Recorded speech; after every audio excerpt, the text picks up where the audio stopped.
Chapter 1. A Ring. Lin Feng, our family truly can't accommodate you anymore. Here's 2,000 yuan. Take it, pack your things, and leave. Wang Min issued the eviction order. But auntie, could you at least let me stay until I get into university before kicking me out? Lin Feng pleaded. With academic performance like yours, who could possibly expect you to get into college? Wang Min looked at Lin Feng's pleading expression without a trace of pity on her face. Lin Feng was now a senior high school student living at his relative's home. His father had passed away 3 years prior, and he had never met his mother since birth. Here's 2,000 yuan. We've done all we can for you. Hope you know what's best for yourself. Pack your things and go. Wang Min handed Lin Feng a stack of red bills as she spoke. Lin Feng accepted the money, his eyes stinging, as memories flooded back of 3 years prior when he'd been driven from the Lin family home in exactly the same manner. Back then, his father had just passed away. Overnight, his relatives turned hostile, claiming he wasn't a true Lin by blood, using every high-sounding excuse to cast him out. All right, I understand. Lin Feng wiped the tears from his eyes and reluctantly returned to his room to start packing. As he rummaged through his belongings, a bronze-colored ring fell to the ground with a faint clink, immediately catching Lin Feng's attention. Lin Feng thought to himself, How did a ring end up here? He quickly stepped forward, picked up the ring, and slipped it onto his finger. After examining it carefully for a while, he found it quite beautiful and decided to keep it on. After Lin Feng finished packing, Wang Min stood at the doorway, watching him leave. Lin Feng felt somewhat dejected as he wandered aimlessly down the street. Suddenly, a beautiful woman approached him, wearing a white dress with shoulder-length hair, her high heels clicking sharply against the pavement. Whether Lin Feng was lost in thought or it was pure coincidence, the moment he walked past the woman, he tripped and stumbled forward, accidentally knocking her over. Lin Feng felt the sensation beneath his hands and looked up to find himself lying on top of the woman. Realizing the situation, Lin Feng quickly stood up and said, I'm sorry, I wasn't watching where I was going. Before the beauty could react, Lin Feng was already relishing the sensation from moments ago. You pervert. Saying sorry doesn't cut it. I think you did that on purpose. The beauty had barely stood up when she pointed at Lin Feng and started scolding. But at this moment, Lin Feng was completely lost in the lingering feel of that touch, utterly deaf to the girl's angry shouts. He couldn't have been more thrilled for a virgin like him. This was his first time ever touching a girl's chest. Not long after he lost himself in the memory, 2 streams of nosebleed trickled out. He hurriedly wiped them away with his hand.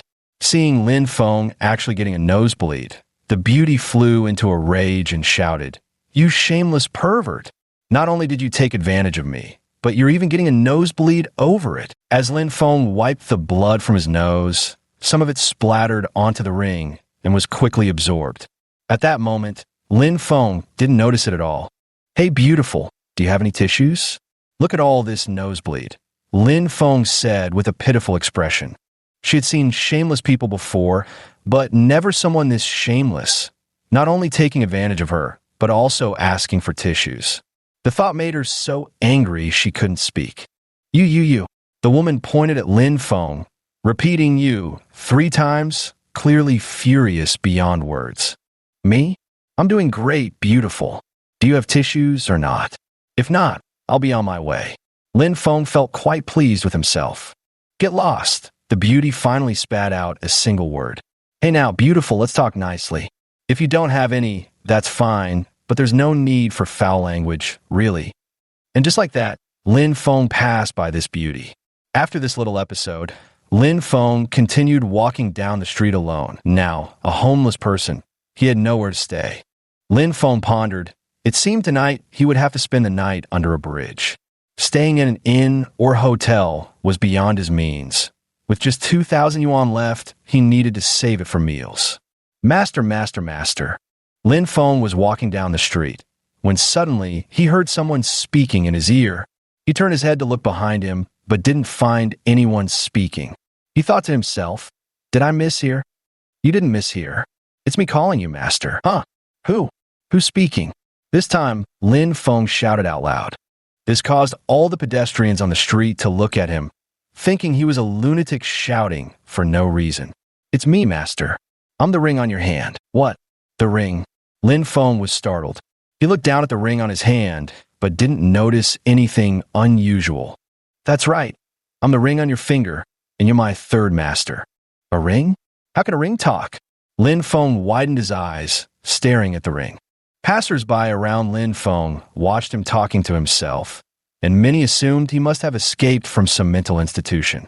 Master, you don't need to speak out loud. Just think it in your mind, and I'll know what you want to say, the ring spirit said. What are you, and why can you speak? Lin Feng thought to himself, I am the ring spirit of this ring, which is called the Qinquan ring, the ring spirit replied. So that's how it is. But why do you call me master? I don't recall doing anything for you. Lin Feng pondered this in his heart, utterly astonished that a ring could communicate with him. Did you drip your blood onto the ring? Blood recognition of ownership. This is my condition for confirming a master. Once recognized, unless you die, you'll always remain my master. The ring spirit explained slowly. Lin Feng finally understood.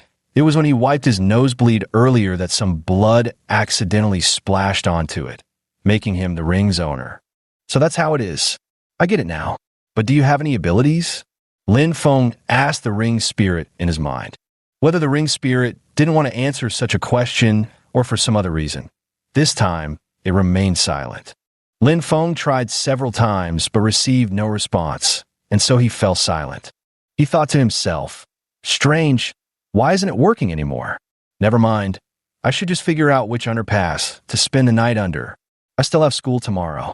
He picked up a few newspapers from the roadside, walked to an underpass, spread the newspapers flat on the ground, and lay down to sleep.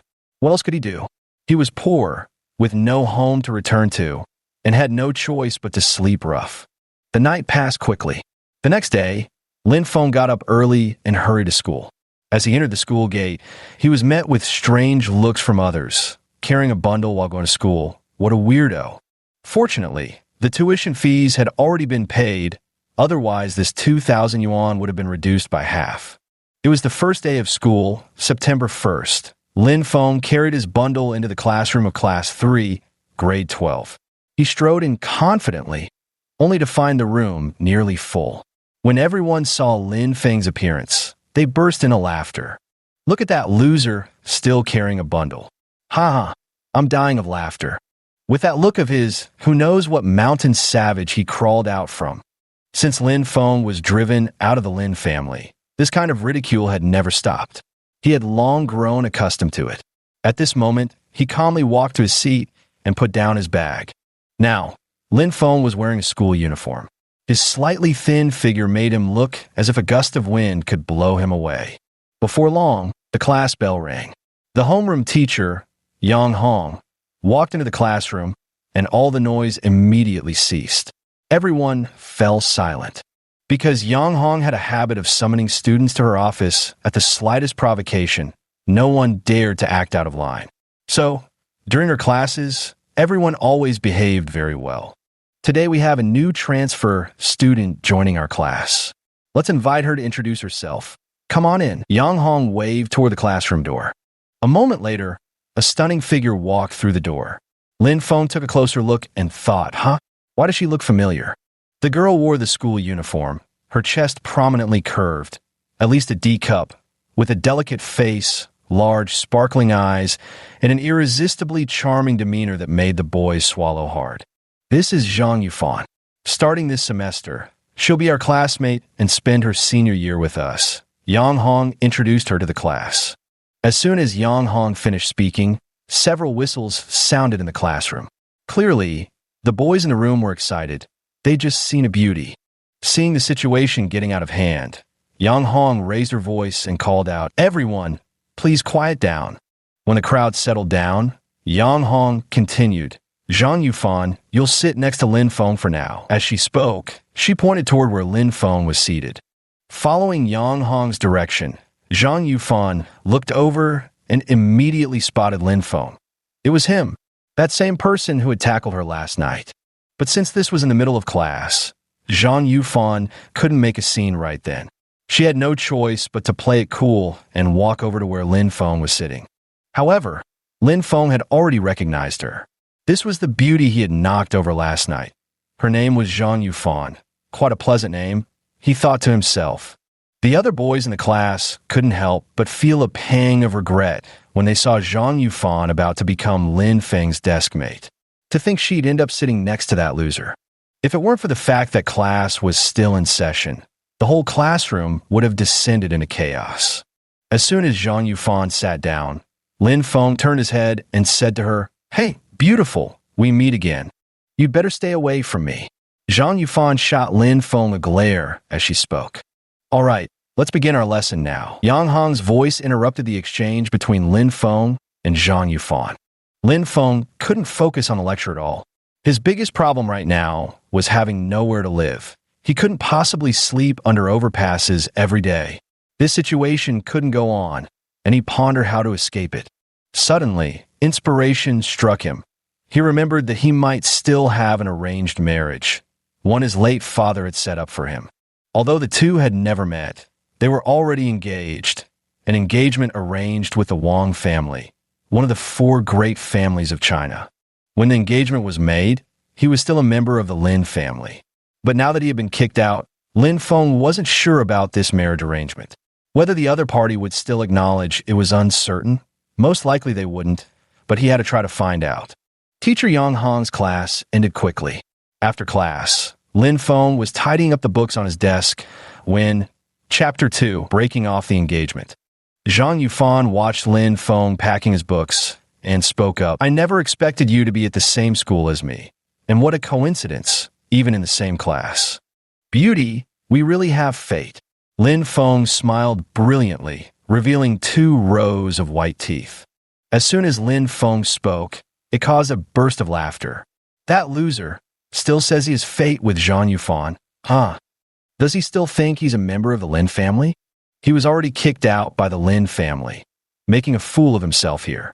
Everyone, regardless of gender, talked over one another, drowning out Lin Feng's voice. Zhang Yufan heard everyone either mocking or criticizing Lin Feng, and immediately felt that he was quite pitiful, surrounded by so many people. He silently endured it all alone. Lin Feng listened to the crowd's jeers and slowly lowered his head until his whole body was slumped over the desk. Of course, he had long grown accustomed to this kind of situation over the past 2 years and wasn't fazed by it. He lowered his head because he wanted to sleep. He hadn't slept well under the bridge last night, and now being able to rest his head on the desk was the most important thing. Everyone around him thought he had lowered his head because he couldn't bear the ridicule or the pressure, including Zhang Yufan, who assumed the same. "Are you okay?" Zhang Yufan asked with concern as she noticed Lin Feng's unusual state. Truth be told, Zhang Yufan still disliked Lin Feng because of last night's incident, but she thought to herself that pitiable people often have their own faults. Hearing someone speak near his ear, Lin Feng straightened up and looked at Zhang Yufan, saying, "I want to sleep. Don't disturb me." His words provoked another round of raucous laughter. "Ha! That loser still wants to sleep." Zhang Yufan, seeing the situation, stopped paying attention to Lin Feng and let him sleep. He slept until noon, and apart from attending the homeroom teacher's class in the morning, he spent the rest of the classes in slumber. At noon after school, Lin Feng found a restaurant near the school. He ordered a fast food meal and ate inside the restaurant. Just as he was eating, the ring spirit called out, "Master, master, master. Why did you come out again? Why I called you earlier? Why didn't you answer me?" Lin Feng thought silently in his mind while continuing to eat. "I was too exhausted earlier and fell asleep. My waking hours are limited each day now," the ring spirit said. "Do you have any special abilities?" Lin Feng wondered. Since this ring could communicate with him and had sentience, it must possess some extraordinary functions. "Well, focus your attention and look at the pedestrians outside," the ring spirit guided Lin Feng. Hearing this, Lin Feng followed the instructions and concentrated on observing the passers-by outside. Instantly, a stream of pure energy flowed from the ring through his eyes. The next moment, every pedestrian he saw appeared as naked skeletons. "Ah!" Lin Feng was shocked by what he saw before him. He cried out involuntarily, drawing strange looks from everyone in the restaurant. Feeling the stares around him, he immediately shut his mouth, thinking to himself, why can I suddenly see everyone without clothes, all just skeletons?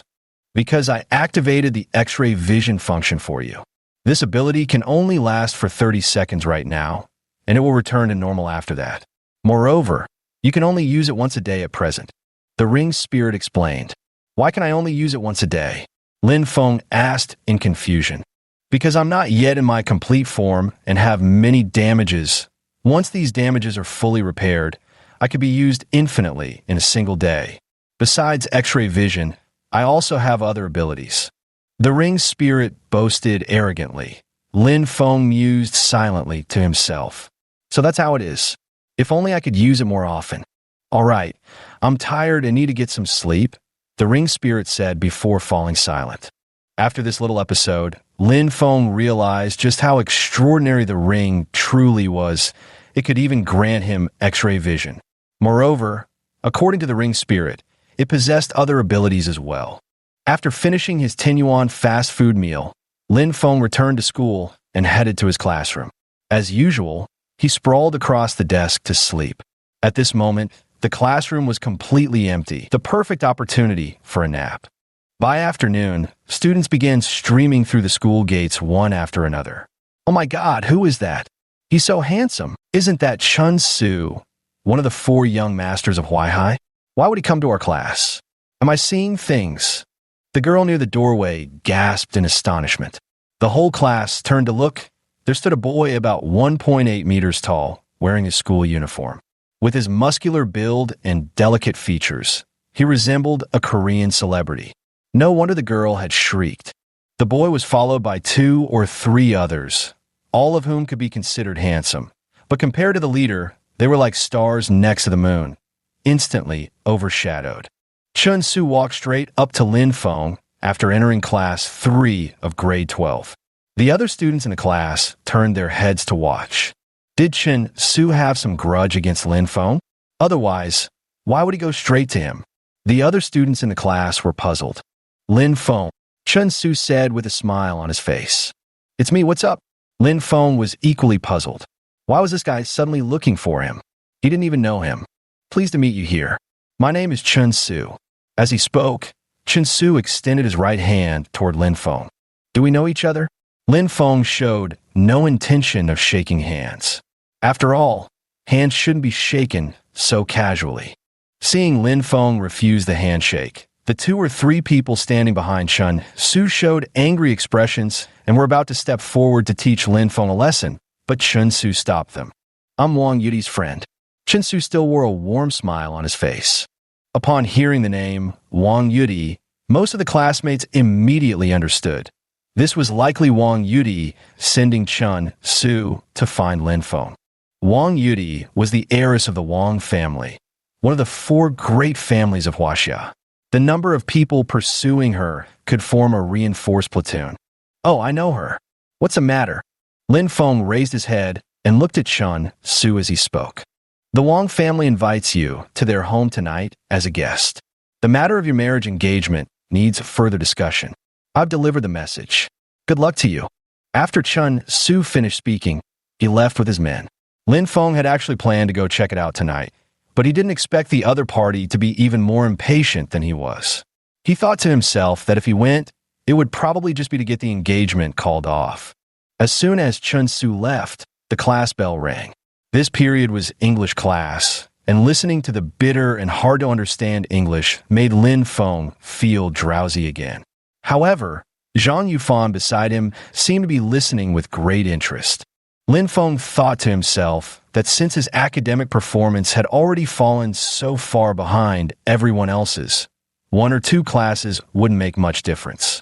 So he simply laid his head on the desk and went back to sleep.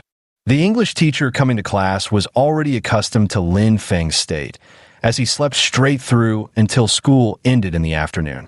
When the last class finished, some classmates in the classroom burst into another round of teasing upon seeing Lin Feng's condition. That loser is still sleeping, huh? Yeah, he's been sleeping all day.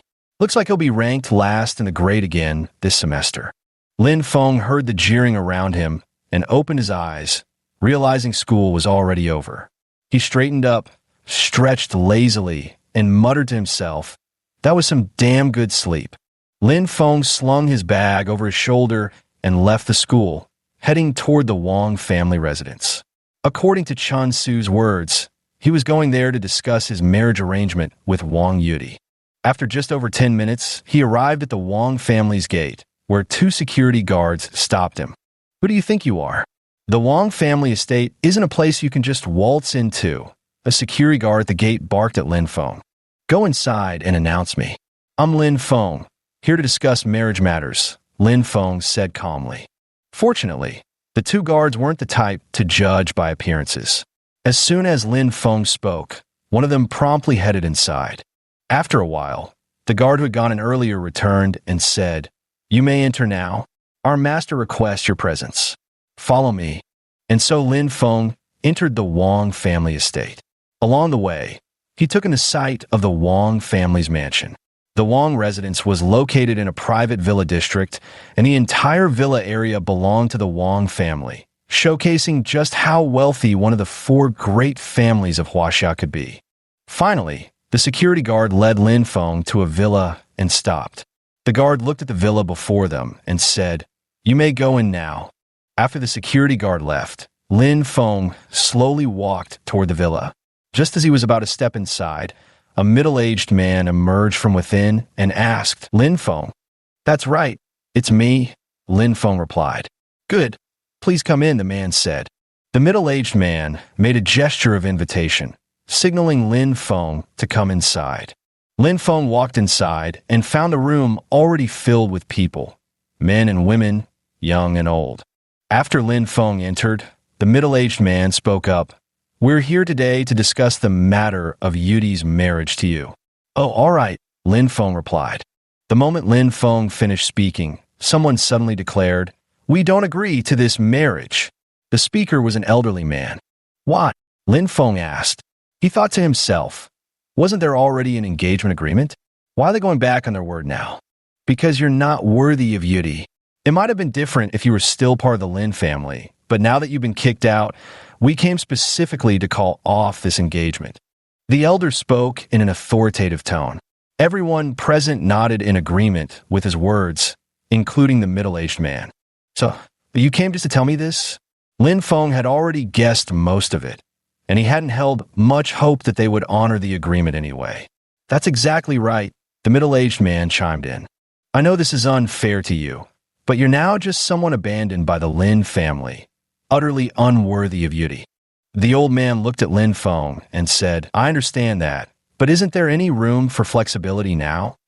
Lin Feng, still unwilling to give up, tentatively asked, "We hope you'll know your place.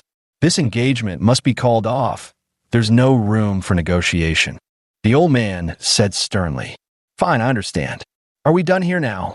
Lin Feng realized there was no room for negotiation, and with all hope lost, he turned to leave. "Go now." The old man finally issued the order to leave. Though he had long anticipated this outcome, Lin Feng still felt deeply unwilling in his heart. Lin Feng left the Wang family, walking alone on the street with a sense of loss. Now he had nothing left. What was once a marriage engagement had now extinguished even his last glimmer of hope. "Master, master." The ring spirit woke up and called out. Chapter 3. The Chinkoan Diagram. "I can hear you. Didn't you go to sleep?" Lin Feng silently thought to himself. "I just woke up. I'm now 3% repaired," the ring spirit said. "You repair yourself when you sleep?" Lin Feng asked in surprise. "Yes, and if I come across certain special materials to absorb, I can also repair myself," the ring spirit replied. "So, do you have other special abilities?" Lin Feng tentatively asked, remembering the ring spirit had mentioned having more that afternoon. "Indeed, I can do many things," the ring spirit declared proudly. "So, can you reverse time? Or foresee the future?" Lin Feng wondered how wonderful it would be if time could be reversed. Then many unfortunate events could be avoided, like his father's passing. "Those are too difficult. I can't do them." but helping you transcend the ordinary, that I can manage, the ring spirit said slowly. Transcend the ordinary? Lin Feng's interest was piqued. If he could rise above the ordinary, wouldn't that mean soaring to new heights? Exactly. That's something I can definitely do, the ring spirit affirmed. Lin Feng, hearing the ring spirit speak with such confidence, brightened up considerably. After all, he had nothing left now except for this ring that stayed faithfully by his side. So what exactly should I do? Lin Feng asked curiously. First, find a place with no one around, and then I'll teach you, the ring spirit guided him. Hearing the ring spirit say this, Lin Feng, who had been walking on the street, began heading toward more and more secluded areas. He reached a deserted spot and silently thought to himself, all right, I'm in a place with no one now. Now look at the ring and say retreat. The ring spirit continued to guide him. The next moment, Lin Feng gazed at the ring and uttered a single word, retrieve. As soon as the words left his lips, Lin Feng suddenly felt the space around him spin violently. When he awoke again, he found himself in an entirely different place. Huh? Where is this? Lin Feng looked around and noticed a young child standing there, smiling at him. This is the inner world of the Qianquan Ring. Welcome. You are the third person to ever enter here, the youthful child said, looking at Lin Feng. Who are you? Lin Feng was utterly baffled. How could there be a child inside this ring? I'm the ring spirit, the one who's always talking to you. Remember me? The ring spirit walked up to Lin Feng and said, Oh, it's you. I thought it was someone else. Lin Feng suddenly understood, patting the back of his head as he spoke. So what exactly do I need to do to break free from being just an ordinary person? Lin Feng quickly followed up with another question. Look at the mural on the wall. The ring spirit pointed to a wall and said, This wall had an image painted on it, depicting a person performing a certain movement. Now look at the next wall. The ring spirit pointed to the next wall and said, The next wall also had an image showing a person performing a movement, but the difference was that the movements of the two people were not the same. There are a total of 12 images here. Follow the movements of the people in the images, and over time you will discover the benefits. The ring spirit said slowly, This is the method to transcend beyond ordinary humans. Lin Feng couldn't believe it. Could simply performing some movements really achieve that? Correct. You must persist with this set of movements. Otherwise, it won't be effective, the ring spirit added. Seeing the ring spirit's confidence, Lin Feng immediately wanted to try out these movements to see if they were truly as remarkable as claimed. Let me try it now, Lin Feng said as he began performing the movements depicted in the first diagram. After holding the first posture, Lin Feng remained still, his eyes fixed on the second diagram as he gradually transitioned from the first posture to the second. Then slowly, he shifted from the second posture to the third, the fourth, the fifth, and so on. When he completed the entire sequence, Lin Feng felt his body heating up, with sweat trickling down, some of it mixed with black impurities. Lin Feng was startled by the sight of the black substance. What is this black stuff? Why is it oozing out of me? He exclaimed in shock. Seeing Lin Feng's panic, the ring spirit chuckled. These are impurities from your body. Humans consume all kinds of food, and everyone accumulates some impurities. This set of movements won't just help you transcend ordinary humans. It will also purge these impurities from your system. Hearing this explanation, Lin Feng grew even more diligent in performing the movements. He repeated them over and over until by the fifth round, his body finally gave out. Collapsing on the ground, he lay there gasping for breath, completely drained. All right, that's enough for today.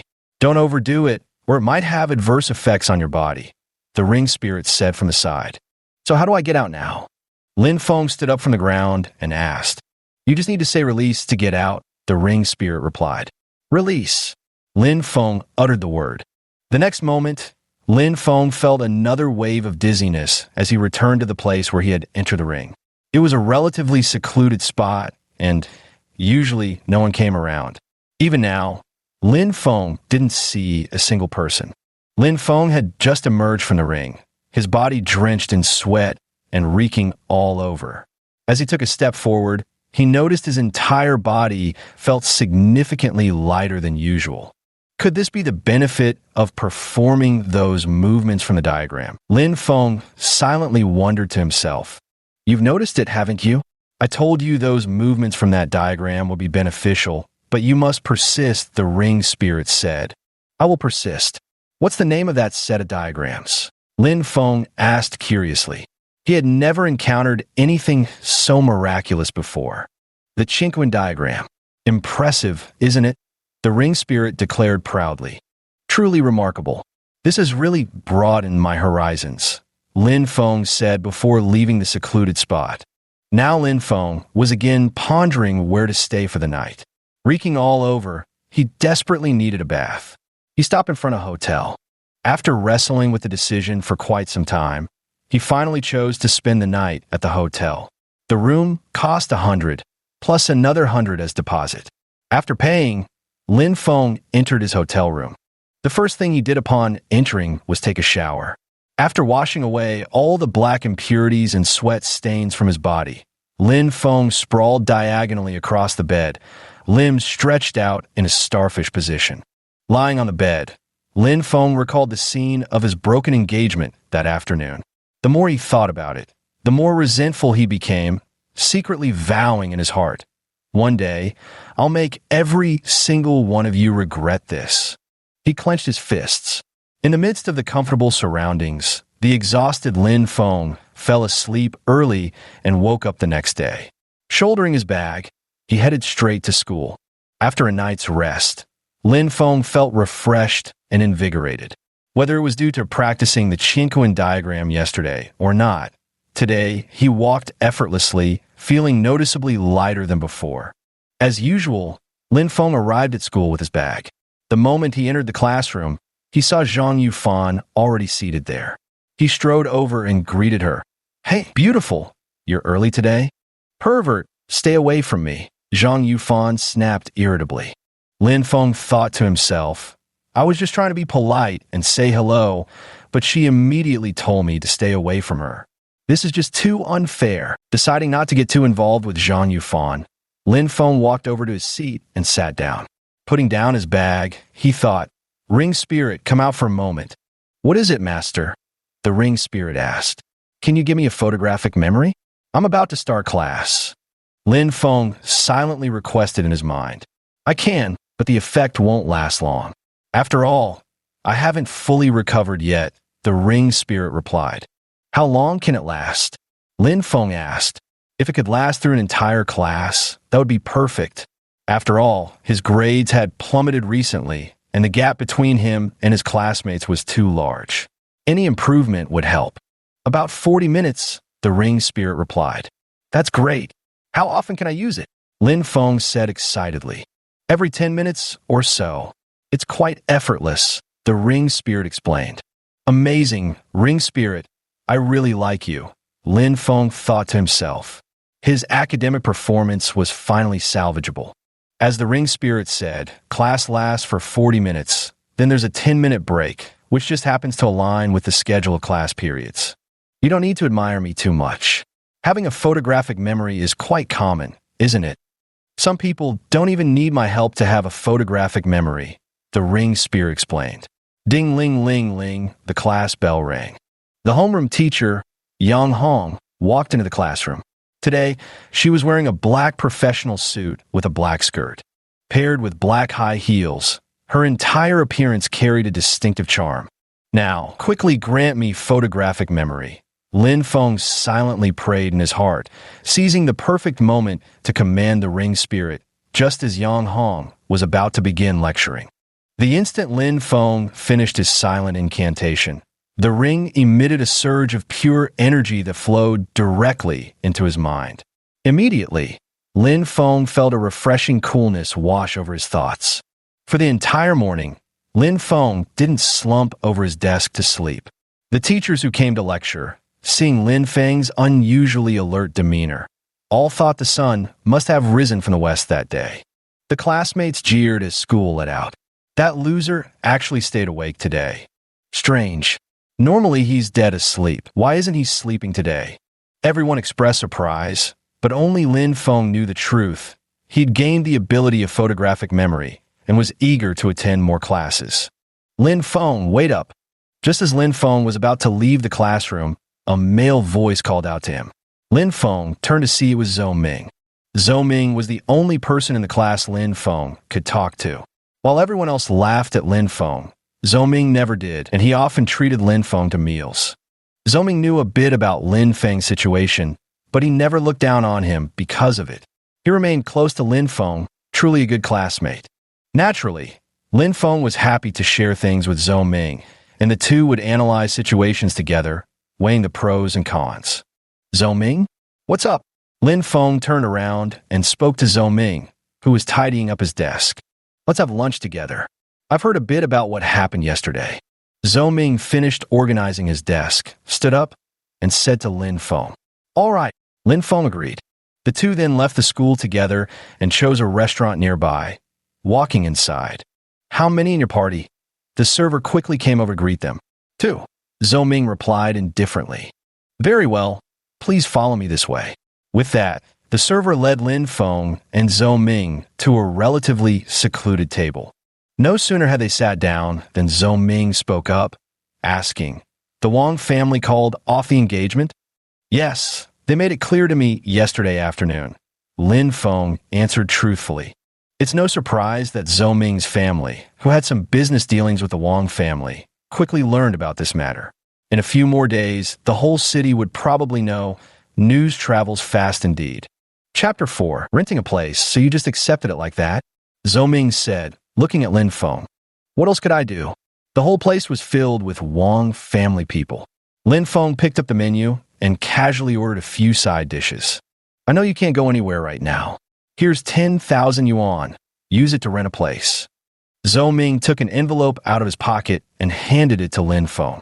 I really can't accept this, Lin Feng said, pushing Zhou Ming's hand away. Just consider a loan, all right? You can pay me back when you have the money. Zhou Ming seemed to have anticipated Lin Feng's refusal and immediately switched to a different approach. All right, I'll pay you back when I can. Lin Feng eventually accepted the money. After all, he was truly in urgent need of funds. Let's eat first, then we'll go look for a place afterward, Zhou Ming said, eyeing the delicious dishes already laid out on the table. So after finishing their meal, the two of them headed to the real estate agency. Sir, looking for a place? How many people will be living there? The agency staff greeted them. Yes, just for myself, Lin Feng replied. Then let me show you some properties. Please follow me. With that, the agency employee led Lin Feng and Zhou Ming to view the apartments. First, they visited a second-floor unit with a single room, but Lin Feng rejected it because he found the lighting unsatisfactory. Then the real estate agent's employee took them to a traditional courtyard house. The environment here was good, with excellent lighting and ventilation. Just as Lin Feng was about to check out the next place, the ring spirit reacted. Master, this is the place. It's very suitable, perfect for you to practice the Qiankuan diagram, the ring spirit exclaimed. Although the lighting and ventilation here are great, why is it suitable for practicing the Qiankuan diagram? Lin Feng wondered to himself. The spiritual energy here is quite abundant, the ring spirit replied. What is spiritual energy? Lin Feng didn't understand. Just rent this place and be done with it, the ring spirit said impatiently. Hearing the ring spirit's words, Lin Feng decided it would be better to follow its advice. How much is the rent? I want to lease this place. Lin Feng made his decision on the spot. The rent for this single room is 600, said the real estate agent's employee. All right, 600 it is. I'll take it. With that, Lin Feng took out 600 yuan and handed it to the real estate agent's employee, then took the keys. Are you sure?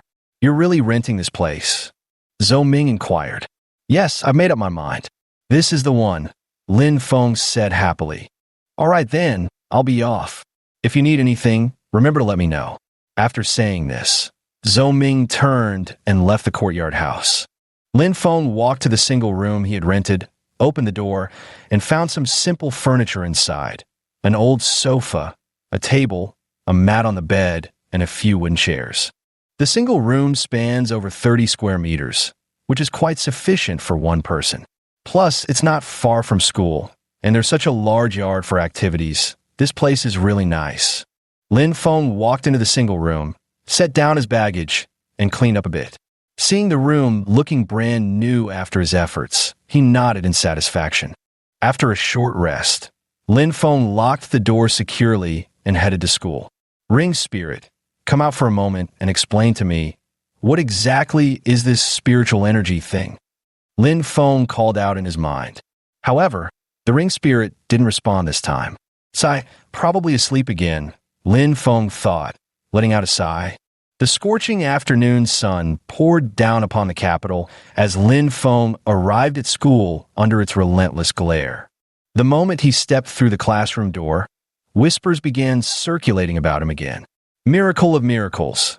Young Master Lin actually came to school without his bundle today. Ha ha ha. Truly miraculous indeed. Lin Feng shuffled slowly to his seat and sat down, paying no attention to the gossip around him. This wasn't anything new. It had been this way since his first year of high school. Ring Spirit, come out.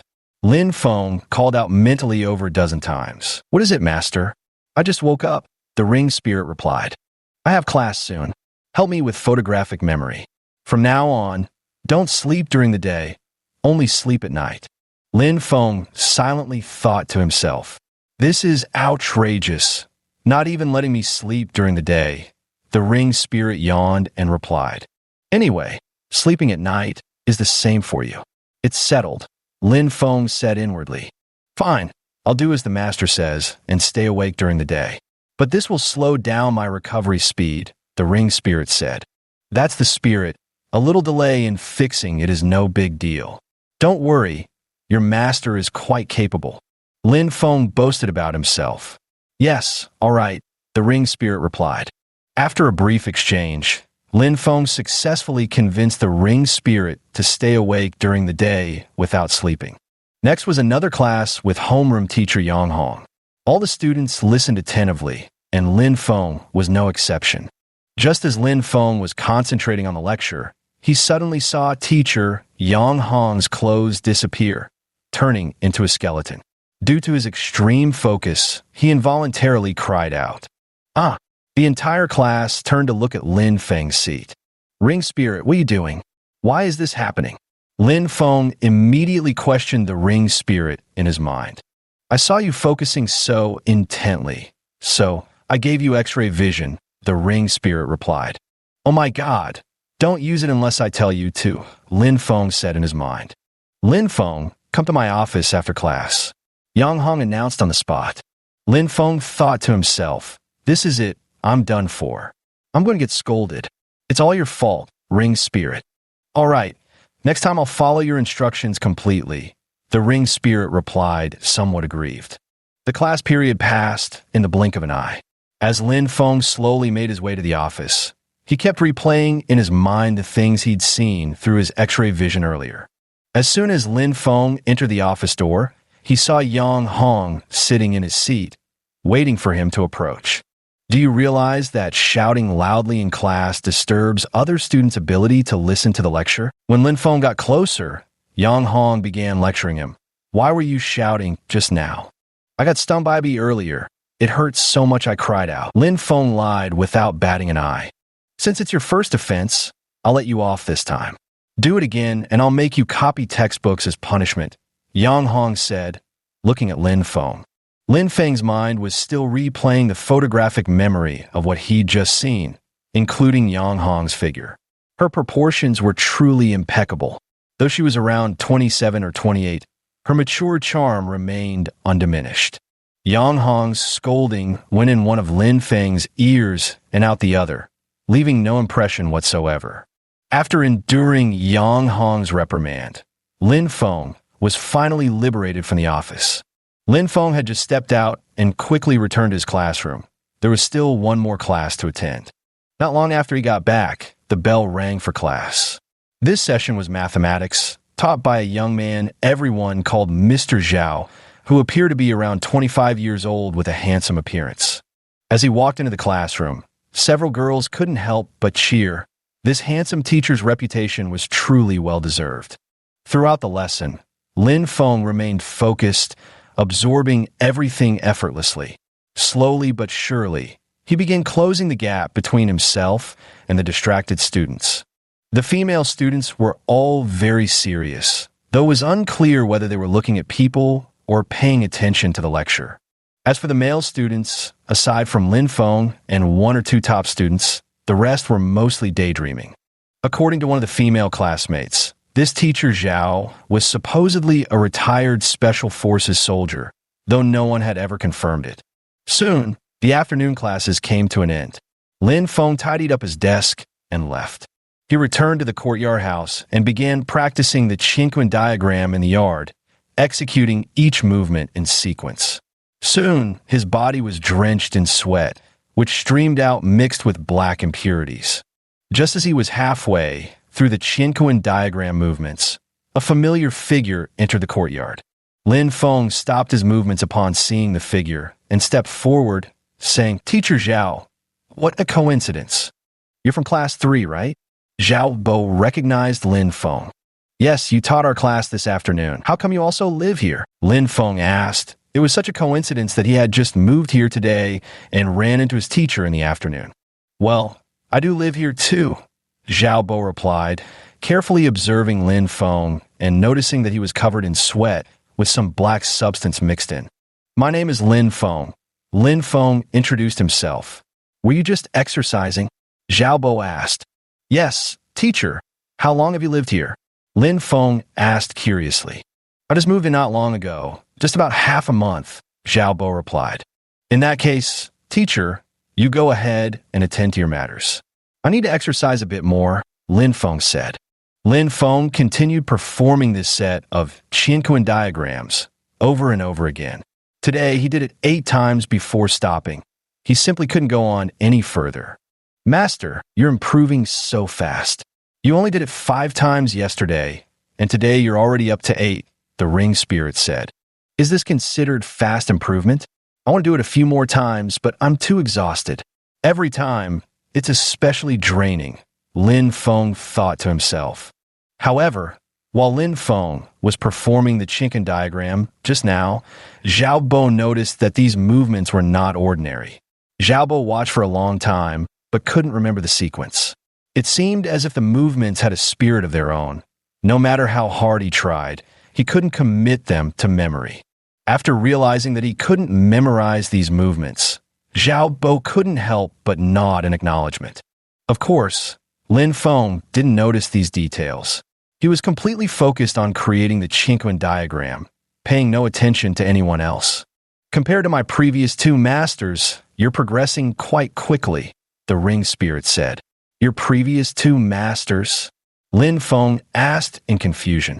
"Yes, I don't think I've told you yet. My previous 2 masters have both met their demise," the ring spirit said with a hint of sorrow. "How did they die?" Lin Feng was very curious. With such an almost omnipotent ring, how could they still have died? What was the situation? "I won't tell you for now. It won't do you any good to know. I'll tell you when the time is right," said the ring spirit. Chapter 5 Lin Wanru. "All right, I won't ask anymore then. You can tell me when you feel like it," Lin Feng silently thought to himself. After completing the Qinquan diagram, Lin Feng returned to his room to shower and change. When he finished, the entire basin of water had turned pitch black. It seemed the effects were quite good this time, expelling a lot of dark substances. Fresh out of the shower, Lin Feng felt extremely refreshed. He sat on the living room sofa, deep in thought. Now he finally had a place to stay, but this couldn't last forever. He needed to find a source of income. How many days could 10,000 yuan possibly last? So Lin Feng was thinking of ways to earn some income, and so it occurred to him that with the ring's X-ray vision, he could go to the casino to play dice games. Not only could he play dice, but he could also try his luck with gemstone gambling. However, his current funds were insufficient for gemstone gambling, so playing dice would be a perfect way to ease his immediate financial strain. But the X-ray vision could only be used once a day, which frustrated Lin Feng greatly. Since he had already used it today, he had no choice but to wait until tomorrow. So that night, Lin Feng went to bed early. The next morning, he got up at dawn and went to the courtyard to practice the Chinquan diagram. The elderly gentleman living next door also rose early to exercise, performing his calisthenics routine. The two went about their activities without interfering with each other. Lin Feng practiced his Chinquan diagram while the old man danced through his fitness exercises. Zhao Bo hadn't emerged yet, remaining in his room. This time, Lin Feng completed the Chinquan diagram 10 times, a tremendous improvement. In just 3 days, he jumped from 5 repetitions straight to 10. Master, you're truly remarkable. You actually performed 10 cycles this time, the ring spirit praised. Did any of your previous masters progress like this? Lin Feng asked. None of my previous masters progressed as fast as you. They could only do 1 extra repetition per day, unlike you who can do several more every other day. But from now on, limit yourself to 10 times daily. Don't overdo it. Your rapid progress worries me. I fear your foundation may become unstable. The ring's spirit guided him. All right. Hearing this, Lin Feng, who had initially planned to do several more repetitions, immediately dismissed the thought. After completing the set of Chinquan diagrams, the clothes he had just changed into last night were dirty again. Seizing the time before school, Lin Feng took another shower and changed into clean clothes. After 3 days of practicing the Chinquan diagrams, Lin Feng noticed his body becoming increasingly robust, brimming with strength, and his vision and hearing had sharpened significantly. As usual, he arrived at school, but the moment he stepped into the classroom, he overheard people gossiping about his broken engagement. Here comes young Master Lin, actually getting dumped. Haha, I always knew Wang Yudi wouldn't choose someone like him. Sure enough, within just 2 or 3 days, the news had spread throughout the entire capital. The speed of gossip was truly fast. Faced with everyone's chatter, Lin Feng chose to remain silent. He walked to his seat and sat down, while Zhang Yufan beside him was tidying up his desk. As soon as Lin Feng sat down, Zhang Yufan beside him turned his head and said, I didn't expect you to have a marriage arrangement with Yudi. Lin Feng glanced at Zhang Yufan and said lightly, What if there is? What if there isn't? Hearing Lin Feng's somewhat defeated tone, Zhang Yufan couldn't help but shake his head and said, I forgot, you're no longer the young master of the Lin family. So, whether there's a marriage arrangement or not doesn't matter to you. Discuss it as you like. I don't care about any of it now. After saying this, Lin Feng fell silent. Now Lin Feng had nothing else to do except study diligently and practice the Chinquan diagram, feeling completely carefree, unlike before when he'd been constantly weighed down by that engagement tying him down. The morning classes passed quickly with Lin Feng's photographic memory. Ever since obtaining the Chinquan ring, he'd been focusing intently during lectures, making his classmates wonder if he'd gone crazy. Why else would he change so drastically? Just as Lin Feng was packing his textbooks at noon to return to the courtyard house.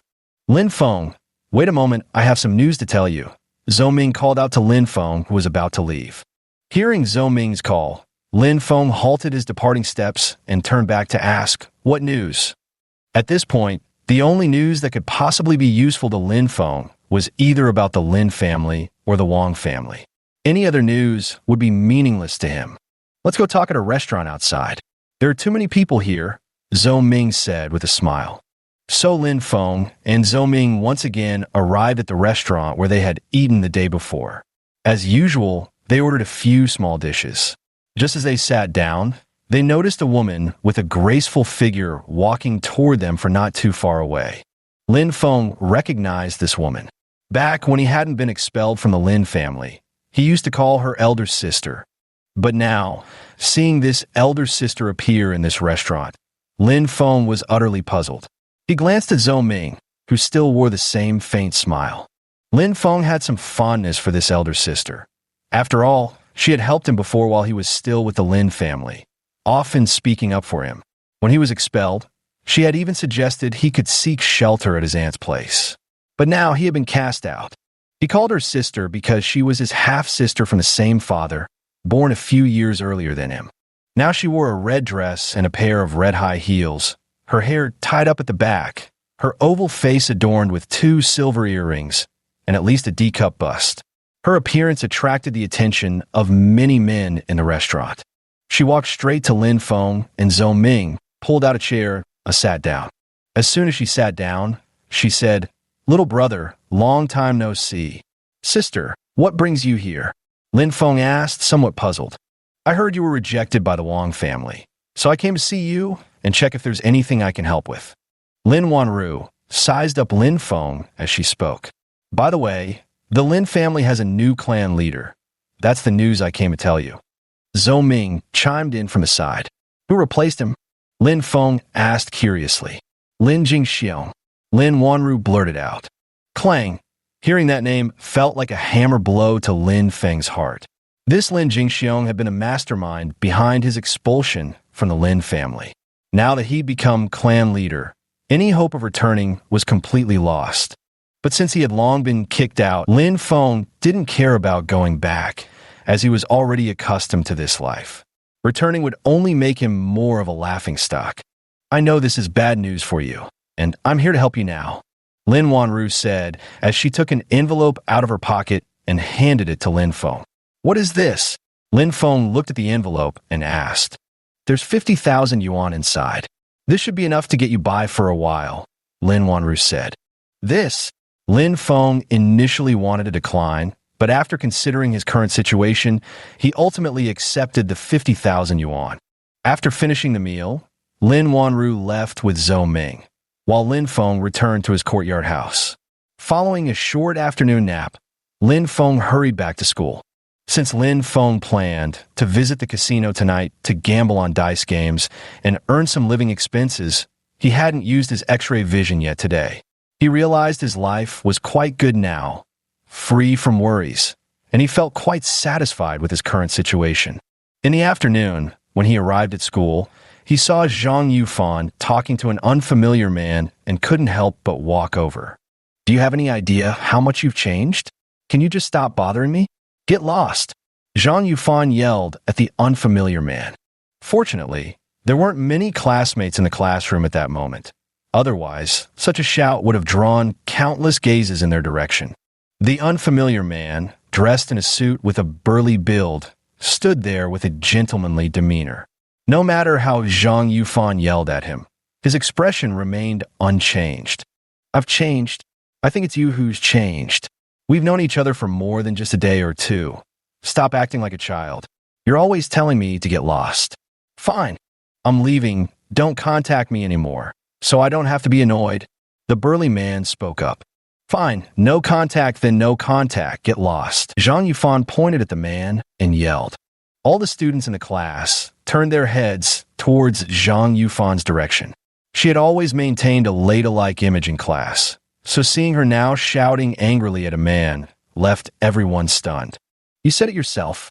Don't come back to me later." The man threw down these words before turning and walking away quickly, leaving Zhang Yufan fuming in her seat.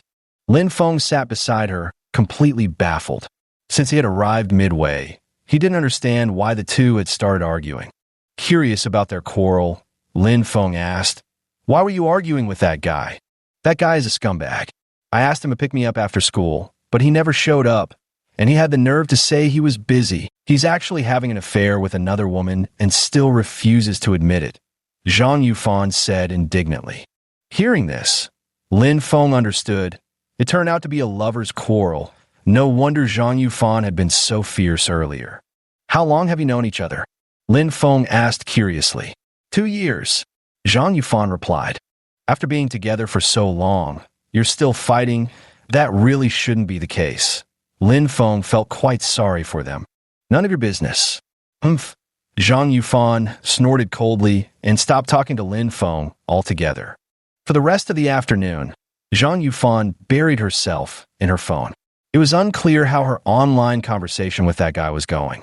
Meanwhile, Lin Feng spent the entire afternoon focused on the lecture, paying no attention to Zhang Yufan beside him. When school ended in the afternoon, Lin Feng packed up his things and left campus. Instead of heading toward his courtyard house, he went to a small restaurant, ordered a fast food meal, and ate there. Ring spirit, ring spirit.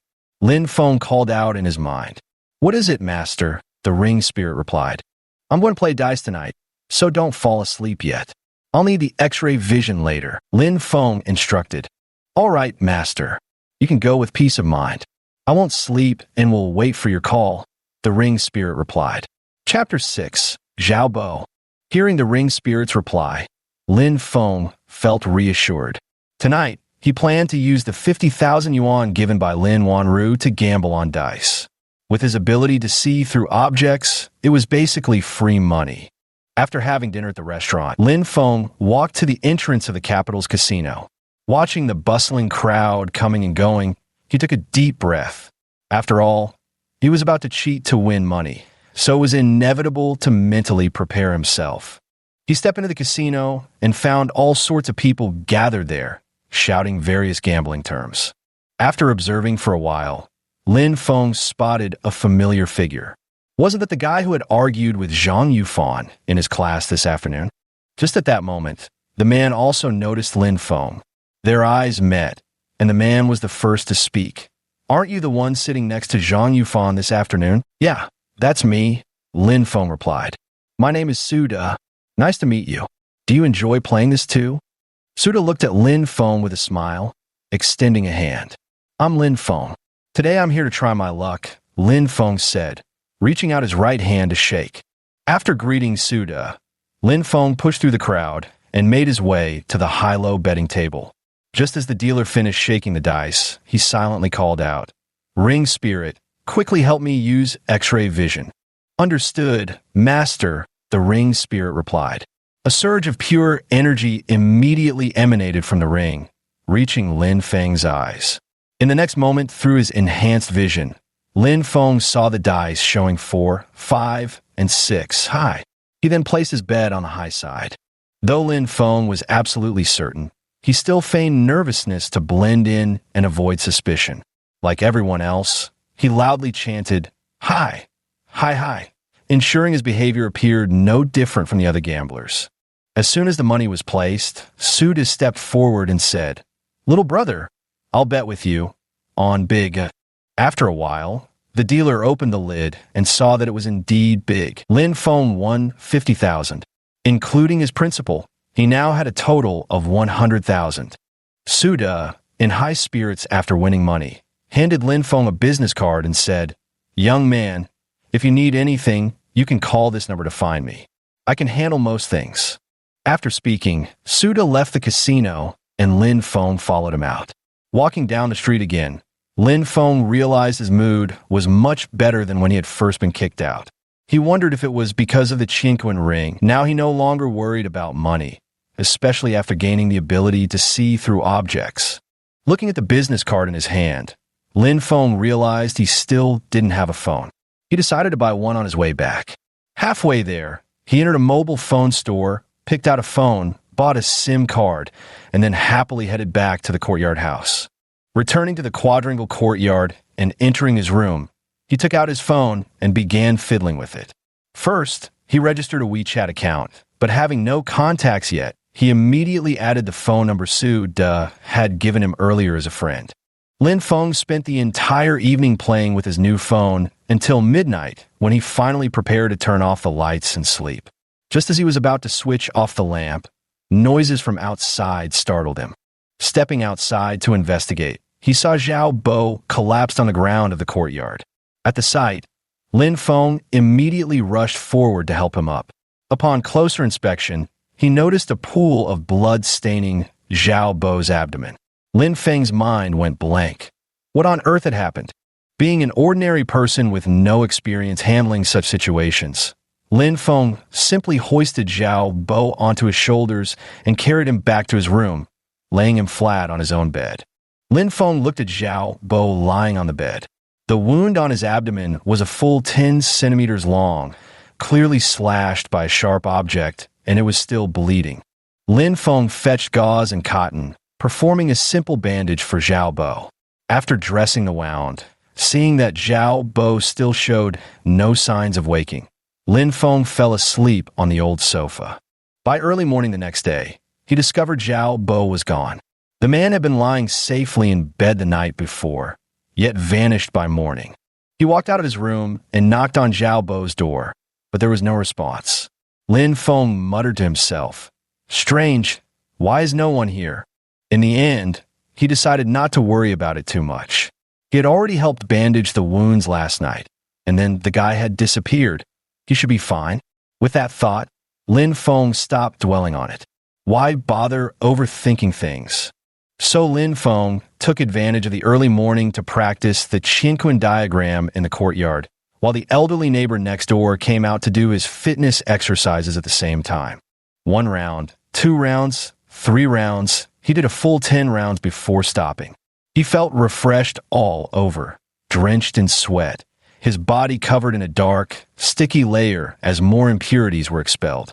After returning to his room for a shower and a change of clothes, Lin Feng hurried off to school. This time, he ran there to test whether practicing the Qinquan diagram had brought any changes to his body. To his surprise, he ran all the way to school effortlessly. No panting, no exhaustion, not even a drop of sweat. Lin Feng thought to himself. Indeed, the effect was astonishing. He never expected that diagram to be so powerful. After just a few days of practice, he had already reached this level. Not only was his physical fitness improving, but his hearing and eyesight were also getting better. Arriving at school, Lin Feng took his seat. Since class hadn't started yet, he took out his phone and began playing with it. As soon as he opened WeChat, he saw a message from Su De. "Hey, has Zhang Yufan gone to class yet?" Seeing this message, Lin Feng glanced at Zhang Yufan beside him and replied, "She's already in her seat." Not long after, Su De sent another message. "Keep a close eye on her for me.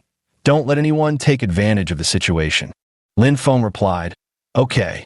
Just as he finished responding, the class bell rang. This was supposed to be a math class, but the teacher who entered wasn't Zhao Bo. It was their homeroom teacher, Yang Hong. Seeing this, Lin Feng understood. Zhao Bo must have taken leave due to yesterday's injury. As for why he got hurt, Lin Feng couldn't make sense of it at all. As soon as Yang Hong entered the classroom, she announced from the podium, "Your math teacher, Zhao Bo, has taken leave due to personal matters, so I'll be substituting for this class." Yang Hong's words immediately drew dissatisfaction from many female classmates, accompanied by a chorus of boos. Ignoring the boos, Yang Hong solemnly took out her math textbook and began lecturing in place of Zhao Bo.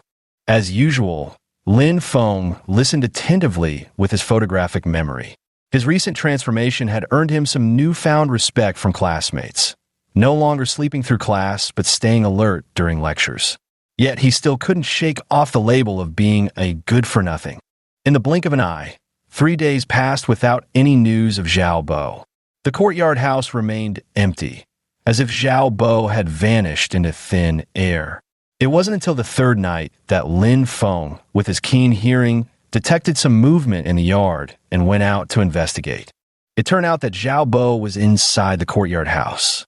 His injuries seemed to have healed, and he was standing at the door of his room, unlocking it with a key.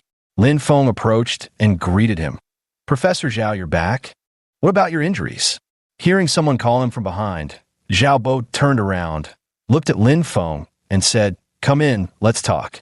And so, Lin Feng entered Zhao Bo's room, finding it rather sparsely furnished. Just a desk, a few stools, and a bed with nothing else. Zhao Bo gestured for Lin Feng to sit on a stool and then said, "Lin Feng, thank you for bandaging me up that night." "Teacher Zhao, how did you get those injuries on your body?" Lin Feng asked curiously. Upon hearing Lin Feng's question, Zhao Bo's expression changed, and he said, "There's no need for you to know about that. Anyway, I'm very grateful to you. My place here is a bit run down. How about I treat you to a late-night snack tonight?" Zhao Bo said, looking at Lin Feng. "Teacher Zhao, I'll gladly accept your invitation then." Lin Feng agreed. And so, the two arrived at a roadside late-night eatery and sat facing each other, watching the bustling street.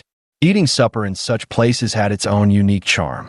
"Boss, bring us a dozen beers," Zhao Bo called out to the owner as soon as he sat down. "Coming right up." Soon after, the owner carried over a crate of beer. Lin Feng had rarely drunk alcohol since childhood. He was practically a teetotaler. Chapter 7. The Dance Party. Teacher Zhao, don't order so much alcohol. 2 people can't finish it, and besides, you're still injured. Lin Feng worriedly said, It's fine, come have a couple drinks with us. Zhao Bo was in high spirits and insisted on drinking.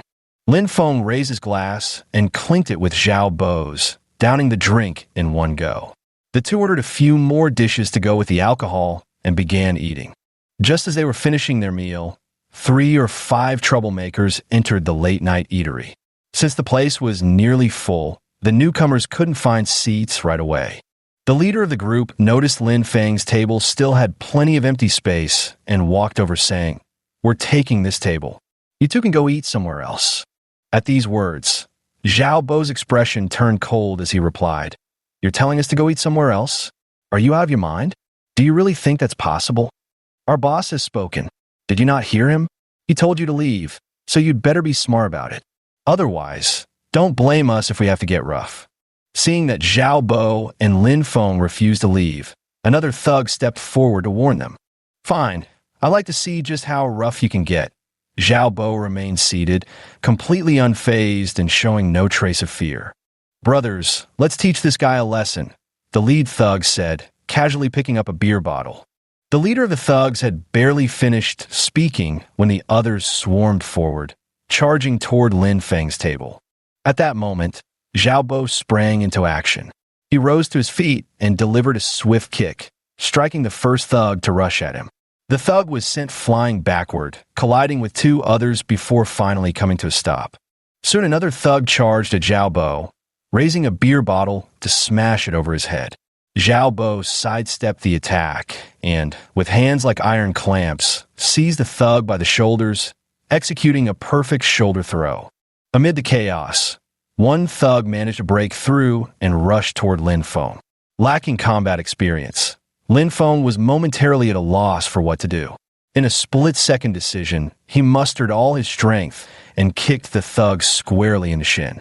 The man's leg snapped instantly under the force of the blow. Lin Feng didn't even have time to assess how much his strength had increased before another thug lunged at him, only to be dealt with in the same manner. Only the leader remained. Seeing all his brothers knocked to the ground, he momentarily froze, unsure what to do. He never expected Zhao Bo and his companion to be such formidable fighters. The surrounding crowd gasped in amazement, marveling at how Zhao Bo had single-handedly taken down 4 men. Weren't you going to force your way through? Come on then. Zhao Bo taunted the last remaining thug. The lead thug, seeing Zhao Bo's formidable fighting skills, didn't dare approach any further and immediately threw down his beer bottle before turning to flee.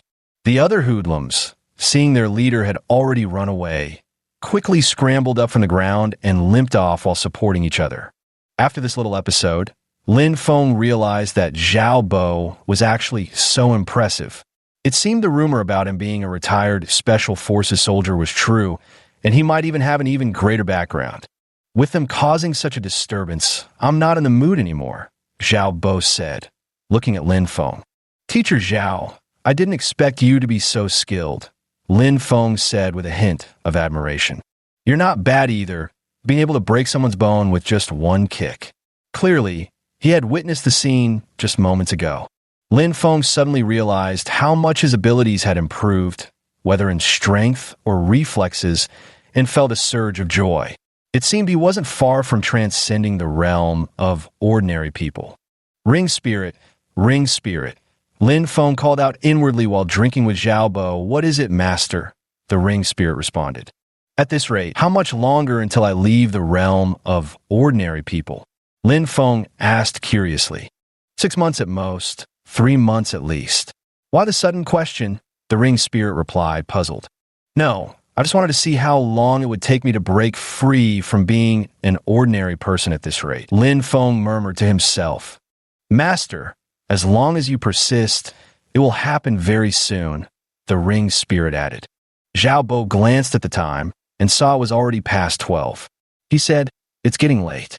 Let's pay the bill and head back. We have classes tomorrow. All right. As he spoke, Lin Feng stood up from his seat. The two returned to the courtyard house, and Lin Feng fell asleep as soon as he hit the bed, sleeping straight through until the next morning. At this moment, Lin Feng was practicing the Qianquan diagram in the courtyard. He had developed a habit of doing the Qianquan diagram first thing every morning after getting up, then taking a shower, and finally heading to school. Lin Feng, I'm driving to school, and it's on the way. Let's go together. Zhao Bo walked out of his room and spoke to Lin Feng, who was still practicing the Qianquan diagram. All right, wait for me. I'll go take a shower first. Lin Feng and Zhao Bo drove to school together. As soon as they got out of the car, some female classmates immediately turned their gazes toward them. Look, isn't that the loser from class 3? Why do you come to school with teacher Zhao? Are they close or something? Zhao Bo was quite popular within the school, so it was inevitable that people would gossip when they saw him walking with Lin Feng. But Zhao Bo didn't care, just like Lin Feng. Both of them were the same. No matter what others said, they would still do what they liked. Let the others talk. Lin Feng entered the classroom and immediately spotted a familiar face among the crowd. What's the matter this time? Suda stood beside Zhang Yufan, speaking while looking at her. Can't you spare some time to pick me up and drop me off for school? Zhang Yufan said, staring at Suda. I'd naturally do that if I had the time, but the problem is I'm too busy. I genuinely can't make room in my schedule, Suda replied loudly. At that moment, Lin Feng walked over. Hey, little brother, we meet again. Suda greeted Lin Feng as he approached. Yeah, did you two argue again? Lin Feng tentatively asked. How do you two know each other? Zhang Yufan's eyes widened in disbelief, as if the fact that these two knew each other was utterly inconceivable. We met by chance a few days ago, Lin Feng replied with a bright smile. By the way, I have an invitation here. How about joining us for a dance party, young man? Suda said as he took an invitation from his pocket and handed it to Lin Feng.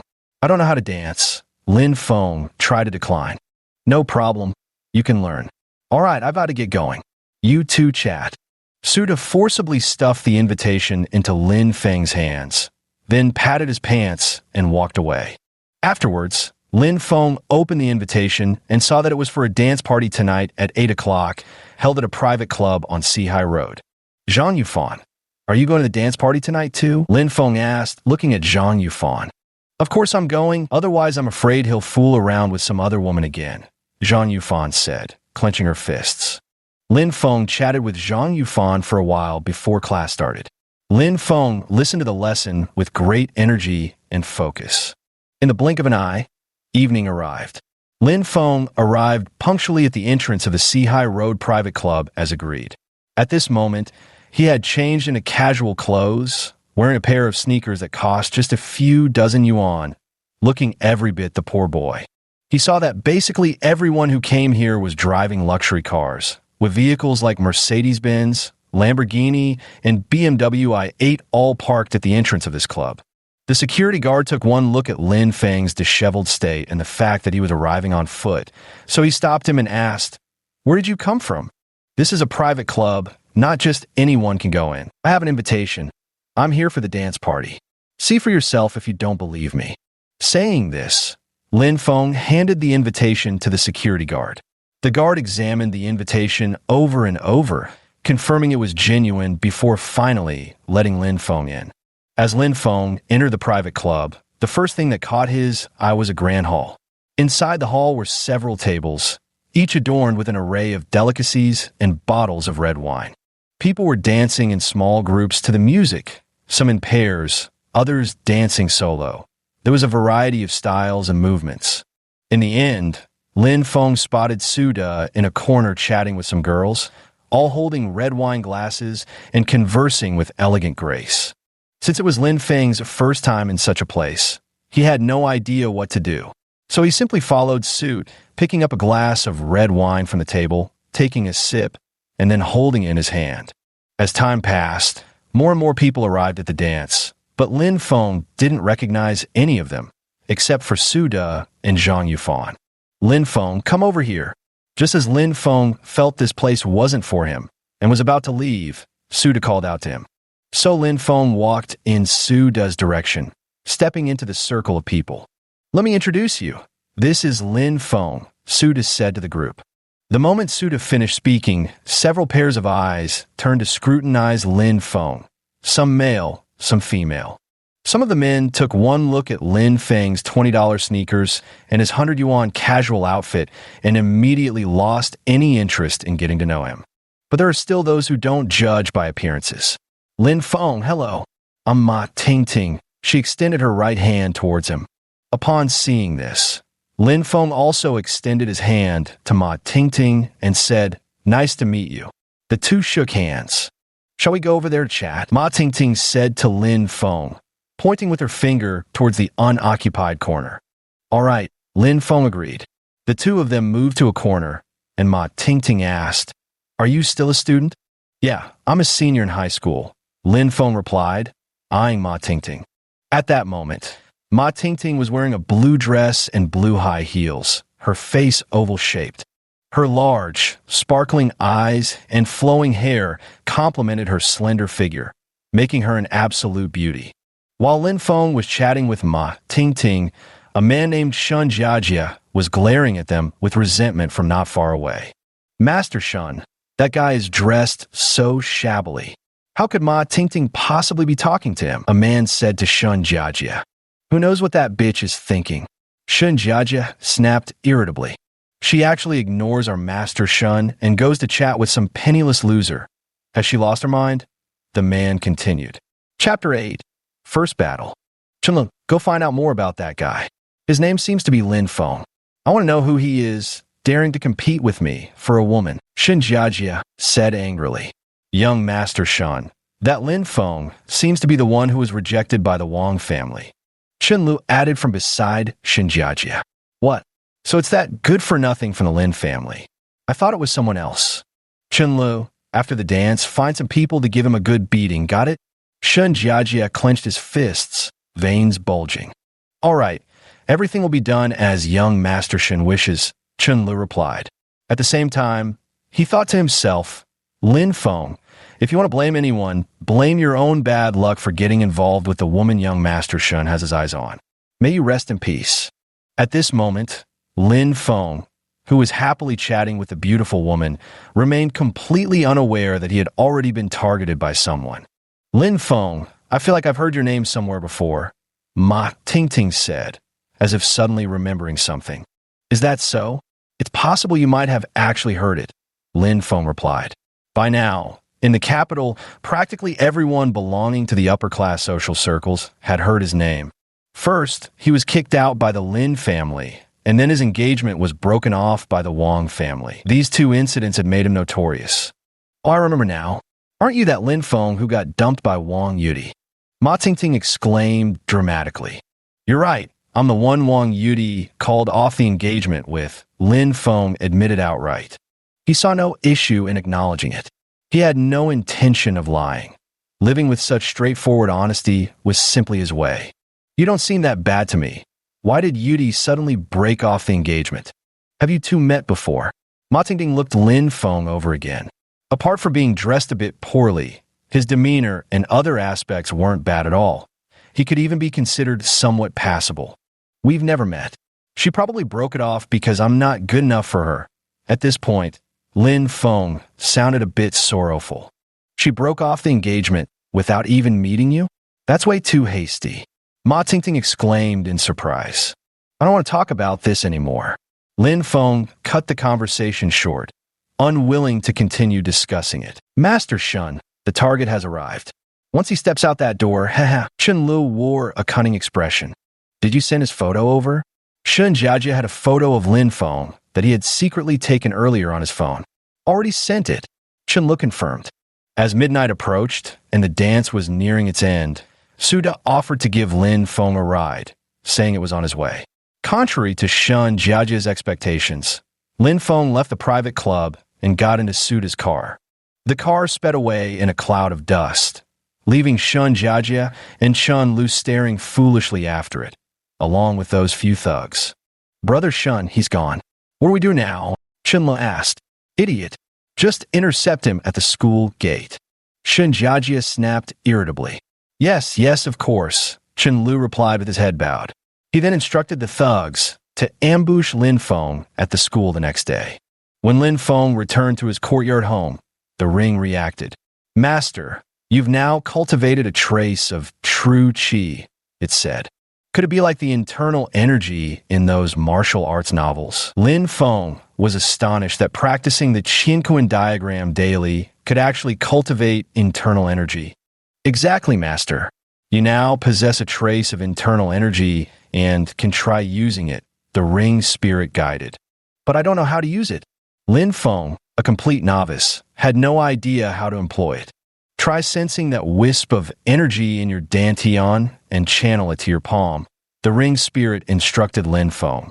Lin Feng heard the ring spirit say this and tried to sense the trace of true qi in his dantian. To his surprise, there really was a faint stream of energy inside. He attempted to channel that trace of true qi into his palm. In one breath, he finished the motion. Next, he slapped the ground with his hand, producing a smack sound. The ground immediately sank, leaving behind 5 finger marks. This scene stunned Lin Feng. He hadn't expected true qi to be so powerful.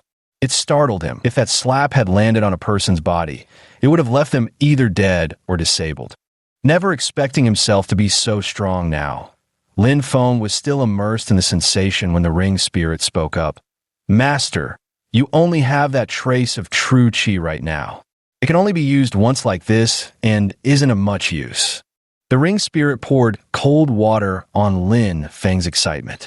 The previously elated Lin Feng was instantly brought back to reality. He thought to himself, indeed, the ring spirit was right. It seems it will take some time to break away from the ordinary. By this point, Lin Feng checked the time.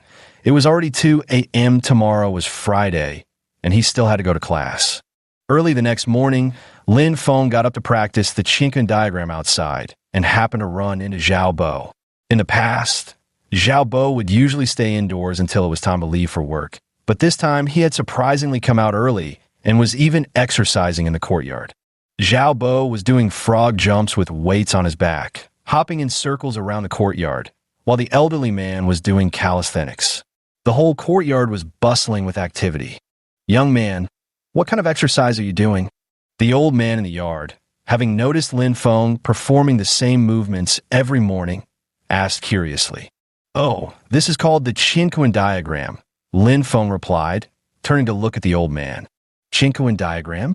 What a strange name," the old man muttered to himself. Finally, observing Lin Feng's posture, he nodded approvingly. There weren't many young people these days who persisted in doing morning exercises. "Though the name sounds a bit odd, it's good for your health," Lin Feng said with a smile. After completing the Qianquan diagram, Lin Feng went to his room to shower. The water now ran only slightly murky, unlike the pitch-black water from his previous baths, a clear sign of improvement. By the time Lin Feng finished showering, Zhao Bo was already waiting at the door. Zhao Bo was driving a Honda and waved when he saw Lin Feng emerge, calling out, "Lin Feng, over here." And so Lin Feng rode with Zhao Bo to school. As they passed the school gate, Lin Feng mentioned he hadn't eaten breakfast and got out to buy scallion pancakes. It was then that the gangsters who had been eyeing Lin Feng began to approach him. "So you're Lin Feng?" The thug carefully compared him to the photo on his phone before asking. Lin Feng took in the situation. Clearly these guys were here to cause trouble. But then he thought about it. He hadn't offended anyone, so why would someone suddenly come looking for him? It didn't make sense. "That's me. What's this about?" Lin Feng asked warily. "Enough talk. Get in the car quietly and come with us, or we won't be so polite." The thug pointed at the white van, signaling Lin Feng to get in. "Did I offend you?" Lin Feng couldn't understand why these people were targeting him. "You didn't offend us. You offended young Master Shun." "Huh, you're about to die and still don't know it," the thug laughed. Right under Zhao Bo's watchful eyes, Lin Feng followed the group of thugs into the van. Seeing this, Zhao Bo decided to tail them in his own car. In Zhao Bo's perception, Lin Feng was no ordinary person. Someone who could snap another's leg bone with a single kick clearly possessed formidable fighting skills. Dealing with these thugs should be effortless for him. As the car drove farther and farther away, gradually leaving the bustling city behind and heading into increasingly desolate areas, Lin Feng, now seated inside, began to feel uneasy. He still didn't realize that these thugs were no match for him, as he had no prior experience in actual combat and was uncertain of his own strength. Yet, through his long-term practice of the Chinkun diagram, he had already developed the capability to handle these thugs single-handedly. He just didn't know it yet. Finally, the car came to a stop at a garbage disposal site. Lin Feng was shoved out of the vehicle, followed by several thugs stepping out. Zhao Bo observed everything unfolding before his eyes. The gangsters were holding pipes, surrounding Lin Feng, ready to beat him up. At this moment, Lin Feng felt incredibly scared. In the past, he would have wet his pants in such a situation, but perhaps due to practicing the Chinkun diagram, his courage had grown significantly. Panicked, Lin Feng called out to the ring spirit. Ring spirit, what should I do? Fight them, of course. It's not like you can't win. They're just ordinary people.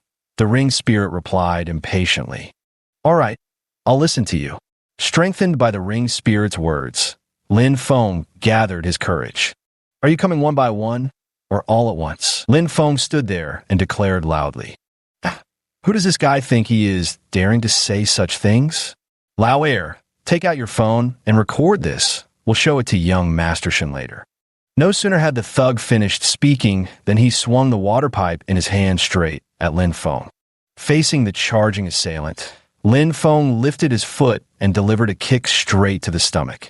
The man flew several meters, foaming at the mouth before crashing to the ground. The other thugs, seeing this situation, didn't hesitate to speak and immediately charged at Lin Feng with their metal pipes in hand.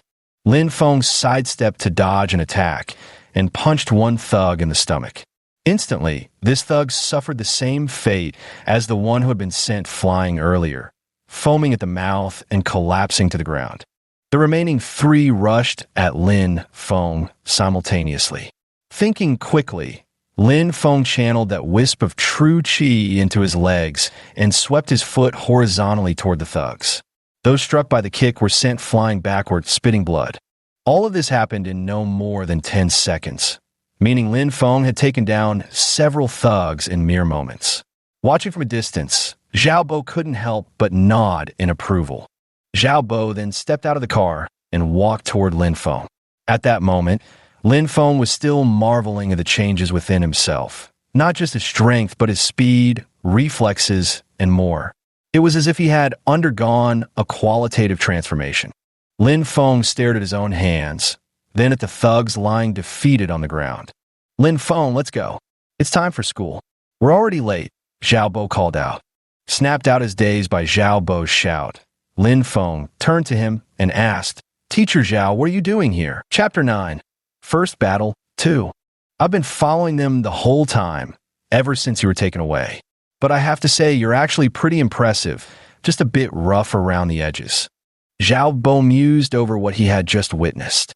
Hearing this, Lin Feng felt a surge of irritation, his expression hardening as he asked, Teacher Zhao, why didn't you come out and help me earlier? I didn't help you because I wanted you to grow. Look how perfectly you handled it all by yourself. Zhao Bo pointed at the thug rolling on the ground.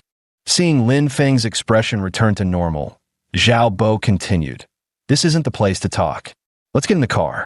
With that, Zhao Bo headed toward his Honda. Lin Feng followed behind, and after both got into the car, Zhao Bo started the engine and sped away from the scene, heading back toward the school. Lin Feng was still a bit upset. Zhao Bo had been right there, but chose not to help. Zhao Bo occasionally glanced at Lin Feng from the corner of his eye. Zhao Bo noticed that the other party still seemed upset with him, so he spoke up, Lin Feng, don't be angry anymore. I see you lack practical combat experience. Here's a chance for you to show your skills. Cool off. I'll treat you to a meal another day. Hearing Zhao Bo's words, Lin Feng thought it made some sense. He really was lacking in practical experience, and this would be a good opportunity to accumulate some. So he replied, All right, remember you owe me a meal next time. If something like this happens again, don't just stand there. Help me deal with them together. Hearing this, Zhao Bo nodded and asked, "Who exactly did you offend?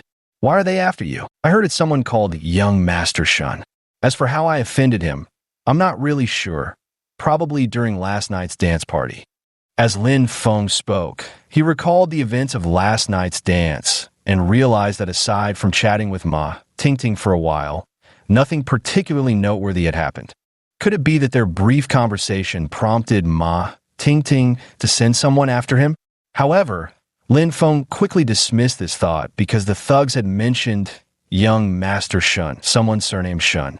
No matter how hard he tried, Lin Feng couldn't recall any connection or conflict with anyone surnamed Shun. It seemed there had never been any. Lin Feng decided to put all these thoughts aside. The boat would straighten itself when it reached the bridge. There was no point in worrying about it now. "Then you'd better be careful lately. Who knows what tricks they might pull next," Zhao Bo warned. The car wound through countless twists and turns before finally arriving at Capital No. 1 High School. Classes had already begun, and Lin Feng quickly got out of the car and hurried toward the classroom. He reached the classroom door and called out, "Reporting in. What's the matter with you? Late for class." The teacher scolded. "There is a bit of trouble on the way to school," Lin Feng replied, scratching the back of his head. "Come in. Since it's your first time, I'll let it slide. Next time, report to my office," the teacher said, easily allowing Lin Feng to enter. Lin Feng took his seat, pulled out his textbooks, and began listening to the lecture while silently thinking, "Ring spirit, help me achieve total recall." Instantly, a surge of pure energy erupted from the ring and rushed into Lin Feng's mind. The next moment, he felt an extraordinary clarity in his thoughts. Just at that moment, Shun Jiajie received a phone call. "Hello, young Master Shun. All our men have been crippled." Who would have thought that Lin Feng was actually this strong? He took on so many by himself. Chun Li's voice came through the phone. "These useless idiots can't even take down a loser. What good are they? I'll send my own men instead. How dare he compete with me for a woman? Does he have a death wish?" Shun Jiajie said angrily. "Young Master Shun, that Lin Feng seems to be a trained fighter. Ordinary people are no match for him." Chun Li continued reporting about Lin Feng. "I don't care if he's trained or not. Since he's offended me, he won't get off so easily."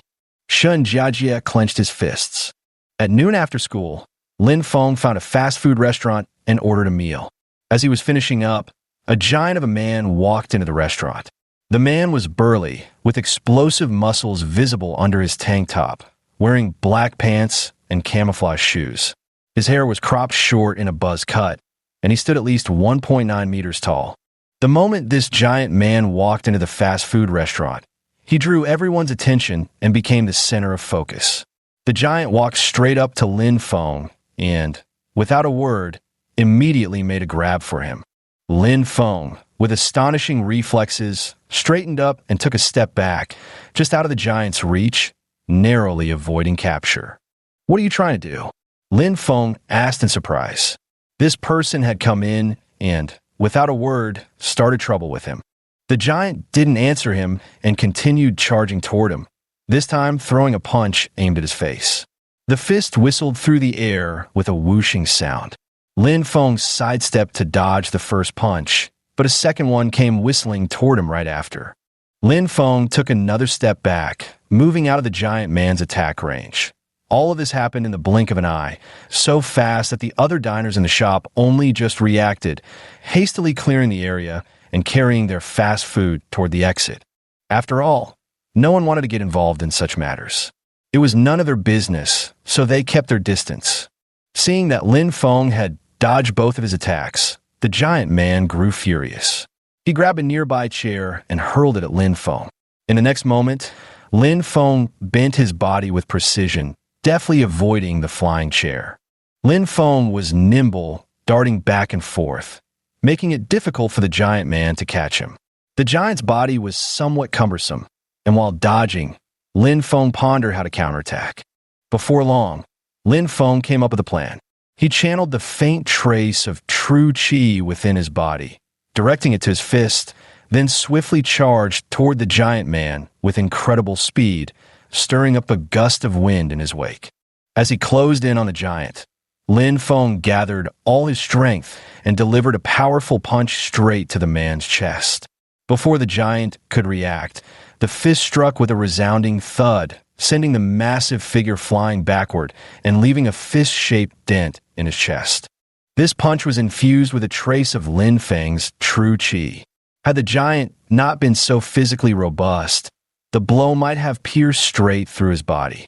If it had landed on anyone else, the consequences would have been far more severe than just leaving a fist imprint. The giant finally collapsed to the ground, clutching his chest with both hands, blood trickling from his mouth. Lin Feng stepped forward and asked softly, "Who sent you?" The giant remained silent. Seeing this, Lin Feng stepped on the giant's stomach and said, "If you won't talk, fine. Let's see how long you can hold out." As Lin Feng spoke, he kept his foot pressed on the giant. Before long, the giant finally spoke, saying, "Young Master Shun sent me." "It's that Shun Xiao again, looking for me twice in a single day," Lin Feng muttered. Then he stopped caring about the giant still lying on the ground and said, "Boss, check out." Only then did the boss timidly crawl out from under the table. Since opening this shop, it was the first time he had witnessed such a fight, so it was natural for him to feel a bit scared. Lin Feng took out a 10 yuan bill, handed it to the boss, and then turned to leave the fast food restaurant. Everyone was still stunned when this young man sent the burly man flying with a single punch. It wasn't until long after Lin Feng left the fast food restaurant that the crowd finally regained their composure. Walking back to the courtyard house after leaving the fast food joint, Lin Feng took out his phone and dialed Suda's number.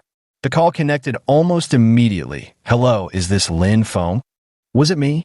Was there someone named Shun at the dance party last night?" Lin Feng inquired.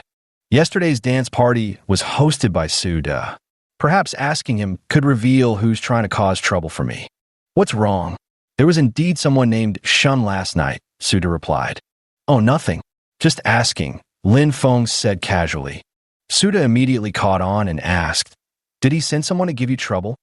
At Suda's words, Lin Feng was startled. How did he know someone had been bothering him? So Lin Feng asked, "How did you know?" "No wonder," Suda said. "I was wondering why you'd ask that. That Ma Tingting you were chatting with last night. She's someone Shinjiajia has been chasing for a long time. He probably targeted you because you talked to her. Are you all right?" Suda expressed concern over the phone. "I'm physically fine, just really annoyed. You wouldn't believe it. That Shingai has already caused me trouble twice today." Lin Feng sounded displeased. "All right, I understand. I'll contact Shinjiajia on my end. You stay safe. I'll handle this matter for you," Suda said over the phone. "All right, then I'll wait for your good news." With that, Lin Feng hung up. Lin Feng returned to the courtyard house, where Zhao Bo happened to come out of his room and said, "Lin Feng, why are you back so late?" "Just now at dinner. I ran into trouble again. What a bummer," Lin Feng said casually. "Are you okay?" Zhao Bo asked with concern. "I'm fine, but my good mood has been completely ruined," Lin Feng replied as he walked to his room door and opened it. "As long as you're okay, gaining more experience will be good for you," Zhao Bo said with a smile. Lin Feng entered his room and called out in his heart, "Ring spirit, come out for a moment." "What is it, master?" the ring spirit asked. "When will I have more true qi? The amount I have now is pitiful. Just a tiny wisp each day is nowhere near enough," Lin Feng grumbled. "This takes time and accumulation. You think you're slow? My previous 2 masters took over half a year just to cultivate a single wisp of true qi. You're progressing fast by comparison," the ring spirit retorted impatiently. Lin Feng had been targeted twice today, and it made him acutely aware of his weakness. If 2 men had confronted him at noon instead of just 1, he might not have survived. After all, he only had that single wisp of true qi and just 1 chance to use it per day. Chapter 10. Ma Tingting in this world. Who knows how many hidden powerhouses still lurk in the shadows? Right now, Lin Feng is still far too insignificant.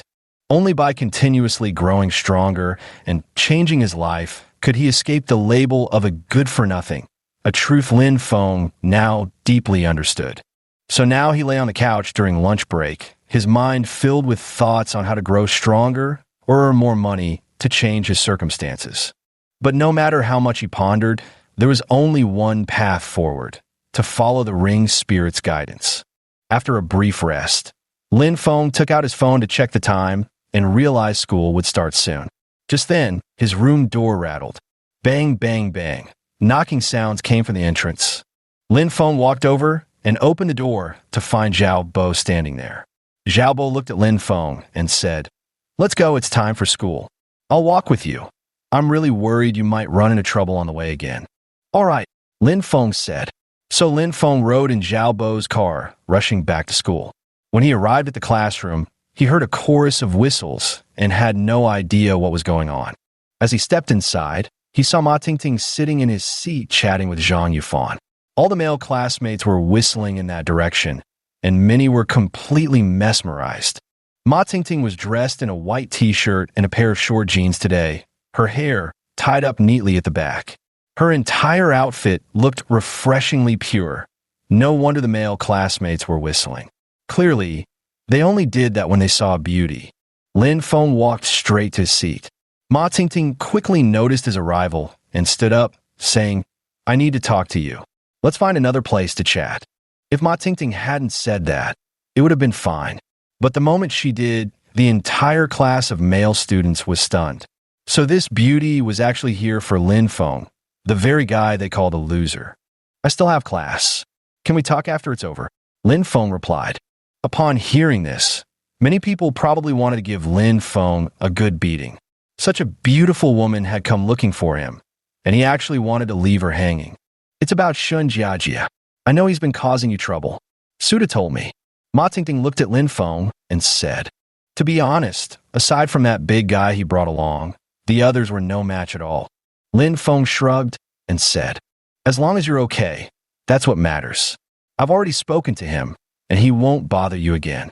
Seeing Lin Feng's nonchalant attitude, Ma Tingting, who had been quite worried, finally relaxed. Perhaps knowing that Lin Feng had single-handedly beaten up those hooligans, and even that giant couldn't do anything to him, she felt reassured. "That's good. Otherwise, I wouldn't know how long I'd have to worry about it." Lin Feng sat down in his seat and looked up as he spoke. "How about having dinner together tonight? Honestly, I feel really bad that just chatting with you brought you so much trouble." Ma Tingting watched as Lin Feng was about to take out his books and said, "All right." Lin Feng agreed. It was a good thing to be treated to a meal by someone, especially by a beautiful girl. How could he refuse? "Then let's add each other on WeChat," Ma Tingting said, pulling out her phone and showing Lin Feng the QR code to scan. They added each other as contacts. This series of actions and conversations left the other male students in Class 3, Grade 12 Green, with envy. They couldn't understand why the good-for-nothing in their eyes had a beautiful girl taking the initiative to approach him, and even adding him on WeChat. What's more, they had even arranged to have a meal together after school. It was truly enviable. Those who had previously mocked Lin Feng now fell silent. After all, having such a stunning beauty seek him out was a blessing they could only dream of. After adding each other on WeChat, Ma Tingting left since classes were about to start. As she wasn't a student at this school, she departed. Shortly after Ma Tingting left, ding ling ling ling, the class bell rang. This period was math class. Zhao Bo entered the classroom, gave Lin Feng a meaningful look, and announced, "Class begins." The students stood up and chorused, "Good morning, teacher." Lin Feng once again activated his photographic memory mode, focusing intently on the lecture. Since it was senior year and time to prepare for college entrance exams, the class schedule was packed tight with nearly one test every week. Today, Zhao Bo didn't give the class a quiz, but instead helped everyone review previous lessons. Lin Feng had successfully memorized all the review materials, and by the end of the class, he felt he had gained a lot. The second and third classes that followed were also review sessions, and Lin Feng effortlessly committed everything to memory with his photographic ability. The gap between him and his classmates was steadily narrowing. After finishing the 3 afternoon classes, Lin Feng took out his phone, opened WeChat, and saw that Ma Tingting had already sent the address. It was a hotel on Baidong Road. Lin Feng walked out of the school gate, hailed a taxi, and said, "Driver, 23 Baidong Road. All right, the taxi arrived at number 23 Baidong Road after about half an hour. Lin Feng paid the fare and got out, greeted by four characters, de hotel. Lin Feng examined the hotel. It was clearly at least a five-star establishment. This was his first time visiting such a place. As he stepped forward to enter, a security guard suddenly stopped him. "What are you doing here? This isn't the kind of place a student can afford." "Get going," the guard said, waving his hand to shoo Lin Feng away. Faced with such a snobbish security guard, Lin Feng retorted irritably, "My friend is inside. If you don't believe me, I'll call her out right now." After that, Lin Feng took out his phone and typed on WeChat, "I'm at the entrance, stopped by security. They won't let me in." Not long after the message was sent, Ma Tingting came out from inside and scolded, "What are you two doing? He's my honored guest.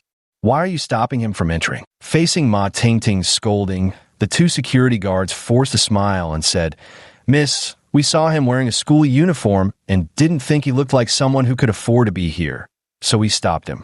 See? I told you my friend was inside, but you didn't believe me. Now do you believe it?" Lin Feng said, looking at the two security guards who were now bowing and scraping. "Lin Feng, come in. I'll let it slide this time for the two of you, but if there's a next time, you can just leave directly." Ma Tingting said coldly. Yes, Mississippi." Lin Feng entered the hotel and found that both the decorations and the layout were beyond comparison with ordinary hotels. The interior was splendidly adorned, giving off a distinctive and impressive atmosphere. Ma Tingting led Lin Feng into a private room, which was at least 50 square meters in size, a very spacious private room with decorations no less luxurious than those in the main hall outside. Lin Feng and Ma Tingting sat facing each other across a large round table. The waiter quickly brought the menu, and Lin Feng took it, casually ordering a few dishes before handing it to Ma Tingting. Ma Tingting added a few more selections before finally returning the menu to the waiter. People who dine here usually don't care about the prices. A single dish costs at least 500 yuan. Eating in such an environment is an indulgence in itself. The place likely sells the ambience rather than the food. "I'm truly sorry about the trouble Shunjiaji caused you. Let me toast to you." Ma Tingting raised her wine glass. "It's all in the past now." Lin Feng also raised his glass, and the two clinked their cups together. "Oh, by the way, I have some news to tell you." Ma Tingting set down her glass and picked up a piece of meat to chew. "What news?" Lin Feng asked curiously. "Wang Yudi is getting engaged." Ma Tingting looked at Lin Feng as she spoke. At these words, Lin Feng felt as if he'd been struck by a hammer. The woman who had previously broken off their engagement was now getting engaged to another man. Hearing this news unsettled him. He couldn't tell whether it was resentment or something else stirring within him. Ma Tingting noticed Lin Feng's expression and added, "Don't be disheartened. This engagement wasn't Wang Yudi's idea. It was forced by her family. I no longer care about her affairs. She could get engaged to whoever she wants. We've long been unrelated." Lin Feng feigned composure. In truth, Lin Feng still cared quite a bit about such matters. After all, he had just been rejected in an engagement, and now, just a few days later, she was said to be engaged to someone else. However, the expression on his face betrayed him, and Ma Tingting easily saw through it. So she said again, "I understand how you feel. No one could quickly move past such a shadow, no matter who they are. Well, you've seen right through me. I've pretty much let it go by now. It doesn't matter anymore." Lin Feng picked up his glass and downed the wine in one go. "Let's not talk about these things anymore. Let's eat first." Ma Tingting deliberately changed the subject. All right. After the meal, the two chatted for a while longer before Lin Feng finally left. As soon as he stepped out of the hotel, he hailed a taxi and rode it back to the courtyard house. Having drunk quite a bit earlier, Lin Feng was feeling somewhat dizzy now. He lay down on the bed and fell asleep. Early the next morning, Lin Feng got out of bed and stretched lazily. Just then his phone rang. He pulled it out and saw it was Suda calling. He answered, "Hey Suda, what's up? Did Ma Tingting tell you yesterday? I've settled things with Shun Jiajia for you. He won't bother you anymore." Suda said over the phone, "Oh, I know. Ma Tingting treated me to dinner yesterday. She told me about it. Lin Feng replied. That's good. Then I'll get back to work. With that, Suda hung up the phone. Just like any other day, Lin Feng started working on the Chinquan diagram early in the morning. Since it was Saturday and there was no school, he had plenty of time. As for Zhao Bo, perhaps because it was the weekend, he wasn't seen in the morning. Dad, I'm home. A girl's voice floated in from the entrance of the courtyard house. Lin Feng turned towards the sound and saw a beautiful girl walking into the courtyard.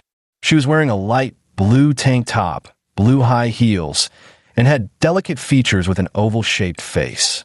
She was carrying several large and small bags in her hands. Chapter 11. Injured Zhao Bo, the elderly man in the yard, upon seeing the visitor, smiled and stepped forward to greet them, saying, My dear, you've finally come back. I've missed you so much. Dad, I miss you to death too. The two embraced for a while before parting. Come, let Dad take a look. Have you lost weight? The elderly man carefully examined his daughter. No, I've actually gained some recently, Rinshichi replied. Why did you bring so many things? The elderly man asked, seeing the numerous bags in Rinshichi's hands. These are vegetables. Rinshichi took out the contents of one of the bags and said. The old man saw how much there was and immediately worried. With so many vegetables, how can the two of us finish them all? It's fine, just throw it away if you can't finish, Rinshichi said playfully. The old man was displeased when he heard they were going to throw it away and said, What a waste to throw it out. Why not call the others in the courtyard to come and eat together? Shaolin, come over for lunch at my place. My daughter bought too much food for just the two of us, so join us. Oh, and Teacher Zhao, you should come too. The old man called out to Lin Feng, who was working on his Chinquan diagram. Lin Feng hadn't tasted home-cooked food in a long time, and now that the old man was inviting him to share a meal, it was the perfect opportunity to satisfy his cravings. Normally, he just ate fast food at diners, which was utterly dull. At the old man's words, Rinshichi immediately noticed Lin Feng, who was off to the side working on his Chinquan diagram. She sized him up. Lin Feng was dressed in a gray t-shirt, black shorts, and a pair of cloth shoes, his entire outfit clearly cheap street market goods. However, his presence was undeniably striking. At least in Rinshichi's eyes, Lin Feng was quite easy on the eyes. You're the new guy, right? Rinshichi asked Lin Feng. Lin Feng heard someone asking him, but didn't stop what he was doing, just turned his head and said, Yes, I just moved here this week. No wonder I've never seen you before. Let's have lunch together today. I bought plenty of groceries anyway. Rinshichi said very enthusiastically. Sure, Lin Feng agreed. It's good for neighbors to share a meal together. As the saying goes, a near neighbor is better than a distant relative. After completing the Chinquan map, Lin Feng returned to his room and washed up. He noticed that the water was no longer as murky as before. It was almost noon when Zhao Bo finally returned from outside. Dressed in a black suit, black pants, and black leather shoes, he looked exactly like a killer from a TV show.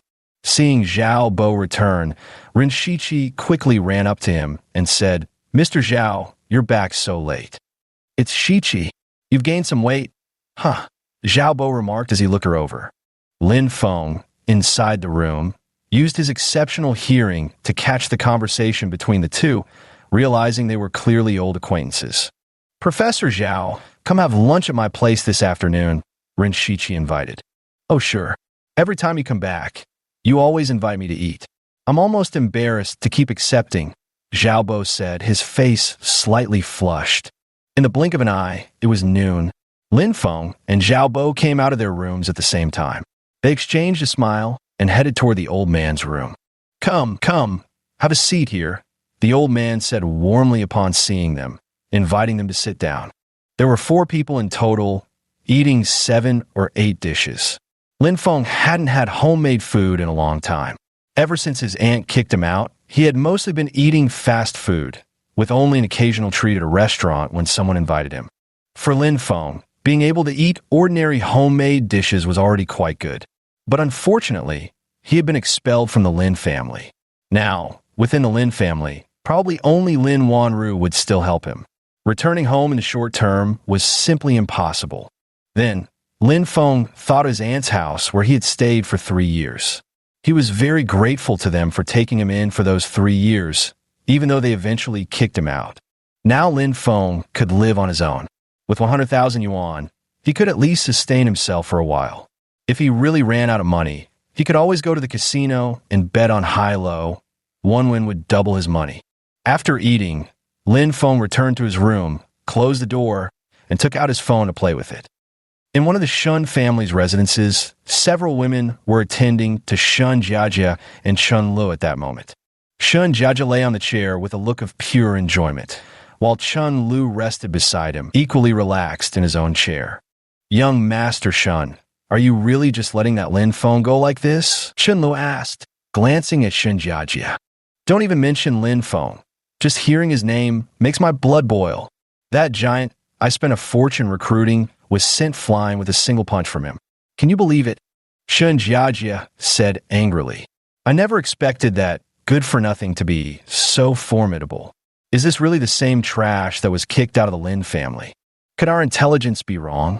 Chun Lu trembled at that moment, then waved his hand to dismiss the woman standing before him. Shun Jiajia happened to notice Chun Li's reaction and said with a laugh, "Let's not provoke him for now. Ordinary people are no match for him. We'll wait until we find the right person to deal with him. Damn it, next time we must teach him a lesson. How dare he compete with young Master Shin for a woman? Has he never tasted death before?" Chun Lu fawned from his side. "Suda and Ma Tingting have already told me not to touch him for now. We'll deal with him later when the time is right." Shun Jiajia lit a cigarette, took a puff, and said, Lin Feng opened WeChat and saw a message from Ma Tingting. It was a photo of 2 people together. One was Ma Tingting, but he didn't recognize the other woman. So he typed a message, "Who's that beauty?" The other beauty in the photo was even more stunning than Ma Tingting.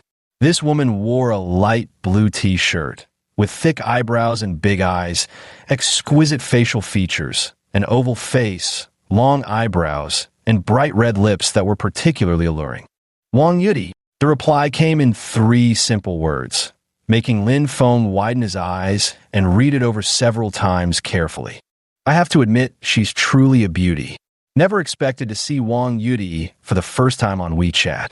Then Lin Feng asked again, "What's your relationship with her?" The other person quickly replied, "Best friends." Seeing the words "best friends," Lin Feng was somewhat shocked. The world was so small. Just randomly attending a dance and meeting a beautiful woman turned out to be Wang Yudi's best friend. After that, Lin Feng sent a string of ellipses in response. That day, Lin Feng spent his time playing with his phone in his room until evening. Just as he was about to turn off the lights and go to sleep, he heard someone knocking on his door. Bang, bang, bang. "Who is it?"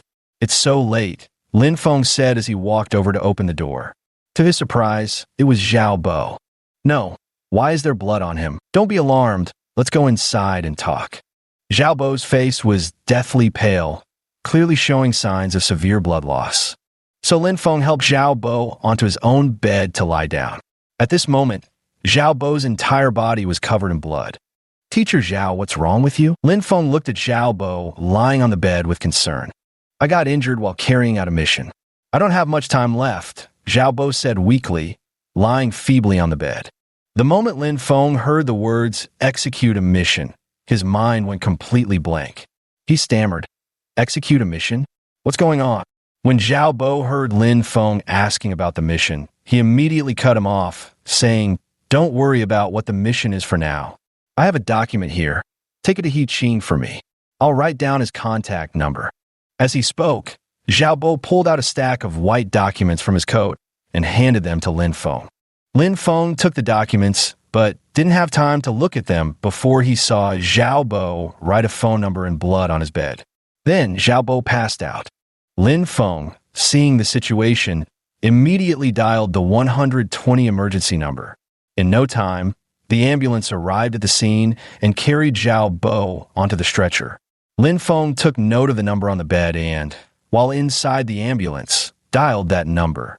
As soon as the call connected, a middle-aged man's voice came from the other end. "Hello? Hello, this is Lin Feng.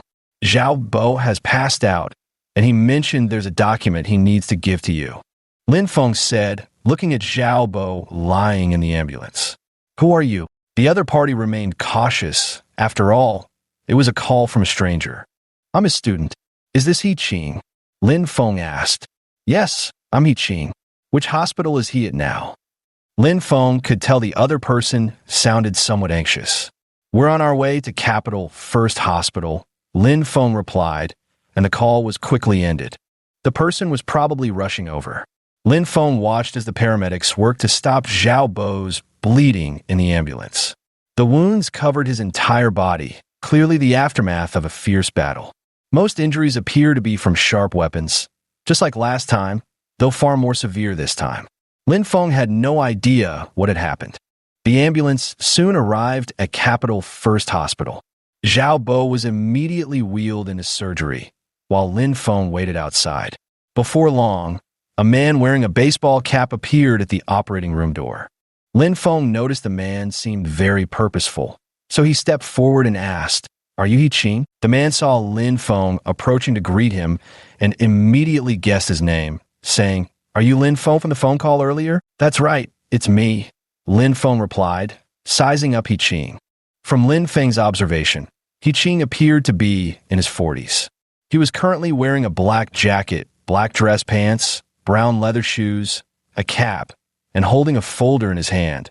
His entire demeanor made him look exactly like a detective. After a brief exchange of greetings, Lin Feng handed the documents in his hand to He Qing, who took them and promptly filed them away in a folder. Chapter 12. The Mercenary Group. How long has Zhao Bo been in there? He Qing asked with concern, noticing the operating room light was still on. He's been in for almost half an hour. Who are you to him?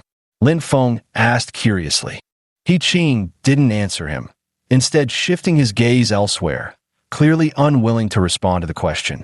The two stood silently at the operating room door, each lost in their own thoughts. Another half hour passed, and the light in the operating room remained on, with no news coming from inside. But just then, a woman in a leather jacket and tight pants arrived at the operating room door. The woman, with her hair let down and wearing black gloves, looked just like a female assassin from TV. She walked up to He Qing and whispered, "Is he okay?" This mission seems to have been beyond his capabilities. He's in the operating room now. We don't know if he's okay. I heard he was quite seriously injured this time. It was a young man over there who brought him here. He Qing also spoke quietly with the woman in black.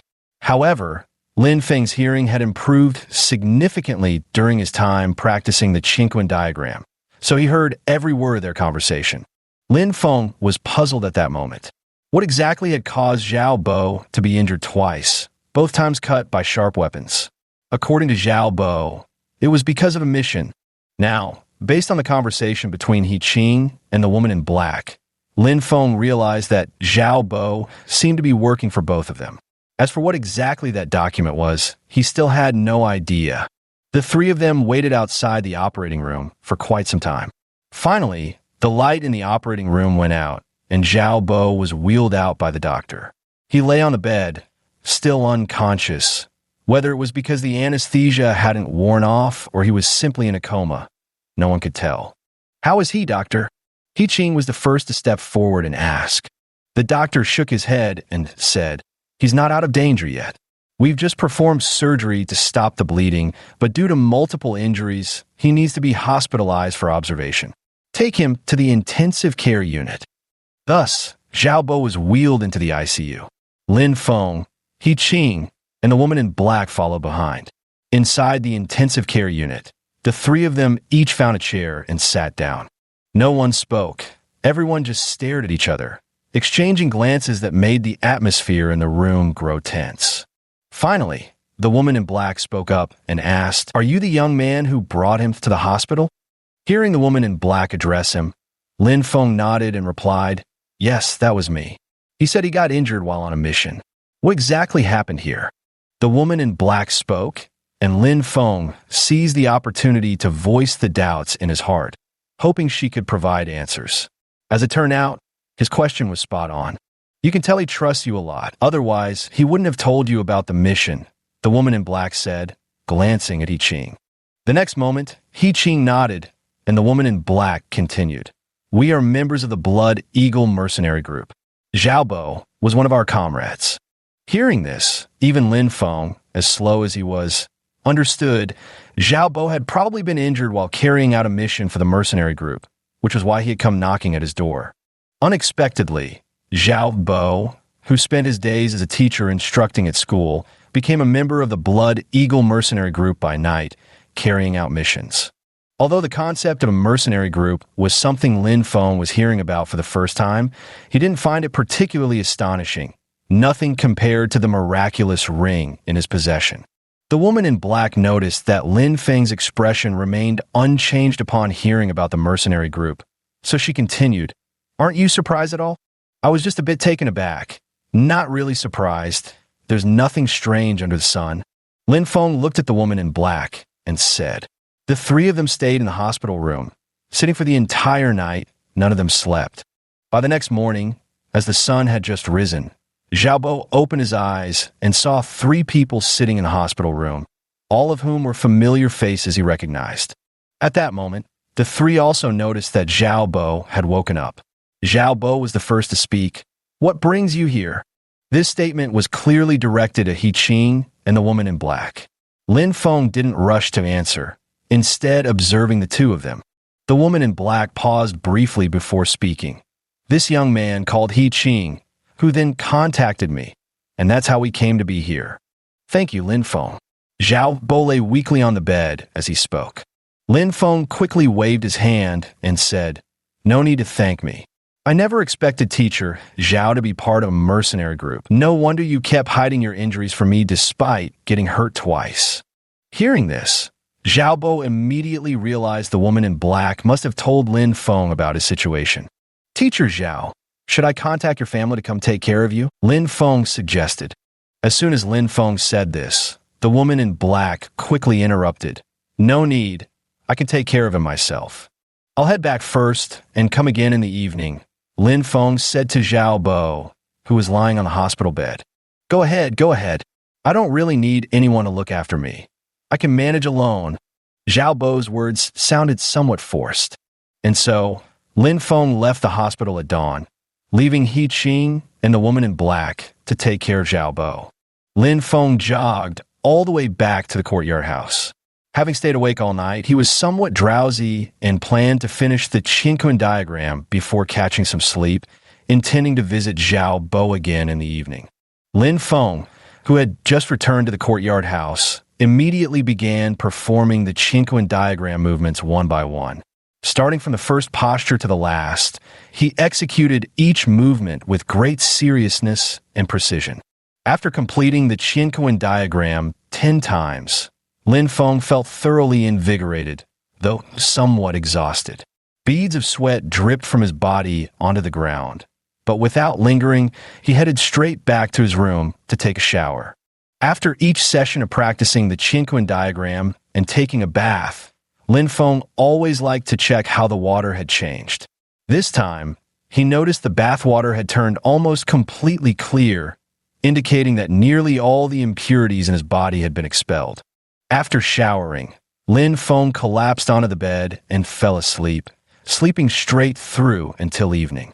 When Lin Feng got out of bed, he glanced at his phone and saw it was already past 7 o'clock. Time to go check on Xiaobo. On his way to the hospital, Lin Feng bought 2 fast food meals, one for himself and one for Xiaobo. He walked all the way to the hospital, only to find He Qing gone, leaving only the woman in black to take care of Xiaobo. The 2 were chatting at the moment. Lin Feng strode into the room, handing Xiaobo one of the fast food meals he had bought while keeping the other for himself. He immediately started eating. The woman in black saw Lin Feng coming, stood up, and said, Young man, could you please look after things here? I'm going out to grab a meal. Sure, leave it to me, Lin Feng said, taking a bite of his food. After the woman in black left, Xiaobo sat up from the bed, holding his lunchbox, and said, Lin Feng, would you like to join our mercenary group? Hearing Xiaobo's words, Lin Feng nearly choked on his food. He coughed a couple of times and said, I'm still a student. Does your mercenary group have no entry requirements? Can anyone just join? There's an entry barrier, but since I'm your recommender, you should be able to get in. Besides, being a student isn't an issue.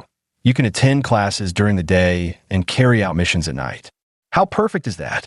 And most importantly, completing missions comes with bonuses. Zhao Bo patiently persuaded Lin Feng. The moment Lin Feng heard about the bonuses, his interest was piqued. How much can you earn from one mission? He asked. At least over 100,000, sometimes several million. For particularly difficult ones, it can go up to tens of millions. What do you think? Interested now? Zhao Bo said with a laugh. Surely they're not all life or death situations, right? I've seen you get injured twice already, and your wounds haven't even healed yet. And here you were talking to me about this. Lin Feng looked at the wounds on Zhao Bo's body and immediately realized that money wasn't easy to earn, no matter where you were. Since Zhao Bo had been a special forces soldier before joining a mercenary group, this kind of life had almost become routine for him. Getting injured was nothing unusual in his eyes. But Lin Feng was different. He was just a student whose daily life had previously revolved solely around attending classes and studying, until he obtained that magical ring. Now, his life had taken a dramatic turn. Every day, he practiced with the Qianquan diagram to train himself, and his newfound ability to memorize everything after one glance in class had brought unexpected excitement to his previously mundane existence. I'm a rather restless person, so I always take on dangerous missions. That's why I end up getting hurt, Zhao Bo said, putting down his finished takeout box and looking at Lin Feng. It sounds quite tempting, and I'm short on money right now. You can just recommend it to me, Lin Feng said after some thought. Although Lin Feng now had X-ray vision, he couldn't spend all his time at the casino.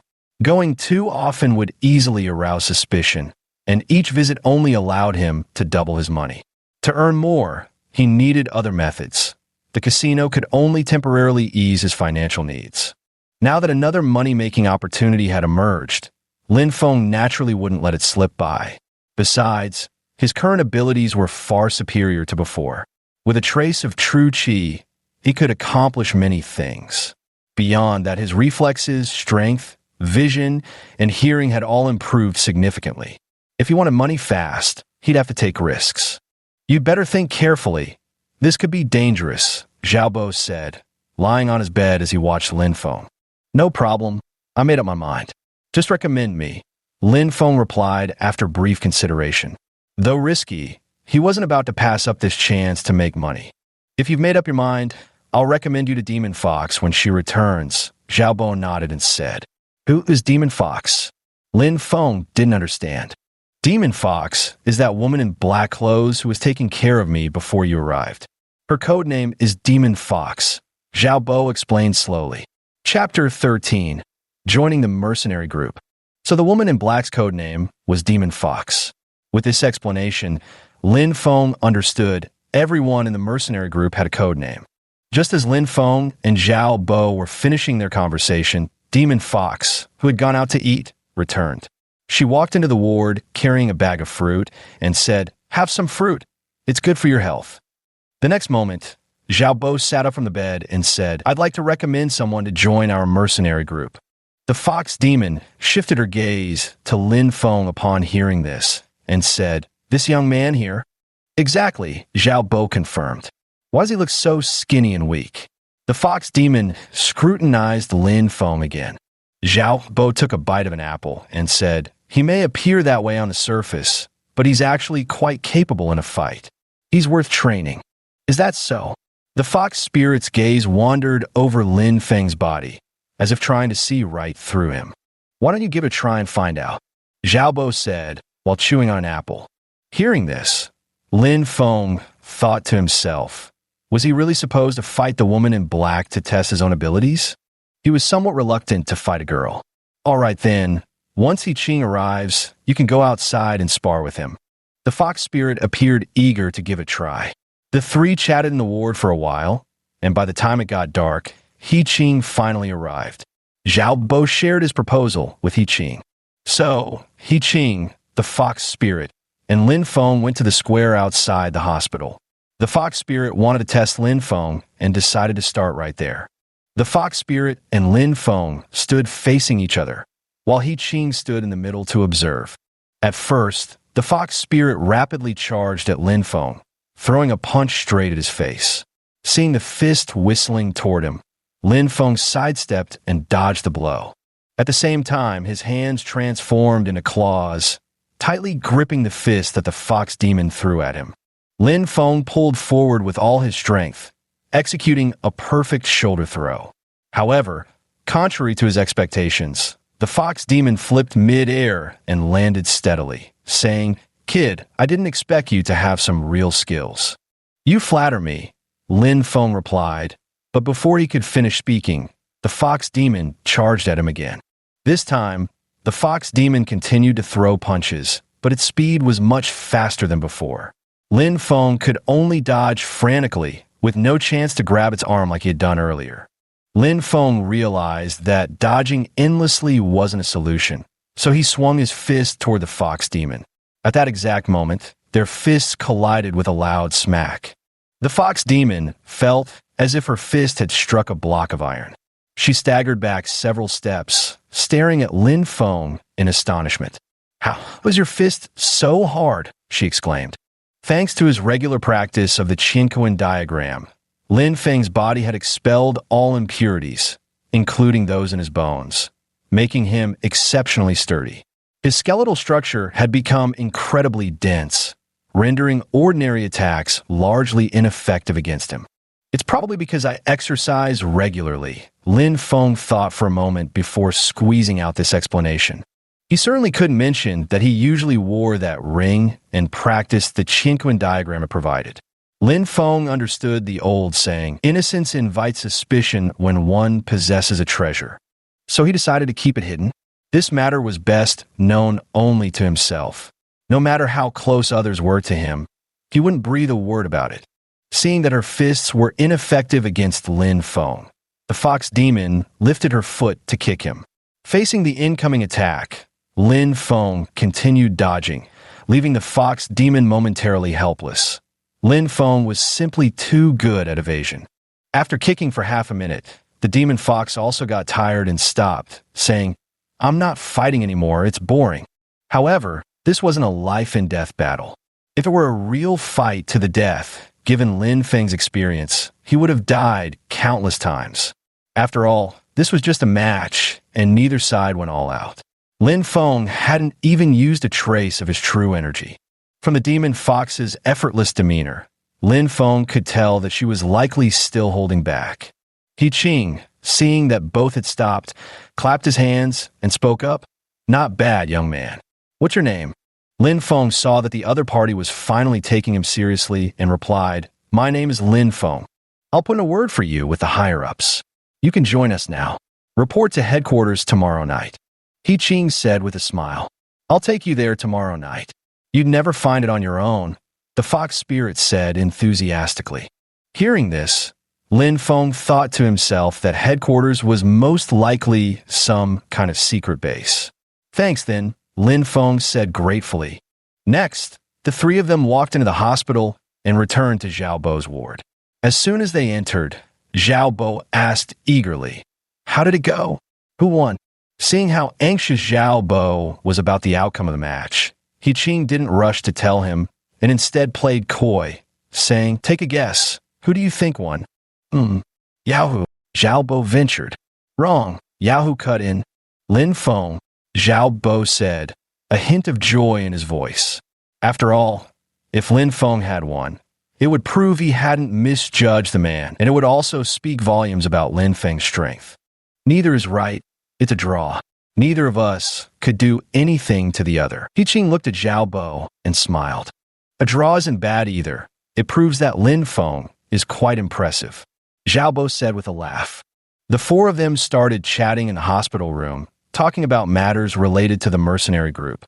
Since Lin Feng had just joined, he didn't understand much and had a lot to learn. They chatted until midnight. Seeing that it was getting late and he had classes the next day, Lin Feng made an excuse to leave, leaving He Qing and Yahoo there to take care of Zhao Bo. After midnight, there were few pedestrians on the street. Lin Feng walked alone on the boulevard, his heart filled with fervor. He vowed that once he joined the mercenary corps, he would work hard and strive to make a name for himself one day, shedding the label of being a good-for-nothing. Returning to the courtyard house, Lin Feng immediately turned off the lights and went to sleep. The next morning, he got up early to practice the Qinquan diagram. Just as he completed the Qinquan diagram for the 10th time, the ring spirit called out, "Master, Master." "What is it?" Lin Feng asked in his mind. "You can now practice the Qinquan diagram a few more times. Your foundation has been solidified," the ring spirit guided. "Oh, well then, I'll do it a few more times," Lin Feng said silently in his heart. Then, after completing 10 repetitions, Lin Feng continued to practice the Qinquan diagram, 11 times, 12 times. By the time he finished 15 repetitions, Lin Feng finally couldn't hold on any longer and lay down right there in the courtyard, sweat dripping steadily. As he lay down, Lin Feng felt that the trace of true qi in his dantian seemed to have grown quite a bit, and he murmured to himself, "It looks like if I keep this up, it won't be long before I can use that trace of true qi a few more times." "Master, can you feel that strand of true qi has grown significantly stronger?" the ring spirit said. "Yes," Lin Feng silently replied in his mind. "Master, congratulations. You're about to transcend the realm of ordinary people," the ring spirit said joyfully.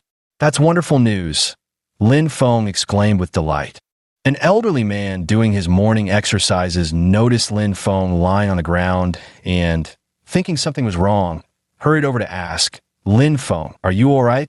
The old man's question snapped Lin Feng out of his euphoria.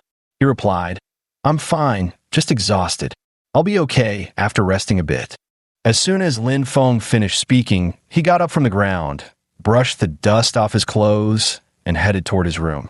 Back in his room, Lin Feng freshened up, changed into his school uniform, and jogged off to school.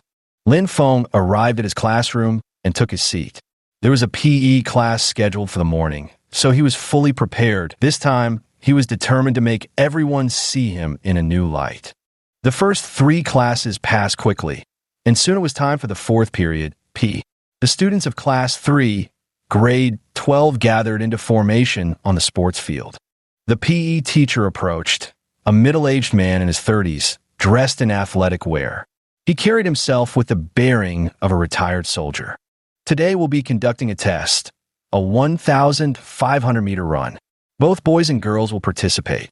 You may now begin your warm-up exercises," the middle-aged man announced in a firm, resonant voice. Upon hearing 1,500 meters, many students immediately felt like backing out. But then they remembered there was still Lin Feng, the good-for-nothing. This thought alone reinvigorated their spirits. Lin Feng was already prepared. He intended to astonish everyone. His physical condition had improved dramatically compared to before. It was like night and day. After a brief warm-up session, the PE teacher instructed, "Line up properly and get ready." As soon as the words were spoken, the entire class lined up neatly on the running track, waiting for the start. Seeing that everyone had already formed their lines, the PE teacher walked to the edge of the track, took out his whistle, and blew it. The sound of the whistle spread, and everyone began to run. They had to run 7.5 laps in total. One full lap around the track was 200 meters, so 7.5 laps made exactly 1,500 meters. Right from the start, Lin Feng took the lead, running at the front. This surprised many, since when had that loser become so capable? Many couldn't believe their eyes and tried their best to catch up, but no matter how hard they tried, they couldn't close the gap. By the end of the first lap, Lin Feng was still leading at the front. A large group followed behind, straining to chase after Lin Feng. Yet for some reason, the more they pursued, the wider the distance grew. By the time the second lap was completed, Lin Feng had already pulled ahead by nearly half a lap. He glanced back and decided this lead was sufficient, maintaining the distance steadily. When the third lap finished, everyone realized that no matter how they pushed, the gap remained unchanged, still holding at that same distance.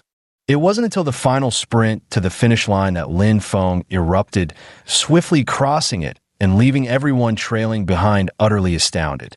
Several girls soon couldn't keep up, switching from running to walking. The PE teacher shook his head at the sight and let out a sigh. Then he turned to look at Lin Feng, the first one to cross the finish line. Chapter 14, The Invitation. This student was only breathing a little heavily, which was far better compared to those girls who couldn't even run anymore. The remaining runners crossed the finish line one after another, marking the end of the exam. Everyone looked at Lin Feng with newfound respect, and soon murmurs began to spread. That loser must have eaten something special today. How else could he run so fast? No kidding. No matter how hard we chased, we couldn't catch up. Gotta admit, he really pulled one over on us this time. Listening to the chatter about him, Lin Feng felt thoroughly satisfied. From now on, catching people off guard would be his way.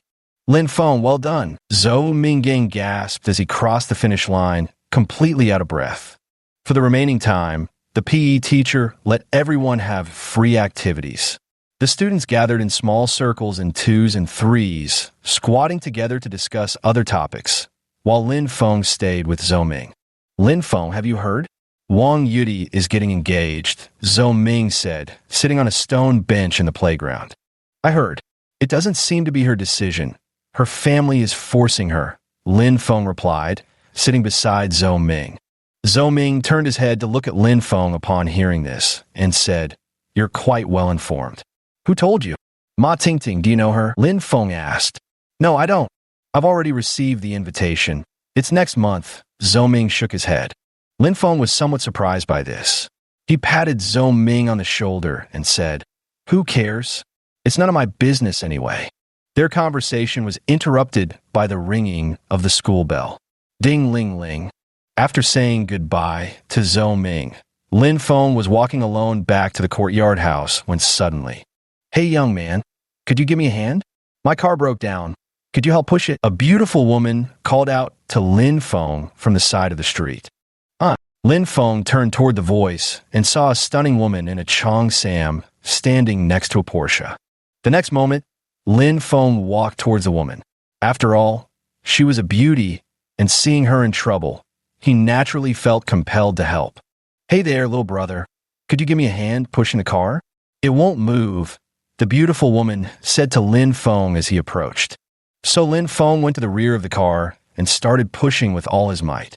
The car slowly inched forward, but the speed was painfully slow. Walking would have been faster than pushing like this. After a short while, the car, which had been stuck in the middle of the road, was finally pushed to the side by Lin Feng alone. Wiping the sweat from his forehead, he took a moment to catch his breath. Is this okay now? Lin Feng asked the beautiful woman. Thank you, young man. I'm heading to a nearby hotel for dinner. Would you like to join me? The beautiful woman nodded at Lin Feng and extended the invitation. Lin Feng quickly waved his hand and said, No need. I plan to grab a quick meal at a diner. What's your name, young man? I'm Fan Yin, Fan Yin said politely. Oh, I'm Lin Feng. Lin Feng replied, scratching the back of his head. Here's my business card, keep it safe. You can call me if anything comes up. Fan Yin handed a business card to Lin Feng. Lin Feng pocketed the card and bid farewell to Fan Yin. After parting ways with Lin Feng, Fan Yin arrived at the Sihai Hotel and took the elevator directly to the 10th floor. Sister Fan Yin, you're so late. We've been waiting for you for half an hour, Wang Yudi complained. Enough about that. My car broke down right outside the hotel. Luckily, a kind young man helped push it to the roadside. That's how I got rescued. I still need to call for a tow truck later. Fan Yin plopped down onto her chair in a huff, glaring at the lavish spread of delicacies covering the table. The male waiter at Sihai Hotel found his eyes utterly disobedient at this sight. They remained fixed on the stunning women seated around the dining table, each radiating distinct charm like a vibrant bouquet. Even the female server delivering dishes had trembling hands. 7 or 8 women, all breathtakingly beautiful, gathered at a single table was an exceptionally rare spectacle. Sisters, help me brainstorm how to resolve this engagement matter. Wang Yudi looked at the group and spoke. I think you should just leave the capital and go abroad to avoid it for now, Fan Yin said bluntly. Why don't you just find a shield to block it? Tell them you already have a boyfriend, Qin Chu said playfully. When Wang Yudi heard the term human shield, she immediately thought it was a good idea, but where could she find one? However, it didn't take long for her to remember Lin Feng. But it hadn't been long since she broke off the engagement with Lin Feng, and now she needed him as a shield. She genuinely felt guilty about it. Wang Yudi now somewhat regretted canceling her engagement with Lin Feng. At the very least, she could have used him to fend off these situations. However, there's no medicine for regret in this world. Wang Yudi could only accept her misfortune. After all, it was her own decision to terminate the engagement with Lin Feng in the first place. A shield. Who can I turn to? Lin Feng is definitely out of the question. I just broke off the engagement with him, Wang Yudi said between bites of her meal. Lin Feng. Fan Yin repeated the name upon hearing it, because the person who had just helped push her car was also called Lin Feng. Yes, Sister Fan Yin, you might not know this yet, but Lin Feng is that useless guy who was kicked out of the Lin family. I broke off the engagement with him last time, Wang Yudi said to Fan Yin, who looked shocked. The young man who helped me push the car downstairs just now is also named Lin Feng. Could it be the same person? Fan Yin tentatively asked. It might really be him. I have a photo of him here. See if it's him. Ma Tingting spoke up at this moment. Since she had added Lin Feng on WeChat, she had his profile picture. Ma Tingting handed the phone to Fan Yin, who recognized him at a glance, and said, "It's him, the one who helped push my car earlier." What? Let me see too. With that, Wang Yudi snatched the phone and began looking. This was Wang Yudi's first time seeing Lin Feng. Though Lin Feng's photography skills weren't great, the photo was still decent enough to make out. So this is Lin Feng? He's much better looking than I imagined. Wang Yudi blurted out these words without thinking. After bidding farewell to Fan Yin, Lin Feng went to the restaurant he frequented, ordered a 10 yuan fast food meal, and sat down to eat. Ever since Lin Feng's fight with that burly man last time, the restaurant owner had been deeply impressed by him. From then on, whenever Lin Feng came to eat, the owner always gave him generous portions. Lin Feng found the business card Fan Yin gave him inconvenient to carry, so he added her on WeChat instead. Shortly after adding Fan Yin on WeChat, she sent him a message. "I had no idea you were that famous Lin Feng from the capital." Lin Feng understood immediately upon seeing this message. Fan Yin must have learned about the Wang family calling off the engagement and confirmed that he was the very Lin Feng who had been rejected. Otherwise, she wouldn't have phrased it like that. The next moment, Lin Feng typed a few words on his phone and sent the message. "So, you already know?" The reply came quickly. "I'm with Wang Yudi and Ma Tingting right now. What do you think?" So that was it. Ma Tingting knew him, which was how Fan Yin learned he was that Lin Feng. But it didn't matter. Knowing was knowing. Lin Feng didn't care anymore what others said about him. After having dinner at the restaurant, Lin Feng headed to the hospital. Zhao Bo was still there. He hadn't forgotten that he was supposed to report to headquarters tonight. When he arrived at the hospital, Yao Hu and Zhao Bo were eating, while He Qing was nowhere to be seen. Lin Feng sat by the hospital bed and asked, "Professor Zhao, are you feeling better?" "It's already much better than when we first came in," Zhao Bo said while eating his box meal. "Come here tonight, and I'll take you to headquarters," the fox demon said, looking at Lin Feng. "All right, I'll probably come around 6 tonight," Lin Feng replied. After sitting in the ward for a while, Lin Feng prepared to leave the hospital and head to school. Just then, a man wearing a baseball cap suddenly appeared at the ward's door. Lin Feng's first impression was that this man was dangerous. Their eyes met briefly before the man stepped into the ward. "Chief Instructor, you're here," Zhao Bo said joyfully upon seeing the newcomer. The fox demon hastily offered her seat upon seeing the man, showing that aside from being formidable, he was also highly respected. "I came to check on you. Are you all right?" The man in the baseball cap removed his hat and set it aside. "I'm fine. I'll recover in a few days." Zhao Bo shook his head. Lin Feng checked the time and realized it was already 1:30. He immediately stood up, bid farewell to everyone, and left the hospital to head back to school.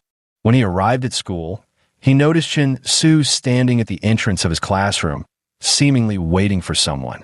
As Lin Feng approached, Chen Su spotted him and said, "Lin Feng, long time no see."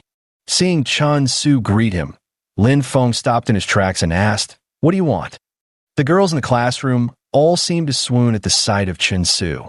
Look, isn't that Chun Su, one of the 4 young masters of the capital? Why is he here again? Wow, he's so handsome. The girl's comments drew almost the entire class to look toward the door. I came to give you an invitation. Didn't you know Wang Yudi is getting engaged? As he spoke, Chun Su took an invitation from his pocket and handed it to Lin Feng. Lin Feng was somewhat surprised. He took the invitation and asked, "Who is this invitation from?" Chun Su smiled and replied, "The He family of the capital." As soon as these words were spoken, the classroom erupted in commotion. Everyone was discussing how shocking it was that the He family, one of the 4 great families, had actually sent an invitation to a good-for-nothing. Lin Feng took the invitation and opened it, confirming that his name was indeed written inside without mistake. At this moment, Lin Feng thought to himself, what in the world is going on? Why would the He family invite him to Wang Yudi's engagement ceremony? Could it be they just wanted to make a laughingstock of him? After much deliberation, Lin Feng decided to go and see for himself, even if they just wanted to laugh at him. The invitation has been delivered. Good luck. Chun Su tossed out the words and walked away coolly from the door of Class 3, Grade 12, leaving Lin Feng deep in thought. Chapter 15. Blood Eagle Lin Feng checked the invitation several more times to confirm there were no mistakes, then returned to his seat and sat down. All the classmates in the room were now looking at Lin Feng with strange expressions. They never expected that even a good-for-nothing could get an invitation. Regardless of whether they wanted to see Lin Feng make a fool of himself, the fact that the invitation was sent by Chun Su, one of the 4 young masters of the capital, was enough to make anyone take it seriously. The invitation stated that the event would be held on October 1st, starting at 6 p.m. on the 22nd floor of the Day Hotel. With 2 weeks left until October 1st, Lin Feng stared at the invitation, wondering whether he should go or not. He was pondering this question. However, since there was still some time before the event and he hadn't made up his mind yet, he decided to put these thoughts aside for the time being. He would wait until the day came to decide. After all, as the saying goes, cross the bridge when you come to it. So Lin Feng took out his books and started reading at the desk. At that moment, Zhou Ming walked over with a smile and said, "Lin Feng, it looks like you can come with me." "I really don't know what they're up to," Lin Feng shrugged and said. "Whatever it is, we'll find out once we go take a look," Zhou Ming said, still smiling. "All right," Lin Feng nodded. Ding ling ling ling, the class bell rang, and all the students returned to their seats. This class was English teacher Lu Zhao's lesson. Every time English class came around, the entire classroom would descend into chaos. The reason was that Lu Xiao was an extremely gentle and easygoing teacher. Even if you were being rowdy, she would at most just scold you a bit, and sometimes she wouldn't even bother to intervene. Lu Xiao was wearing a sky blue dress today. About 22 years old, she was quite young and beautiful. Many male students kept glancing at Lu Xiao. Whether they were paying attention to the lecture or just observing her was unclear, making the whole class somewhat disorderly. Lin Feng, on the other hand, focused intently on the lesson. With his photographic memory, he could remember most words as soon as Lu Xiao said them once, achieving twice the result with half the effort, saving both time and energy. The afternoon passed quickly, and when school ended, Lin Feng swiftly packed up his things and left the campus. He headed to his usual fast food joint, ate a 10-yuan meal, then hurried toward the hospital. Jogging the whole way, he arrived right at 6 o'clock. It had been agreed upon earlier that Lin Feng would come to the hospital at 6 in the afternoon, where Yahoo would take him to report at the headquarters. "Lin Feng, you're here so early." Yahoo was holding a lunchbox while eating. "Yeah, I couldn't wait any longer," Lin Feng said with a smile. For Lin Feng, joining the mercenary group meant leaving ordinary life behind. Not only would the money come quickly, but he would also have a special status, which would be beneficial rather than harmful in many situations. "You still need to pass our chief instructor's test before you can enter. It's not something you can just walk into," Zhao Bo reminded him. "What? There's still an exam?" Lin Feng exclaimed in surprise. "Did you really think you could just waltz in?" Yahoo put down his lunchbox and said, "All right then, what kind of test is it?" Lin Feng asked. Probably something like close combat. Zhao Bo replied with a smile on his face. Let's go, we're heading out. He Qing, you stay here and look after him, the fox demon said as she stood up, addressing Lin Feng. Okay, you two go ahead, He Qing said while sitting on the stool. And so, Lin Feng followed the fox demon out of the hospital. Once outside, she hailed a taxi. Driver, take us to Sunset Mountain Range, the fox demon said from the front passenger seat. You got it, the driver replied as he started the car. After navigating through countless twists and turns, the car finally arrived at the foot of Sunset Mountain. The driver stopped, the fox demon paid the fare, and then led Lin Feng into the depths of the mountain range. Under the fox demon's guidance, the two walked for about half an hour until they reached a cave entrance. Two soldiers in camouflage uniforms stood guard at the entrance. Upon seeing the newcomers, they saluted without uttering a word. With that, the fox demon led Lin Feng into the cave. The interior was surprisingly spacious, featuring a square roughly the size of a football field. Everyone inside wore camouflage uniforms. Some were training, others moving about. The entire mountain served as the secret base of the Blood Eagle Mercenary Corps. According to the Fox Demon's introduction, besides this plaza as the first level, there are also second and third levels underground. This place could be described as an extremely vast secret base. The Fox Demon led Lin Feng down to the third level via elevator, straight to where the chief instructor was located. At that moment, the chief instructor was training a group of mercenaries, shouting loudly, "Attention!" Upon hearing the command, the soldiers all stomped their feet with a sharp snap, standing at attention in perfect unison. Reporting to the chief instructor, the new recruit has been brought in, recommended by Flying Fire. The Fox Demon saluted and said, Huh? Flying Fire? Lin Feng thought for a moment and understood. It must be Zhao Bo's codename. He never expected Zhao Bo's codename to be Flying Fire, such a trendy alias. Lin Feng chuckled to himself. After listening to Fox Demon, the head instructor turned to the soldiers he had just been training and said, From now on, train on your own. Dismissed. Upon hearing this, the soldiers scattered in all directions. Once all the soldiers had dispersed, the head instructor finally turned back to look at Lin Feng. Under the head instructor's gaze, Lin Feng felt as though he were being stared down by a venomous snake. So you're the new recruit looking to join us? The chief instructor spoke up. That would be me. Lin Feng looked up at the chief instructor who stood slightly taller than him. Lin Feng was already close to 1.8 meters tall, but this chief instructor stood at least 1.9 meters with an exceptionally solid and muscular build, no less imposing than the burly man Lin Feng had fought before. Come with me. I need to test whether you're qualified to join us. No sooner had the chief instructor finished speaking than he turned to lead the way. The chief instructor brought Lin Feng and the Fox Demon into a spacious room. Inside, there was a sparring platform typically used by soldiers for one-on-one close combat training. Upon entering the room, the chief instructor leaped onto the platform with a single bound and gestured for Lin Feng to join him. Following the instructor's lead, Lin Feng also jumped onto the platform in one swift motion. You can attack with full force. Don't worry about me, the chief instructor said, curling his finger in a beckoning gesture to signal Lin Feng to begin.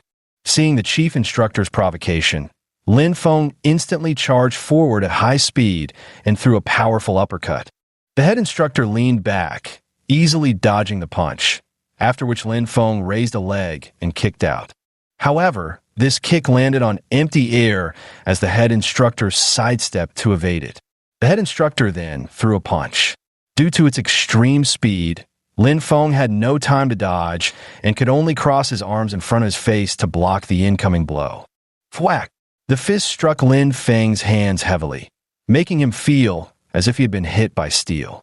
He was forced back several steps, stabilized himself, and charged toward the head instructor once again. For someone with little combat experience like Lin Feng, fighting like this was already quite impressive. Lin Feng, who had just charged forward, raised his fist again and swung it fiercely.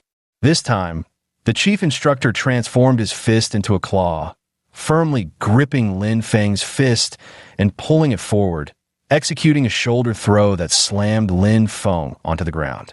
Lying on the ground, Lin Feng felt as if his bones had been shattered by the impact. Slowly, he climbed back to his feet, his eyes fixed on the chief instructor. Just then, the ring spirit reacted. "Master, give up. With your current strength, you're no match for him," the ring spirit said. "I know, but shouldn't I still give it my all?" Lin Feng silently replied in his heart. Seeing that Lin Feng showed no intention of charging again, the chief instructor said, "Now, it's my turn." As the words fell, the chief instructor dashed toward Lin Feng like lightning. Upon reaching him, he threw a punch straight at Lin Feng's face. Lin Feng countered with a punch of his own, and their fists collided with a resounding bang. The next moment, Lin Feng felt as if his fist had struck a steel plate. The space between his thumb and forefinger split slightly, and he staggered back 5 or 6 steps before steadying himself.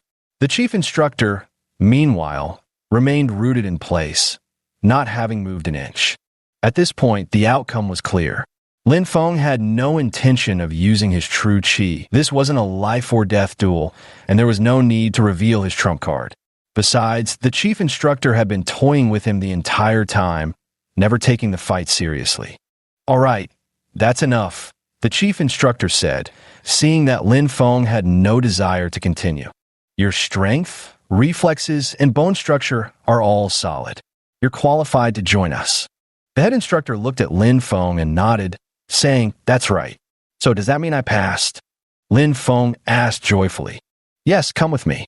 I'll take you to see the leader," the head instructor said as he led the way. Lin Feng and Yao Hu followed behind until they arrived at a rather secluded room on the 3rd floor. The head instructor pushed open the door, revealing a middle-aged man sitting inside. The middle-aged man was smoking and smiled upon seeing the head instructor enter. "Black Eagle, what brings you here?" he asked. "We've got a new recruit in our mercenary group, recommended by Flying Fire. He just passed my assessment, so I brought him here to meet you and complete the registration." The chief instructor addressed the middle-aged man. "So this is a young man. I have a form here for you to fill out. After this, you'll be one of us." The middle-aged man took out a form from his drawer and handed it to Lin Feng. Lin Feng glanced at the form, noting it only required basic information, then picked up a pen and began filling it out. After completing the form, he handed it back to the middle-aged man. The middle-aged man glanced at Lin Feng's completed form and smiled. "So young. Not bad. Come here more often in the evenings so everyone can get to know you." "All right," Lin Feng replied. "Oh, I almost forgot to introduce myself. My code name is Blood Eagle, same as the mercenary group's name. I'm a leader of this mercenary group. You can just call me Blood Eagle. That guy over there is the chief instructor, Black Eagle." Blood Eagle flicked the ash from his cigarette and said, Chapter 16, The Shield. "My name is Lin Feng. I don't have a code name yet." Lin Feng looked at Blood Eagle and said, "There's no hurry about the code name. Take your time. Once you complete more missions, you'll naturally earn one." Blood Eagle stood up, walked over to Lin Feng, patted him on the shoulder, and said, "Let me show you around the base." Demon Fox said warmly. And so Lin Feng wandered around the base with a fox demon, meeting quite a few people and learning how to use some of the facilities. Those for physical training, dedicated rest areas, dining halls, living quarters, and so on. Lin Feng took a look at all kinds of facilities. Among them, the mission board caught Lin Feng's attention. Lin Feng walked up to the mission board and stared at the dazzling array of tasks, momentarily unsure which one to choose. Just then, the fox demon spoke up. "Don't rush into taking missions yet. You're still unfamiliar with the base and haven't built your own connections. Jumping into tasks now would make them hard to complete," the fox demon advised from the side. "Can these missions be done in teams?" Lin Feng understood the fox demon's meaning. If they could form teams, the difficulty would be greatly reduced. After all, having teammates for cover makes a huge difference compared to charging into battle alone. Exactly. They're usually done in teams. Only that idiot Fei Hua insists on going solo. Without realizing it, the fox demon had insulted Zhao Bo. Hearing idiot Fei Hua, Lin Feng couldn't help but burst into laughter. "Ha ha! What are you laughing at?" What's so funny? The fox demon looked puzzled at Lin Feng, who was laughing heartily. All right, I'll stop laughing. Should we go check on Xiaobo now? After wandering around the base a few times, Lin Feng felt bored and thought it was time to leave. Let's go. The fox demon also felt it was time to depart. So the two retraced their steps back. Along the way, the fox demon pointed out various landmarks to help Lin Feng memorize the route for future reference, ensuring he wouldn't get lost next time without a guide. With his photographic memory, Lin Feng noted all the key points along the way until they exited the Sunset Mountains. Just as they stepped out of the mountain range, the fox demon hailed a taxi. As Lin Feng and she both got into the car, she said, "Driver, to Beijing First Hospital."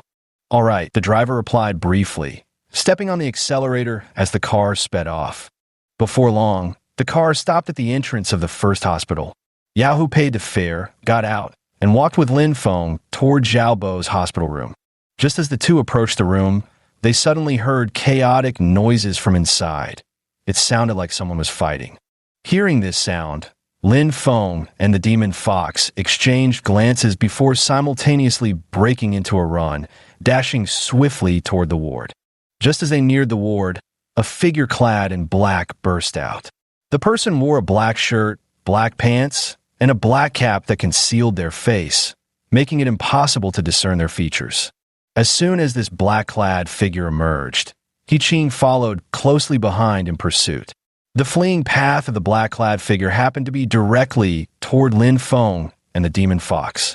Spotting the demon fox and Lin Feng, He Qing shouted, "Don't let him get away. Quick, help me catch him." Lin Feng and the fox demon heard He Qing shout and immediately stopped in their tracks. Watching the black-clad figure draw nearer, both Lin Feng and the fox demon prepared for battle. Just as the black-clad figure approached, Lin Feng suddenly launched his attack. With a swift dash forward, he threw a punch. The black-clad figure, unable to halt his momentum from running, collided with Lin Feng's fist. In the next instant, the man felt as if his chest had been struck by a hammer. Clutching his chest, he staggered back several steps. At that moment, He Qing also arrived, trapping the black-clad figure for both front and rear. The man glanced behind and ahead, realizing he was caught in a dilemma. Resigned, he turned his back to Lin Feng and the fox demon and dashed toward He Qing instead. When the black-clad figure was almost upon He Qing, the latter suddenly executed a grappling move, seizing the man's arm. Unable to break free immediately, the man was then caught by Lin Feng, who grabbed his other arm. And just like that, they subdued the black-clad figure. The fox demon stepped forward and directly pulled off the black-clad figure's face covering, revealing an oval-shaped face, rather plain-looking, of a woman. At this moment, the black-clad figure finally spoke, saying, "Let me go." She struggled a few more times. "What's going on here?" the fox demon asked. This woman barged into Xiaobo's hospital room without any explanation earlier. When I questioned her, she didn't answer, and then we ended up fighting. She couldn't beat me, so she turned and ran out. That's when she ran into you. He Qing said slowly. "Speak. What are you doing here?" the fox demon demanded in an interrogative tone. Seeing that the situation was not looking good, the woman continued, "My name is Zhao Chu Chu. Xiaobo is my brother. I came to see him." "Why do you need to cover your face to see him?" He Qing asked loudly. "I don't want anyone to know I came here, including Xiaobo. That's why I cover my face." As Zhao Chu Chu said this, she was on the verge of tears. "Take her inside and see if Xiaobo recognizes her." The demon fox led the way into Xiaobo's hospital room, only to find that Xiaobo had already stood up at some unknown time. After a short wait, Lin Feng and He Qing escorted Zhao Chu Chu into the room. Xiaobo recognized her at a glance and said, "Chu Chu, why are you here? Why are you covering your face when meeting me? Our leader forbade me from coming to see you, so I disguised myself. I hope no one recognizes me. You know how hostile our two mercenary groups are toward each other. Ever since I heard you were injured that night, I've been looking for a chance to visit you. Tonight, when everyone was resting, I slipped out alone to take a walk and see you." At this point, Zhao Chu Chu began to cry. In her heart, Zhao Bo would always be her brother. If it weren't for her family's opposition to her meeting with Zhao Bo, things wouldn't have come to this. Zhao Bo had actually left home several years ago and vowed never to return. So the two siblings had very few opportunities to meet. Moreover, since both had joined mercenary groups that were hostile to each other, Zhao Chuchu came up with the idea of covering her face to visit Zhao Bo. Since you know each other, I'll let you go. Next time, just come openly to see him. Don't worry about what others say. He Qing made his stance clear and released Zhao Chuchu. Seeing that He Qing had let her go, Lin Feng also stepped back. Afterward, Lin Feng, He Qing, and Yahu all voluntarily left the hospital room, giving the space to Zhao Bo and the girl. About half an hour later, Zhao Chuchu walked out of the hospital room, her eyes filled with tears, and left the hospital. Lin Feng, He Qing, and the Fox Spirit Trio then returned to the hospital room, where Zhao Bo was sitting on a chair, sipping tea. He turned his head upon seeing everyone enter and said, "Lin Feng, how was it? Fun at the headquarters?" "Not bad, just too big. Couldn't explore everywhere in such a short time," Lin Feng replied as he sat on the edge of the bed. "Did the chief instructor give you any trouble?" Zhao Bo took a sip of tea and asked. "Fighting with him split the skin between my thumb and forefinger." Lin Feng extended his palm to show Zhao Bo. Zhao Bo examined Lin Feng's hand with a smile and said, "This is actually considered mild. When I first went in, it wasn't just this bad. Both my arms were nearly crippled." After chatting for a while, He Qing left the ward. Since Lin Feng had classes the next day, he followed right behind He Qing and left as well. Lin Feng was walking home alone when a beautiful woman approached from the opposite direction. At that moment, he didn't pay much attention, keeping his eyes fixed on the ground beneath his feet. "Are you Lin Feng?" The beautiful woman walking towards him suddenly stopped in her tracks and stood before Lin Feng, speaking. Hearing someone call his name, Lin Feng looked up and saw a person he didn't recognize at all. However, noticing she was a beauty, he replied, "You know me? Just as I thought. You're Lin Feng, aren't you?" The one Wang Yudi broke off the engagement with. The woman sized him up as she spoke. At that moment, Lin Feng was still wearing his school uniform. He had been on his way back to the courtyard house to sleep, never expecting to run into someone who knew him at nearly midnight. Lin Feng was momentarily stunned.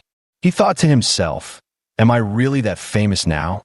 Walking down the street without a mask and still being recognized, just like those celebrities on TV. Seeing Lin Feng's dazed expression, the woman gracefully extended her slender hand and said, "My name is Qin Chuchu. It's a pleasure to meet you here." When a beautiful woman offered her hand, Lin Feng naturally reciprocated. He reached out and shook her hand, noticing how incredibly soft and boneless it felt, an extremely pleasant sensation. "Lin Feng, could you do me a favor?" Qin Chuchu said to Lin Feng after shaking hands. Upon hearing this, Lin Feng sensed it wouldn't be anything good, but since she was a beautiful woman, he decided to hear her out. If it turned out to be something unfavorable, he could simply refuse. Then Lin Feng said, "What is it?" "Just pretend to be my boyfriend and accompany me to a private club. If we succeed, I'll give you 200,000. How about it? Are you in?" Qin Chuchu tempted him. The moment Lin Feng heard 200,000, his blood surged with excitement. He had worked himself to the bone, even resorting to cheating at the casino just to earn an extra 50,000. Now, all he had to do was play the role of a boyfriend and act as a human shield to get 200,000. This money was coming way too easily. Lin Feng immediately agreed, "Deal, I'll help you out. But remember, you said 200,000. Don't worry, you won't miss a single cent." Qin Chuchu pulled out a check, waved it in her hand twice, then stuffed it back into her purse. Qin Chuchu had been racking her brains for a solution when, by sheer coincidence, she bumped into Lin Feng on the street. That was when the idea struck her to use him as her shield. Chapter 17, Private Club. But first, you must go change your clothes before we head over. In that school uniform of yours, no one would believe you. Qin Chuchu looked Lin Feng up and down. "All right, I'll go home first to change clothes. Will you wait here for me?" Lin Feng asked. No, I'll go back with you. I'm afraid you might get lost. It was so hard to run into you in the first place. Qin Chuchu reached out and held Lin Feng's hand, worried he might wander off. Lin Feng hailed a taxi, and the two of them climbed in. Driver, Bayou Road, number 30, Lin Feng said to the driver. The next second, the driver started the car and sped away in a flash. The car eventually stopped at the entrance of the courtyard house. Lin Feng and Qin Chuchu got out, with Lin Feng leading the way while Qin Chuchu followed behind. Lin Feng entered the courtyard house and noticed the old man's room was already closed for the night. He opened his own door and said, "Wait for me outside. I'm going to change." With that, Lin Feng went in and closed the door behind him. Inside the room, Lin Feng opened the wardrobe and picked out what he considered a stylish set of clothes. After putting them on, he checked himself in the mirror a couple of times. Satisfied with his appearance, he opened the door and stepped out. At this moment, Qin Chuchu was surveying Lin Feng's residence. The good-for-nothing who had been kicked out of the Lin family now lived in this kind of courtyard house, which was still quite decent. She couldn't help but nod in approval. Just as Qin Chuchu was marveling, Lin Feng opened the door and walked out. Qin Chuchu took a look. Lin Feng was now wearing a gray t-shirt, black trousers, and a pair of sneakers, all cheap street market goods. The entire outfit couldn't have cost more than 100 yuan, and this was after Lin Feng had carefully picked them out. However, Qin Chuchu knew that Lin Feng had been expelled from the Lin family and didn't have much money, so having clothes to wear was already good enough. She didn't demand anything more and simply nodded at Lin Feng, saying, "All right, let's go." Qin Chuchu led the way while Lin Feng followed behind. Fortunately, the private club wasn't far from the courtyard house where Lin Feng was staying, so the two walked there without taking a taxi. After walking for about 10 minutes, they arrived at the entrance of the private club. The security guard came forward to stop them, but when Qin Chuchu took out the invitation from her bag, the guard immediately let them pass with a respectful expression. Just like that, Lin Feng followed Qin Chuchu inside the private club. As soon as they entered, they saw a spacious hall where small groups of people were chatting. Qin Chuchu led Lin Feng directly to a private room. The moment they stepped in, many eyes turned their way, mostly men with a few women. The room was at least 60 square meters in size, a large private space where around 20 people were seated. "Chuchu, you're here. Come sit over here," a woman called out, waving to Qin Chuchu. "All right, I'll be right over." So Qin Chuchu led Lin Feng in that direction. "Qin Chuchu, who is this?" A man stood up from his seat, directly blocking Qin Chuchu and Lin Feng, and said, "He's my boyfriend." Qin Chuchu replied without hesitation. As soon as these words were spoken, everyone in the room turned to look at Lin Feng, and the atmosphere became somewhat awkward. "My name is Li Xiaofeng. Pleased to meet you." Li Xiaofeng maintained a forced smile on his face as he extended a hand toward Lin Feng. "My name is Lin Feng. Likewise, pleased to meet you." Lin Feng also stretched out a hand. Li Xiaofeng was a retired Special Forces soldier, his muscular frame exceptionally robust. He and Qin Chuchu had been childhood sweethearts since they were young, but Qin Chuchu had always regarded him as an older brother, never considering their relationship as anything more. Qin Chuchu had repeatedly explained this to Li Xiaofeng, but to no avail, he continued pursuing her relentlessly. In an effort to make Li Xiaofeng give up, Qin Chuchu had brought Lin Feng into the picture. To their surprise, Li Xiaofeng blocked their path the moment they entered the private room, something even Qin Chuchu hadn't anticipated. The two men extended their hands for a handshake. At that moment, Li Xiaofeng subtly but suddenly tightened his grip, intending to humiliate Lin Feng on the spot. But who was Lin Feng? A regular practitioner of the Chinquan diagram, his bones were as sturdy as steel, far from something a mere Special Forces soldier could crush at will. Lin Feng sensed the abrupt pressure and countered with equal force. Their locked hands remained clenched for over 10 seconds, neither able to overpower the other. Lin Feng nearly resorted to using his true qi. Fortunately, he managed to restrain himself, as there were too many people around. Revealing his trump card wouldn't be wise. Under the curious gazes of the crowd, Lin Feng and Li Xiaofeng both released each other's hands. Continuing the grip any longer would have made it obvious to everyone that they were locked in a struggle. Li Xiaofeng shot Lin Feng a fierce glare before finally returning to his seat, though the entire scene had already been witnessed by many in the room. The next moment, Qin Chuchu directly linked arms with Lin Feng and sat down beside him. Just as Qin Chuchu had sat down, a girl next to her asked, "Chuchu, when did you get a boyfriend? I didn't know about this." "Xiaoli, stop asking. We've only been together for a short while." Qin Chuchu's acting skills were truly first-rate. The woman Qin Chuchu called Xiaoli was somewhat pretty, but couldn't hold a candle to Qin Chuchu. Not long after, a man stood up from his seat and, ignoring the person singing karaoke, walked straight toward Lin Feng. "Hello, my name is Li Shunsheng." Li Shunsheng walked up to Lin Feng and extended his hand. Without overthinking it, Lin Feng also extended his hand. The two shook briefly before parting. "Pleased to meet you here, Lin Feng." After speaking, Li Shunsheng took a seat beside Lin Feng. A moment later, Li Shunsheng added, "You must have received the news about Wang Yudi's engagement ceremony this time too." Hearing this, Lin Feng knew this person must have heard about his broken engagement too. He thought to himself, how did he become so famous in the capital that random people recognize him everywhere? "You actually know me?" Though Lin Feng was used to this by now, he couldn't help asking the question. "The name Lin Feng, I believe every major family in the capital knows it by now." Li Shunsheng patted Lin Feng on the shoulder and said, "Hey," Lin Feng sighed. Seeing Lin Feng's sighing expression, Li Shunsheng remarked, "What are you sighing about? Many people wish they could be famous, but can't. Yet here you are, already famous, and still like this." Lin Feng sighed helplessly. Fame wasn't what he wanted.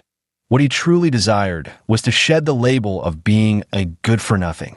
The more people knew about him, the harder it would be to escape that reputation. "Oh, by the way, let's add each other on WeChat," Li Shunsheng said as he pulled out his phone from his pocket. Lin Feng scanned the QR code on Li Shunsheng's phone, and soon they became WeChat friends. "Come on, let's have a couple of drinks," Li Shunsheng said as they chatted and drank together, thoroughly enjoying themselves. Lin Feng really liked people like Li Shunsheng, straightforward and free-spirited. He was different from Li Xiaofeng. Both shared the surname Li, yet why were they so far apart?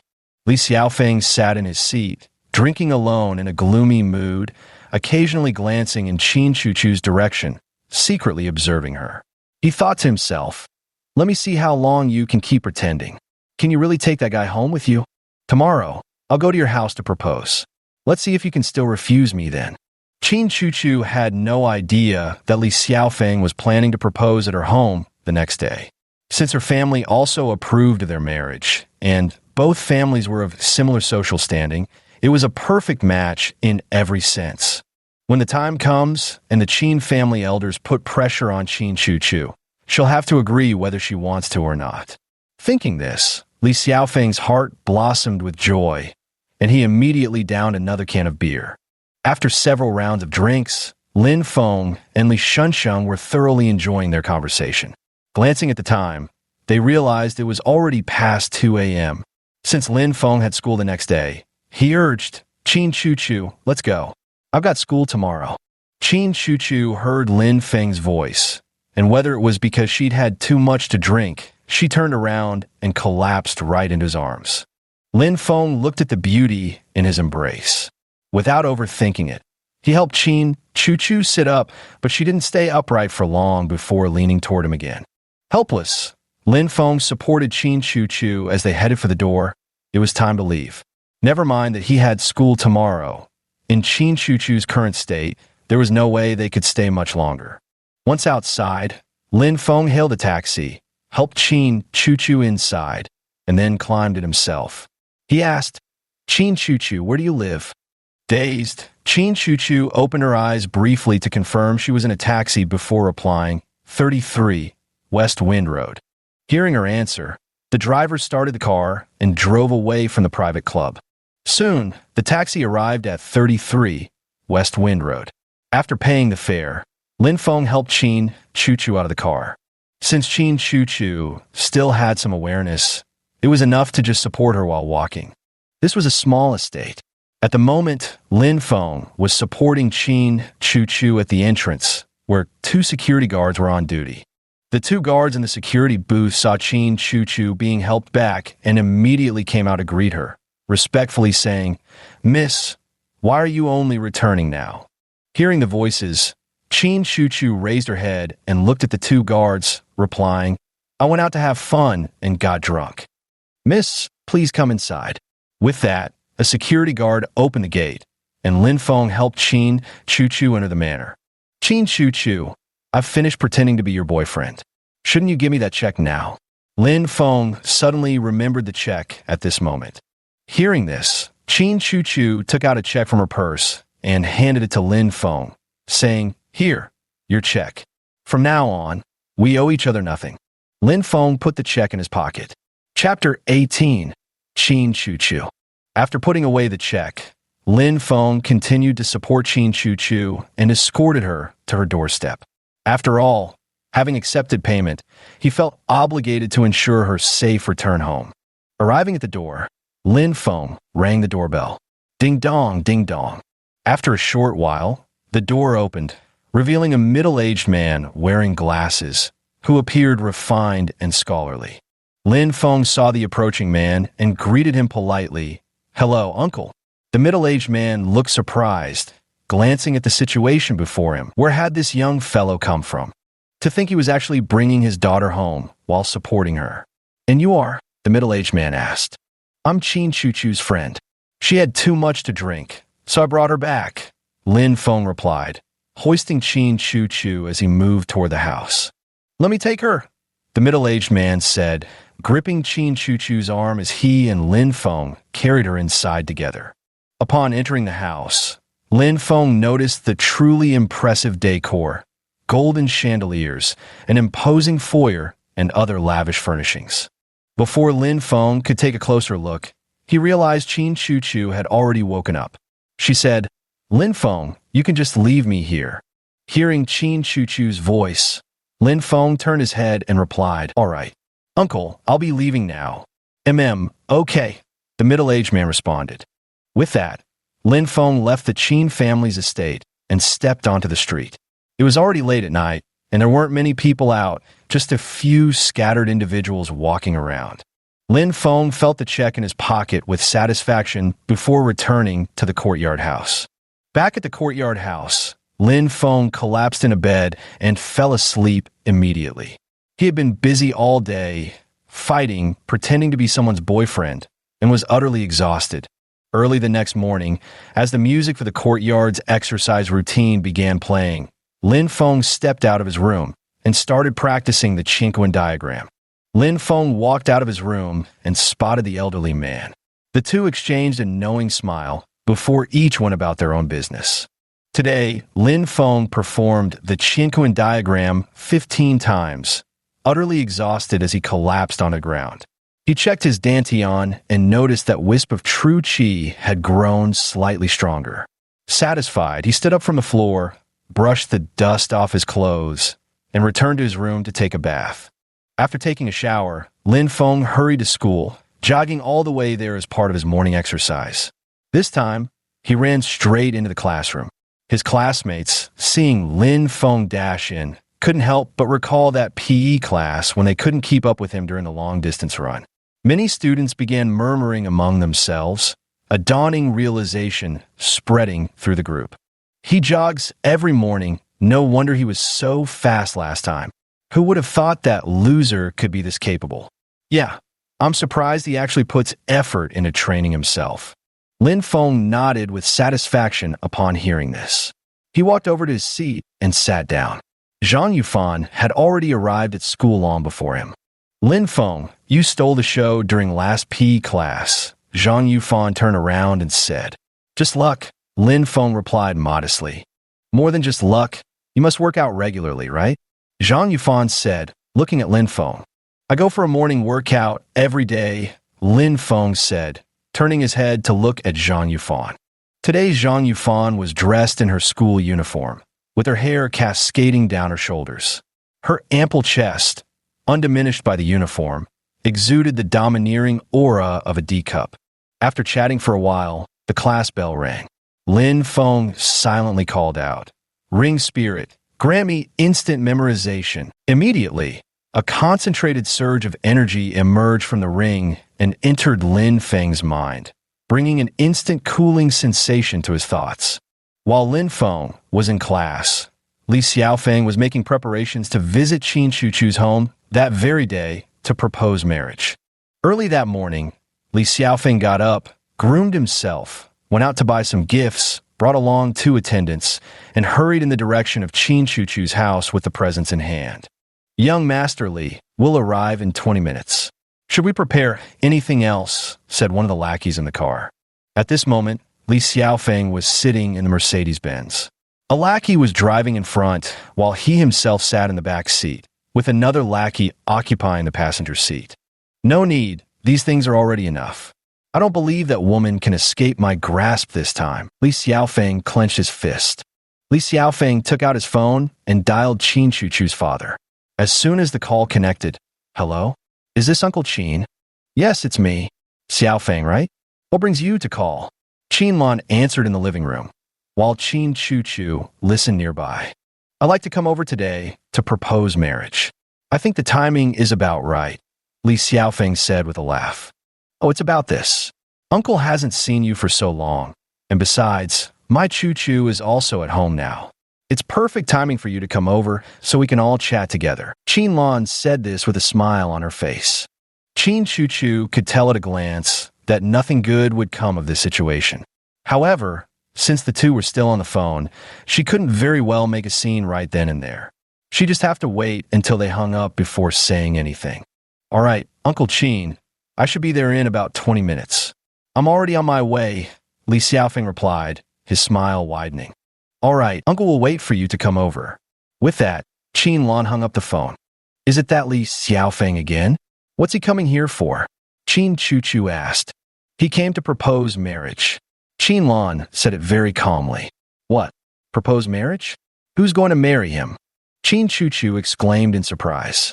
The sudden news caught Qin Chuchu off guard. She never expected Li Xiaofeng to come proposing marriage at this very moment. Qin Chuchu pondered. Could it be that last night, pretending to have a boyfriend had provoked him, driving him to propose so quickly? At this thought, Qin Chuchu regretted ever using Lin Feng as a shield to provoke him yesterday.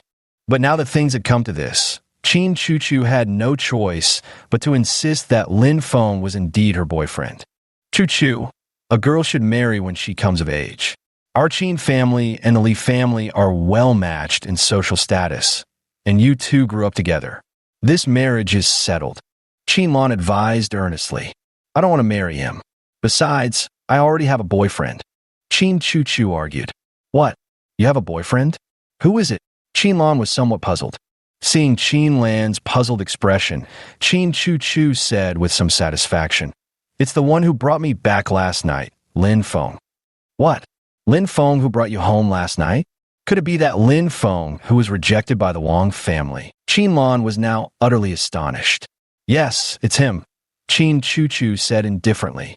At this point, Qin Lan was so angry she stomped her feet and said, "How can this be?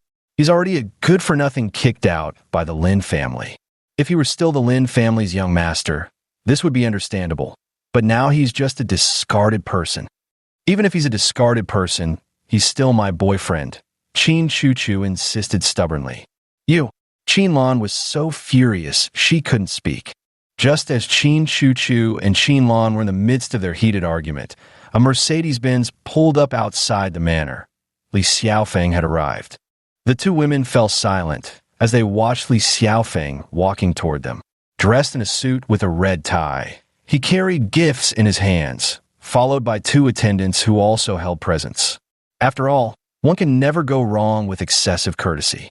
"Ah, Xiaofeng, please come in." Qin Lan greeted him with a welcoming gesture as soon as she saw him approaching. Qin Chuchu sat sulking on the living room sofa. The moment Li Xiaofeng stepped through the door, she let out a disdainful oomph. Qin Lan turned around upon hearing the cold snort and said, "Chuchu, guests should be treated with courtesy. Don't be rude." "Uncle, hello." This small gift is just a token of my respect, Li Xiaofeng said as he handed the gift to Qinlan. Qinlan took the gift and casually placed it to the side in the living room. Li Xiaofeng's two subordinates also set their gifts down nearby. After placing the gifts, they instinctively took up positions by the door to keep watch. Xiaofeng, come sit over here, Qinlan invited. Chu-Chu, we meet again. Li Xiaofeng greeted Qin Chu-Chu with a smile on his face. What are you doing at my house? Qin Chu-Chu said irritably. Even though she already knew, she couldn't help but ask the unnecessary question. I came to propose to your father, Li Xiaofeng said, looking at Qinlan. Hearing this, Qin Chu-Chu immediately grew angry and said, Didn't I tell you last night that I already have a boyfriend? What do you mean by coming here today to propose? It's nothing much. We've grown up together since childhood. I've always said I only like you, so I have to try my best. Li Xiaofeng spoke slowly. You scoundrel, I've already told you I have a boyfriend. Stay away from me, got it? Qin Chu-Chu shouted loudly. Qinlan sighed upon hearing Qin Chu-Chu's words. Sigh, if you're so obsessed with marriage, why don't the two of you just marry each other? Qin Chu-Chu yelled. After saying this, Qin Chu-Chu grabbed her bag and ran out the door, heading straight outside. She hailed a taxi and said, Driver, to number 3 Yongdong Road. Got it, the driver replied as he started the car. After several turns, the car arrived at the entrance of a beauty salon. This beauty salon was opened by Qin Chu-Chu's good friend Tang Yin.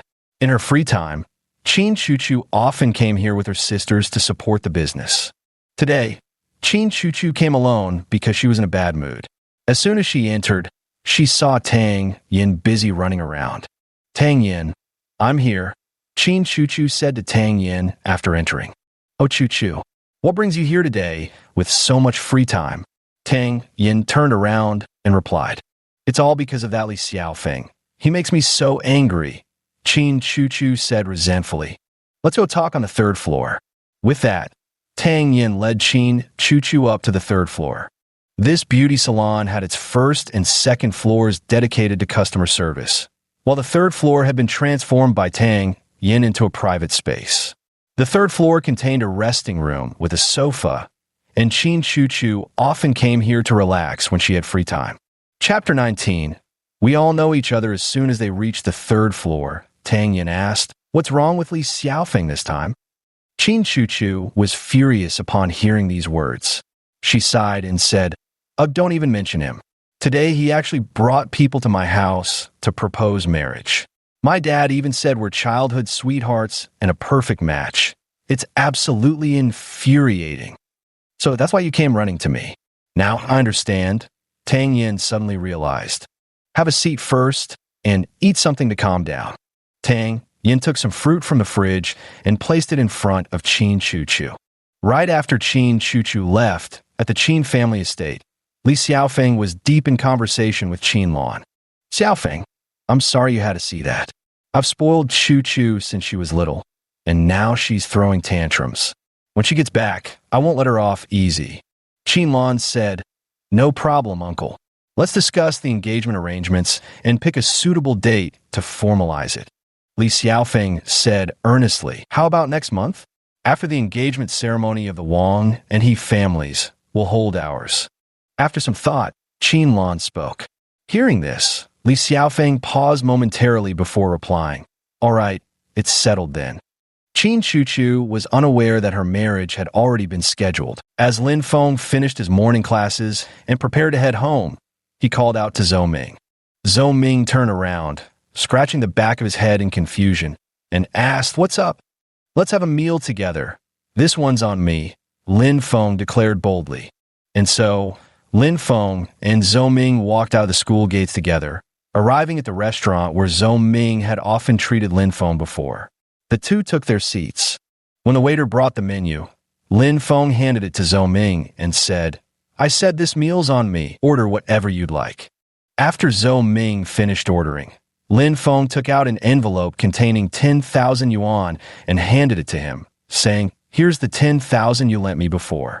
Now that I have money, I'm paying you back. What? Where did you get the money?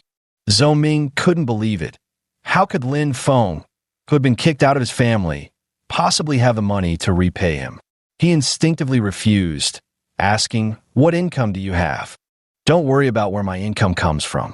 The point is I have money now to pay you back, so you won't need to worry about my financial situation anymore. I can handle everything on my own now." Lin Feng gave a bright smile, showing his pearly white teeth. Seeing Lin Feng's genuine smile that clearly wasn't faked, Zhou Ming had no choice but to accept the 10,000 yuan. The dishes were quickly served by the waiter. Zhou Ming had ordered 4 dishes and a soup: chicken soup, a plate of greens, a steamed grass carp, a plate of chicken, and a sizzling plate of squid. The dishes had just been served when Zhou Ming started eating, while Lin Feng watched from the side. After eating for a while, Zhou Ming noticed Lin Feng hadn't started and asked, "Why aren't you eating?" "I don't have much appetite right now. I'll eat later," Lin Feng said, his gaze drifting elsewhere. As he looked around, he spotted a familiar face not far away. Wasn't that Qin Chuchu? What is she doing here? Lin Feng wondered. Moreover, there was another beauty sitting across from Qin Chuchu, but this was someone Lin Feng didn't recognize. The woman sitting opposite Qin Chuchu was Tang Yin. Today was actually Lin Feng's first time seeing her, which was why he didn't know her. Just as Lin Feng looked over, Qin Chuchu happened to glance in his direction. Their eyes met, and Qin Chuchu smiled. Noticing Qin Chuchu's first smile of the day, Tang Yin followed her gaze toward Lin Feng, but found nothing particularly interesting to look at. Puzzled, she asked, "Chuchu, what are you smiling at? What's so interesting over there? I see someone I know. Wait here, I'm going to say hello." With that, Qin Chuchu stood up and walked towards Lin Feng. Seeing Qin Chuchu approaching, Lin Feng also rose to his feet and walked forward to meet her. Zhou Ming noticed Lin Feng's movement and turned to look in the direction he was heading. "Huh? Isn't that the eldest daughter of the Qin family?" Seeing this situation, Zhou Ming also stood up and followed Lin Feng over. Lin Feng walked up to Qin Chuchu and said, "Miss Qin, we meet again. What brings you here for a meal this time? You're the one to talk. What brings you to this restaurant?" Qin Chuchu looked at Lin Feng and replied, "Do you two know each other?" Zhou Ming popped up from behind. "Oh, what are you doing here?" Qin Chuchu was surprised to see Zhou Ming. "We came here to eat. Do you know Zhou Ming?" Lin Feng asked. At Lin Feng's question, Qin Chuchu frowned slightly and replied, "Yes, we know each other. We interact occasionally." Hearing Qin Chuchu's words, Zhou Ming also nodded in agreement. "And who is that?" Lin Feng looked at Tang Yin with confusion. "That's my friend, Tang Yin," Qin Chuchu introduced. As she spoke, Tang Yin also stood up and walked over. She was now wearing a white dress, white high heels, and sapphire earrings dangling from her ears. Her oval face and those captivating large eyes were truly enchanting. "Nice to meet you all," Tang Yin said, extending a hand to shake with Lin Feng first, then with Zhou Ming. "Since we're all acquainted now, why don't we share a table for dinner?" Qin Chuchu suggested, and Zhou Ming and Lin Feng quickly agreed. "Sound good. Food always tastes better with more people," Lin Feng murmured. So they called the waiter, moved the tables and chairs, and the 4 of them sat together, eating face to face. As soon as they sat down, Lin Feng was the first to start. He picked up a piece of chicken, put it in his mouth, and chewed with great relish. "Zhou Ming, that Li Xiaofeng came to my house today to propose marriage. Do you have any good ideas? I'd rather die than marry him." Qin Chuchu asked Zhou Ming as soon as she sat down, just as he was about to start eating. "Delicious. Just find someone to help you fend him off," Zhou Ming said, picking up a piece of fish and putting it in his mouth. "I've already looked into it. Last night, I had Lin Feng cover for me, and I even gave him 200,000 yuan. When Qin Chuchu mentioned this, Zhou Ming nearly spit out the food in his mouth. But Zhou Ming managed to hold it in and said, "So that's how you two met?" "That's right. I bumped into him on the street last night," Qin Chuchu replied slowly. Hearing this, Zhou Ming finally understood. It turns out Lin Feng had acted as Qin Chuchu's human shield last night and earned 200,000, which is why he had money to repay him today. "Just keep using him as your shield." Zhou Ming glanced at Qin Chuchu before burying his head back in his meal. "Right, that's exactly what I did at home. I insisted he was my boyfriend but it didn't work. It's driving me crazy, Qin Chu said, scratching her head in frustration. Then there's nothing I can do to help you, Zhou Ming replied, his attention fixed on the delicacies on the table. After the meal, the four went their separate ways. Qin Chu left with Tang Yin, Zhou Ming went off alone, and Lin Feng returned by himself to the quadrangle courtyard. Just as he stepped into the courtyard entrance, he spotted Zhao Bo with bandages wrapped around his head. Teacher Zhao, you been discharged? Lin Feng asked. Yeah, the hospital was too boring, so I checked out early, Zhao Bo replied while taking a stroll in the yard. Having been bedridden for several days, his leg muscles had weakened slightly, so Zhao Bo had come out for a walk. Lin Feng returned to his room and pulled out his phone to fiddle with it. He opened WeChat and saw a message from Ma Tingting. Lin Feng, how have you been lately? Haven't heard any rumors about you for days. Seeing this message, Lin Feng slowly typed, I've been fine lately, and it'd be even better without rumors about me. The message was sent, and after a short while, the other person replied, It's no fun without rumors about you. At least when there were some, we could discuss them. Lin Feng was speechless when he saw Ma Tingting's reply. What kind of logic was that? Did there have to be rumors about him for it to be fun and discussable? Lin Feng then sent a string of ellipses in response. At this moment, in the Lin family mansion in the capital, everyone had just finished dinner, and some were sitting in the main hall. What's the news about that Lin Feng?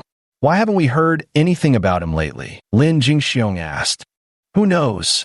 Probably still licking his wounds somewhere after that broken engagement last time, Lin Junjie chimed in. Hearing this, Lin Jingxiong immediately brightened up and said, That's probably true. Ever since we kicked him out, our family has been much quieter. That's not bad at all. It was Lin Jingxiong who led the charge last time to drive Lin Feng out of the family, claiming that Lin Feng wasn't a true member of the Lin family and didn't deserve to stay. Taking advantage of Lin Feng's father's recent death, he rallied everyone to expel Lin Feng from the household. Uncle Jingxiong, that Lin Feng is still studying at Capital First High School. Should I send someone to teach him a lesson? Lin Junjie sneered with a lewd grin. Lin Junjie, 20 years old, is currently a student at Capital First University. He lords it over the school, looking down on everyone except the capital's 4 young masters. Not now. Can't you see he's suffering? His maternal family recently kicked him out too. I want to see how he manages to survive. Lin Jingxiong was quite satisfied with Lin Feng's predicament. Time flew by, and it was already afternoon. Lin Feng arrived at school punctually. Noticing that Zhang Yufan hadn't arrived yet, he took out his books and began reviewing. Now, Lin Feng loved studying. He hoped to change his reputation as a good-for-nothing and aspired to get into the top university in the capital. Without any background or connections, merely an outcast, he couldn't rely on family influence like others to secure a spot. He had to depend entirely on his own efforts to achieve excellent grades and earn his way into that university. Some classmates in the class saw Lin Feng working hard and mocked him, saying, Even if you review 10 or 100 times like this, it won't help. Trash will always be trash. As soon as these words were spoken, the classroom immediately erupted in jeers. Chapter 20, Photographic Memory. However, they didn't know that Lin Feng wasn't reviewing. He was memorizing English words, using his photographic memory as he looked at the English book. Lin Feng flipped through the book very quickly, basically scanning each page before turning to the next. Many people were surprised by the way he was reading. Could he really remember anything flipping that fast? The answer is definitely yes. With the ring spirit's help, such a trivial matter can be easily handled. After reading for a while, Lin Feng heard the school bell ring. This class was math, and since Zhao Bo was still recovering from his injury, the homeroom teacher Yang Hong substituted for him. The noisy classroom fell completely silent the moment Yang Hong walked in. Class begins, Yang Hong announced.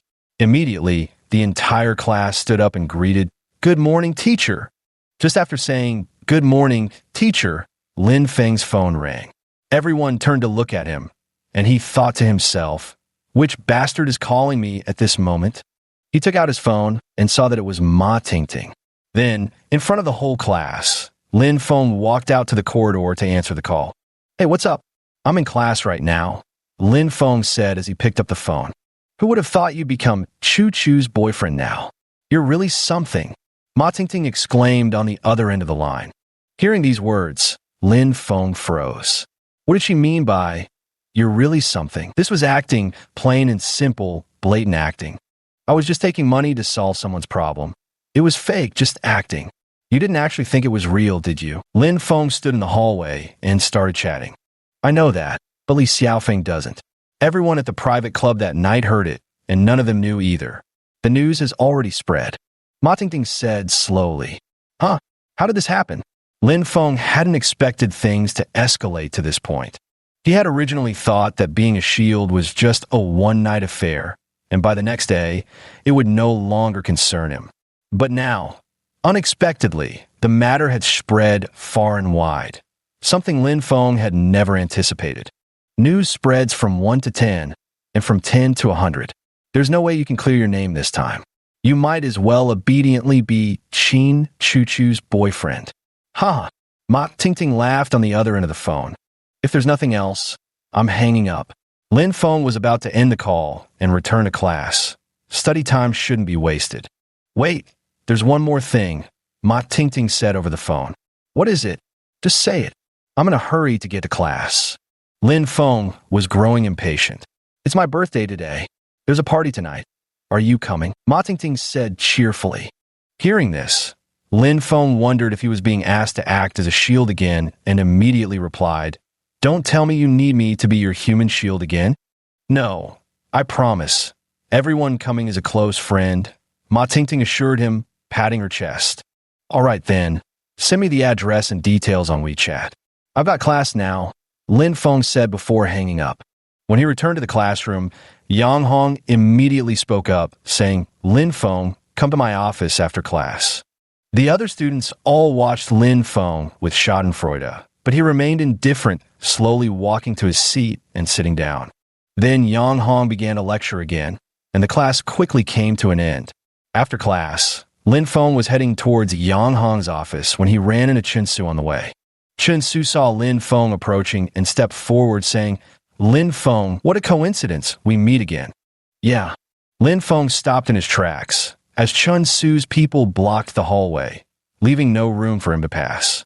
What are you up to? Your classroom isn't over here, is it? Chen Su looked somewhat puzzled. Don't block me. I need to report to the office, Lin Feng said loudly. Hearing Lin Feng's words, Chen Su turned sideways and signaled the people following him to make way. A path quickly opened up. Lin Feng still held some goodwill toward this Chen Su. After all, the previous times he had delivered invitations or messages for others, he had been decent enough. This time, he also proactively made way, unlike other playboys who acted arrogantly, as if they feared nothing under heaven. As one of the 4 young masters of the capital, Chen Su was approachable and easy to talk to. These were his strengths. Seeing the path cleared, Lin Feng nodded to Chen Su and walked past. Just as he passed by Chen Su, the latter spoke up. Wang Yudi has been having some trouble lately. I hope you can help her. Lin Feng stopped again and turned back to look at Chen Su. In my current state, how could I possibly help?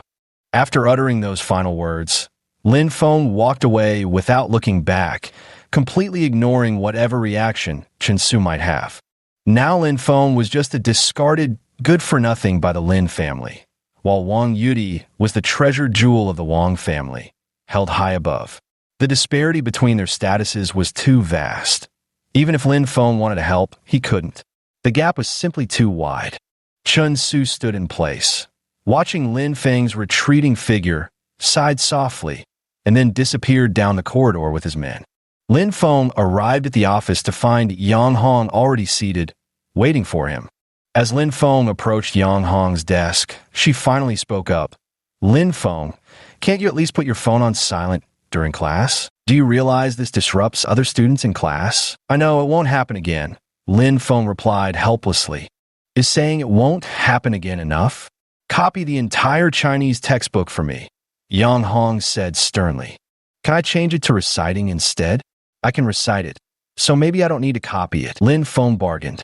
Lin Feng had already memorized the Chinese textbook with his photographic memory, along with all the textbooks from other subjects. All right, go ahead and recite. I'll randomly pick an article from the Chinese textbook and you recite it for me. Yang Hong didn't believe Lin Feng could actually do it. Lin Feng's academic performance in the class was practically the worst. Although he had been paying attention in class lately, it was still a bit too late. There was no way Yang Hong could believe that he had memorized all the textbooks in just these few days. So Yang Hong took out the Chinese textbook, didn't let Lin Feng look at it, read the beginning of an article herself, and then asked Lin Feng to recite it. Unexpectedly, Lin Feng followed along and recited it. Yang Hong didn't believe it, thinking it must have been a coincidence. Then she switched to another article, and again, Lin Feng recited it perfectly. At this moment, Yang Hong began to panic. She selected another article, and unsurprisingly, Lin Feng recited it word for word without a single mistake. Lin Feng possessed a photographic memory. Textbooks like these were no challenge for him at all. Seeing Yang Hong's flustered expression, Lin Feng was quite pleased. He said, "Teacher Yang, would you like me to recite from other textbooks as well?" Hearing Lin Feng's confident tone, Yang Hong immediately waved her hand dismissively and said, "Enough. I believe you can recite them all. You may leave now, but don't let this happen again." All right. With that, Lin Feng turned and walked out of the office. Left alone, Yang Hong couldn't help but marvel. This was the first time she'd seen a student who could recite entire textbooks from memory. Though Lin Feng's academic performance had always been poor in the past, he was now catching up with all his might, and it wasn't too late. This was all thanks to his newfound ability of photographic memory. The afternoon classes passed quickly.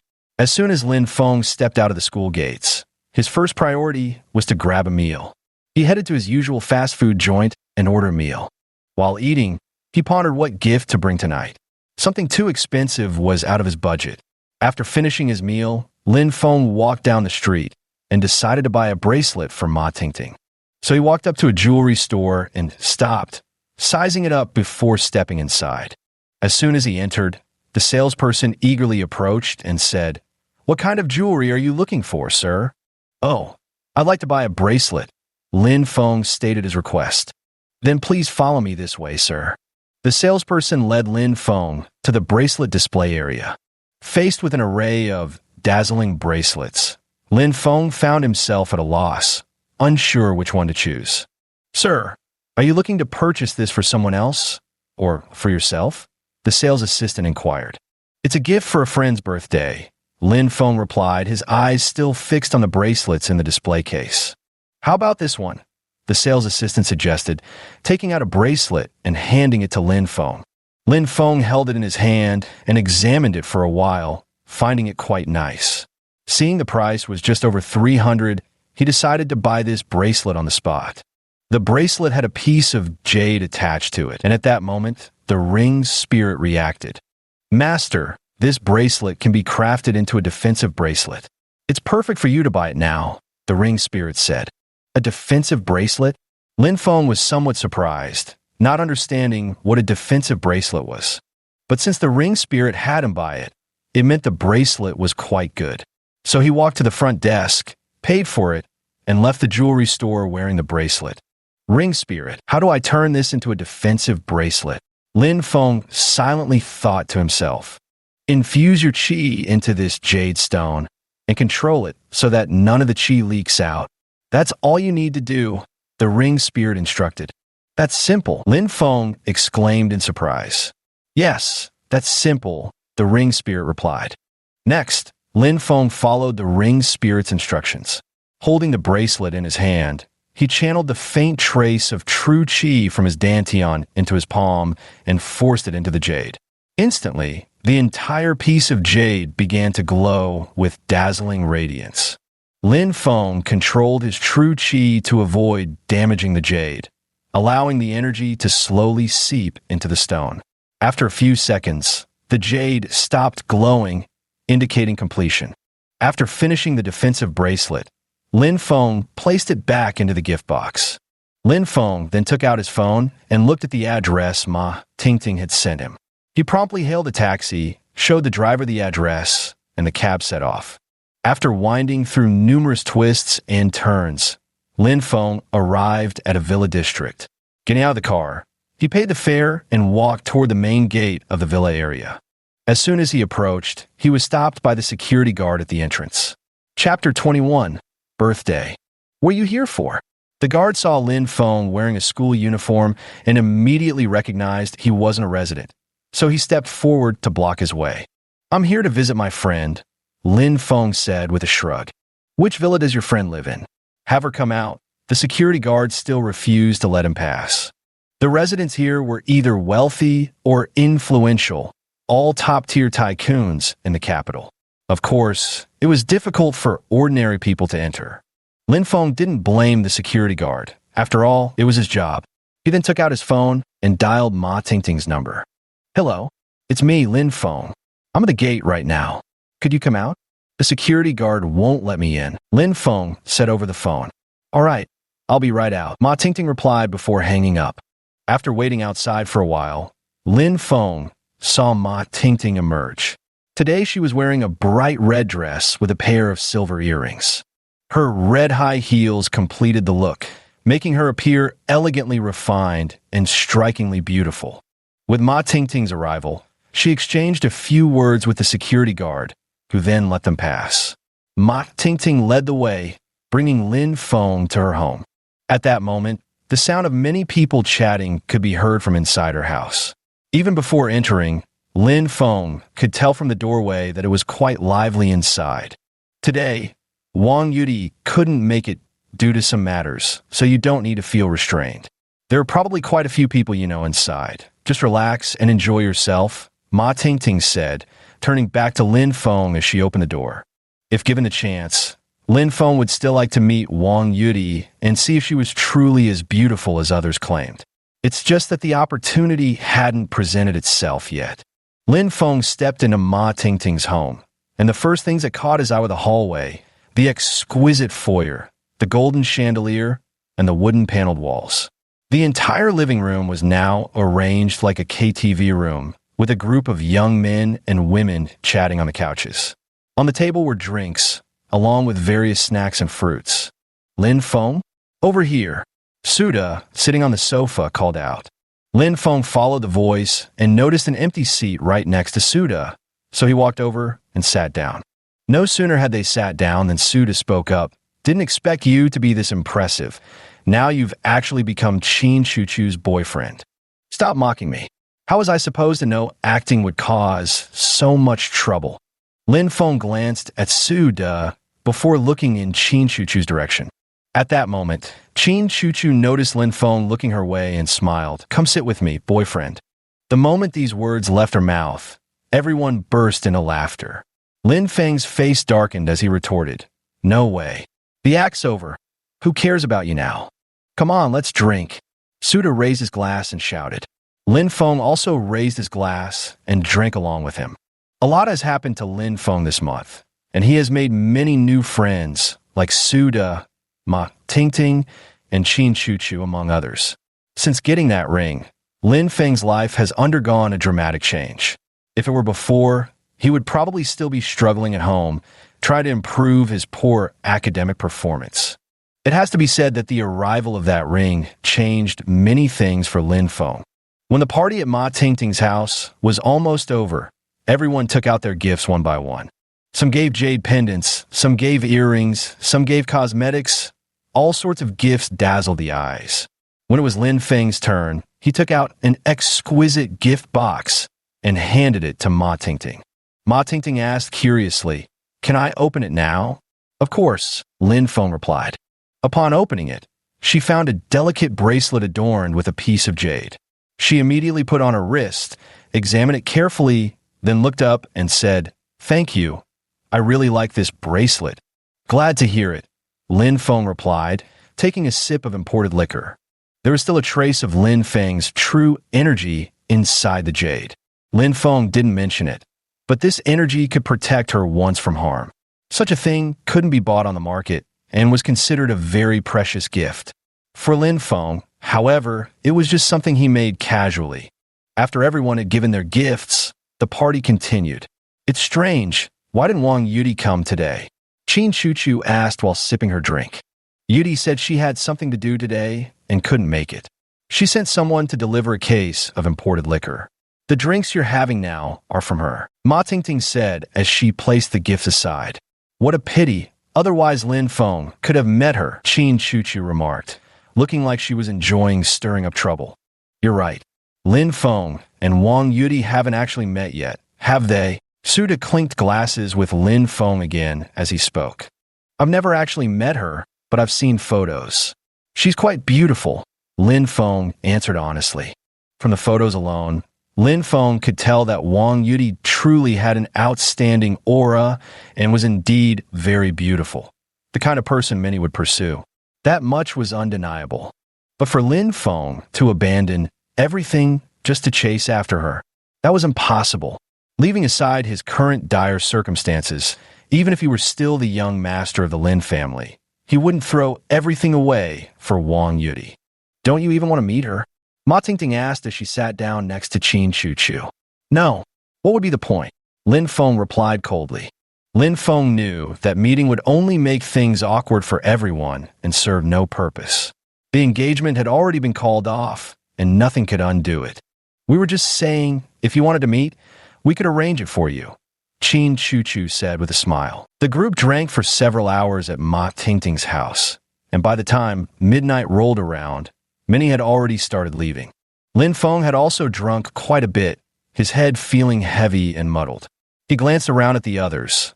Most were thoroughly drunk, and Qin Chuchu was already completely out of it. Just as Lin Feng was about to leave, Ma Tingting called out to him, saying, Lin Feng, on your way out, please take Qin Chuchu home. I'm afraid she might wander off otherwise. Why me? Lin Feng rose from his seat. Because you're her boyfriend. Ma Tingting laughed. The next moment, Lin Feng felt a wave of exasperation, but there was no way around it. Seeing Qin Chuchu in that state, he had no choice but to escort her back. Qin Chuchu was murmuring, I want more to drink. I'm not drunk, while waving her arms about. Lin Feng casually lifted Qin Chuchu and walked out as he left. I'm off, Lin Feng said, turning back to Ma Tingting. Be careful on the way. Watch your step, Ma Tingting reminded him. Don't worry. Lin Feng tossed back without turning his head and left.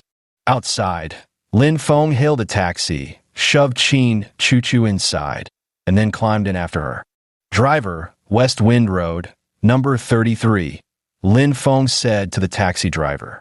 Lin Feng remembered the address Qin Chuchu had told him last night when he saw her home. Before long, the taxi arrived at West Wind Road, number 33. Lin Feng paid the fare, pulled Qin Chuchu out of the car, and once again saw those two security guards. Open the door. Your young miss is coming home, Lin Feng called out at the entrance. The security guard rushed out upon hearing, young miss, and after confirming it was indeed Qin Chuchu, he let them pass. Lin Feng supported Qin Chuchu to the door and knocked, but no one answered. Lin Feng waited a while longer and knocked again, but there was still no response. So he rummaged through Qin Chuchu's bag and, sure enough, found the keys inside. Lin Feng used the keys to open the door, only to find the house pitch dark. He fumbled around for a bit, found the light switch, and turned it on, discovering that the house was completely empty. So he placed Qin Chuchu on the sofa, lying flat there. Just as Lin Feng was about to withdraw his hand and leave, Qin Chuchu suddenly grabbed his hand and murmured, "Don't leave me, don't go." Qin Chuchu exerted force in her grip, pulling Lin Feng towards her in one swift motion, causing him to collapse on top of her. Lin Feng inhaled Qin Chuchu's natural fragrance and immediately felt slightly dizzy. He was still a virgin. How could he endure such a position? At that moment, the living room door was suddenly pushed open. Lin Feng looked toward the entrance and saw that it was Qin Lan. The moment Qin Lan stepped inside, he saw Lin Feng lying on top of his daughter and instantly froze in shock. After a long pause, Qin Lan snapped back to his senses and yelled furiously, "You little pervert! How dare you lay a hand on my daughter?" Lin Feng scrambled to get up from Qin Chuchu, but one of her hands still clung tightly to him. Hastily, he explained, It's a misunderstanding, Uncle. This is just a misunderstanding. Whether it's a misunderstanding or not, laying a hand on my daughter means you've got a death wish. Security, get over here. Qinlan shouted at the top of her voice. At his shout, the security guard at the entrance rushed inside, and one of them asked, Master Qin, what's going on? Qinlan turned back and said to the guard, This guy laid hands on my daughter. Throw him out and give him a beating to vent my anger. It's a misunderstanding, just a misunderstanding. She was drunk and wouldn't let me leave, Lin Feng explained. But his explanation was useless.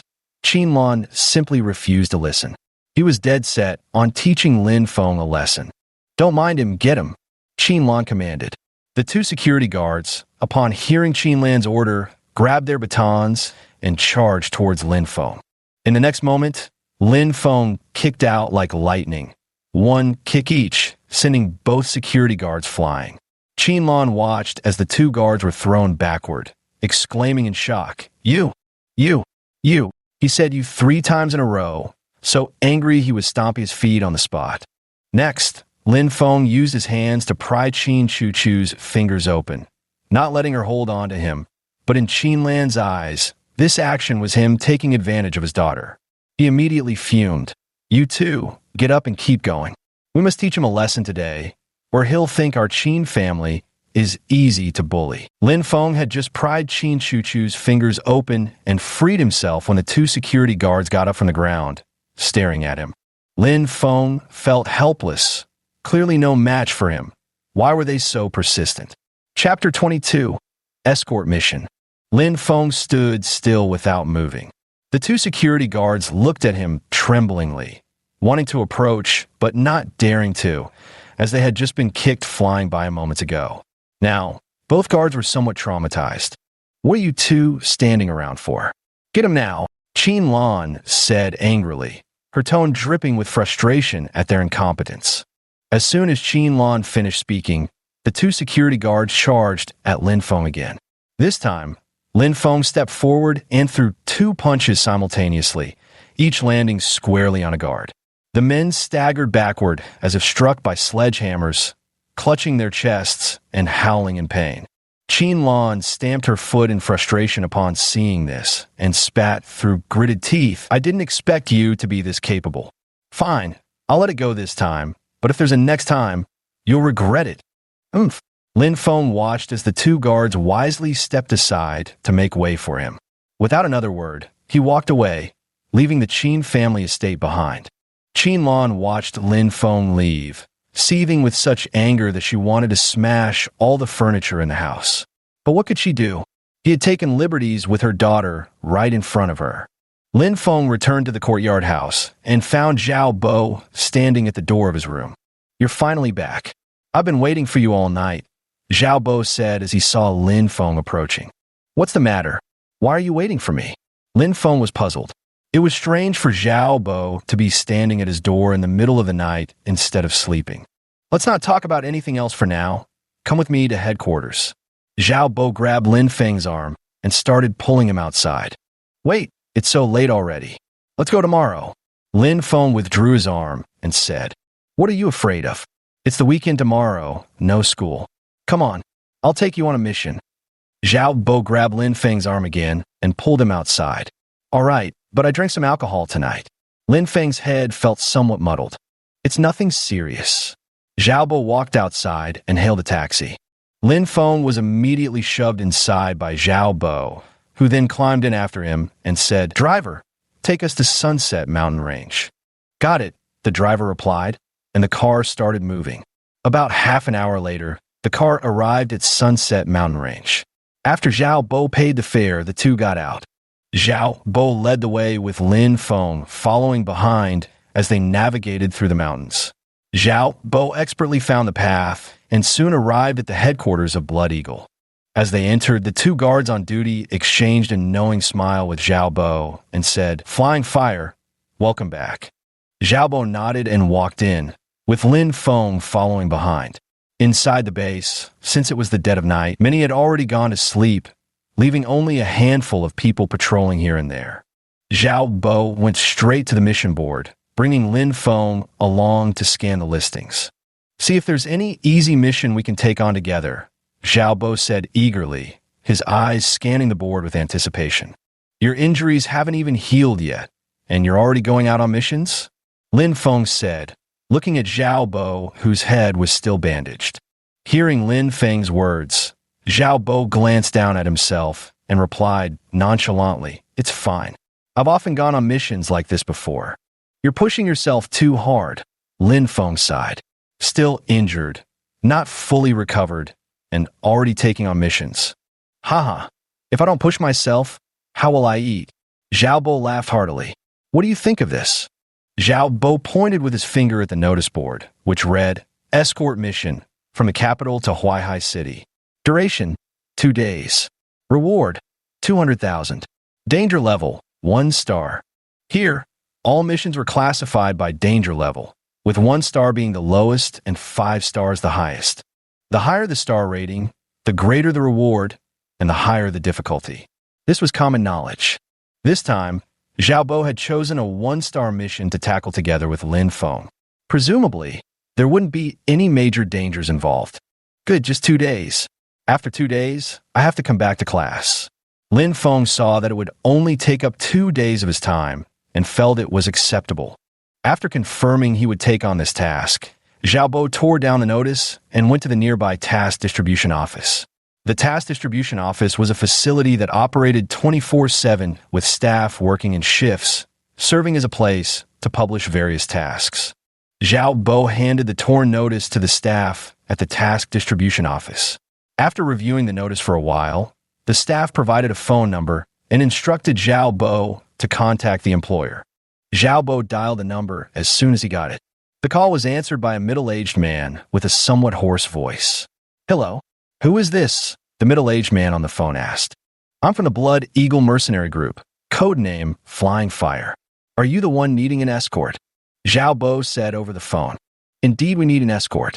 I can't believe you called. Looks like I can set out tomorrow. The middle-aged man on the other end replied with evident delight. Where are you right now? My comrade and I can head over shortly, Xiaobo inquired. I'm currently at number 13, Wudong Road. You can come now, the middle-aged man said. All right, we'll be there soon. With that, Xiaobo hung up the phone. He turned to Lin Feng with a smile and said, Got another mission. Let's go. We're heading to number 13 Wudong Road now. After speaking, Xiaobo took Lin Feng and left the base, arriving at the bustling street. Since Wudong Road was relatively close to the Blood Eagle's base, the two didn't take a vehicle, but instead walked. The two walked to Wudong Road, number 13, and discovered it was a residential area. Not knowing where the employer lived, Xiaobo dialed the phone again. Before long, the call connected, and the same middle-aged man's voice came through the phone. What's the matter?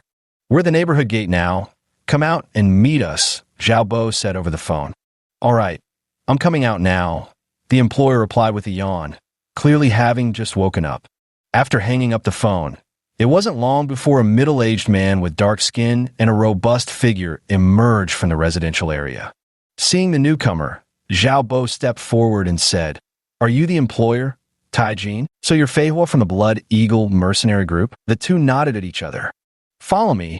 I'll take you to my place, Taijin said as he walked ahead to lead the way.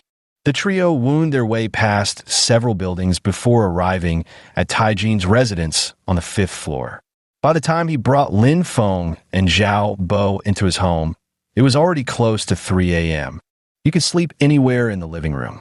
We'll set off early tomorrow morning. After saying this, Taijin went back to his own room to sleep, leaving Lin Feng and Xiaobo in the living room. Lin Feng and Xiaobo casually lay down on the sofa in the living room and fell asleep. They slept straight through until the next morning. Lin Feng woke up very early, said goodbye to Xiaobo, and returned to the courtyard house. Since he was still wearing his school uniform, he needed to change clothes.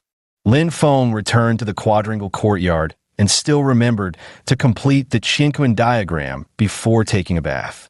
Once again, he finished 15 repetitions of the Qinquan diagram.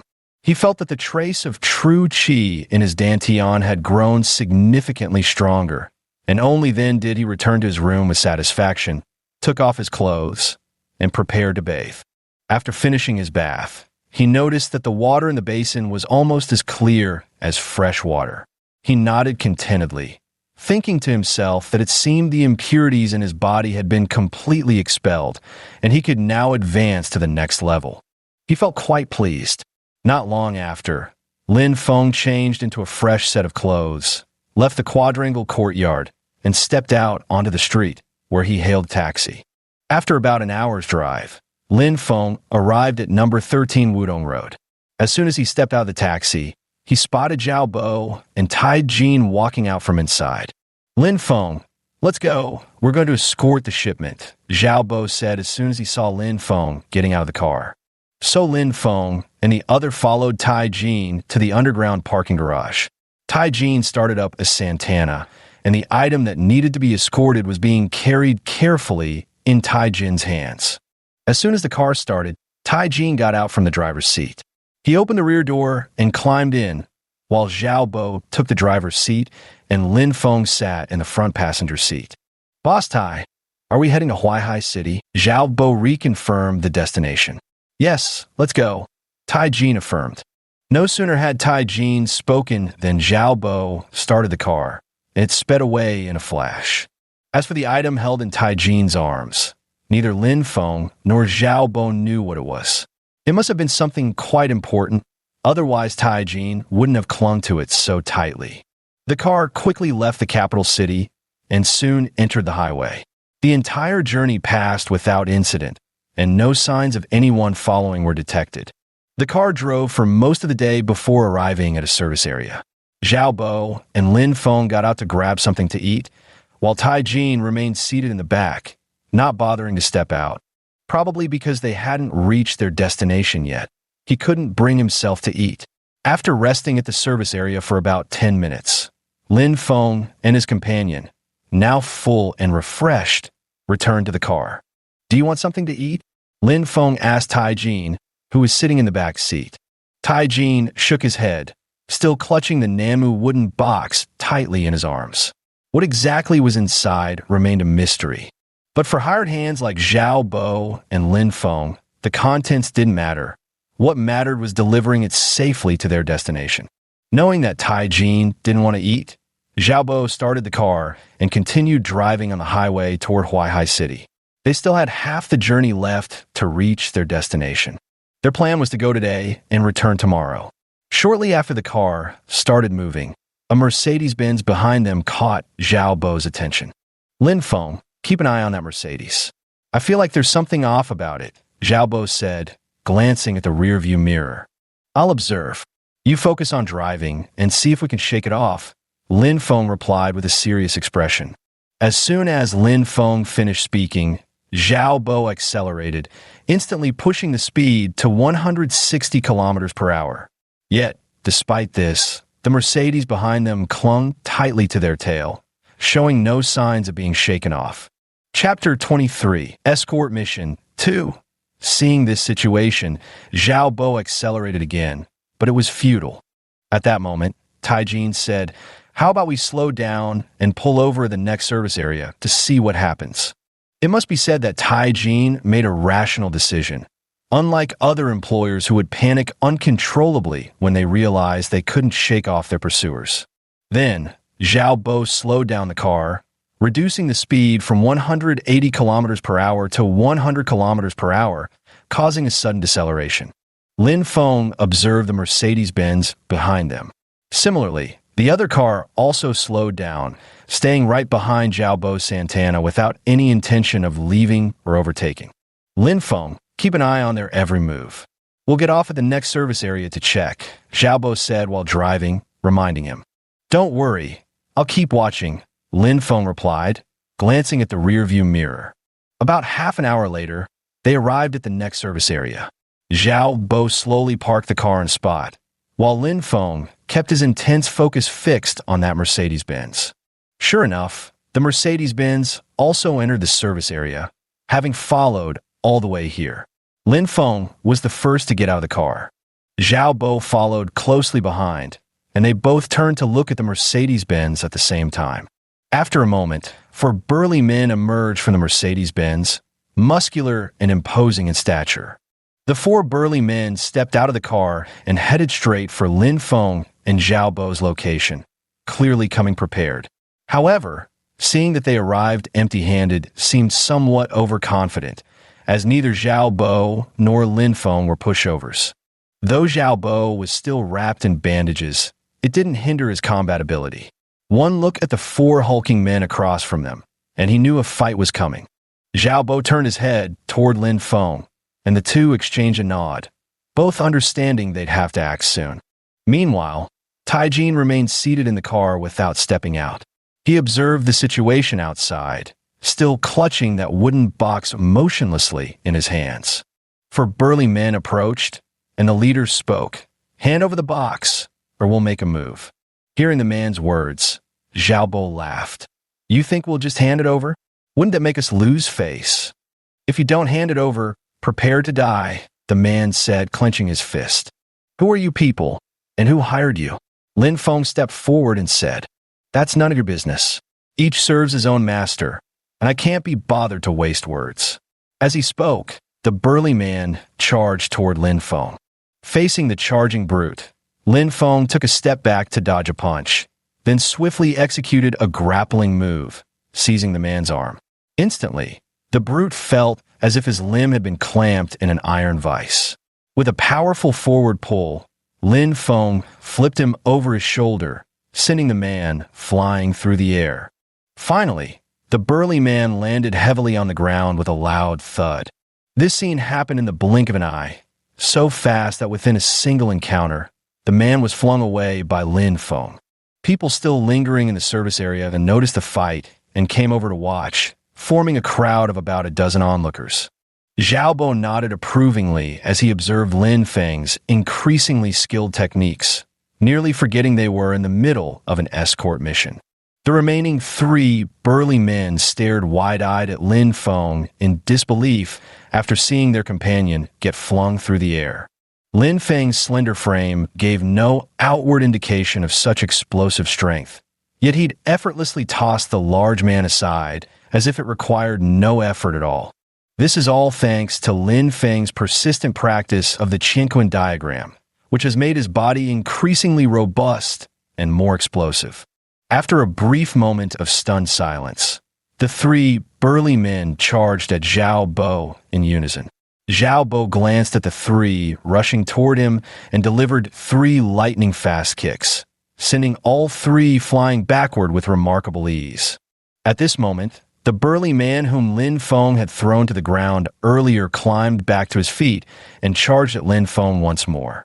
This time, Lin Feng sidestepped to dodge a punch and immediately followed up with a blow to the burly man's stomach.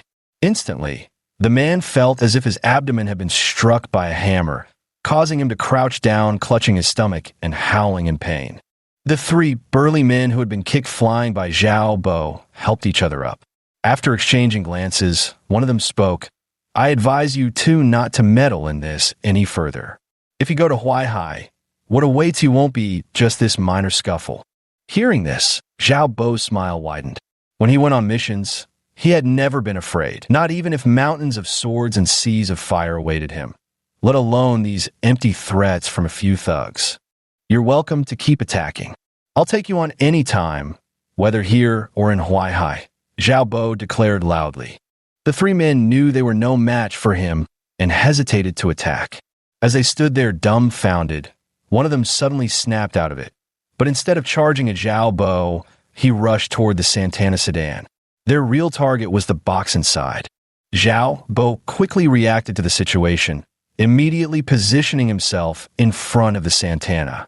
Facing the charging thug, Zhao threw a punch directly at his face.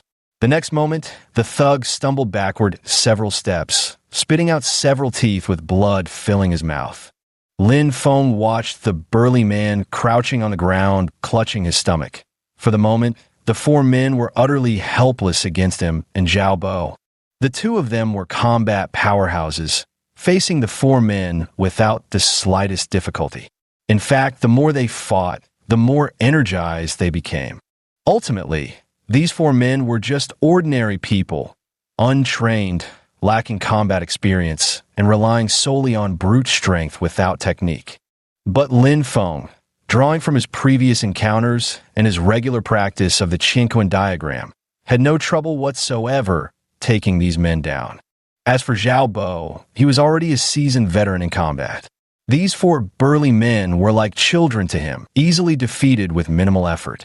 Seeing they couldn't gain any advantage, the four men retreated to their Mercedes-Benz. Each clutching their injured areas, they climbed back into the vehicle. Lin Feng observed the scene and laughed. They're really bold, trying to snatch things right in front of so many people. The crowd of onlookers dispersed in disappointment as the four men drove away. With no more spectacle to watch, naturally no one paid attention to the scene anymore. You haven't seen the bolder ones yet. These were just amateurs. If we'd encountered professionals, it wouldn't have been this easy. Let's get in the car and go. Zhao Bo patted Lin Feng's shoulder. The two returned to the Santana sedan, where Tai Jin said, "Those people were probably sent by my old rival. They're trying to sabotage this deal of mine." Lin Feng turned to look at Tai Jin and replied, "Who cares where they came from? They couldn't gain any advantage against us anyway." As Lin Feng finished speaking, Zhao Bo started the car. They were back on the highway again, and this time the road showed no suspicious vehicles. Everything was perfectly normal. After almost 3 hours, the car had crossed the boundary into Huaihai City. It exited the highway and slowly made its way toward the urban area. "Our task is done.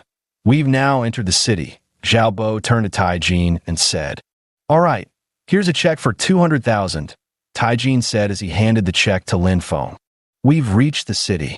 Where to next?" Zhao Bo asked. "Head to Golden Leaf Tower," Tai Jin replied.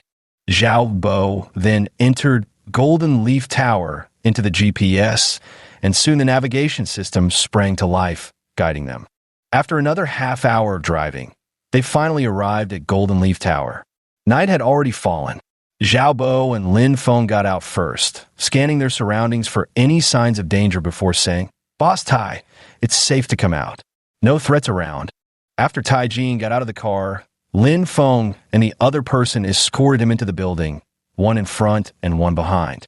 Tai Jin still clutched that box tightly in his hands. At this moment, the Golden Leaf Tower was brightly lit. The building, standing 30 stories tall, served as an office complex. Just as Lin Feng, Zhao Bo, and Tai Jin stepped into the Golden Leaf building, they suddenly sensed a murderous aura behind them. Lin Feng and Zhao Bo turned around and spotted a man wearing a flat cap in their line of sight. The killing intent was emanating from him. Zhao Bo signaled for Lin Feng to protect Tai Jin and leave first, while he stayed behind alone to confront the man. "Who are you?" Zhao Bo asked.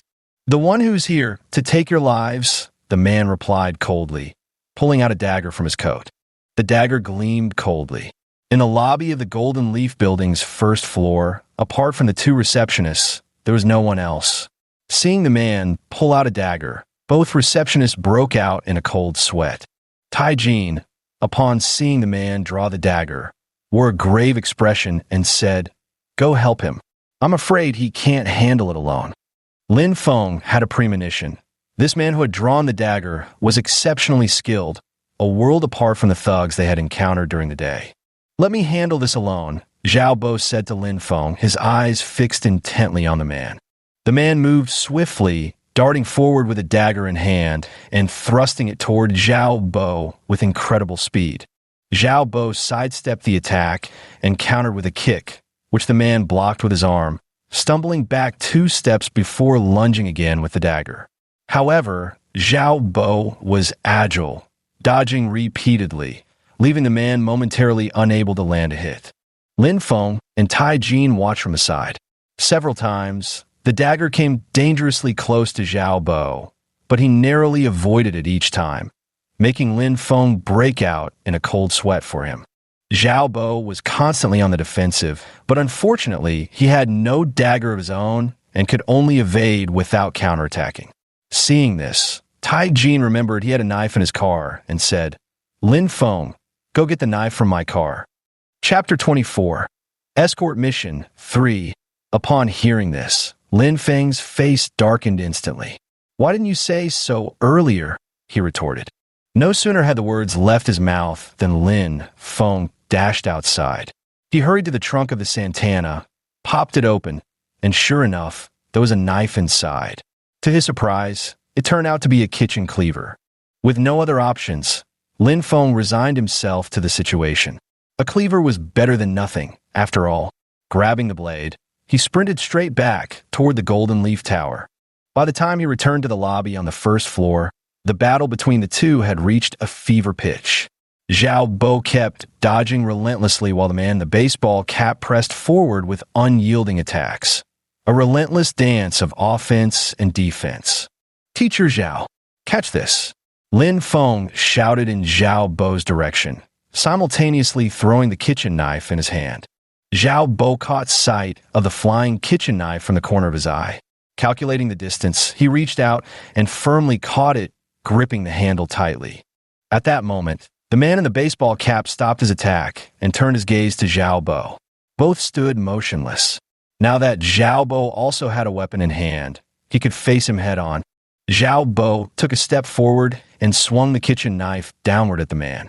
The baseball-capped man blocked the knife with his dagger, producing a sharp clang as he firmly held the blade at bay midair. Then Zhao Bo kicked out, and the man in the baseball cap dodged with a quick sidestep. The two continued to fight. The man in the baseball cap was incredibly agile. Although Zhao Bo held the upper hand, he couldn't gain the advantage over him anytime soon. The two were fighting at an extremely fast pace, so fast that even Tai Jin could barely follow their movements. Of course, Tai Jin was just an ordinary person. This was the first time he had witnessed such high-speed combat, so it was only natural that he couldn't see clearly. Lin Feng, on the other hand, could clearly observe every move of their fight. His vision was remarkably sharp, all thanks to his daily practice of the Chinquan diagram. At this moment, the man in the baseball cap gripped his dagger and thrust it toward Zhao Bo's face, who twisted his head away. He managed to dodge, but his cheek was still grazed. Gradually, both men began to sustain injuries, superficial wounds that avoided vital areas. If this fight continued, it would likely end in a stalemate. Lin Feng wondered to himself. If he faced such an opponent, he wouldn't last more than a few rounds. In the end, he was still too weak. As the battle grew increasingly fierce, the number of wounds on both men multiplied. If they kept fighting like this, neither would come out unscathed. Lin Feng saw the situation and prepared to intervene. He planned to ambush the man in the baseball cap. After all, all's fair in war. Lin Feng didn't consider himself despicable. It was just a different approach. Lin Feng plucked a button from his own clothes and clenched it in his hand. He intended to use this very button to ambush the man in the baseball cap. To others, it might seem like just an ordinary button, but in Lin Feng's hands, it would become a sharp weapon.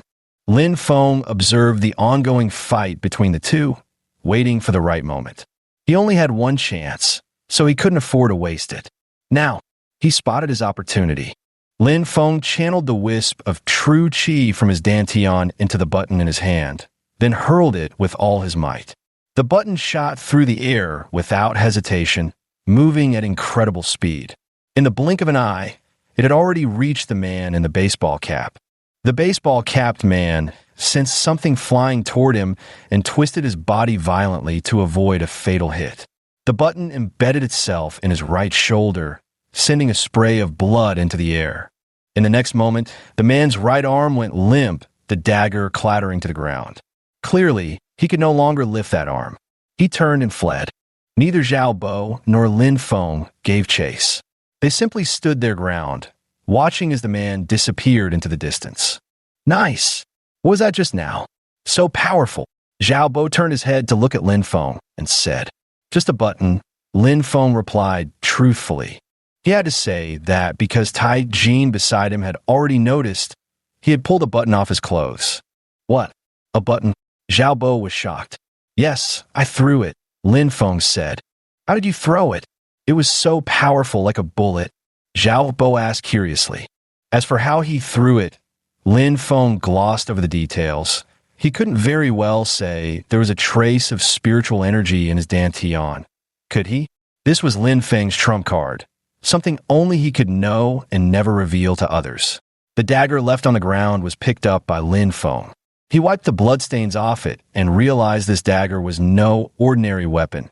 It was exquisitely crafted, razor-sharp, and despite the prolonged fight, not a single chip could be seen on its edge. In contrast, the kitchen knife was already riddled with nicks. After this brief episode, Tai Jin's legs trembled slightly.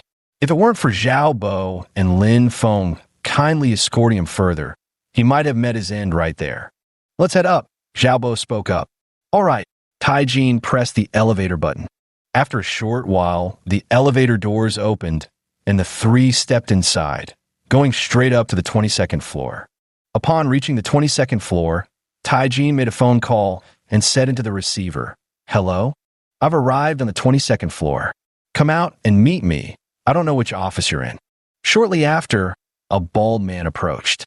Tai Jin handed the wooden box directly to him and said, "I've brought the goods." The bald man took the wooden box without opening it and led Tai Jin, Lin Feng, and Zhao Bo to his office. Upon entering the office, they were greeted by the smell of smoke. The room was furnished with several desks, chairs, and a sofa with a coffee table placed in front of the sofa. Tai Jin sat down on the sofa with Zhao Bo and Lin Feng, while the bald man also took a seat on the adjacent sofa. He opened the box in his hand, revealing a purple jade pendant inside. After observing for a while, the bald man nodded with satisfaction and said, "Very good. It seems my daughter can be saved. I've already prepared the money. It's in the safe. I'll go get it now." Just as he finished speaking, Lin Feng's ring reacted. "Master, I can absorb that substance," the ring spirit said. "What?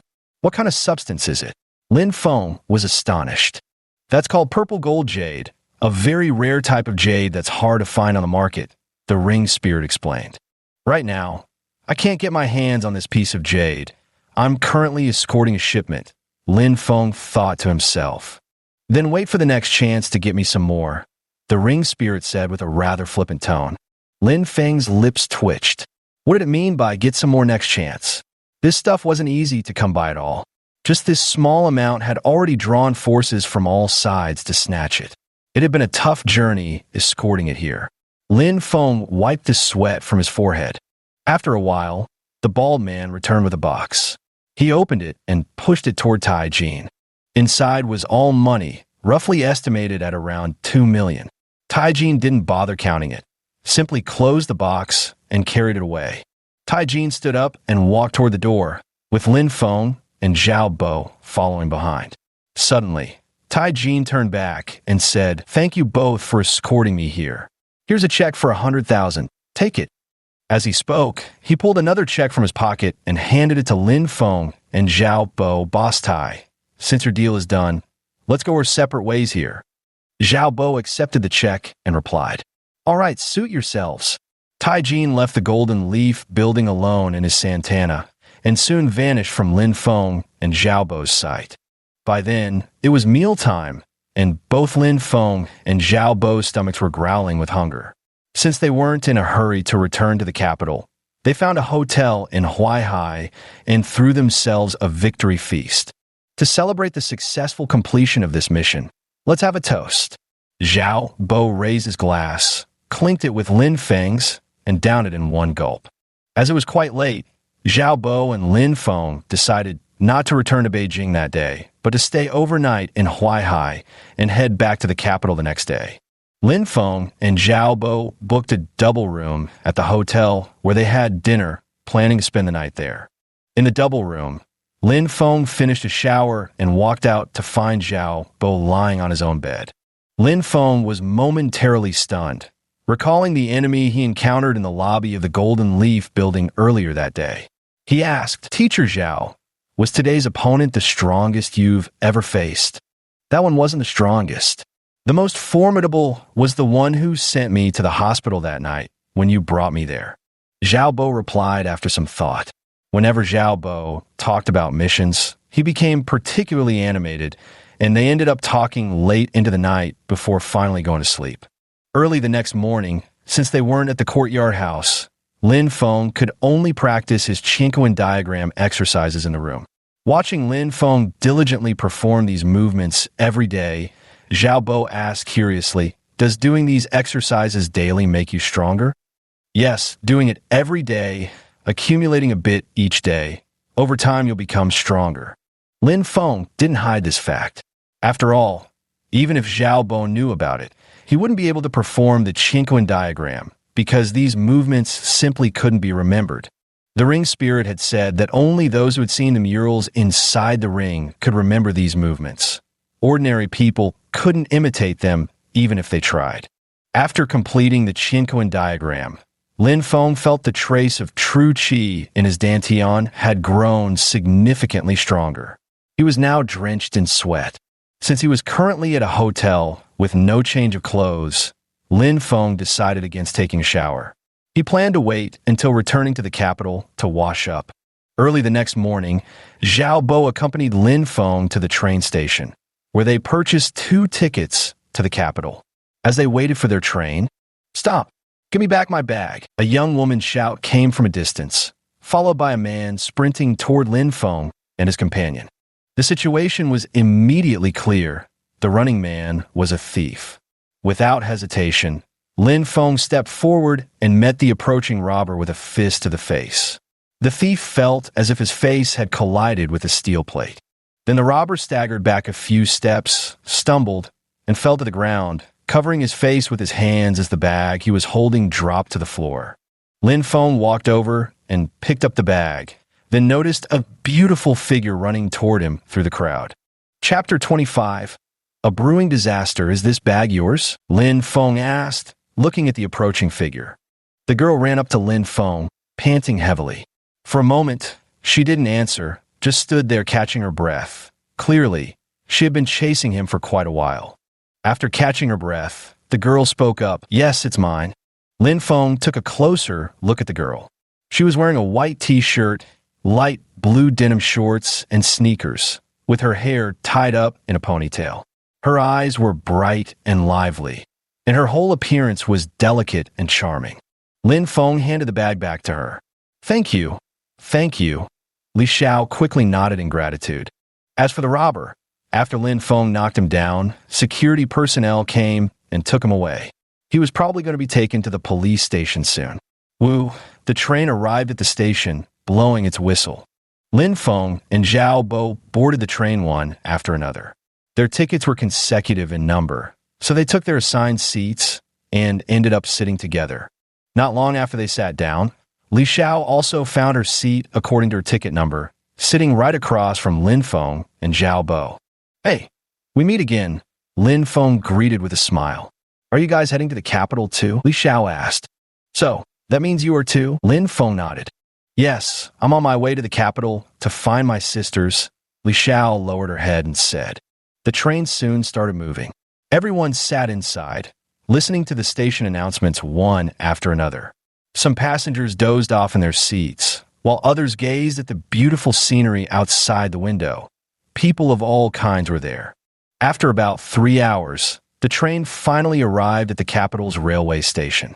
Watching the train pull in, Lin Feng and Zhao Bo stood up and pushed forward through the crowd as passengers scrambled to disembark. After getting off the train, Lin Feng parted ways with Zhao Bo and Li Xiao, each going their separate paths, neither interfering with the other. At the train station entrance, Lin Feng hailed a taxi and got in with Zhao Bo. Now, they were heading back to headquarters to report on their mission.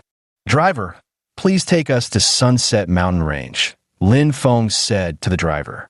"Got it," the driver replied, starting the car and speeding off in no time. After about an hour's journey, they arrived at the Sunset Mountains. Getting out of the car, they paid the fare. Lin Feng and Zhao Bo walked up the mountain together.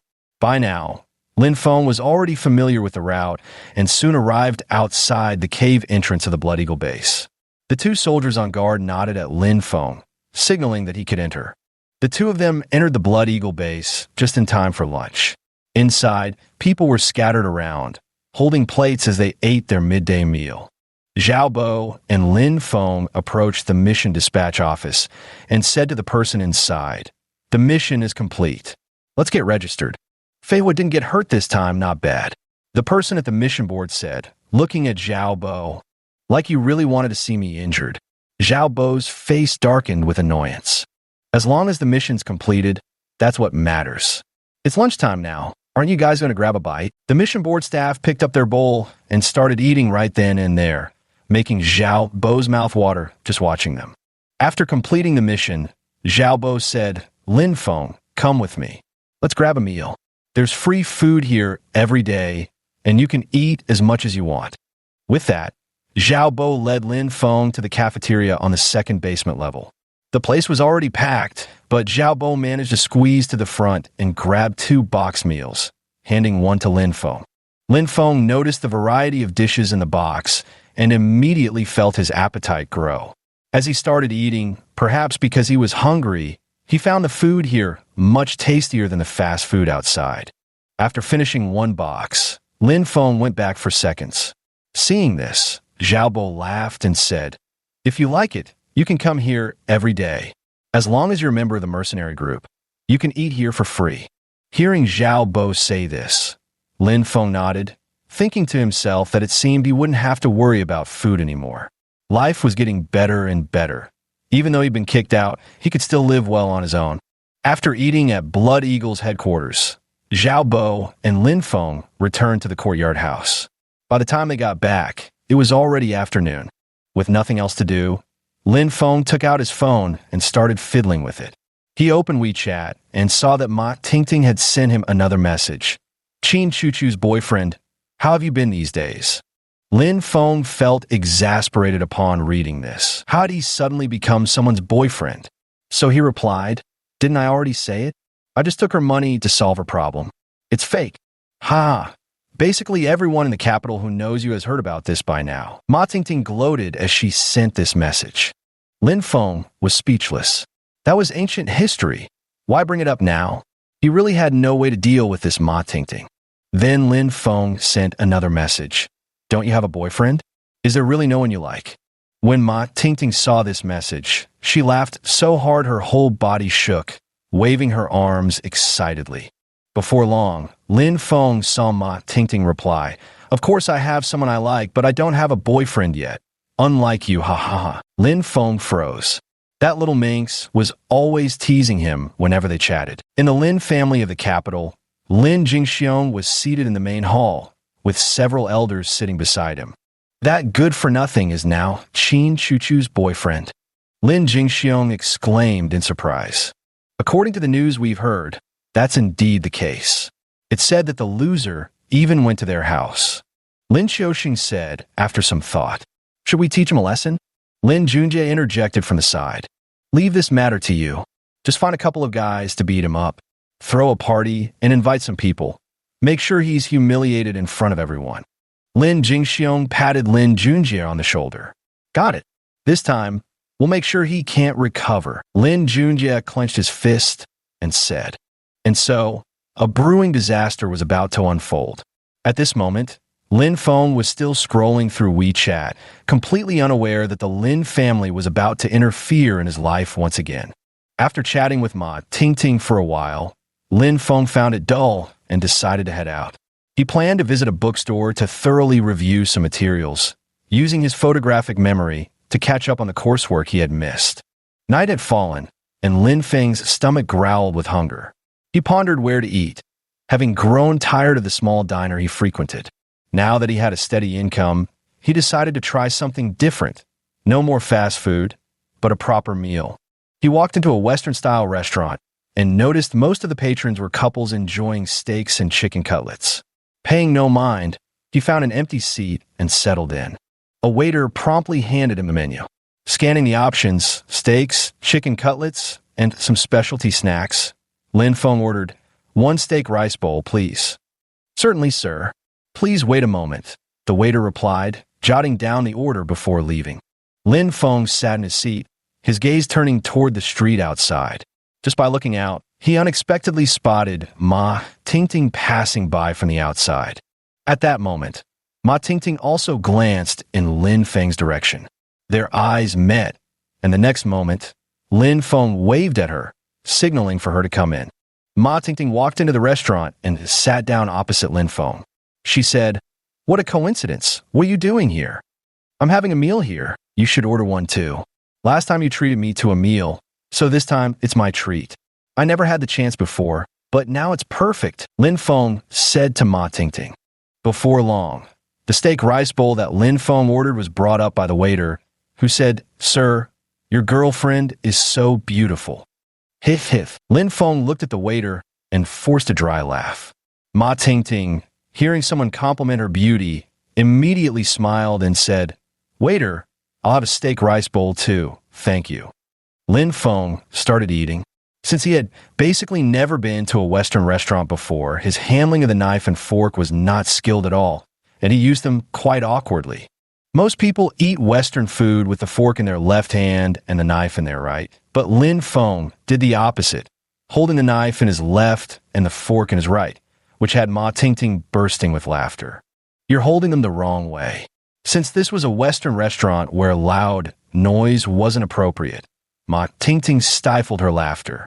Prompted by Ma Tingting's remark, Lin Feng quickly switched to holding the fork in his left and the knife in his right. His face flushed red as he realized his blunder. Before long, the steak rice Ma Tingting had ordered arrived as well. Watching her skillfully cut the steak and then lift it to her mouth with the fork, Lin Feng couldn't help but sigh. Young ladies from wealthy families are truly different. You were born a young master, but fate had other plans. Ma Tingting sighed. But I'm not anymore. I can only accept this reality. What's past is past, Lin Feng said with a hint of melancholy. Sorry, I touched a sore spot. Ma Tingting suddenly realized. It doesn't matter. That's just how it is. Besides, it's not the first time I've heard this. I'm used to it by now, no problem, Lin Feng said while taking a bite of steak. The two quickly finished their meal, and Lin Feng called the waiter to settle the bill. Just over 300 yuan, which wasn't expensive. Given Lin Feng's current financial situation, it was still quite affordable. Compared to when he was first kicked out, Lin Feng was now in a much better position. At the very least, his income was decent, and he had savings of 200,000 to 300,000 yuan. All of this had been earned through his own efforts, of course, including the 200,000 from Qin Chu Chu. After dinner at the restaurant, Ma Tingting said she was heading to a friend's place, so she didn't accompany Lin Feng any further. Lin Feng went to the bookstore alone. He first picked out some elementary school textbooks and silently thought to himself, "Ring spirit, grant me photographic memory." "Okay, master," the ring spirit responded. A moment later, a stream of pure energy emanated from the ring and entered Lin Feng's mind. Chapter 26. Lending a hand, Lin Feng instantly felt a refreshing coolness in his mind and began to possess a photographic memory. His reading speed became incredibly fast, with many pages just glanced at before flipping. He had already gone through half of the elementary school textbooks in just over half an hour. After a 10-minute break, he continued reading. People nearby who were reading couldn't help but be astonished by Lin Feng's page-turning speed. How much could he possibly remember flipping through so quickly? After another half an hour or so, Lin Feng had basically flipped through all the elementary school textbooks. After finishing them, he found the junior high school textbooks and began browsing through them as well. Lin Feng spent the entire evening going through both the elementary and junior high school textbooks, memorizing everything in his mind. In addition to paying close attention in class every day, Lin Feng now used his spare time to review and study all the material he had learned before. By the time Lin Feng finished reading all the textbooks, it was already past 10 o'clock at night. The bookstore was about to close, so Lin Feng had no choice but to return to the courtyard house. He read books all evening, feeling fulfilled, then slowly walked back to the quadrangle courtyard. Upon returning, Lin Feng was exhausted and fell asleep as soon as his head hit the pillow. Early the next morning, the music from the old man's exercise routine woke Lin Feng, who murmured, "Another Monday. What a beautiful day." With that, Lin Feng climbed out of bed. After washing up, he pushed open his door and stepped into the courtyard to practice the Qinquan diagram, moving from one posture to another, repeating the sequence over and over again. After 15 repetitions, he stopped.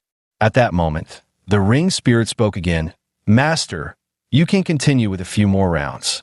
Lin Feng, hearing the ring spirit say this, regained his energy and did 5 more repetitions, totaling 20. Now, completing 20 cycles of the Chinquan diagram took him 45 minutes, so he had to wake up even earlier in the morning. Because he had done 5 extra cycles of the Chinquan diagram today, Lin Feng almost missed the time to get to school. Fortunately, he ran all the way there, which saved him from being late. When he arrived at school, he found the classroom almost full. It was no surprise, given how late he had left home. Just as he sat down, the class bell rang. Lin Feng thought to himself, that was close, almost late. Looks like I'll have to wake up even earlier from now on. This class was math, and since Zhao Bo hadn't come to work yet, Yang Hong was substituting again. Class begins, Yang Hong announced loudly from the podium. Good morning, teacher. The students below chorused in unison. Next, we'll discuss. Yang Hong began lecturing dutifully. Most of the class was paying close attention, with only a few students daydreaming. Lin Feng listened to class after class with his photographic memory. The morning passed by quickly. At noon, when school let out, a female voice exclaimed, "Isn't that Chen Su? Why is he coming to our class again?" Following the girl's exclamation, the classmates looked toward the door and saw Chen Su walking in. So handsome, some love-struck girl gushed. Seeing Chen Su enter, Lin Feng knew without thinking that he was here for him again. He thought to himself, I may be handsome, but you're not bad-looking either, dude. Why do you keep coming after me? Just as expected, as soon as Chen Su entered the classroom, he walked straight towards Lin Feng, who had just tidied up his desk and was about to leave for lunch. Seeing Chen Su approaching, Lin Feng stood still without moving. He wanted to see what Chen Su wanted from him this time. Chen Su stopped in front of Lin Feng and said, Lin Feng, let's talk somewhere else. There's something I'd like your help with. Hearing this, everyone in the class doubted their ears. Chen Su, one of the 4 young masters of the capital, actually had something he needed Lin Feng's help with. Everyone knew Lin Feng was a good-for-nothing, and he wasn't even the young master of the Lin family anymore. What could possibly be so important that Chen Su would go out of his way to seek him out? The whole class was burning with curiosity. Lin Feng scratched the back of his head upon hearing this, utterly baffled. He was equally puzzled. What exactly did Chen Su suddenly want from him? How could he possibly be of any help? However, Chen Su had no intention of discussing the matter in public. After a brief silence, he spoke again. Lin Feng, you're the only one who can help with this. I prefer we talk somewhere else. As soon as these words were spoken, the confusion in the classroom deepened. What kind of help could only Lin Feng provide? Everyone was eager to know. Lin Feng, too, was now curious about what kind of assistance only he could offer. After a moment's thought, he guessed it probably had something to do with Wang Yudi again. Pausing briefly, he said, All right, let's talk somewhere else. Seeing that Lin Feng had agreed, Chen Su's previously grave expression eased, replaced by a smile as he said, Follow me. With that, Chen Su led the way, and Lin Feng followed closely behind him, stepping out of the classroom under the watchful eyes of their classmates. After leaving the classroom, Lin Feng followed Chen Su all the way to the parking lot. Chen Su opened the door of a Rolls-Royce Phantom and slipped inside, with Lin Feng following suit. Many passing students who spotted Chen Su gasped in astonishment. Was this really a high school student?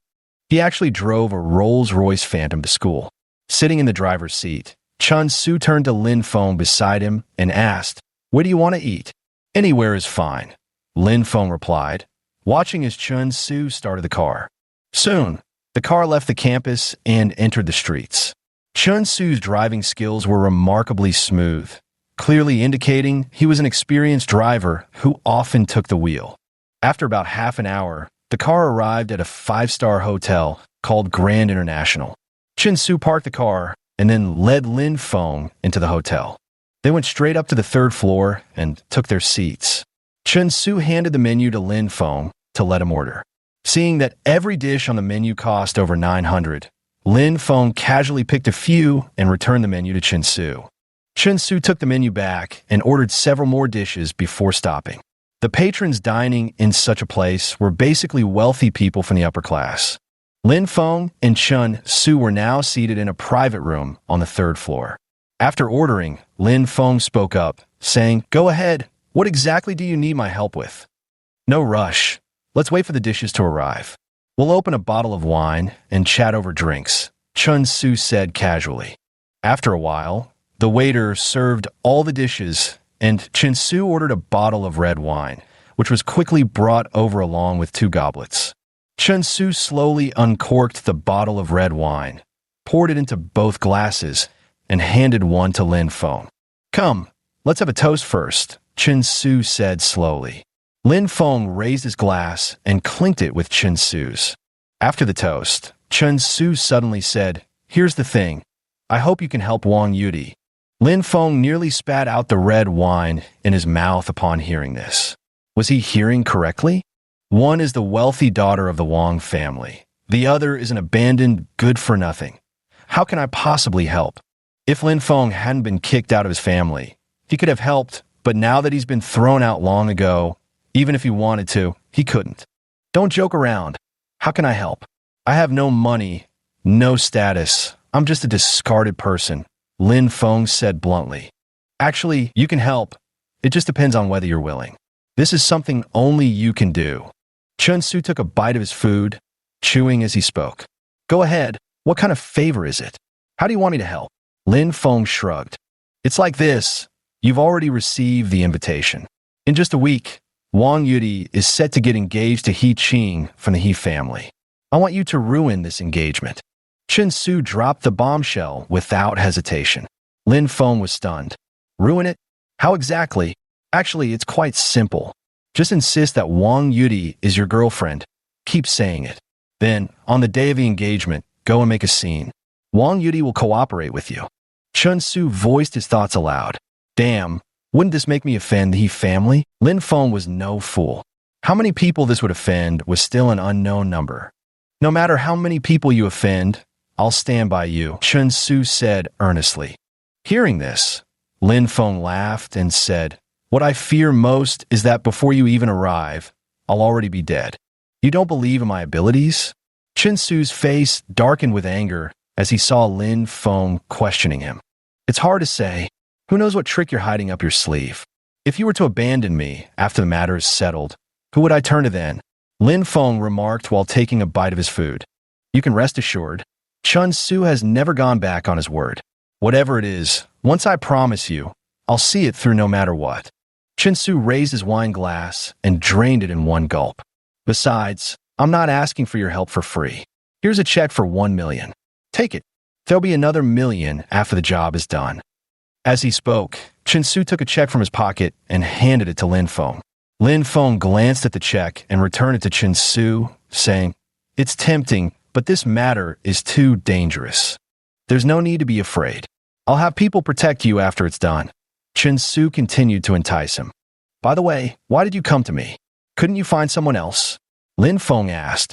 I think you're the most suitable candidate. First, you're quite famous. Second, you have connections with Wang Yudi.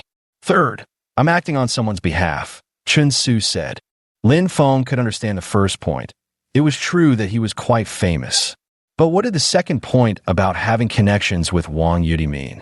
Ever since she broke off their engagement, they had nothing to do with each other. As for the third point, acting on someone's behalf, who exactly was this someone? Lin Feng had many questions in his mind, but he didn't ask them all at once. Instead, he said, Were you sent by Wang Yudi to find me? Lin Feng wasn't foolish. At a time like this, the only person who could have sent Chun Su to look for him was Wang Yudi. Chapter 27. The exam. Yes, you even know that. It seems you're quite well informed, Chun Su said with a laugh. Lin Feng hadn't guessed wrong. It really was Wang Yudi's request. But the fact that she had broken off their engagement and now came asking for his help filled Lin Feng with distaste. The two of them had already severed ties, but now, because of this matter, he had to associate with her again.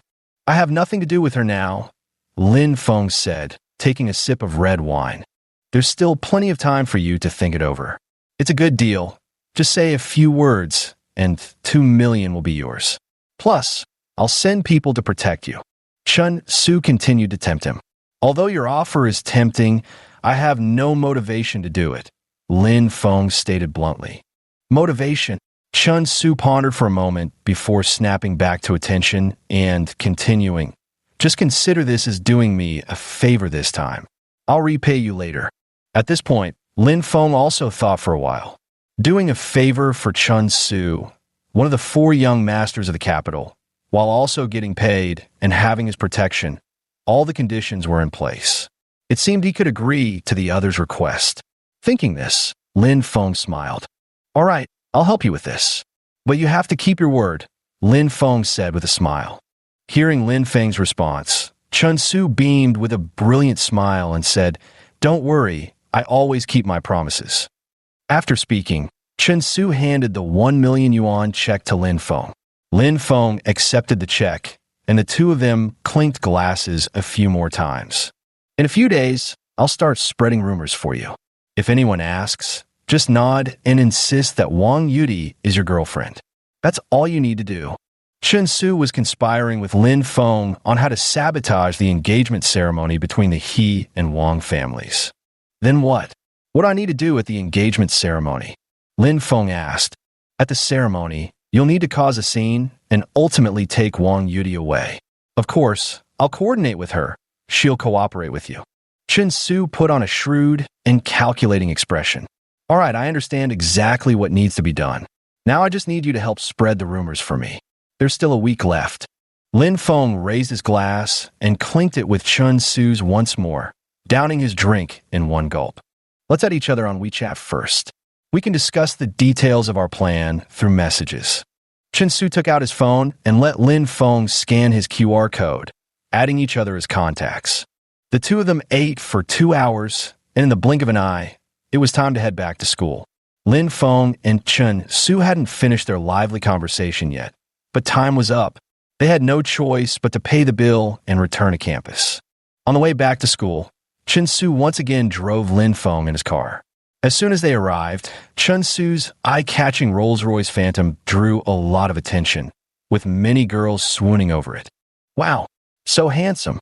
Who is that? How could someone be that good-looking?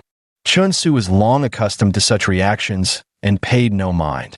After parking the car, he headed straight to his classroom, while Lin Feng went his separate way here since their classrooms were in completely different directions. Lin Feng returned to the classroom, and all his classmates were looking at him. Shortly after he sat down, Zhou Ming came over and said, "Did Chun Su do anything to you?" "He just asked me for a favor, and I agreed," Lin Feng replied truthfully. "What kind of favor?" Zhou Ming found it strange. Given Lin Feng's current situation, what kind of help could he possibly offer? "You don't need to know about that. I have to keep it confidential, or else it won't work out." Lin Feng had no intention of telling Zhou Ming. "What's the big secret?" Zhang Yufan leaned in. "It's nothing really," Lin Feng said, scratching the back of his head. "There must be something big going on. Spit it out. Why get curious? Even I'm scared of myself." Zhang Yufan pressed Lin Feng relentlessly. Ding dong, ding dong. The class bell rang. "Class is starting. It's really nothing," Lin Feng said. All right, this class was English, but what was different was that the teacher didn't plan to lecture. Instead, they brought a test paper and handed one out to each student. "We won't have a lecture this class. We're doing a quiz," the English teacher said from the podium. As soon as the test paper was handed out, Lin Feng picked it up and found it very familiar. He remembered all of it. It seemed the photographic memory effect was working very well. Lin Feng decided to see how much he had improved and immediately picked up his pen to start working on it. He found that the entire process was effortless, completely stress-free. In just 40 minutes, Lin Feng had finished the entire test paper and was the first to hand it in. Many classmates watched in disbelief. Since when had this loser become so capable? The English teacher was surprised to see Lin Feng submit his paper. From what she remembered, his academic performance had always been at the bottom. Handing it in so early must mean he had scribbled nonsense, she thought, as she glanced over his answers. But with just a quick look, she was utterly shocked. Not a single mistake could be found. Though she hadn't reviewed the entire paper, she had checked at least 3 or 4 major sections and found no errors whatsoever. It was so unbelievable that she could hardly trust her own eyes. Could this be the same student who was previously at the bottom of the class? How could his academic performance change so drastically after just one summer break? The English teacher, filled with doubt, began grading the test paper. After finishing the grading, the English teacher was astonished. Out of a total score of 150, Lin Feng had scored 142.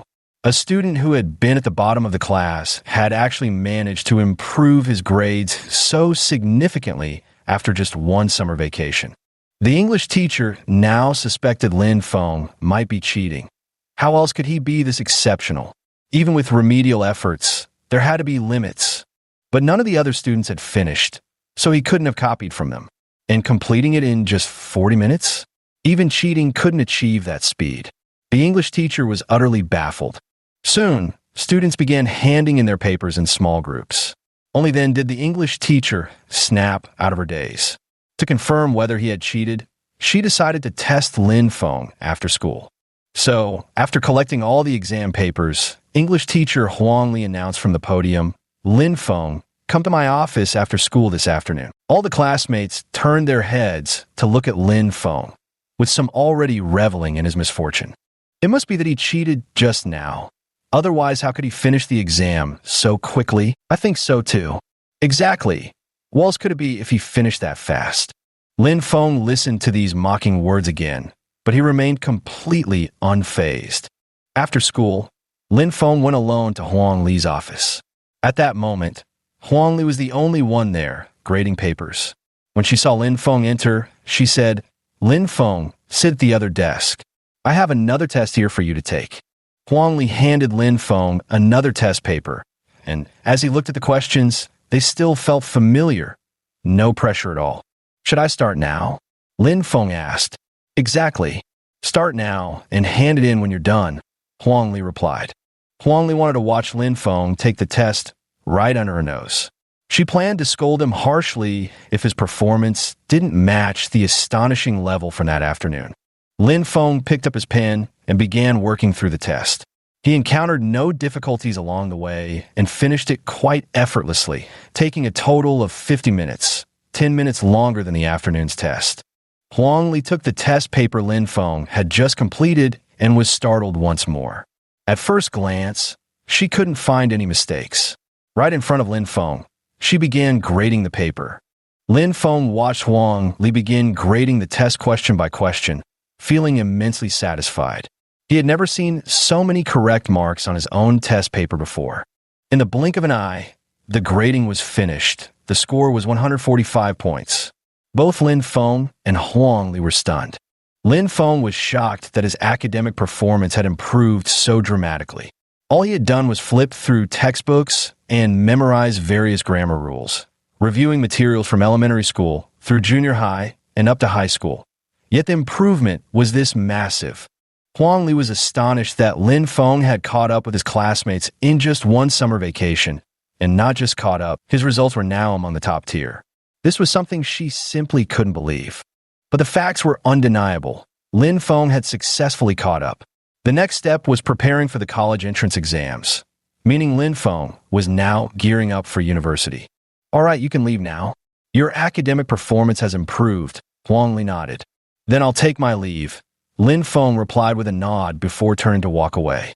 Glancing at the time, Lin Feng decided to fill his stomach first before heading to Blood Eagle's headquarters.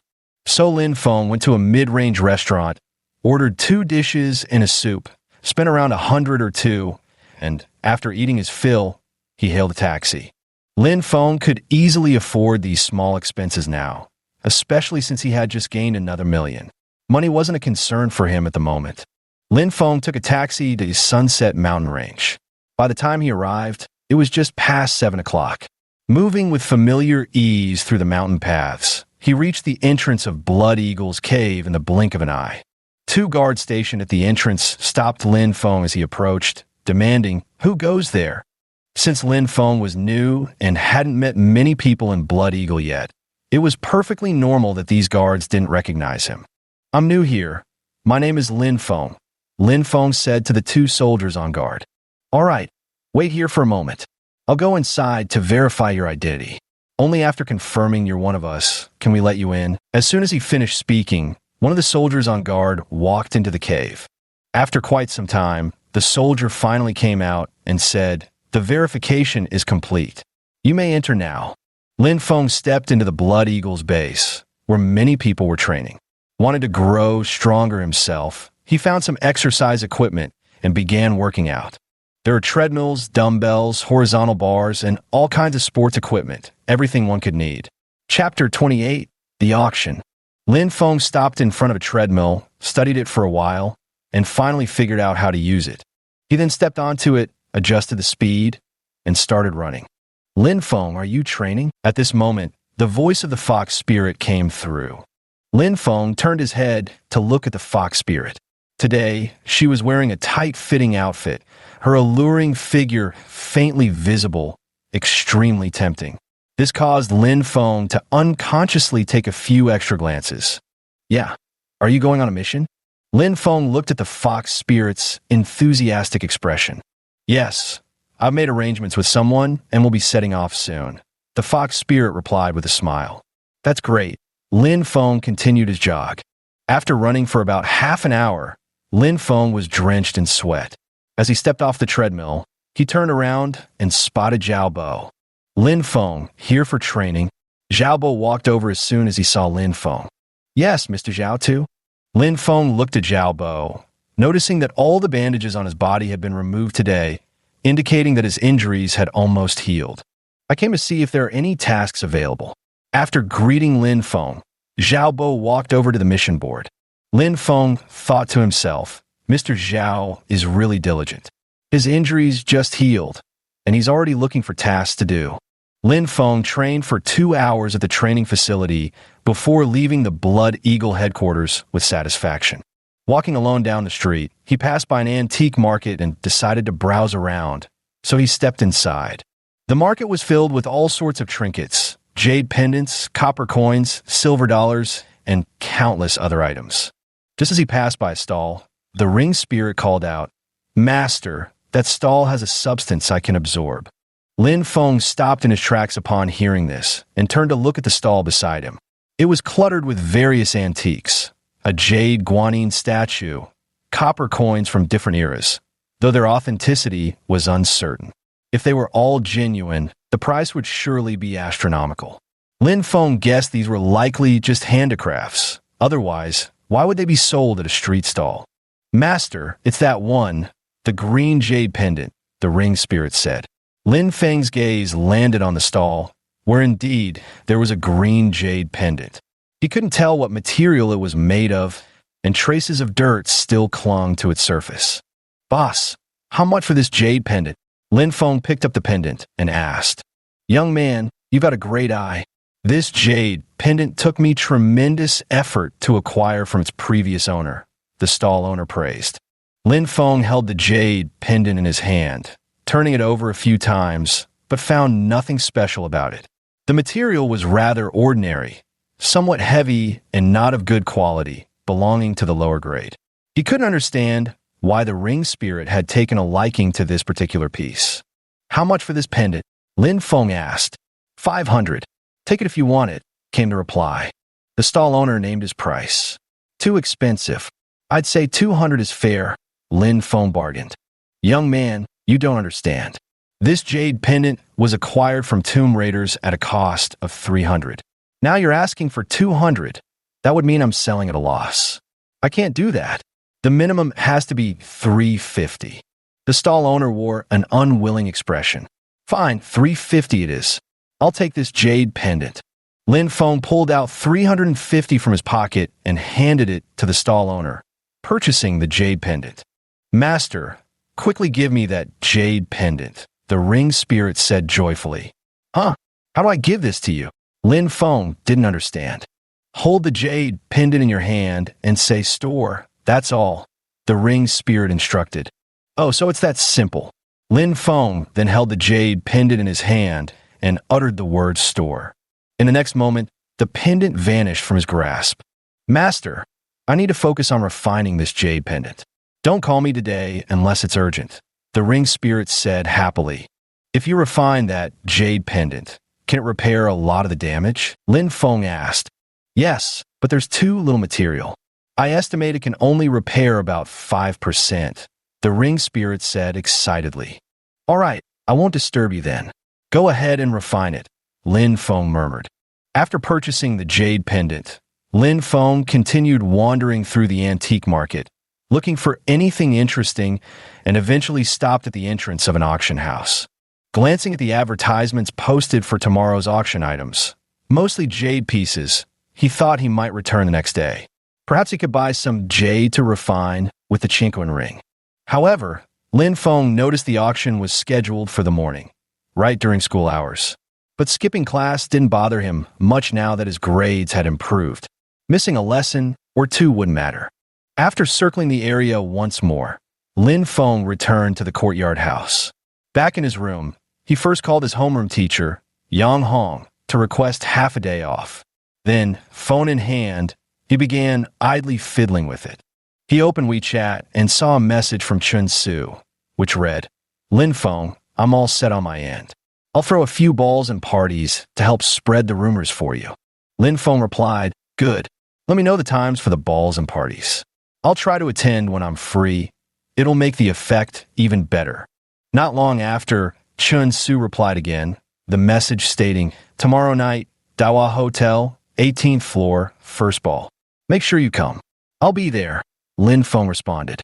Now Lin Feng's life was becoming increasingly diverse as he began appearing at various high society balls, a world apart from his past, completely incomparable.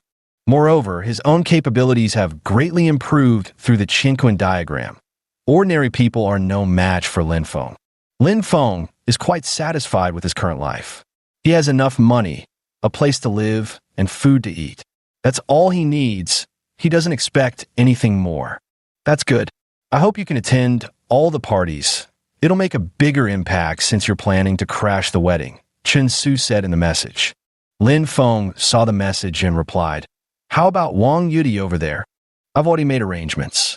She'll cooperate with your promotion, but she won't have time these days. You won't be able to see her until the day of her engagement. I just wanted to remind you of that. Got it, Chun Su said. I understand, Lin Feng replied before logging out of WeChat. He glanced at the time and realized it was almost midnight. Slowly climbing onto his bed, he collapsed into sleep. The next day, Lin Feng got up early. Without even washing up, he stepped out of his room, greeted the old man, and began practicing the Chinquan diagram in the courtyard. After spending 45 minutes performing the Chinquan diagram 20 times, Lin Feng was drenched in sweat. He returned to his room to freshen up, then headed out early. He stopped by a roadside stall to buy a basket of steamed dumplings, eating them as he walked toward the bank. A little after 8 o'clock, Lin Feng arrived at a bank that had just opened. He went inside, cashed all the checks he had on him, opened a bank account, deposited the money, and then left. After leaving the bank, Lin Feng hailed a taxi and got inside. He said to the driver, Driver, to the antique market. All right, the driver replied as he started the car.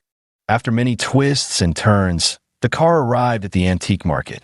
Lin Feng paid the fare, got out of the car, and began walking toward the auction house. As he approached the auction house and was about to enter, he was stopped by someone. What are you here for? The security guard at the auction house asked Lin Feng.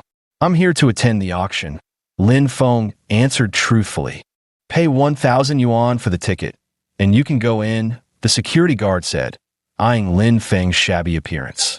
The security guard at the entrance assumed Lin Feng couldn't afford the 1,000 yuan ticket fee and treated him rather rudely. But what shocked the two security guards was that Lin Feng directly took out a card and said, Just deduct it from the card. Where's your card reader? Seeing this, the two security guards immediately became obsequiously respectful and said, Please follow me. Then, one of the guards led Lin Feng into the interior of the auction house. After escorting him to the front desk, the receptionist said, The entrance fee for the auction is 1,000 yuan. I know. Here's the card. Deduct it from this. Lin Feng handed a card to the auction house's front desk, entered the password, and had 1,000 yuan deducted from it. You may enter now. The receptionist made a welcoming gesture, indicating that Lin Feng could proceed inside. Lin Feng arrived at the auction venue. Since it was still early and the event hadn't begun yet, there weren't many people seated. He chose a front row seat and settled in. After another half hour or so, the clock struck 9. By then, the auction hall was nearly packed, bustling with a sea of people, just as the event was about to commence. First up for auction is a Ming Dynasty blue and white porcelain piece, starting bid at 50,000. The auctioneer's voice rang out. As soon as the words were spoken, a circular blue and white porcelain piece was carried up by the staff. The entire porcelain stood 1 meter tall, adorned with blue patterns. 60,000, someone shouted. This gentleman bids 60,000. Any higher offers? The host looked at the man who had called out 60,000. 70,000, someone raised the bid. 70,000. Anyone going higher? The host called out. 70,000. Going once, the auctioneer repeated. 100,000. Another bidder raised the price. Excellent. 100,000. Going once, the auctioneer smiled. 100,000. Going twice. Sold for 100,000. Blue and white porcelain items didn't sell well at auctions, not as well as some jade pieces. Lin Feng sat in his seat waiting for when the jade would be auctioned. After sitting for about half an hour, a stone was carried onto the stage. This is just an ordinary stone. Most people can't see what's inside at all. You'd only know the stone's contents after cutting it open. Chapter 29, Emerald.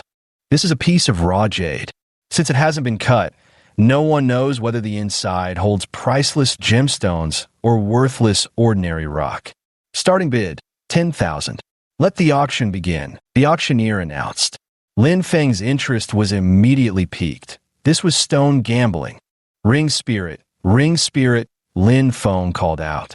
What is it, master? The ring spirit replied. Quick, help me use my X-ray vision, Lin Feng silently commanded.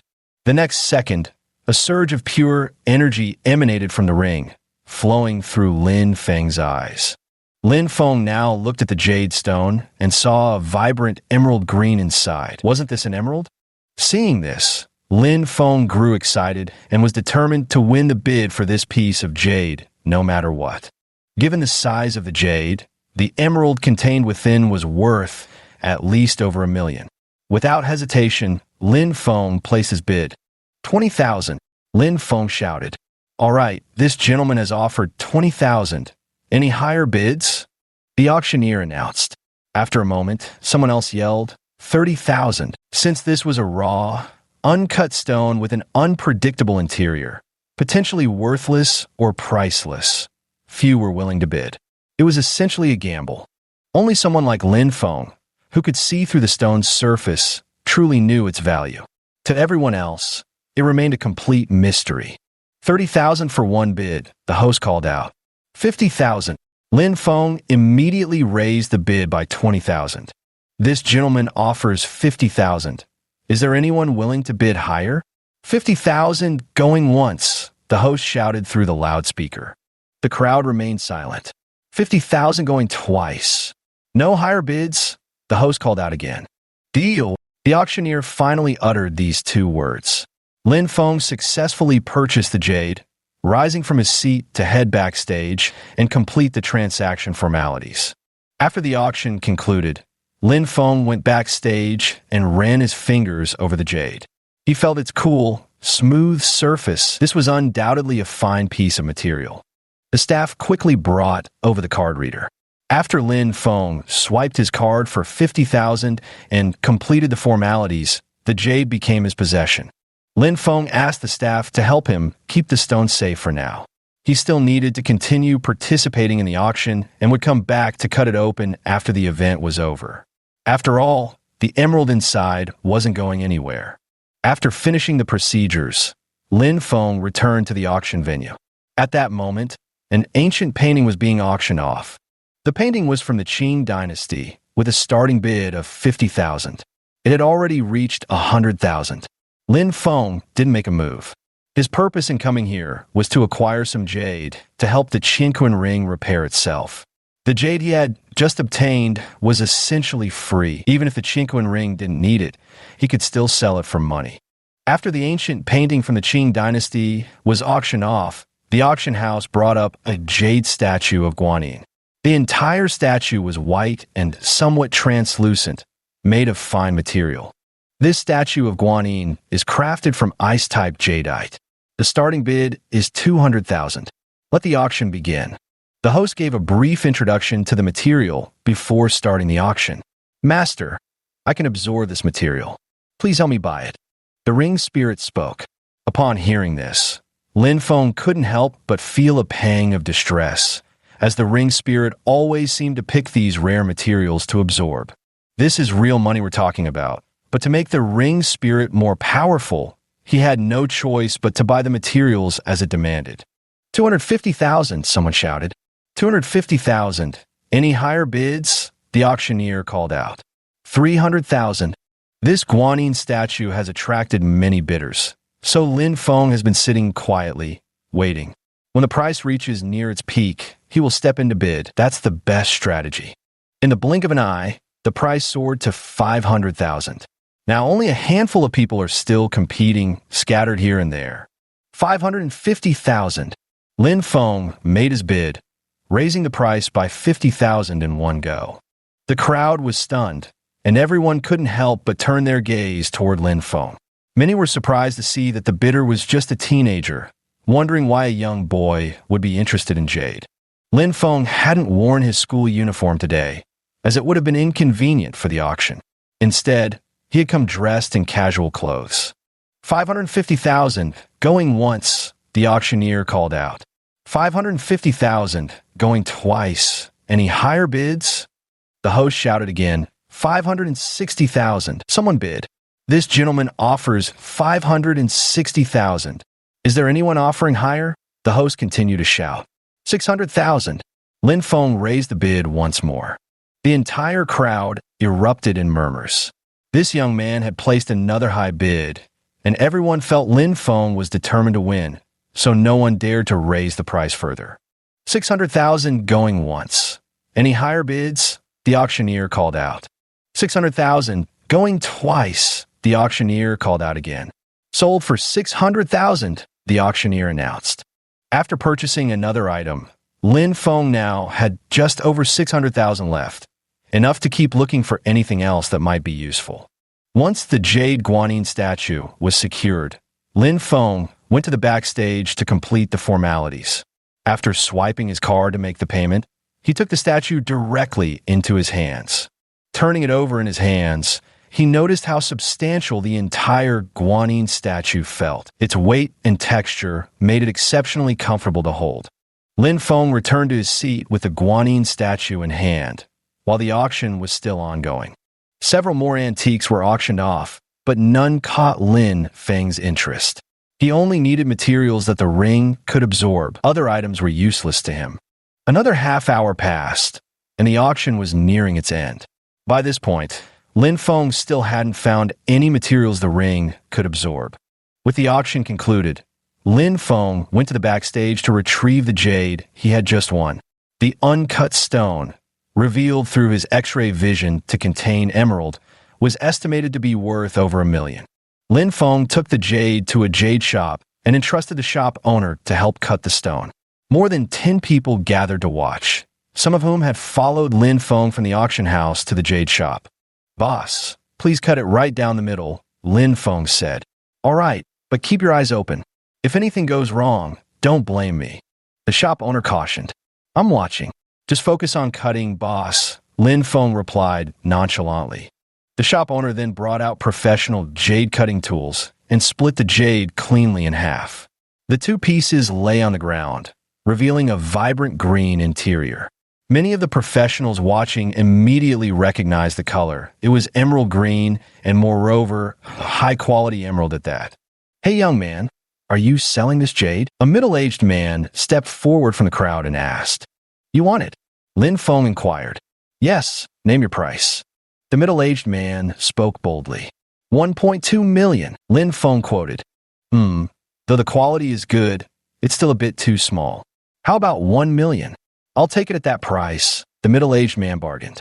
All right, then 1 million it is, deal, Lin Feng said joyfully. After all, he had only spent 50,000 on this stone, and now selling it for $1 million was already an unimaginable profit. Of course, he felt overjoyed. Afterward, the two went to the bank. Once the transfer was completed, Lin Feng handed the jade to the middle-aged man and then left the antique market as it was already noon. Having just closed the deal, Lin Feng was now walking down the street with over $1.6 million in his bank account, plus an extra guanine statue. "Master, hurry up and give me the guanine statue," the ring spirit said. "All right, here you go," Lin Feng replied silently in his mind. The next moment, he held the guanine statue in his hand and uttered a single word, "Store." Instantly, the statue vanished from his grasp. The ring spirit joyfully said, "Thank you, master." After that, the ring spirit fell silent. Lin Feng found a restaurant and walked in, casually ordering a few small dishes to treat himself. After eating and drinking his fill, he returned to the courtyard house and entered his room. He took out his phone and checked the messages. Chen Su had sent one that read, "Don't forget about tonight at the Day Hotel." "Don't worry, I remember," Lin Feng replied. There was another message from Ma Tingting, which read, "Lin Feng, will I see you again at tonight's dance?" "How did you know?" Lin Feng replied. He wondered how Ma Tingting knew he was going. Had Chen Su told her about the plan? Ma Tingting replied shortly after, "Wang Yudi already told me about your plans. So that's how it is. Seems like you and Wang Yudi are quite close, huh? Best friends?" Lin Feng probed. "Of course we're besties. What else would you think?" Ma Tingting quickly replied again. "All right, after tonight, I'm going to be famous again." Lin Feng had anticipated this. Once tonight was over, his name would once again resound throughout the capital. "You were already famous to begin with. Becoming a bit more well-known isn't a big deal," Ma Tingting replied. Lin Feng felt exasperated reading this message. What did she mean by already famous? Wasn't this whole situation they're doing? What did it have to do with him? "All right, I won't chat anymore. I'm going to take a nap. Still have afternoon classes." After sending his final message, Lin Feng closed WeChat and lay on his bed, lost in quiet contemplation. He pondered the repercussions this incident might bring. Offending the He family, one of the 4 great clans of the capital, was no small matter. They were a true behemoth. If not for Chen Su's firm promise to back him up, Lin Feng would never have dared take such a risk by provoking the He family. As for the Wang family, Lin Feng didn't think too much about it. With Wang Yudi there to handle things, there probably wasn't much danger. What he feared most was the 2 families joining forces. If only he could stir up some conflict between them and make them fight each other, Lin Feng mused. Snapping out of his thoughts, Lin Feng checked the time. It was already past 1 o'clock. Time to head to school. Chapter 30. Spreading rumors with that. Lin Feng got out of bed and hurried out the door towards school. He arrived at school and found Zhang Yufan already sitting at her desk early. He went over to greet her, saying, "Hey, you're here so early. Don't talk to me. I'm not in the mood." Zhang Yufan lay, slumped over the desk. "What's wrong? Did you have another fight with Suda?" Lin Feng asked curiously. "Don't mention that heartless jerk. Just thinking about him makes me furious." Zhang Yufan shot a glance at Lin Feng. "Heartless jerk? What's going on here?" Lin Feng was completely baffled. That guy actually refused to pick me up after school because some distant cousin showed up, saying he had to take care of his so-called relative. Zhang Yufan complained. "So what? Why do you care so much about him?" Lin Feng advised. "No, if he doesn't come to pick me up, I won't feel right in my heart," Zhang Yufan said, scratching her head in frustration. Lin Feng was speechless. Nowadays, young ladies all had this kind of temper. After exchanging a few words with Zhang Yufan, Lin Feng ignored her. "Master, master," the ring spirit suddenly called out. "What is it?" Lin Feng asked. "I've absorbed the materials, and now I've restored 10%, the ring spirit said joyfully. "Does that mean you've gained any new abilities?" Lin Feng asked eagerly. "Yes, the soul-snatching eye can now be used," the ring spirit replied. "What's that?" Lin Feng asked, puzzled. "Would you like to try it, master?" the ring spirit tempted. "Ow!" Lin Feng inquired. "Find a target, keep your eyes locked on theirs, and I'll use the soul-snaring eye for you," the ring spirit instructed. Ding dong, ding dong. The class bell rang. This was teacher Yang Hong's class. As she entered the classroom, no one dared to act out of line, and the room fell into complete silence. Lin Feng fixed his gaze on Yang Hong, silently thinking, "Ring spirit, now's the time. Help me use the soul-snaring eye." In the next moment, a stream of pure energy emanated from the ring, traveling directly into Lin Feng's eyes. Instantly, he felt a slight soreness in them. The next second, Yang Hong rolled her eyes and collapsed to the ground, unconscious. "Teacher Yang, what's wrong?" The students in the class rushed forward when they saw Yang Hong lying on the floor. Lin Feng was astonished. It actually had the ability to make others faint. This was a useful function. It could save his life if he encountered a powerful enemy. After about 30 seconds, Yang Hong stood up from the ground. She rubbed her head and muttered, "What happened? Why did I suddenly feel dizzy and pass out?" The murmuring voice was overheard by Lin Feng, who was observing nearby. Lin Feng thought to himself, "With this move, wouldn't I be invincible?" Just as he was thinking this, the ring spirit spoke. "This move can only be used once a day, and it only works on those whose spiritual power is weaker than yours. It has no effect on those stronger than you. If someone's spiritual power is slightly weaker than yours, but not by much, this move will only blank their mind momentarily before they recover." The ring spirit explained. Hearing this, Lin Feng sighed. Lin Feng thought to himself, "I thought I had gained an invincible ability, but who knew its effectiveness depends on the strength of my own spiritual power." Feeling a bit disappointed, "Everyone, return to your seats. It's time to start the lecture." Yang Hong snapped back to reality and said, "Teacher, are you okay?" "You just fainted," a student worriedly asked. "The teacher is fine. All of you sit properly," Yang Hong said while patting the dust off her clothes. After this little episode, the students all became too distracted to focus on the lesson, and Yang Hong's teaching became halting, not as smooth as before. The class passed by quickly. In the second period, it was math class. When Zhao Bo walked into the classroom holding the textbook, many female students stared at him. He was quite the eye-catcher. Because Zhao Bo hadn't attended class for a long time, ever since that injury, it was only now that he had fully recovered. Lin Feng looked at Zhao Bo, who also noticed Lin Feng's gaze. The two exchanged a knowing smile. Then Zhao Bo began his lecture. After math class, the third period was free time. Feeling idle at school, Lin Feng decided to head to the school library. He began flipping through books in the library with his photographic memory, moving in astonishing speed, basically glancing at each page before turning to the next. And so, Lin Feng stayed in the library throughout the entire third period, only emerging when school was dismissed. After leaving school, Lin Feng stopped by a restaurant, ordered 2 simple dishes, and had a meal, spending just a few dozen yuan. He returned to the quadrangle courtyard, took off his school uniform, and changed into casual clothes. He was going to attend a dance party in the evening, hosted by Chun Su, with the purpose of helping spread rumors for him. After changing his clothes, he checked the time and saw it was still early, so he took out his phone and opened WeChat. He noticed that Chun Su had sent him a message, which read, "Tonight, all you need to do is nod. I'll do the talking." "Okay." Lin Feng typed 2 words in reply. Not long after, Chun Su responded, "Are you ready? If you are, come to Hepping Road. I'll take you inside, or else I'm afraid your outfit might get you stopped."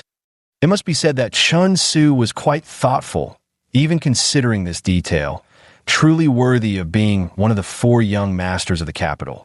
"We're on Peace Road," Lin Feng messaged. "Number 12, I'm inside this cafe right now. Come over." Chun Su replied, "Okay, I'm on my way."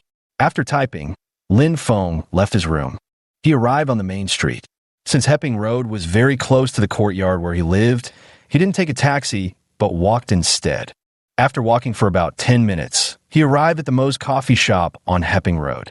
Stepping inside, he spotted Chun Su sitting in a corner. At that moment, Chun Su was dressed in a white suit, white leather shoes, and a sky blue tie, looking exceptionally handsome as he sipped coffee with a woman. Lin Feng spotted Chun Su and walked over. "I'm here," Lin Feng said as he approached. "Have a seat, it's still early." "Have some coffee first," Chun Su said while sizing up Lin Feng. Lin Feng was now wearing a white t-shirt, black shorts, and a pair of sneakers. His entire outfit costing no more than 100 yuan, all bought from street stalls. Lin Feng complied without hesitation, sitting down and ordering a cup of coffee. "Hello, Lin Feng. I'm Yu Xiaomin, a journalist." Yu Xiaomin introduced herself. "Nice to meet you," Lin Feng replied politely. "I heard you're Wang Yudi's boyfriend. What do you think about her upcoming engagement with the He family?" Yu Xiaomin got straight to the point. Regarding this matter, he will confront the He family for an explanation on that day. Chen Su quickly answered. "So, you're saying you'll attend Wang Yudi's engagement ceremony to demand an explanation?" Yu Xiaomin pressed again. "Yes," Lin Feng replied. According to the plan, Lin Feng only needed to nod and confirm this matter. Everything was proceeding exactly as scripted. The three of them sat in the cafe, chatting for half an hour. By then, it was around 7:30 in the evening, and the dance was about to begin. Chen Su said to the waiter, "Check, please." Soon after, a waiter came over to settle the bill. Once the payment was done, Chen Su led Lin Feng and Yu Xiaomin to his Rolls-Royce Phantom. The car started and disappeared in a cloud of exhaust. After navigating through numerous twists and turns, the car arrived at the day hotel. After parking the car, Chen Su led the two inside. The security guard at the entrance saw Chen Su approaching and nodded respectfully, saying, "Young Master Chen." Chen Su nodded and walked into the day hotel, leading Lin Feng and Yu Xiaomin to the 18th floor. Upon arriving at the banquet hall, Lin Feng noticed the entire floor was lavishly decorated in gold and splendor. Numerous tables had been set up, laden with food and wine glasses. Since Lin Feng and Chen Su had arrived early, many guests had yet to appear. At the moment, the venue only had the three of them, Lin Feng, Chen Su, and Yu Xiaomin. After chatting for a while where they stood, guests began arriving one after another, each greeting Chen Su upon entering. Whenever someone greeted Chen Su, he would introduce Lin Feng and mention that he was Wang Yudi's boyfriend. "Lin Feng, you're here so early." Ma Tingting spotted Lin Feng as soon as she entered the venue and walked over to him. "Let me introduce you. This is Lin Feng, Wang Yudi's boyfriend." Whether they were acquaintances or strangers, Chen Su couldn't help but introduce each one. "No need for introductions. I know them all," Ma Tingting said with a smile. "You know them all?" Chen Su froze for a moment before catching on. After a pause, Chen Su said with a laugh, "All right, then help spread the word." "Sure," Ma Tingting agreed. A few more people walked over. Chen Su greeted, "Xiao Bei, long time no see. Finally managed to get you here today." "Chen Su, it's been a while." Tang Bei stepped forward and patted Chen Su's shoulder as he spoke. "Let me introduce you. This is Wang Yudi's boyfriend, Lin Feng." Chen Su introduced to Tang Bei. Then Chen Su paused before adding, "This is one of the four young masters of the capital, Tang Bei." "Nice to meet you." Lin Feng extended a hand to shake with Tang Bei. "I heard that Wang Yudi called off the engagement, and now Lin Feng has become her boyfriend. Could it be that my information is wrong?" Tang Bei clearly knew about Lin Feng's broken engagement. "Your information isn't wrong. The engagement was indeed called off, but that was the Wang family's decision, not Wang Yudi's own wish," Chen Su explained. "Oh, I see. No wonder. It's a pleasure to meet you. The Lin Feng from the rumors doesn't have as much charisma as you," Tang Bei complimented. "Not at all," Lin Feng said with a beaming smile, flashing his white teeth. "How many people did you invite to this dance?" Lin Feng asked. "About 50 or so," Chen Su replied. "That many?" Lin Feng exclaimed in surprise. To think that for just one dance party, he invited so many people. It had to be said that Chen Su, one of the four young masters of the capital, truly knew a lot of influential figures, all of whom were notable personalities in the city. Chapter 31. Spreading rumors, too. "And that's not even everyone. There's still many who couldn't make it," Chen Su remarked dismissively. Lin Feng was hoping that no unpleasant people would show up. Just as he was thinking this, 4 or 5 young people walked in through the elevator entrance. Lin Feng recognized the leader at first glance. It was Shun Jiajia, the guy who had always given him trouble before. "Young Master Chen, long time no see," Shun Jiajia said as he walked up to Chen Su. Young Master Shun, it's good to see you again. Chen Su stepped forward, and the two hugged briefly before parting. Let me introduce you. This is Lin Feng, Wang Yudi's boyfriend now, Chen Su said by way of introduction. Lin Feng shrugged and said, Young Master Shun, how have you been lately? Quite well. I heard you were Qin Chuchu's boyfriend. So how did you end up with Wang Yudi now? Shun Jiajia said with a smile. That thing with Qin Chuchu was just a rumor. Actually, he's Wang Yudi's boyfriend, Chen Su explained from the side. That's right, Lin Feng nodded. Oh, I see. But I heard Wang Yudi is engaged to the He family. What's going on there? Shun Jiajia pondered for a moment before speaking. That was the Wang family and the He family's intention, not Wang Yudi's own wish. So on the day of the engagement, Lin Feng might do something that offends the He family. Chen Su said this up front to prevent others from being too shocked later. Then good luck to you. After saying these final words, Shun Jiajia walked inside. He scanned the venue before finally approaching Ma Tingting and asking, Would you dance with me? No, I don't feel like dancing right now. Maybe next time, Ma Tingting declined politely. Rejected right off the bat. Shun Jiajia's face flushed with embarrassment. He walked aside and picked up a glass of red wine, drinking by himself to save face. A moment later, someone emerged from the elevator. Lin Feng recognized this person. They had met several years ago. You've grown even more handsome, young Master Chun, the man greeted Chen Su. When his gaze shifted to Lin Feng beside him, he visibly startled. Lin Junjia, haven't seen you in nearly half a year. Where are you working these days? Chen Su asked, looking at Lin Junjia. I've been helping with the family business. Lin Junjia stared wide-eyed at Lin Feng as he spoke. Lin Junjia was utterly astonished. This was an upper-class ball, and someone who had been abandoned by the Lin family was openly showing up here, which was truly hard for him to believe. Lin Feng was startled to see Lin Junjia and immediately extended his hand, saying, Brother, it's been over 3 years. Huh. Lin Junjia gave a dry laugh upon hearing Lin Feng's words and reached out to shake his hand. Just as they shook hands, Lin Junjia suddenly exerted force, gripping Lin Feng's hand tightly, intending to make him cry out in pain and embarrass him. Lin Junjia had practiced ancient martial arts at home since childhood and had developed a robust physique. Even against a special forces soldier, he could hold his own. Facing Lin Junjia, Lin Feng felt the other's tight grip but didn't back down. He began to exert his own strength. Having regularly practiced the Qianquan diagram, Lin Feng's strength was no less than Lin Junjia's. In fact, he steadily overpowered him. Lin Junjia finally yielded with a cry. Afterward, he lowered his head and looked at his now-deformed hand, feeling utterly bitter. The entire handshake lasted over 10 seconds.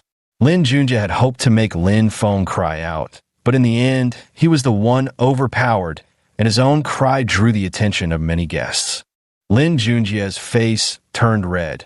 It would be extremely impolite to cry out in such a situation. This time, Lin Junjia was unprepared. He never expected Lin Feng to possess such immense strength.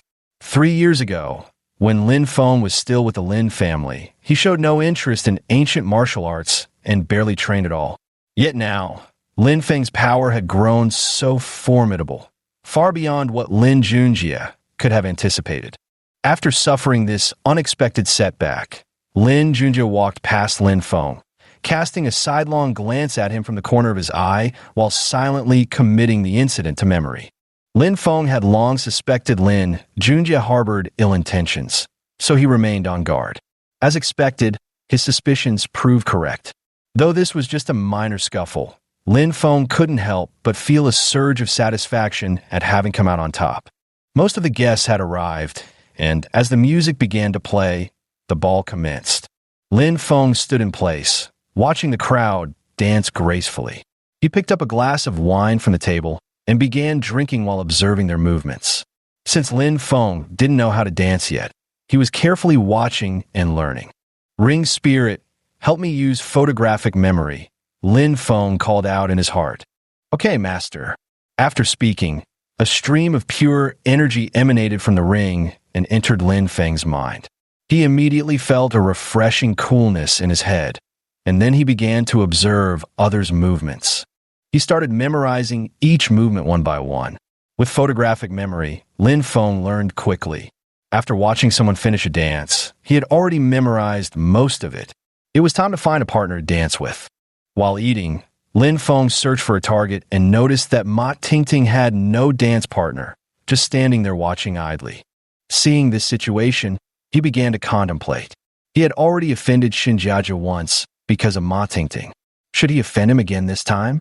Lin Feng was pondering this question, but since he had already offended them, he didn't mind continuing to provoke the other party. After all, Lin Feng had dealt with that burly man and those hoodlums before and knew he could handle them. So Lin Feng walked towards Ma Tingting's direction. "Hello, beautiful. May I have this dance?"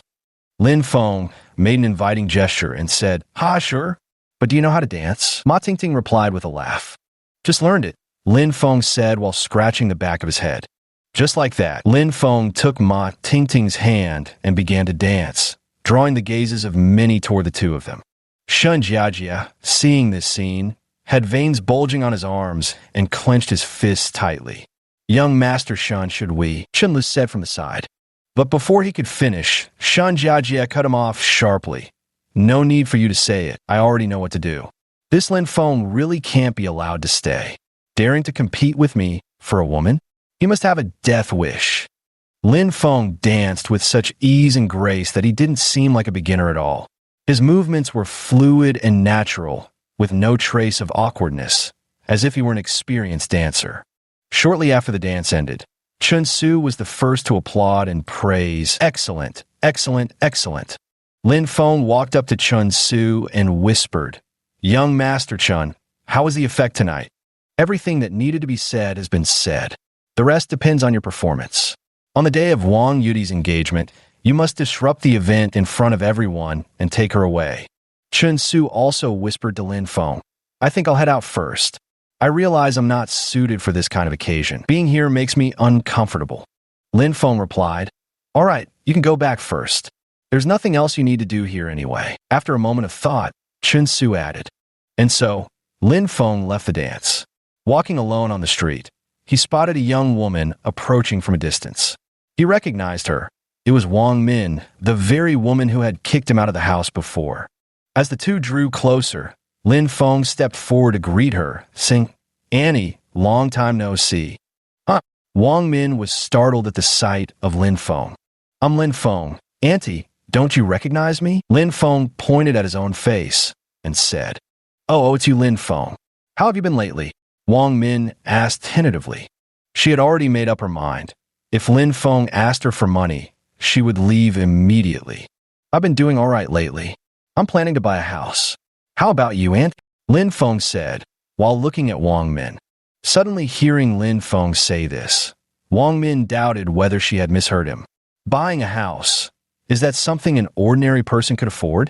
Wang Min knew exactly how expensive housing prices were in the capital. "I'm still the same as before. Are you really planning to buy a house?" To confirm whether she had misheard, Wang Min asked again. "Yes, Annie, do you have any recommendations for good locations?" Lin Feng asked. At this, Wang Min was startled, thinking to herself, "It seems he really wants to buy a house, but where did the money come from?" Wang Min was puzzled and said, "Where did you get the money to buy a house?" "I'll keep that a secret, but I have ways to make money," Lin Feng replied with a smile. Hearing this, Wang Min assumed Lin Feng had obtained the money through some shady, illegal means. "Auntie, let's add each other on WeChat.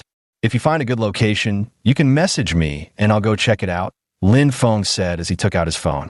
Wang Min saw Lin Feng take out his phone, which further confirmed her suspicion. She believed Lin Feng was engaged in illegal activities to make money. "Lin Feng, don't go down the wrong path. Even if you're short on money, you shouldn't do this," Wang Min said. Lin Feng was stunned for a moment upon hearing these words before snapping back to reality and replying, "Auntie, you've misunderstood. I don't do illegal things." After adding each other as friends by scanning QR codes, Wang Min added, "Are you really not making money through illegal activities?" "It really isn't," Lin Feng emphasized. Hearing Lin Feng's insistence, Wang Min's expression grew even more doubtful. She said, Then how did you make money? I really can't say much about this, but it's definitely not anything illegal. Lin Feng scratched the back of his head as he spoke. All right, since you won't tell me, I won't ask then. Is there anything else? Wang Min suppressed her curiosity and said, Nothing else. Auntie, remember to contact me if you find a good location. After Lin Feng finished speaking, the two passed by each other. Lin Feng returned to the quadrangle courtyard. It was already past 10 o'clock now, and since he had to wake up early for school tomorrow, he went to bed quite early. He slept straight through until the next morning. Hearing the elderly man's exercise music outside, Lin Feng hurriedly got out of bed and went into the courtyard. Chapter 32. The shocking news. Lin Feng, you're up so early? Zhao Bo asked as he saw Lin Feng emerge from his room. Yeah, Mr. Zhao, you're up early too? Lin Feng saw Zhao Bo doing frog jumps in the yard. My body's getting rusty, so I got up early to exercise a bit, Zhao Bo said as he finished jogging around the courtyard. The entire courtyard was bustling with activity now, while Lin Feng was busy with his own Chinkun diagram and the old man was doing his morning exercises. After completing 20 more cycles of the Chinkun diagram, Lin Feng was drenched in sweat. He returned to his room to freshen up, took a shower, and changed into a clean school uniform. Lin Feng has left for school, Zhao Bo said, waving as he saw Lin Feng finish washing up. So Lin Feng rode in Zhao Bo's Honda car to school. Arriving early, Lin Feng got out at the school gate. As Lin Feng approached the scallion pancake stall to buy breakfast, Lin Junjie, who had been waiting for a long time, suddenly emerged from the side. Lin Feng, you squeezed my hand so hard at last night's dance that it still hurts, Lin Junjie said from behind Lin Feng. Hearing the voice, Lin Feng turned around and was surprised to see Lin Junjie. He asked, What are you doing here? I came to show you the power of ancient martial arts, Lin Junjie declared, clenching his fists. Right here, Lin Feng replied, munching on a scallion pancake in his hand.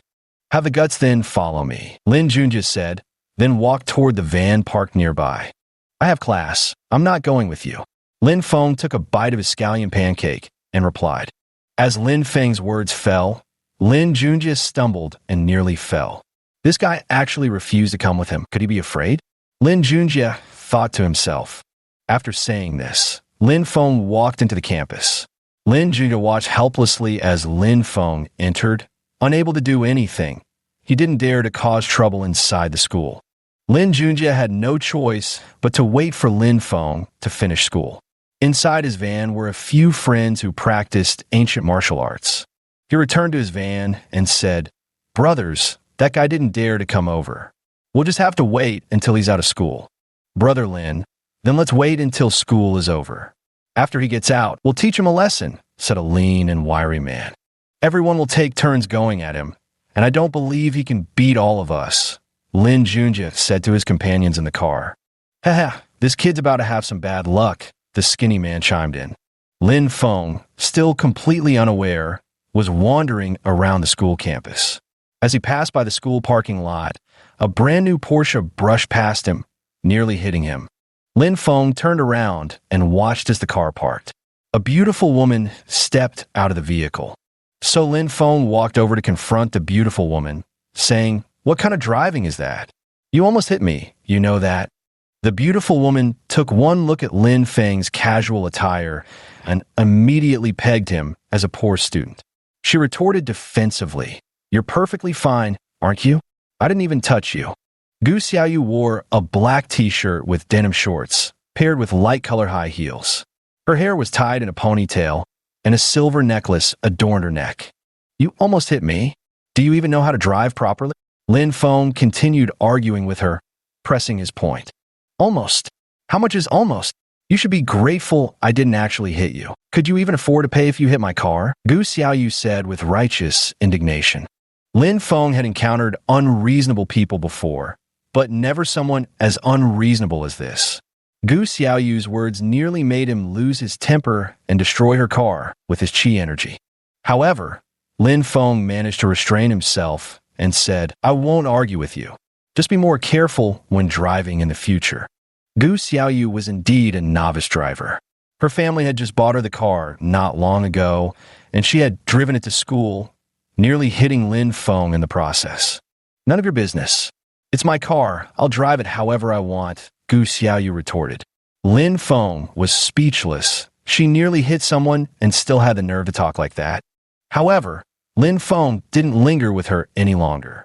As the class bell was about to ring, he finished his scallion pancake and hurried to the classroom. When he entered, nearly all the seats were already filled. As soon as Lin Feng entered the classroom, Zhou Ming rushed over and asked, "Are you Wang Yudi's boyfriend now?" Hearing this, Lin Feng froze. How could the news spread so fast? Something that had only been mentioned last night had already swept through the capital by this morning? Lin Feng nodded and said yes. Upon hearing this, everyone in the class found it hard to believe. Hadn't the engagement been called off just recently? How could he become her boyfriend so quickly? Wasn't she supposed to be engaged to the He family? How did she end up as your girlfriend? Zhou Ming pressed further. The engagement with the He family was arranged by the He and Wang families, not Wang Yudi's own decision. Lin Feng explained. With this clarification, everyone began to understand somewhat. But even so, the news was too shocking. Before anyone could fully digest it, Lin Feng added, "On the day of her engagement with the He family, I'll go and disrupt the event."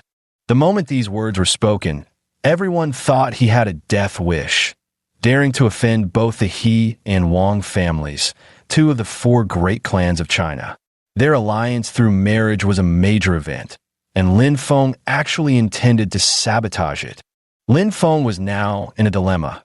Once the rumor had been spread, there was no turning back. The Chun family, to which Chun Su belonged, was also one of the four great families, and this was Lin Feng's backup plan. Lin Feng had pondered this matter for a long time. If successful, he would gain the support of the Chun family, along with the 2 million Huaxia coins, both of which he desperately needed. That was why he had taken a risk and agreed to help. "Are you running a fever?" Zhou Ming stepped forward and touched Lin Feng's forehead. "I'm fine, don't worry. We'll talk more after school at noon."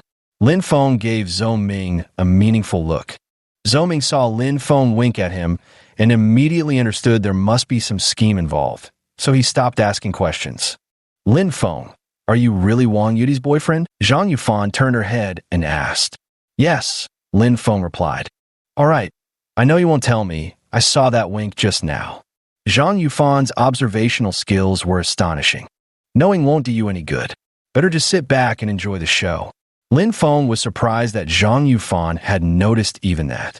After chatting for a while, the school bell rang, and the previously noisy classroom instantly fell silent. This period was math class, and Zhao Bo walked into the classroom carrying a textbook, saying, "Class begins." Everyone stood up and said, "Good morning, teacher." Zhao Bo nodded and motioned for everyone to sit down. As they took their seats, Zhao Bo handed out the test papers in his hands, saying, "Today we're going to have a quiz." The students were all somewhat surprised. There had been no warning about a quiz. Those who hadn't reviewed properly began to panic. Yet Lin Feng sat firmly in his seat, not a trace of panic or disorder about him. The test papers were handed out, and Lin Feng picked up his pen and started working on them right away. He realized how effortless it felt to tackle the questions now, unlike last semester when he had struggled with one problem after another. The test duration was 90 minutes, but Lin Feng finished it in just 50. He then spent another 10 minutes reviewing his answers, correcting a few mistakes before submitting his paper. Lin Feng was the first in the class to turn his test. Zhao Bo, seeing him hand in his paper first, smiled and said, "That fast?" "Yeah, nothing stumped me." Lin Feng grinned back.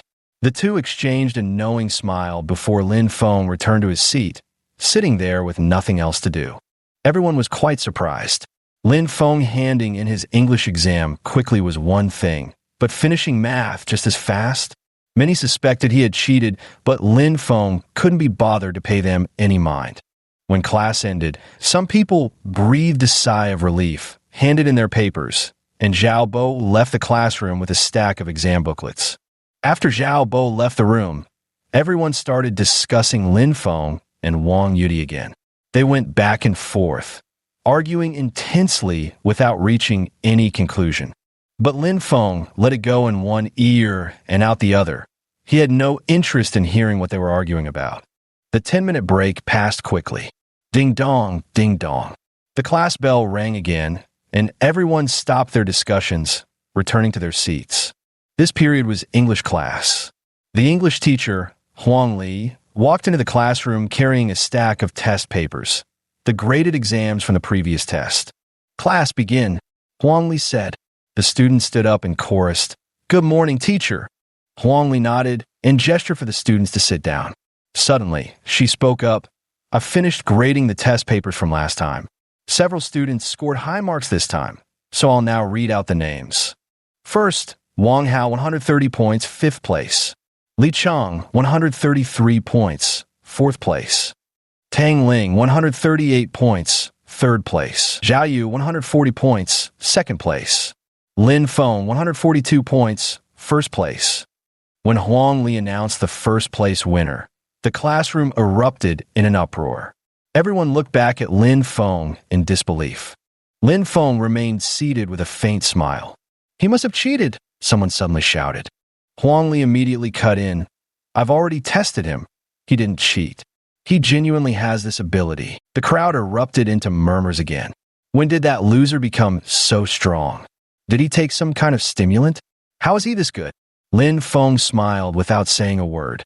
All of this was thanks to the Qinquan Ring's photographic memory ability, which had brought him to where he was today.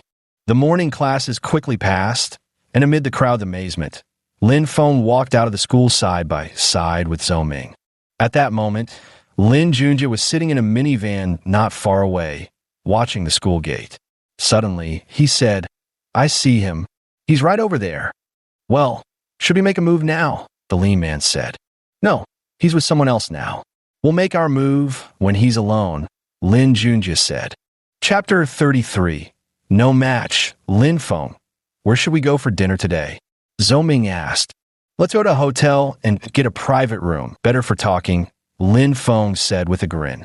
So the two hailed a taxi, and after both Lin Feng and Zhou Ming got in, Lin Feng said, "Driver, take us to Day Hotel." This hotel was part of Ma Tingting's family's business.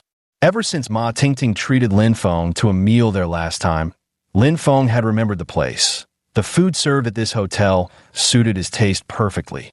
That's why Lin Feng decided to take Zhou Ming there for a meal this time. Upon hearing Lin Feng's words, the driver started the car and sped off in a flash.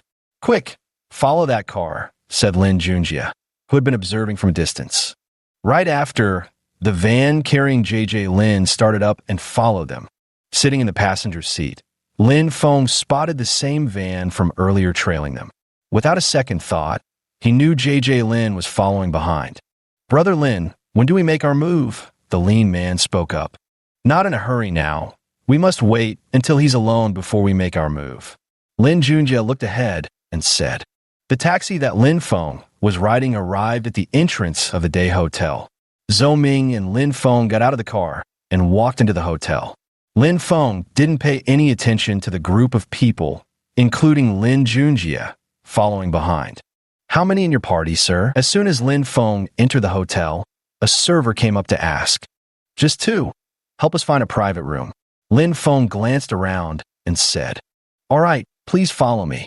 The waiter led Lin Feng and Zhou Ming into the elevator. The elevator finally stopped on the 9th floor, and the waiter escorted Lin Feng and the other man to a private room. Inside the van, Lin Junjie saw Lin Feng enter the Grand Harmony Hotel. He got out of the vehicle and, along with his 5 accomplices, swaggered in after him. "Sir, how many in your party?" the waiter asked as Lin Junjie entered the hotel. "There are 5 of us. We'd like to sit in the first floor lobby," Lin Junjie requested. "Certainly. Please come this way," the server said as she led Lin Junjie and his group toward one side. Lin Feng and Zhou Ming took their seats. The waiter handed the menu to Lin Feng, who casually ordered a few dishes before passing it to Zhou Ming. Zhou Ming also ordered a few dishes and then returned the menu to the waiter. "Now, mind telling me what's really going on?" Zhou Ming began. "It's actually quite simple. We're putting on a show to help Wang Yudi," Lin Feng remarked, taking a sip of tea. "Help Wang Yudi? What benefits do they offer you?" Zhou Ming asked suspiciously. In Zhou Ming's mind, Lin Feng was not a reckless person. There must be some benefit for Lin Feng to help this time. Otherwise, why would he take such a risk? 2 million, plus the Chun family support, Lin Feng said in a low voice. You need to think carefully. You're offending the He family and the Wang family, two of the 4 great clans of China, Zhou Ming said worriedly. Don't worry about that. I've thought it through. Rather than living a dull life, I'd prefer to make a grand scene. After this incident, my name will probably spread throughout the capital, Lin Feng said, intoxicated with his own thoughts. This is no joke. Are you really sure? Zhou Ming asked again. I'm absolutely sure, Lin Feng replied.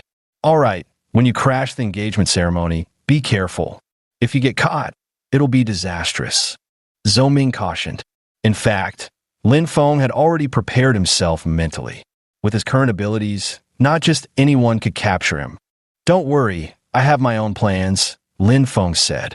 Not long after, the dishes began to arrive, filling the table with delicious food. Lin Feng was the first to dig in. Soon, the two finished their meal. Lin Feng paid the bill and headed outside. Brother Lin, look, they're coming out. Lin Junjie and his group, who were eating in the first floor hall, saw Lin Feng emerge and immediately put down their bowls and chopsticks, calling the waiter over to settle the bill. Lin Feng walked out of the day hotel and parted ways with Zhou Ming, strolling alone down the street.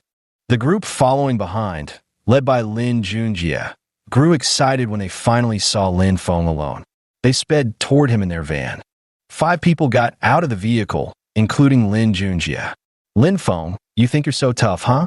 Today we'll show you just how powerful we are, Lin Junjie called out to Lin Feng, who still had his back turned to them.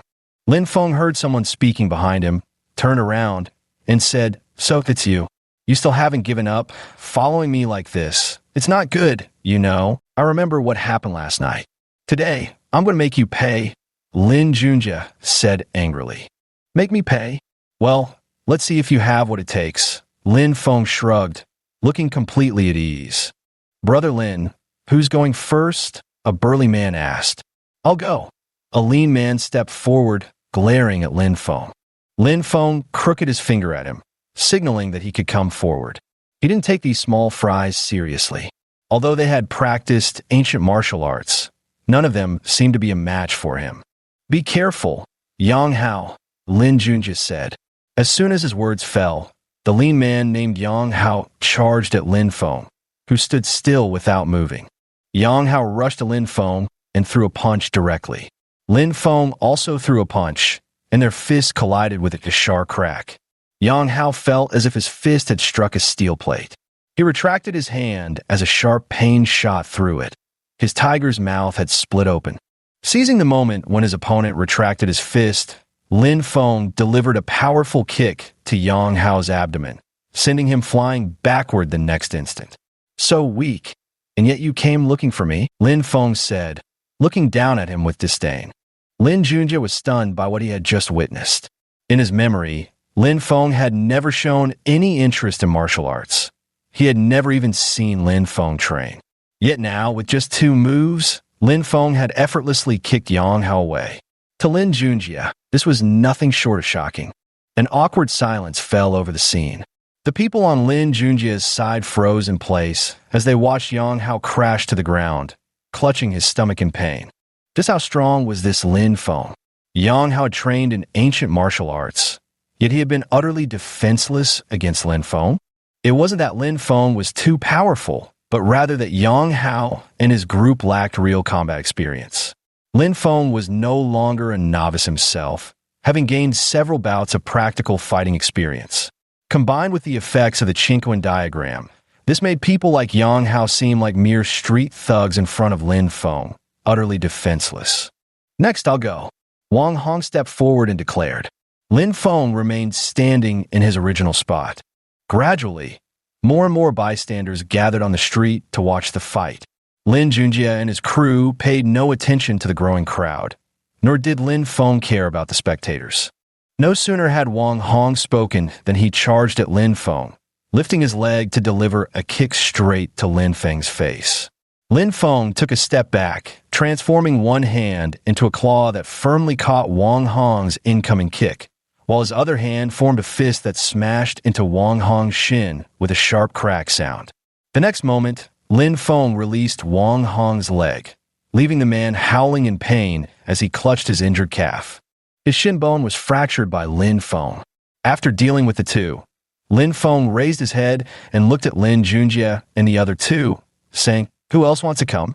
Seeing that Lin Feng wasn't afraid of them at all, Lin Junjie and the other two felt a surge of fear and thought of retreat.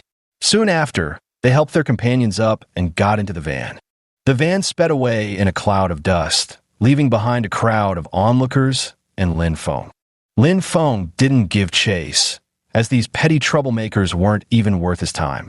Relying on their meager martial arts training to act tough, Lin Feng held nothing but contempt for such people.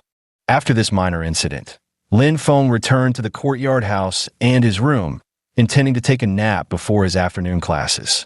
Following his rest, he set off once more for school. Meanwhile, back at the Lin residence, Lin Junjie had just returned. Entering the main hall, he addressed Lin Jingxiong. "Uncle Jingxiong, that Lin Feng is too formidable. Neither Wang Hong nor Yang Hao could defeat him. I doubt I stand a chance either." Lin Jingxiong stood up directly from his seat upon hearing this, exclaiming in surprise, "What? Not a match? That guy seems so weak and timid. How could all of you fail to defeat him? That guy isn't weak at all. In fact, he's tough. Facing 5 of us, he didn't dodge or evade, and even hooked his finger, signaling for us to come closer." JJ Lin sat down beside him and said, "It's only been 3 years. Could he have changed that much?" Lin Jingxiong frowned. After a moment of silence, Lin Jingxiong spoke again, "Send some people to handle it. Don't go yourself." "All right, I'll go find someone right away." "But I heard Lin Feng is now Wang Yudi's boyfriend," JJ Lin added. "Never mind whose boyfriend he is. We just need to focus on our own business," Lin Jingxiong said. Lin Feng arrived at school and stepped into the classroom, where everyone was engaged in discussion. Wang Yudi actually admitted that Lin Feng is her boyfriend. "No way, what's going on here?" The crowd began chattering back and forth. Lin Feng took out his phone and looked at it. There was a WeChat message from Chun Su that read, "Did you get the news?"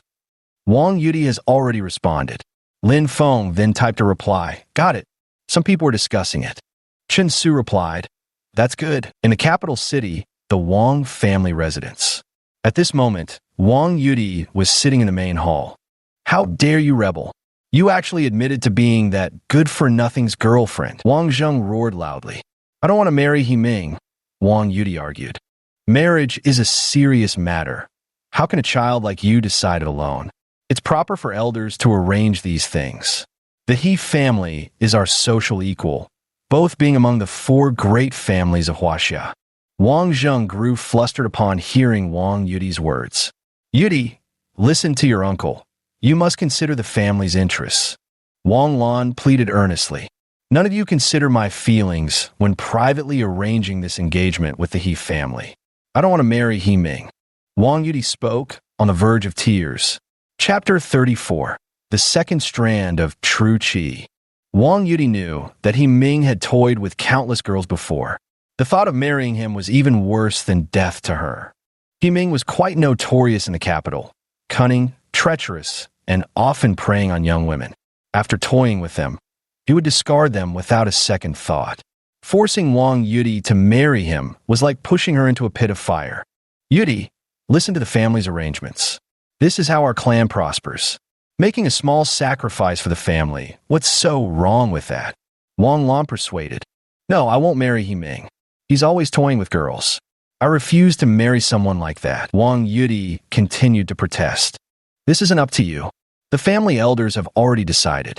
The engagement ceremony will be held in 2 days," Wang Zheng declared loudly.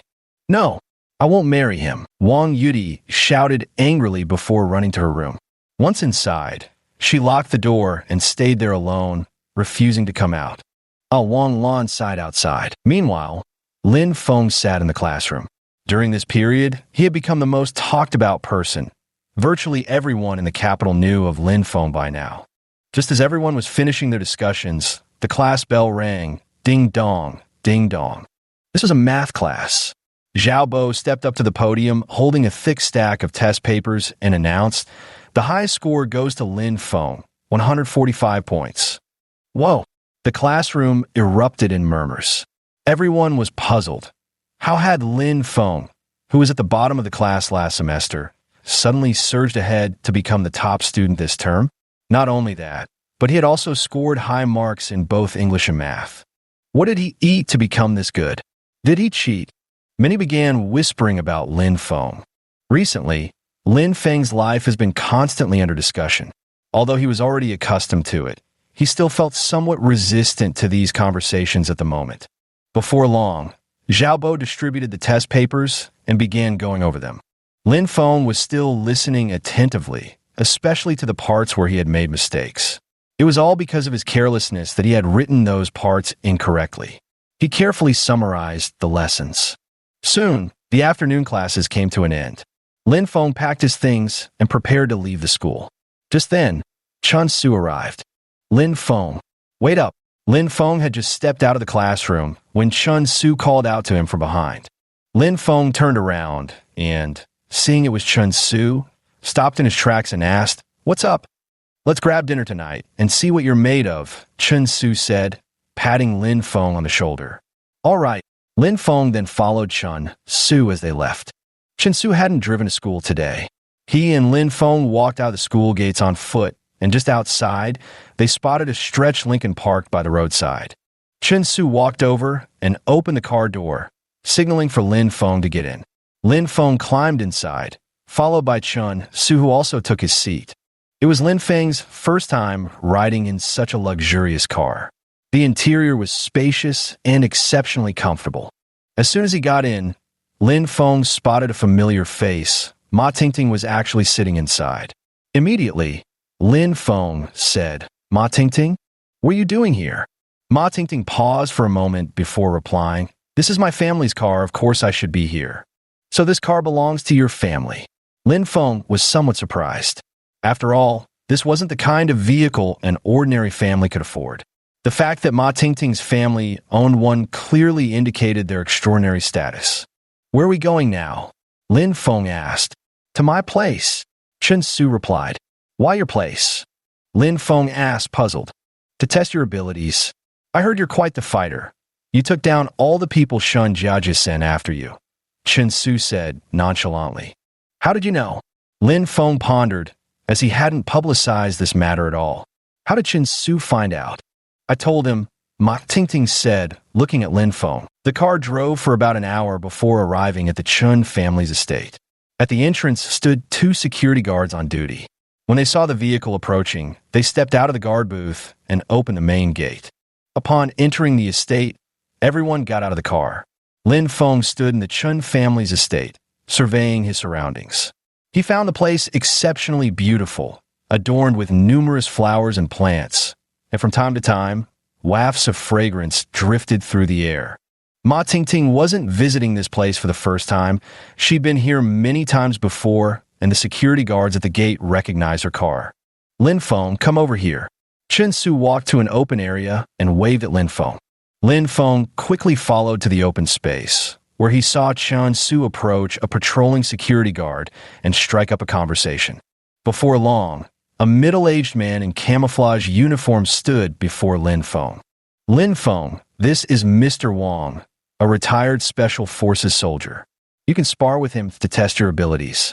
This will help us with the arrangements for the engagement ceremony the day after tomorrow," Chun Su said to Lin Feng. Lin Feng nodded and said, "All right, step aside. I'm going to make my move."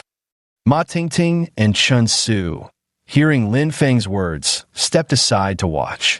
"Mr. Wang, forgive my offense." No sooner had the words left Lin Feng's mouth than he charged forward. Lin Feng rushed straight up to Mr. Wang and threw a punch, the force of it whipping through the air with a whoosh. Mr. Wang stood his ground without moving, countering with a punch of his own. Their fists collided with a sharp crack. Lin Feng was forced back 3 steps, while Mr. Wang staggered 5 steps backward. After that exchange, Mr. Wang no longer dared to underestimate his opponent. It seemed the other was even stronger than him, and he had actually been overpowered in raw strength. The two paused briefly before Mr. Wong took the initiative this time, charging at Lin Feng with a flying kick aimed straight at him. Lin Feng twisted his body to dodge the strike, while simultaneously raising his fist to deliver a blow to Mr. Wong's abdomen. Mr. Wong retracted his leg and took a step back, narrowly avoiding the punch.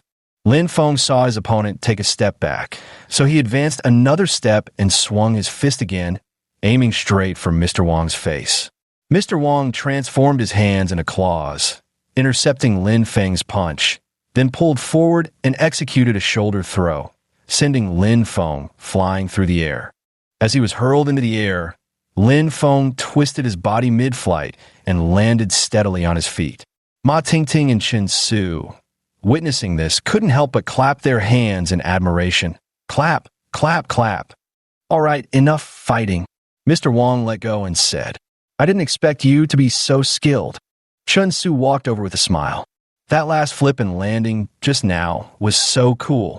Ma Tingting said, sounding a bit infatuated. Lin Feng scratched the back of his head and said, You flatter me. It seems we won't need to arrange a bodyguard for you the day after tomorrow, Chen Su said with a grin. This won't do. Proper bodyguards are still necessary. Otherwise, how can I take people away? Lin Feng said worriedly. All right, we'll arrange it for you. Let's eat first. With that, Chen Su led Lin Feng and Ma Tingting into his home. The dining table was already laden with various delicacies, all prepared by the cooking Annie working at Chen Su's house. After the meal, Chen Su escorted Lin Feng back to the courtyard house. Returning to his room, Lin Feng lay down and slept through the night. When he woke up the next day, Wang Yudi's engagement ceremony was just 1 day away. Today, Lin Feng needed to make thorough preparations. He got up early and practiced the Qiankun diagram in the yard, still working as hard as ever. The changes brought by the Qiankun diagram were significant. From a frail young man who couldn't even restrain a chicken, he had now become someone capable of fighting a retired Special Forces soldier. After completing another 20 rounds of the Qiankun diagram, he checked his dantian and was surprised to find an additional trace of true qi. Now, Lin Feng had 2 traces of true qi in his dantian. Though progress was slow, there was still improvement. Ring spirit, Lin Feng called out.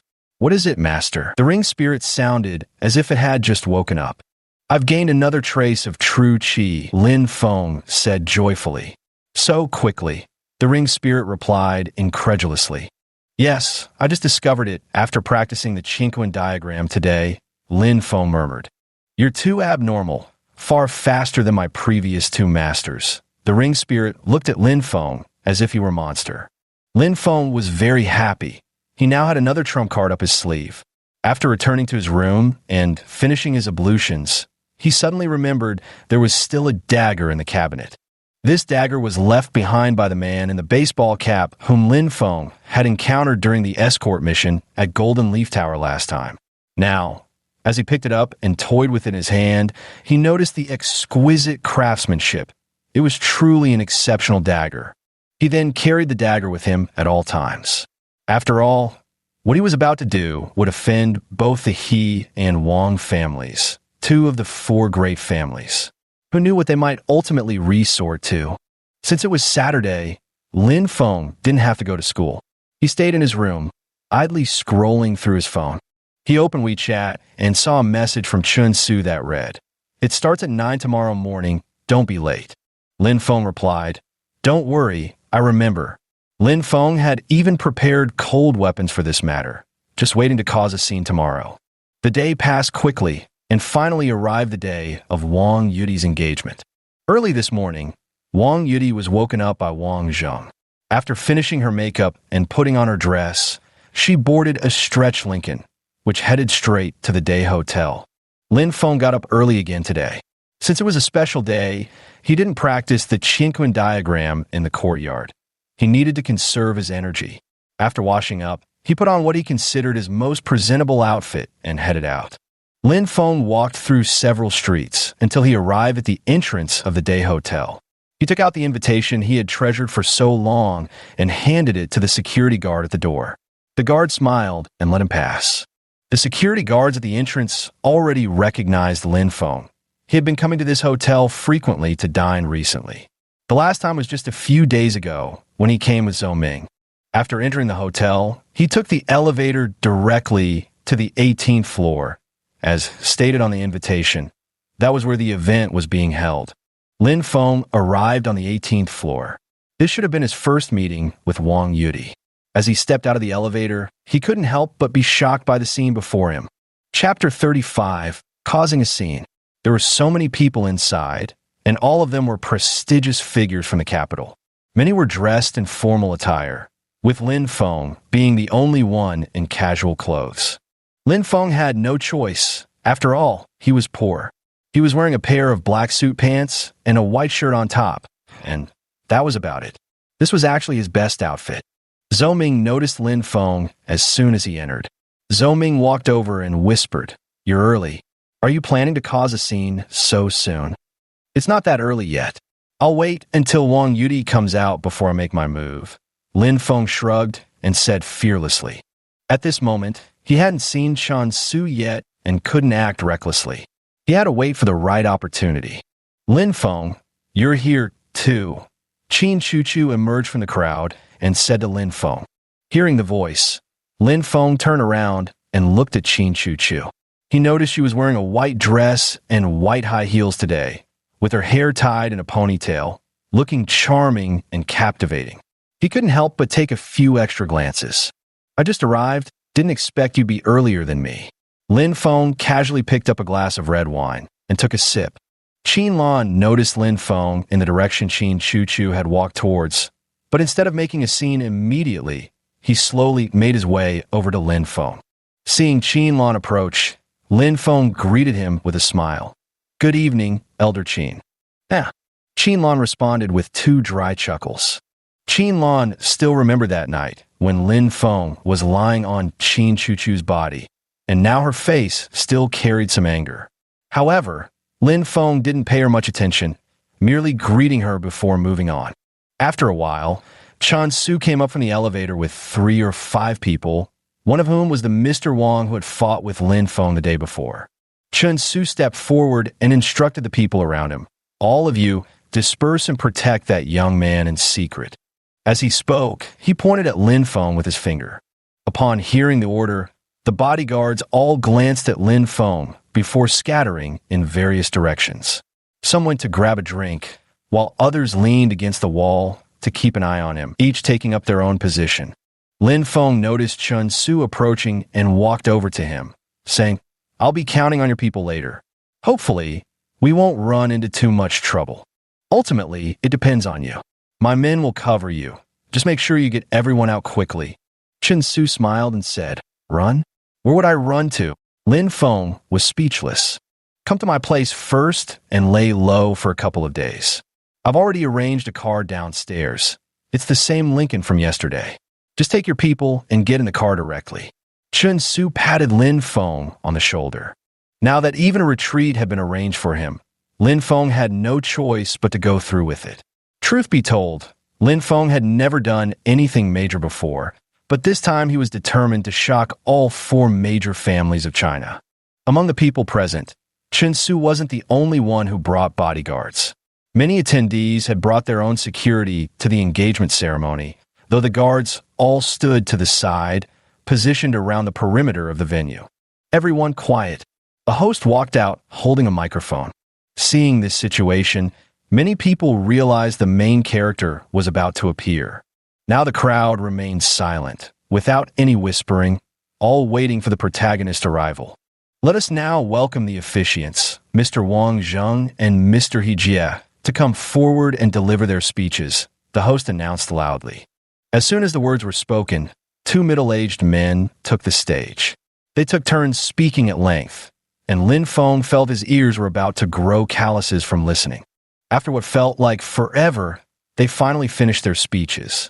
Then, the host called out again, "Now, let us welcome Mr. He Ming and Miss Wang Yudi to the stage." No sooner had the words been spoken than Wang Yudi, dressed in a white gown, and He Ming, clad in a black suit, emerged from the entrance. This was Lin Feng's first time seeing Wang Yudi. Wang Yudi walked through the crowd with Ming, and everyone was watching them. Wang Yudi kept scanning the crowd for that familiar figure, but no matter how hard she looked, she couldn't find him.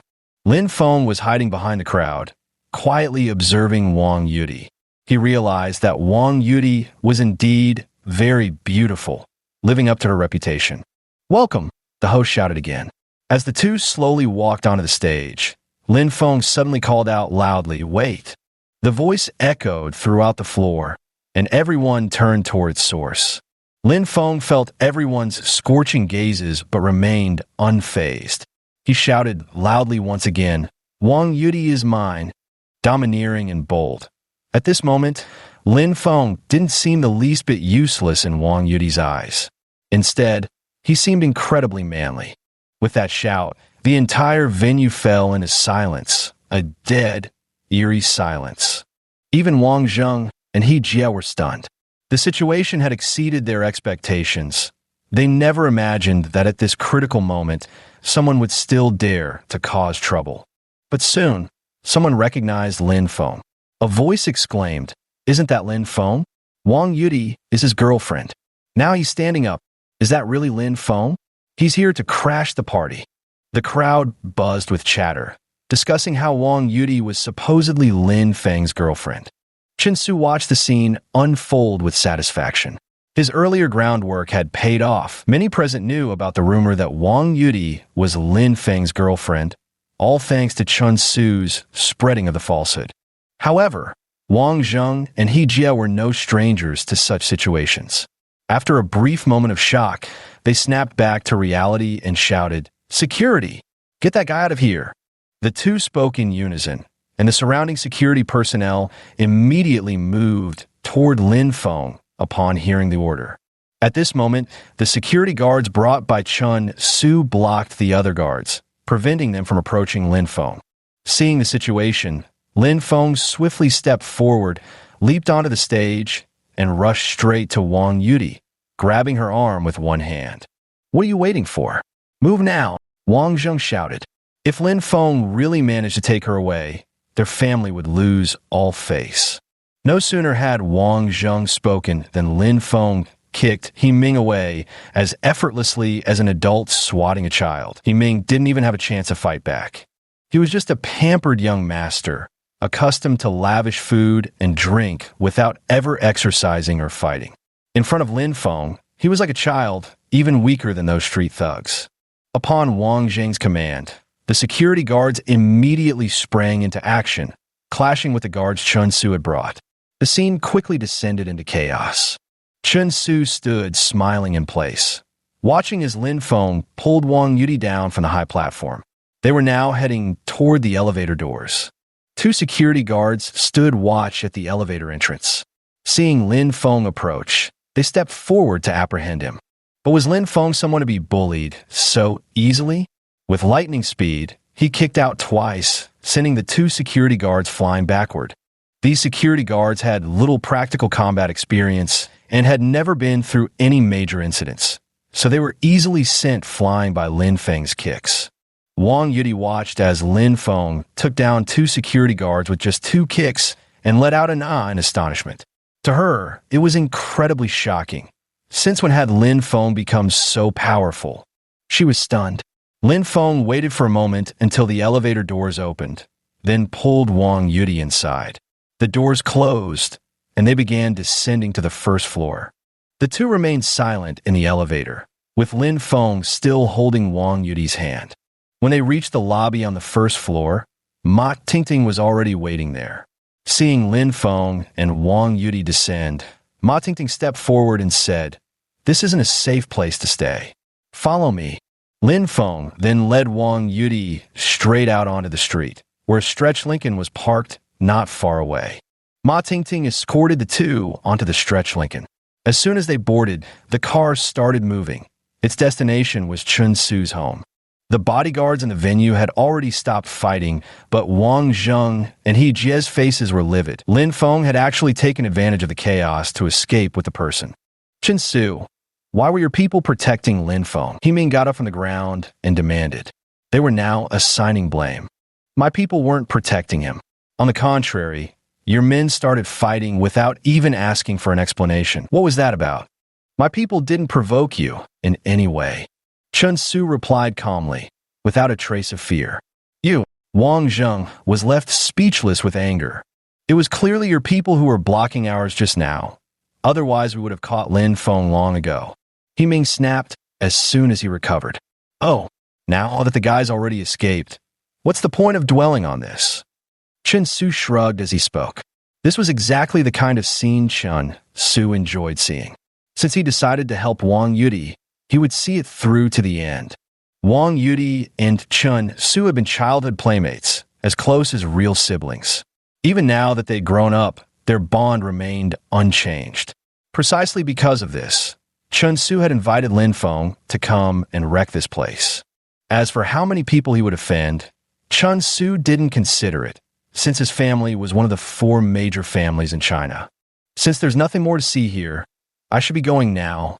Goodbye. Chun Su left these words, then took his people into the elevator and departed. Wang Yudi, who had just gotten into the car, was sitting next to Lin Feng. At that moment, she was looking at him, the young man she had broken off the engagement with. Lin Feng's performance today was quite remarkable, not at all fitting the label of good for nothing. At this moment, Wang Yudi had an indescribable feeling in her heart. She had thought that Lin Feng would cautiously step onto the stage and lead her away, but she never expected that he would shout loudly, then dash forward in a swift motion, kick He Ming away, and pull her off the high platform. All of this exceeded Wang Yudi's expectations. Now, sitting in the car, Wang Yudi was still holding Lin Feng's hand. Can you let go of me now? Wang Yudi said to Lin Feng. Hearing this, Lin Feng suddenly realized he was still holding someone else's hand. At that moment, Lin Feng let go and looked at Wang Yudi. Their first meeting had unexpectedly occurred under such circumstances. Lin Feng, are you hurt? Ma Tingting asked with concern. No, but 2 of your hotel security guards were kicked flying by me. You should be more concerned about them. Lin Feng said with great confidence. All right, I know you're impressive. Did anyone chase after you? Ma Tingting inquired. Chapter 36. One punch. No one chased after us, but Chun Su stayed behind. I'm not sure how things were resolved afterward. Lin Feng was momentarily stunned before replying. Then don't worry about him. He'll manage on his own. Hearing this, Ma Tingting felt relieved. After navigating numerous twists and turns, the Lincoln finally arrived at the entrance of Chun Su's family estate. The security guard at the gate recognized the vehicle and promptly opened the gates. The car slowly drove into Chun Su's estate. Ma Tingting and the others got out of the vehicle. Let's go inside first, Ma Tingting said, pointing toward the entrance. With that, Lin Feng and the others entered Chun Su's home. They sat in the grand hall, waiting for Chun Su to return. After waiting for about half an hour, the door to the hall was pushed open. They turned around to see Chun Su returning. Are you all okay? Did you run into any ambushes on the way? Chun Su asked. No, the journey went smoothly, Lin Feng replied. They must be kicking themselves now. They really shouldn't have sent you that invitation, haha. Chun Su burst into laughter. Hearing Chun Su's words, Lin Feng also smiled and said, I wonder whose idea it was to send me that invitation. Probably the He family wanted to make a fool of you. That's why they did this. Ma Tingting said from the side. What should we do now? Are we just going to hide here? Lin Feng asked about the situation. You can stay in my place for now.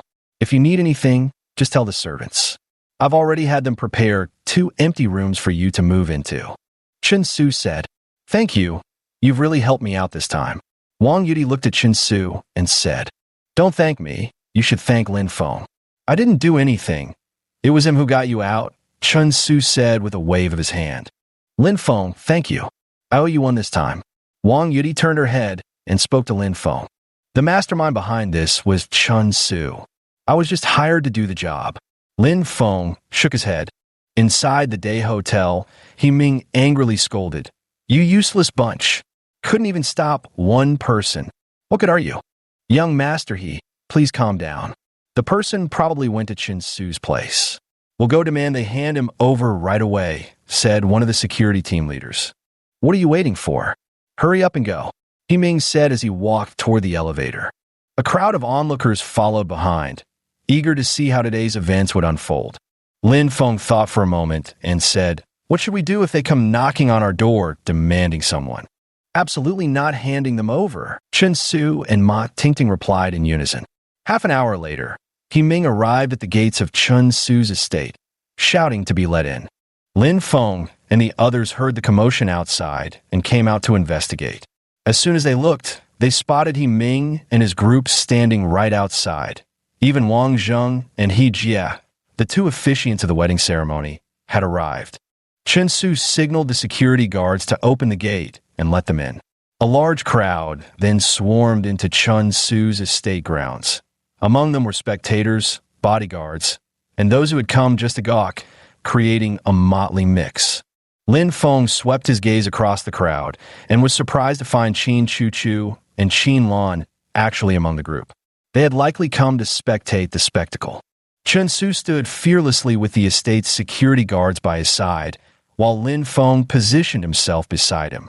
As the crowd drew nearer, Chen Su spoke up, "If you're here to demand someone, then I suggest you turn back now." Upon hearing this, He Ming flew into a rage and shouted, "Chen Su, don't push your luck. Wang Yudi is my fiancée. Hand her over, and we'll let bygones be bygones." "Oh, your fiancée, you say? Then why doesn't she acknowledge it?" Chen Su replied with a smile. "Chen Su," Wang Zheng stepped forward and said, "It's time you handed my daughter over." "Uncle Wang, if she wants to return, she'll return on her own. If she doesn't, no one can force her," Chen Su replied. "How about we have a contest? Each of us sends out 3 people to fight. If you win, we'll leave. If you lose, hand over the person obediently." He Jie proposed. "Good idea. Best of 3, right? We accept. Remember what you said. There's so many witnesses here." Chen Su said confidently with a smile. "Good, good, good." He Jie repeated the word good 3 times in a row.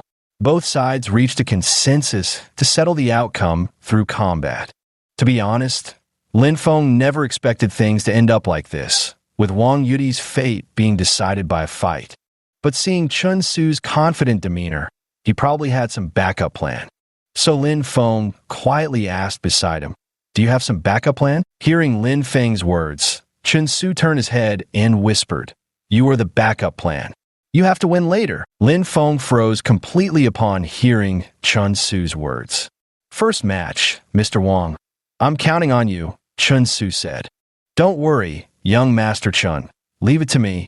Mr. Wang stepped forward, patting his chest as he spoke. He just saw that Chen Su had sent out a burly man, so he turned his head and shouted, "Xiao San, you take this one." The man called Xiao San emerged from the crowd, another burly figure. The surrounding onlookers instinctively stepped back, clearing the space for Mr. Wang and the man named Xiao San. Mr. Wang stood his ground and taunted Xiao San, "Come on, let me show you what I'm made of." Faced with the provocation, Xiao San froze for a moment before suddenly charging at Mr. Wang. Xiao San threw a punch, and Mr. Wang countered with his own. Their fists collided with a sharp crack, and the next moment, Xiao San felt as if his hand had struck an iron plate. Gritting his teeth in pain, he withdrew his fist. Seeing his opponent in pain, Mr. Wang suddenly lunged forward with a swift grappling move. Xiao San reacted by retreating several steps, but Mr. Wang pressed on relentlessly, advancing once more.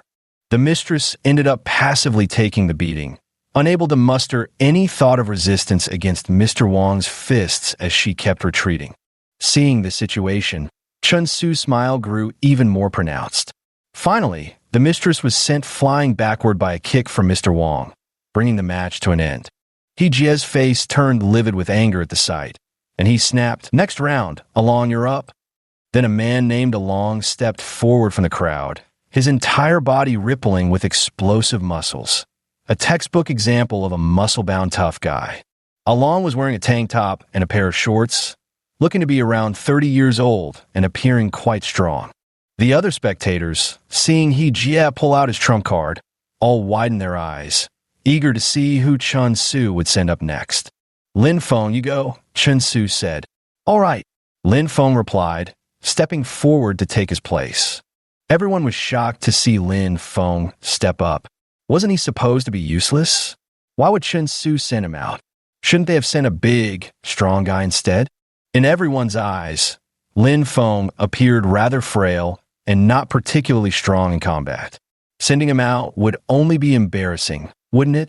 But since he had already been sent out, no one could say much and simply watched the unfolding scene quietly. Along, seeing that his opponent was just a young man, taunted, "Should I let you have 3 moves first?"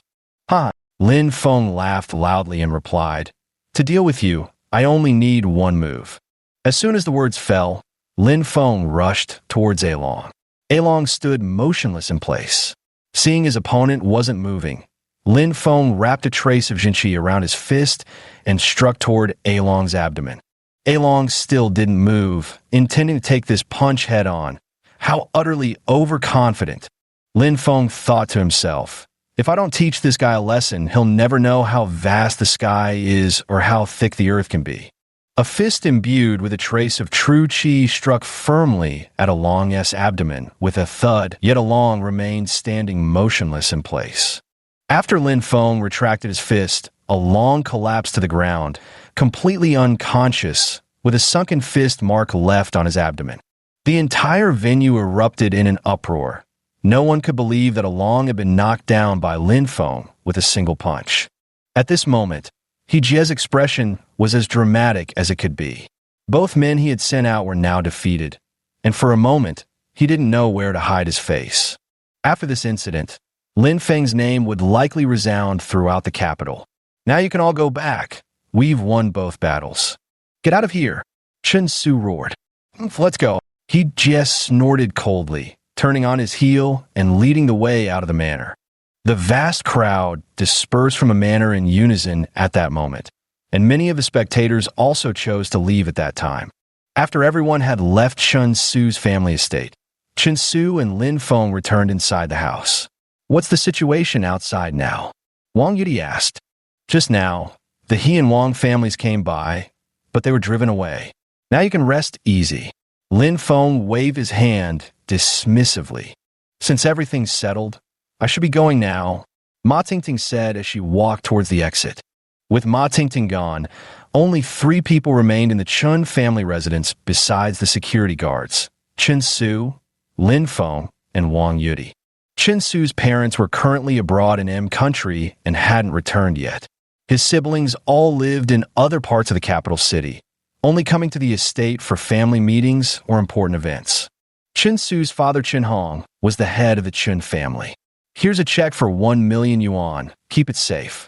Chen Su took out a check from his pocket and handed it to Lin Feng. Lin Feng took the check and said, "Remember to arrange bodyguards for me. Otherwise, if I end up dead in the streets one day, it wouldn't be worth it. Don't worry about that. As you've seen today, the people they sent out were no match for you," Chen Su said seriously. "There's still many people in this world stronger than me. We can't let our guard down." Lin Feng shook his head. After chatting for a while longer, Lin Feng suddenly remembered he hadn't practiced the Qianquan diagram today. So he walked to an open area in the manor and began performing the Qianquan diagram. Chen Su, Wang Yudi, and Mr. Wang stood by watching, all curious about what benefits these movements could bring. Chapter 37.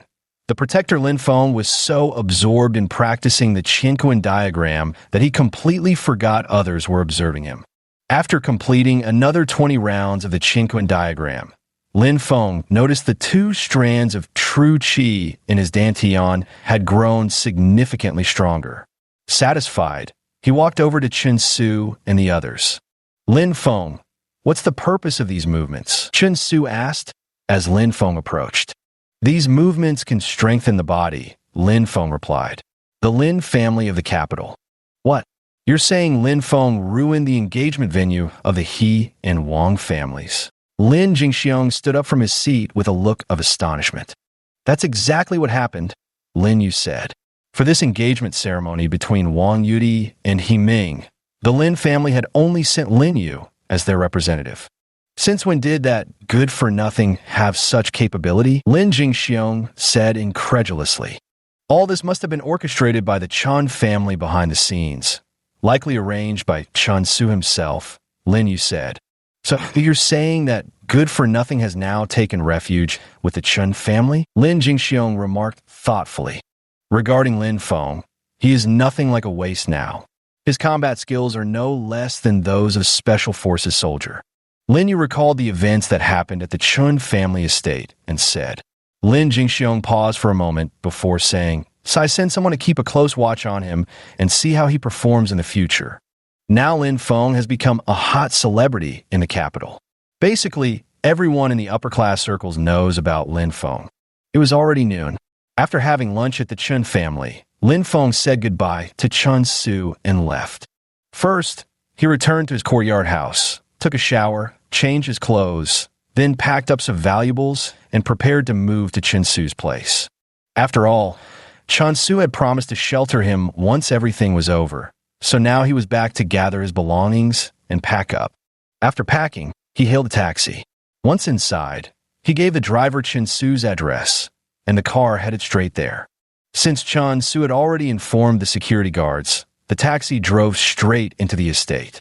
Lin Feng, carrying several large and small bags, entered Chun Su's home. A servant led Lin Feng to a room on the second floor. The room was luxuriously decorated, complete with a sofa, a chandelier, and a dressing table. Next to the dressing table was a double bed. Lin Feng was quite satisfied with such a room. It was his first time staying in an estate like this. Back in the Lin family, his room had been similar to this one, though smaller, just over 20 square meters. The current room was at least 40 square meters. Over the past month, Lin Feng and Wang Yudi had been staying at Chun Su's place. When he wasn't sparring with Mr. Wang to hone his martial arts skills, Lin Feng spent the rest of his time studying and reading. Lin Feng had taken a long leave from school. Even without attending classes, he could learn many useful things just by reading books. He felt that if he were to take the college entrance exams now, he could achieve excellent results. Academically, Lin Feng no longer had any worries. In martial arts, thanks to his prolonged sparring sessions with Mr. Wang, he had also made significant progress. Whenever Lin Feng sparred with Mr. Wang, Wang Yudi would watch from the sidelines. She noticed that Lin Feng was nothing like the useless person others had described him to be. On the contrary, Lin Feng was different from ordinary people. He grew exceptionally fast. Now, he could steadily defeat Mr. Wang in their matches, showing remarkable progress. From being overwhelmed at the start to now being able to defeat the opponent. After staying at Chun Su's house for a full month, Lin Feng felt that the matter had passed and decided to move back to the quadrangle. Chun Su, since things have settled now, I'll move back to my original place today. Lin Feng said to Chun Su, who was sitting in the living room. All right, but be careful. They hold grudges, Chun Su reminded him. I think I should head home, too. Wang Yudi chimed in at this moment. Aren't you afraid they'll force you to marry again? If something like this happens again, we won't be able to help you, Chun Su said seriously. If it happens again, I won't help. You should think carefully, Lin Feng reminded her. Yesterday, my brother sent me a message saying that my family won't force me to marry anymore. I can go home now, Wang Yudi said joyfully. That's good, Lin Feng replied. Lin Feng, let's add each other on WeChat. Thank you for helping me out this time. I'll treat you to a meal another day, Wang Yudi said with a smile. It must be said that Wang Yudi's smile was truly captivating. Lin Feng was momentarily stunned, pausing for a few seconds before finally pulling out his phone to scan the QR code on hers, adding each other as friends. Soon after, Lin Feng gathered his belongings, slung his bag over his shoulder, and left Chun Su's estate. As he returned to the courtyard house, he happened to run into Zhao Bo. The moment they met, Zhao Bo questioned him. Where have you been this past month? I was starting to think something had happened to you. You didn't even return to the Blood Eagle base. I stayed at a friend's place this month. Some things happened, so I laid low there for a while, Lin Feng replied with a smile. You're still laughing? I was almost afraid something terrible had happened to you on your mission, Zhao Bo said with concern. I'm moving back today. I'll go check out the base tonight to see if there are any missions, Lin Feng said, patting Zhao Bo on the shoulder. Lin Feng was also planning to buy a house. Currently, he had over 2.6 million in savings, but facing Beijing's housing prices, it still wasn't quite enough. He wanted to earn more to buy himself a proper home. It's been a while. Let's spar, Xiao Bo suggested. All right, Lin Feng agreed. So the two of them set up their stances in the courtyard of the quadrangle, ready to spar.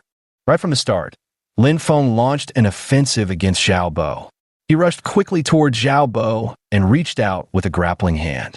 Xiao Bo took a step back and threw a punch. Seeing Xiao Bo's punch coming, Lin Feng sidestepped to dodge it and reached out to grab Xiao Bo's fist. With one hand caught by Lin Feng, Xiao Bo immediately kicked out with his foot. Lin Feng had no choice but to release Xiao Bo's hand. He then stepped back to avoid the kick that Xiao Bo had thrown at him. The next moment, Xiao Bo stepped forward and threw another punch at Lin Feng. At the same instant, Lin Feng also threw a punch. Their fists collided with a loud bang, sending both Xiao Bo and Lin Feng stumbling back 3 steps each. Not bad. You've improved so much. What have you been up to this past month? You've gotten way stronger, Xiao Bo said in surprise. Found a retired Special Forces soldier and trained a bit, Lin Feng replied, scratching the back of his head. All right, let's stop here. Better save our energy for the mission, Xiao Bo said, withdrawing his stance. It was now time for the midday break. After stopping their fight, the two returned to their respective rooms to rest. Lin Feng lay down on the bed and fell asleep instantly. He slept until the afternoon. Bang, bang, bang. A knocking sound came from a door. Hearing the knocking, Lin Feng got up to answer the door. Still not awake? Xiao Bo stood at the doorway and said, You just woke me up. Lin Feng replied with a yawn. Come on, I'll treat you to a meal. After eating, we'll head to headquarters. Xiao Bo pulled Lin Feng along as they walked out of the courtyard. So the two of them went to a roadside stall, ordered a few small dishes, and began eating. After eating and drinking their fill, they arrived at the Blood Eagle headquarters in the Sunset Mountains. Lin Feng, long time no see. The fox demon was at the entrance and spoke as she saw Lin Feng walk in. I had some matters to attend to earlier, so I couldn't come to headquarters. Now that everything's settled, I thought I'd drop by to see if there are any missions. Lin Feng said while looking at the fox demon. Today, she was still wearing her usual tight-fitting outfit, her alluring figure as captivating as ever, and Lin Feng couldn't help but steal a few extra glances. Perfect timing. There's a mission. Let's go together. The 3 of us. The fox demon held a piece of paper in her hand, a freshly taken bounty notice. What kind of mission? Show us.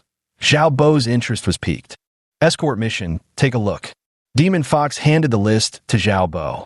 The list stated, escort target, Mr. Li. 3 days of safety. Reward 300,000. Mission level 2 stars. Such an easy-earning mission, Xiao Bo exclaimed. Probably not that easy. I just contacted Mr. Li, and he said that assassins will come for him within these 3 days, so he wants to hire us to protect his safety. Demon Fox said slowly. Then let's go together. What about you, Lin Feng? Xiao Bo agreed. I'll come along too. Might as well follow you veterans, Lin Feng said with a smile. So the 3 of them left Sunset Mountain Range. After communicating with their employer, Lin Feng's group learned Mr. Li's location. They went out onto the main street, hailed a taxi, and headed toward Mr. Li's residence. After about an hour, they arrived at the entrance of a garden estate. 2 security guards stood at the gate. Seeing a taxi approach, they came out to intercept it, asking, What business do you have here? Mr. Li sent for us, Lin Feng and the others said as they got out of the car. Please wait a moment. I'll go inside and ask. With that, the security guard walked inside. Not long after the guard went in, a middle-aged man emerged. He wore a Zhongshan suit, had a crew cut, a sturdy build, and a square face. Are you Blood Eagle mercenaries? Mr. Li asked. You must be Mr. Li. We're here to protect you. 3 of us in total. Fox Demon stepped forward and spoke. Good, please come in quickly. As soon as the words were spoken, the security guard opened the door, allowing Lin Feng and the other 2 to enter. Follow me. Mr. Li led Lin Feng and the others to the villa in the garden, opened the door, and gestured for everyone to enter. As soon as Lin Feng stepped inside, he saw a woman sitting on the sofa watching TV. At that moment, the woman turned her head and looked at Lin Feng and his companions. She exclaimed in surprise, "It's you?" The woman was Li Xiao, the same one whose bag had been snatched at the train station last time. She had mentioned coming to the capital to find her sister, and now she was appearing in Mr. Li's home, which left Lin Feng somewhat astonished. "You know each other?" Mr. Li asked with wide eyes. "We do indeed. We met over a month ago at the train station. I even helped her catch a thief at the time." Lin Feng looked at Mr. Li and said, Chapter 38, Bodyguards 2. "Why have you come to my uncle's house?" Li Xiao asked in confusion. Upon hearing these words, Mr. Li began to explain, recounting the entire sequence of events until Li Xiao finally understood. These people had actually come to protect her uncle. Li Xiao was stunned for a moment before saying, "No wonder you guys were so skilled at catching thieves at the train station. Turns out you're mercenaries." Mr. Li motioned for everyone to sit down. After Lin Feng and the others had taken their seats, he began, "This time, my longtime business rival will likely hire an assassin to take my life, all because of that piece of land I acquired." Sigh. Mr. Li let out a sigh. "We don't care why you've been targeted. Our job is to keep you safe for 3 days. Once the time is up, we're out." Zhao Bo sat on the sofa with his legs crossed and said, "I know. What should we call you?" Mr. Li asked. "My codename is Flying Fire. Hers is Fox Demon. And that's Lin Feng," he replied. "You can just call us by those names. We'll need to stay here for the next few nights. Please arrange accommodations for us," Lin Feng said, looking at Mr. Li. "There's a room on the second floor. You 3 can squeeze in there," Mr. Li said after a moment's thought. "Fine. Let's go take a look," Zhao Bo replied readily. So the 3 of them went upstairs, checked out the room, and found nothing but a sofa and a bed inside. "Let's start taking turns keeping watch tonight. 3 hours each, rotating shifts," Zhao Bo said as he sat on the second-floor sofa. "I'll go first," Yao Hu volunteered. "All right, I'll take the second shift," Lin Feng followed up. "Then I'll be third," Zhao Bo said with a smile. And so, the 3 of them settled into their assigned shifts. "Would you like some midnight snacks?" Mr. Li said enthusiastically. "No need. We're fine with just dinner," Zhao Bo declined. "If you want any, feel free to cook yourselves. There are ingredients in the kitchen. You can make it yourself." After saying this, Mr. Li went upstairs to sleep. Li Xiao was still watching TV on the first floor, while Lin Feng and the Fox Spirit sat in the living room downstairs. Zhao Bo, meanwhile, was sleeping upstairs.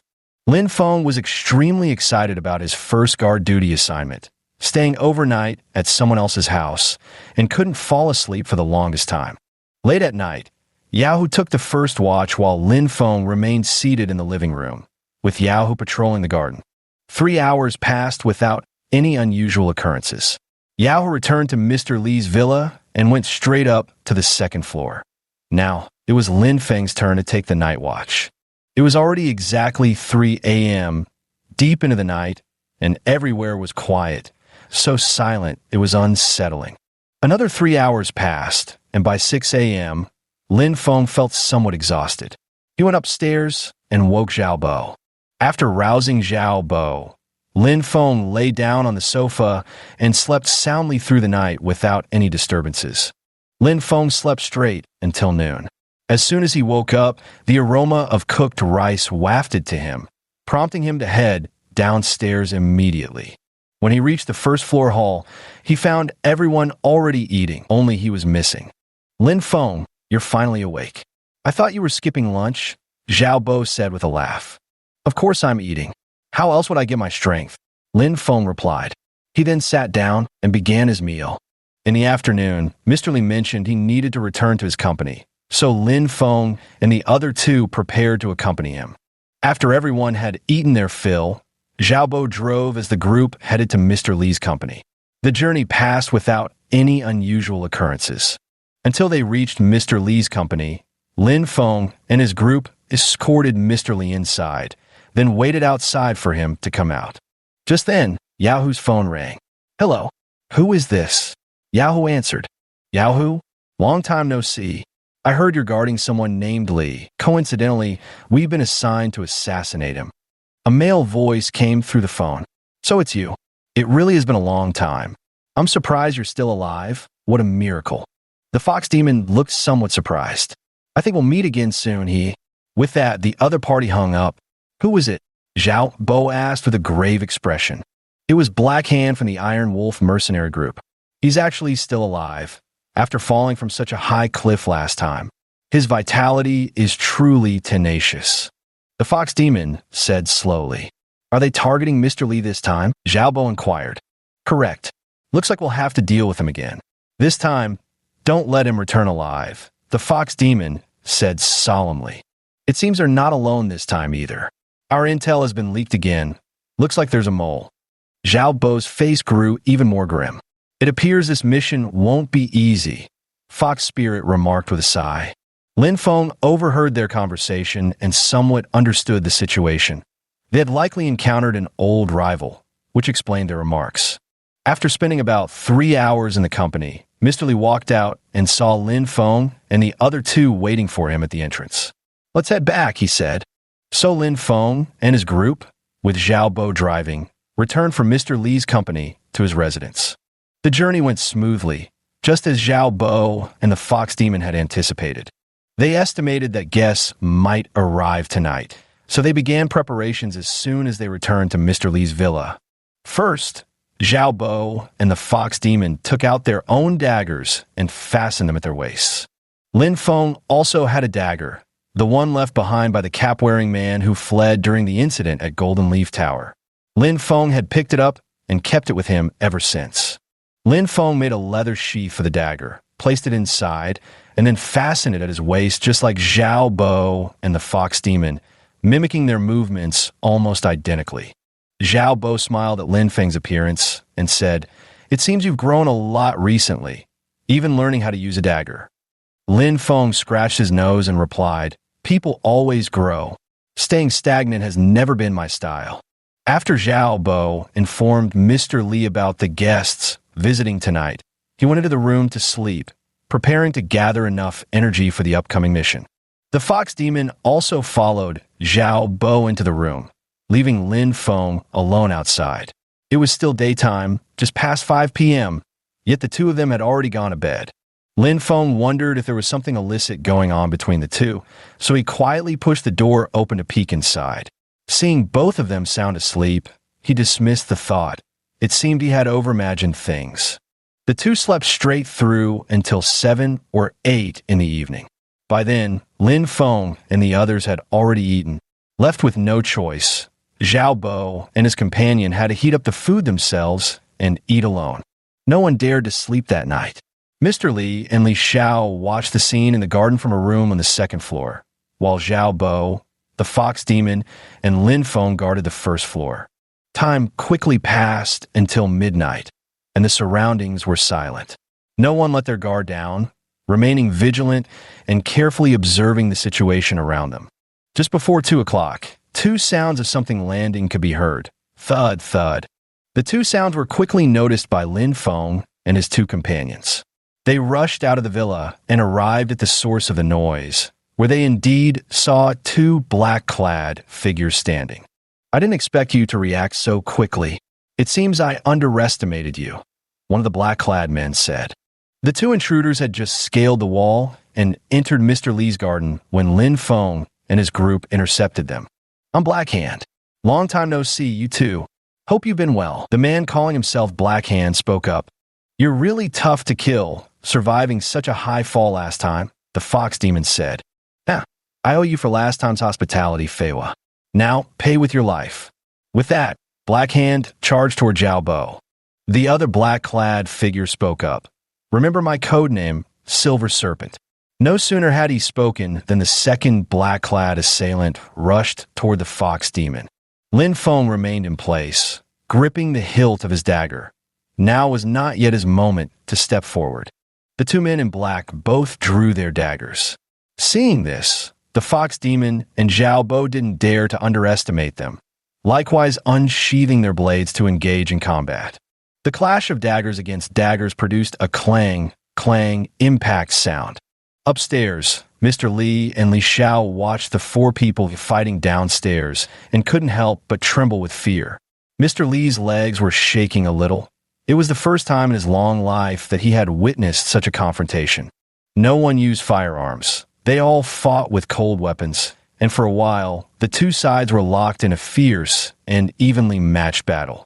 Lin Feng watched from the side, ready to intervene at any moment. Fei Hua, you've improved quite a bit. Black Hand praised him. You're not too bad yourself, Xiao Bo replied. Suddenly, Lin Feng noticed that the fox demon had been accidentally cut on the arm by the opponent's dagger, and it seemed she was gradually losing the upper hand. Realizing this, Lin Feng began to think of ways to help her. After a while longer, the fox demon was slashed by the opponent's dagger again on her abdomen. By now, she had been wounded twice, though both were superficial injuries, but if this continued, she would undoubtedly lose. Lin Feng had no choice but to shout, "Fox Demon, switch with me." Whether she didn't hear him or not, she stubbornly kept fighting, showing no intention of retreating. Meanwhile, Xiao Bo had already gained the upper hand, steadily overpowering his opponent. Given the situation, Lin Feng felt reassured about Xiao Bo's side. Victory was only a matter of time. But when the fox demon suffered yet another wound, Lin Feng couldn't wait any longer. Abruptly drawing his dagger, he charged toward the black-clad figure, cutting into the fray while declaring, "Time for a change." Lin Feng suddenly charged into the battlefield. The black-clad man glanced sideways at his approach and retreated several steps, eyeing Lin Feng and the fox demon with curiosity. "Fox demon, step back. I'll handle this one," Lin Feng said to the fox demon. Seeing Lin Feng already standing in front of her, the fox demon immediately took a few steps back and replied, "Very well, I'll leave it to you." Chapter 39. The Guardian 3. The black-clad man watched as his opponent changed and curled his lips into a mocking smile. "Changing fighters won't help. You're all too weak," he taunted. Lin Feng heard the provocation and calmly replied, "You dare challenge your grandpa? Seems like you've grown tired of living." With that, Lin Feng charged toward his opponent. Seeing Lin Feng rushing at him, the opponent's grin widened. Believing Lin Feng to be no match, he finally moved just as Lin Feng reached him. Silver Snake took a step forward, thrusting his dagger straight ahead. Spotting the incoming strike, Lin Feng abruptly braked and sidestepped to evade the blade. Watching Lin Feng dodge his attack, Silver Snake advanced again, raising his dagger for a slash. Lin Feng lifted his own dagger to parry the incoming strike. The fight continued. Lin Feng's dagger handling was somewhat awkward. Having never been accustomed to using one, his clumsiness was inevitable. The battle on Xiao Bo's side had reached a fever pitch. The Black Hand sustained repeated injuries, and Xiao Bo now firmly had the upper hand. Perhaps seeing his comrade on the verge of collapse, Silver Snake suddenly intensified his assault, his strikes growing faster and more relentless. He wanted to end the fight quickly. Lin Feng, using a dagger for the first time, occasionally got scratched by his opponent, which was already quite good for a beginner. Lin Feng also noticed that his opponent's attacks were speeding up. All he had to do now was buy time. Once Xiao Bo dealt with Black Hand, victory would be all but assured. Another slash, and Lin Feng's arm was cut. He was barely managing to defend himself, but for the moment his opponent couldn't gain the upper hand. On the second floor, Mr. Li and Li Xiao watched with bated hearts, their nerves on edge. "Uncle Li, do you think they might lose?" Li Xiao asked anxiously. Her question only intensified Mr. Li's fear, and he quickly replied, "No, they'll definitely win." The two outsiders could only tell that a fight was happening below, completely unable to discern which side was stronger or weaker. After slashing Black Hand's abdomen with his knife, Xiao Bo taunted, "Black Hand, what's wrong? This isn't like you." Black Hand remained silent, stepping forward and thrusting his dagger toward Xiao Bo, who raised his own blade to block. After Xiao Bo blocked the attack, he thrust his knife toward Black Hand. White blade in, red blade out. The next moment, Black Hand clutched his abdomen with one hand. "Silver Snake, retreat," he whispered. Silver Snake was still fiercely attacking, but upon hearing Black Hand's order to withdraw, he finally stopped. Lin Feng felt as if a great burden had been lifted. "Where do you think you're running?" Seeing Black Hand turn to flee over the wall, Zhao Bo lunged forward in a flash, raising his dagger to stab at Black Hand once more. The black-clad figure turned around, raising a dagger with one hand to parry, producing a sharp metallic clang. The silver serpent then lunged toward Zhao Bo, attempting to cover his teammate's escape. Lin Feng wouldn't let him have his way. He directly blocked the middle, preventing Silver Snake from approaching Zhao Bo. Seeing this situation, Silver Snake had no choice but to engage Lin Feng in battle. Black Hand couldn't escape, being entangled by Zhao Bo, stabbed in the abdomen. Black Hand grew increasingly weak, his blood pooling across the ground. Seeing the situation, Zhao Bo pressed his advantage relentlessly, stabbing the Black Hand once more. At that moment, the Black Hand's eyes rolled back as he collapsed to the ground, finished. Watching his teammate on the brink of death, Silver Snake gritted his teeth and bolted toward the door. The two security guards at the entrance had witnessed the fight from the start and were still trembling with fear. When they saw Silver Snake running toward them, they immediately dodged to the side, making no attempt to stop him. Lin Feng chased after him, determined not to let the tiger return to the mountains.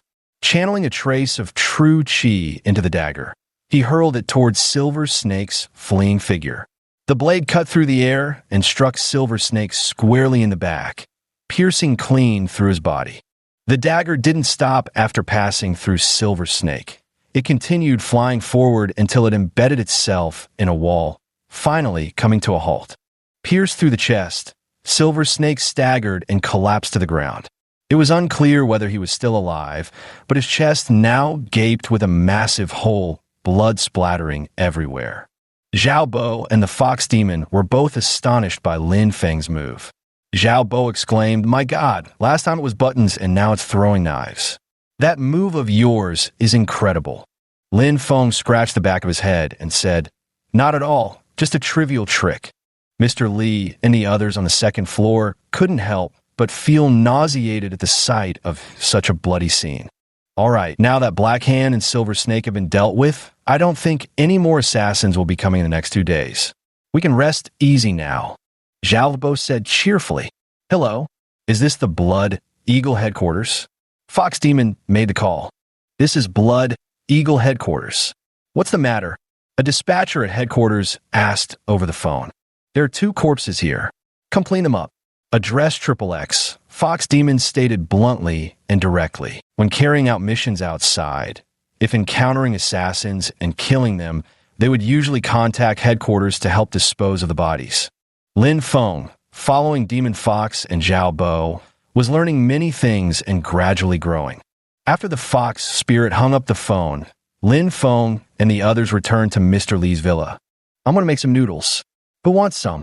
Zhao Bo said with a smile. Now that the assassin had been dealt with, everyone was in much better spirits. "I do," Lin Feng and the Fox spirit said in unison. "All right, wait a moment," Zhao Bo replied as he entered the kitchen. At that moment, Mr. Li and Li Xiao came downstairs from the second floor. "Mr. Li, the matter has been resolved now. We will be leaving after tomorrow. The 2 assassins have been taken care of by us," Lin Feng said to Mr. Li. Mr. Li wiped the cold sweat from his forehead and said, "All right, thank you." As he spoke, he took out 3 checks for 100,000 yuan from his pocket and handed them to Lin Feng. Lin Feng took the checks, gave one to Yaohu, ran into the kitchen to give one to Zhao Bo, and put the remaining one in his own pocket. "Come get your noodles if you ordered some," Zhao Bo shouted. So Lin Feng and the Fox Demon both went into the kitchen, each coming out with a bowl of noodles. The 3 of them sat in the living room of Mr. Li's villa and started eating their noodles. At that moment, they hardly resembled the same trio who had just been fighting assassins. After finishing their noodles, Zhao Bo cleared the dishes and stayed behind to keep watch. Beep, beep. A van pulled up at the entrance of Mr. Li's villa. "Who on earth is coming at this late hour instead of sleeping?" muttered a security guard at the gate. Zhao Bo rushed outside upon hearing the voice. He arrived at the security booth and said, "Let them in. There are people." The guard immediately opened the gate upon hearing Zhao Bo's confirmation, allowing a van to drive in. A man stepped out of the vehicle, none other than He Qing. The moment he got off, he asked Zhao Bo, "Where's the body?" Zhao Bo then pointed toward Yinshi's location and replied, "There's one corpse over there. The other one probably isn't dead yet. Take him back to headquarters for interrogation. We might uncover some secrets." From a moment He Qing got out of the car to the moment he left, it was only 5 minutes. Yet in those 5 minutes, everything that needed to be done was accomplished. Zhao Bo glanced at the time. It was already past 3 in the morning. He should probably get some sleep. So he went up to the second floor, woke Lin Feng up, and had him take over the night watch. Although the assassin had been dealt with, Zhao Bo, Lin Feng, and the Fox Demon still didn't let their guard down, continuing to rotate shifts for night watch. Lin Feng, having nothing better to do, practiced the Qinquan diagram in Mr. Li's garden. After completing it 10 times, he stopped and noticed a warmth spreading in his abdomen. So he called out, "Ring spirit, ring spirit." There was no response. He called several more times, but still there was no answer. Lin Feng thought that perhaps the ring spirit was asleep and decided to wait until the next day. It had been over 2 months since Lin Feng started practicing the Qinquan diagram. His own strength had improved significantly, and his senses had become much sharper. Everything was moving in a positive direction. He sat in the living room watching TV until dawn. As soon as day broke, he called out in his heart, "Ring spirit, ring spirit." "What is it, master?" The ring spirit yawned. "I noticed that my abdomen heats up when I work on the Qinquan diagram." "What's going on?" Lin Feng asked in confusion. "Congratulations, master. You're about to transcend the realm of ordinary people," the ring spirit said. "Then what should I do?" Lin Feng inquired. "No problem. You just need to keep practicing the Qinquan diagram," the ring spirit replied. Oh, Lin Feng understood. So he ran back to Mr. Li's garden and began practicing the Qinquan diagram again. Now, every time he completed the diagram, his dantian would grow warm. He repeated the practice 10 more times.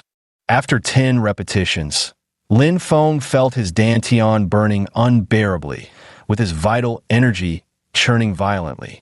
He could hardly endure it. At this moment, the ring spirit spoke again. "Take advantage of this opportunity and do it a few more times."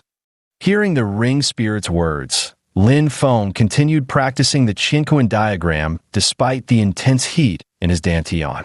He performed it 5 more times, feeling as if his dantian was about to explode. Still, Lin Feng didn't stop. He persisted with the Qinquan diagram, completing 3 more repetitions in one breath. The churning true qi gradually coalesced into a single mass. Lin Feng examined his dantian and found that the 2 strands of true qi had disappeared, replaced by a small cluster of true qi. Seeing this, Lin Feng felt a surge of joy. He then picked up a small stone from the ground, channeled the true qi into his hand, and clenched it tightly. The entire stone crumbled into dust. He realized that the potency of the true qi had greatly increased. Even this small cluster, if used sparingly, could be utilized at least 2 or 3 times a day. Lin Feng's trump card for survival had grown stronger. Though the true qi was only the size of a bean, it was more than enough for Lin Feng's current needs. "Master, congratulations, you've finally taken the first step," the ring spirit said joyfully. "First step?"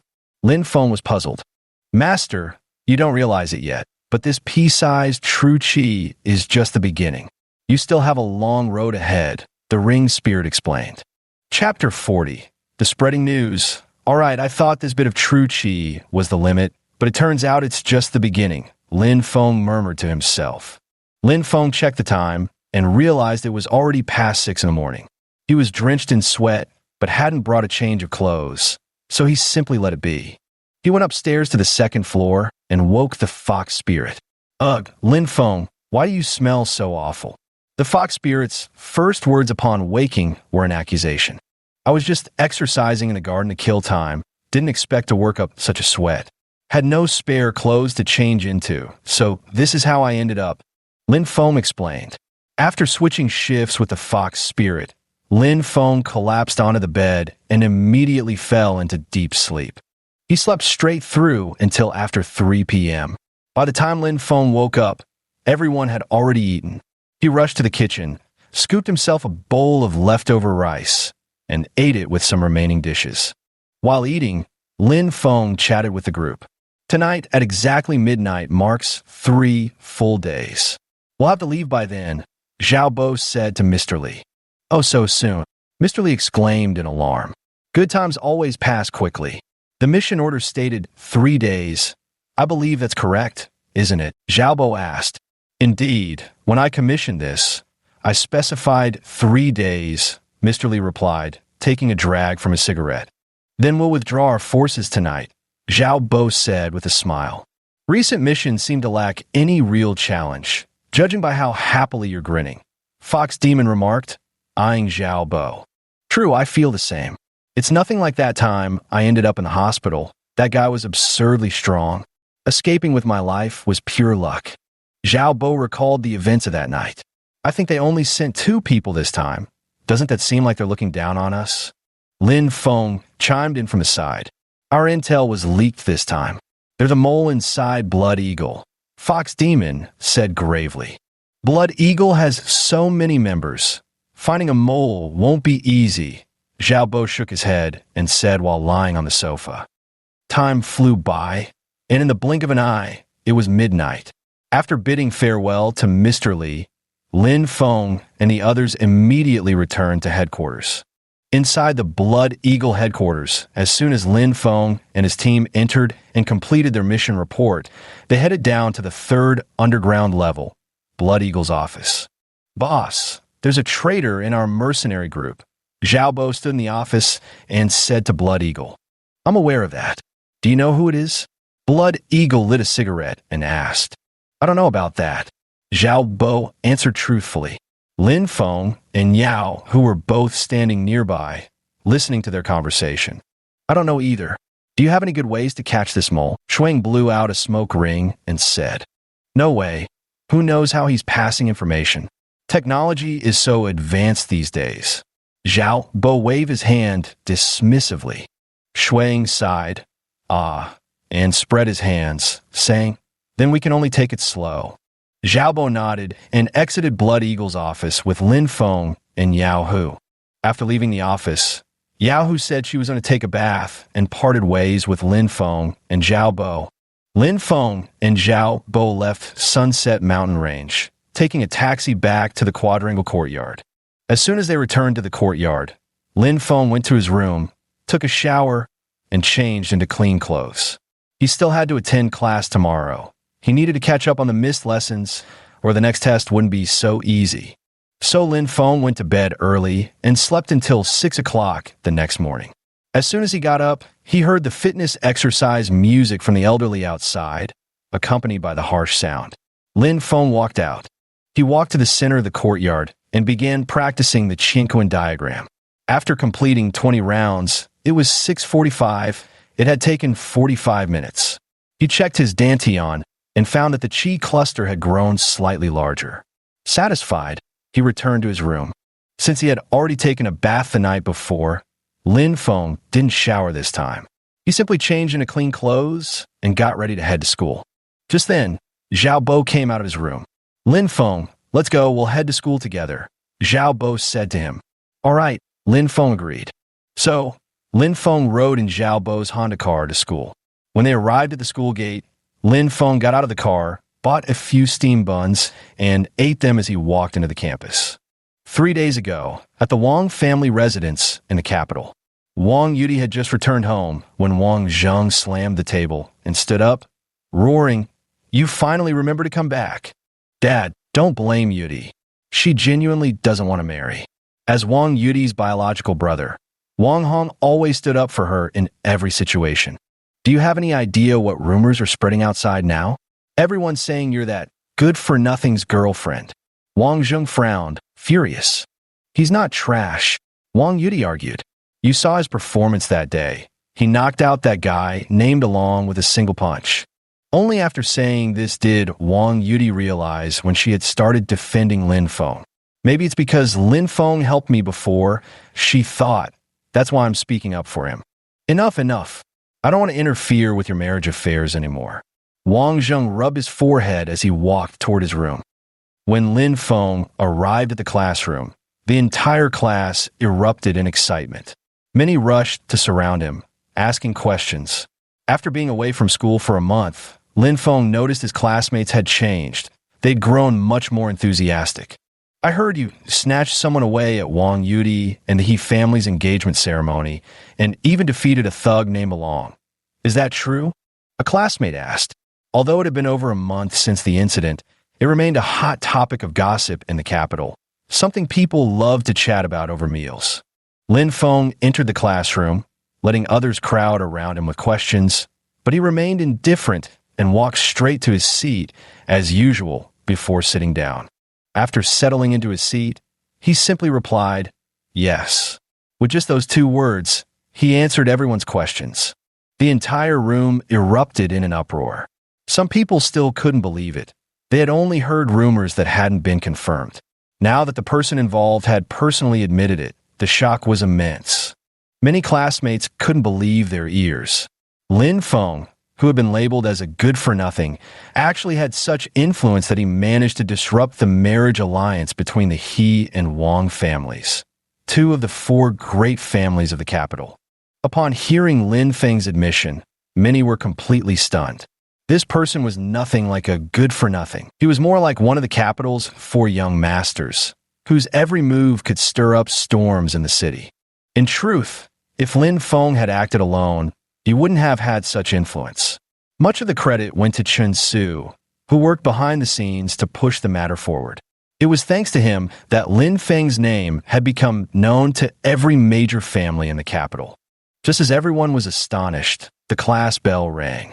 Without a word, they all returned to their seats with stunned expressions. This class was Chinese, taught by Yang Hong.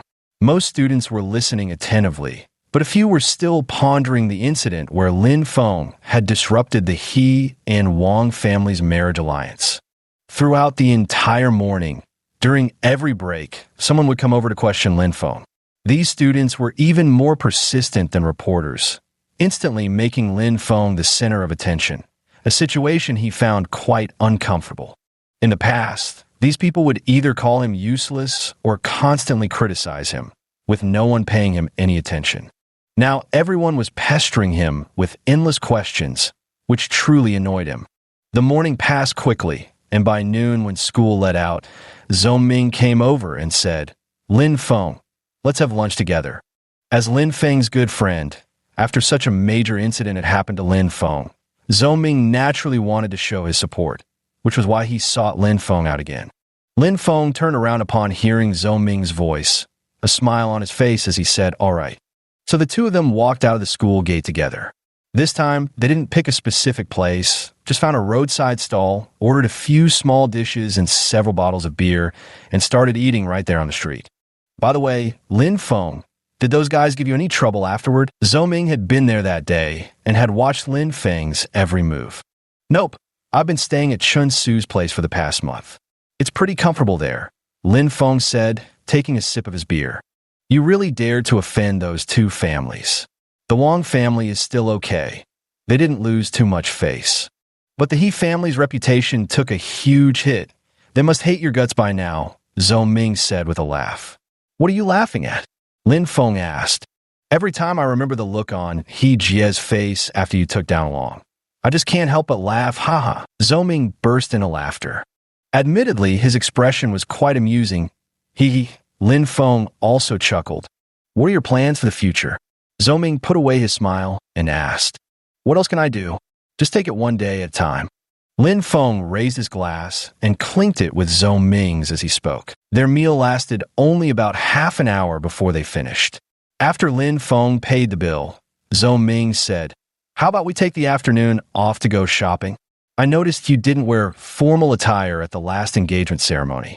That's not good. After all, you're a public figure now. You should have some proper formal wear." If Zhou Ming hadn't mentioned it, Lin Feng would have completely forgotten about this matter. He had long wanted to get himself some decent formal clothes. Ever since obtaining the Qinquan ring, He had been attending various parties, balls, and events, yet still hadn't acquired a proper outfit. This was the perfect opportunity to buy a set, especially since Zhou Ming was accompanying him. So Lin Feng called his homeroom teacher to ask for leave. "Hello, is this Teacher Yang?" "It's Lin Feng." Lin Feng dialed the number. "Lin Feng, what's the matter?" Yang Hong asked. "It's like this. I need to take the afternoon off. There's something I have to attend to," Lin Feng said over the phone. "Taking leave again? Last time it was a whole month, and now you're asking for more," Yang Hong grumbled. "This is the last time. I promise I won't ask again after this," Lin Feng assured. "All right, I get it. That's enough," Yang Hong said before hanging up the phone. Chapter 41. Shopping. After Lin Feng ended the call, Zhou Ming dialed Yang Hong's number again. "Teacher Yang, it's Zhou Ming," Zhou Ming said over the phone. "All right, no need to say more. Taking leave again, right? I got it." Click. The call was abruptly ended. "Damn, she already knew without me even saying anything," Zhou Ming exclaimed in surprise. "She's probably traumatized by you, always taking time off," Zhou Ming turned around and said to Lin Feng. Hearing this, Lin Feng laughed and replied, "How is it me? Clearly it's you. If you hadn't called her, she wouldn't have reacted like that." Lin Feng and Zhou Ming flagged down a taxi on the street. They got in and said to the driver, "Take us to the shopping mall." Upon hearing the instruction, the driver immediately started the car, and it sped off in a puff of smoke. Eventually, the car came to a stop at the entrance of the shopping mall. After paying the fare, Lin Feng and Zhou Ming got out. This was Lin Feng's first time shopping with Zhou Ming, so the two of them started from the first floor of the mall and worked their way up floor by floor. They would finish browsing one level before moving up to the next. The first floor sells various home appliances, so Lin Feng and Zhou Ming went directly to the second floor, which sells all kinds of clothing. "Perfect, Lin Feng could take a look here." As soon as Lin Feng reached the second floor, a salesperson enthusiastically approached him and said, "Sir, are you looking to buy clothes?" Lin Feng replied, "Yes, where are the suits located here?" "All right, sir, please follow me. They're over here." With that, the salesperson led the way, and Lin Feng and Zhou Ming followed closely behind. Arriving at the section selling suits, the racks were hung with a dazzling array of various suits, momentarily overwhelming the eyes. The prices of the suits here range from a few thousand to over 100,000, making it a truly vast marketplace. At the moment, besides Lin Feng and Zhou Ming, there were many other customers shopping for suits. "Sir, take a look at this set. It's made of wool, so it's quite comfortable to wear," the salesperson introduced. Lin Feng walked forward to take a look, reached out to touch it, and found it quite comfortable to the touch. So he said, "Take this one down for me to try on." "All right." The salesperson swiftly took the suit off the rack and handed it to Lin Feng. After receiving the suit, Lin Feng entered the fitting room and began trying it on. When he stepped out of the fitting room, Zhou Ming almost didn't recognize Lin Feng. His entire demeanor had changed. He now looked quite refined. Since Lin Feng was rather slender, the suit wasn't too large on him either. "The suit fits perfectly. Almost didn't recognize you," Zhou Ming said as he looked at Lin Feng. Hearing Zhou Ming's comment, Lin Feng couldn't resist checking himself in the mirror. He realized how handsome he looked in the suit and couldn't help but narcissistically adjust his hairstyle. "This one seems perfect. No need to keep looking." Lin Feng took off the suit and checked the price tag. Over 10,000. The price was acceptable. "Please wrap up this suit for me." "I'll take it," Lin Feng said to the salesperson. Hearing Lin Feng's words, the salesperson smiled and replied, "Of course, sir." The salesperson was smiling. No doubt they were getting a commission again. Lin Feng thought to himself as he observed the situation. Lin Feng, holding the suit, went to the front desk to pay by card, then prepared to choose a tie. A suit without a tie just doesn't look right. So Lin Feng picked out a light blue tie, and after checking out, he had spent over 13,000 yuan. The suit was bought, and Lin Feng and Zhou Ming were ready to head to the third floor for some shopping. After all, they had plenty of time that afternoon. They went up to the third floor, which was dedicated to women's products, featuring face masks, cosmetics, perfumes, and more. Just as Lin Feng and his friend arrived, a young woman not far away suddenly shouted, "Robbery! Robbery!"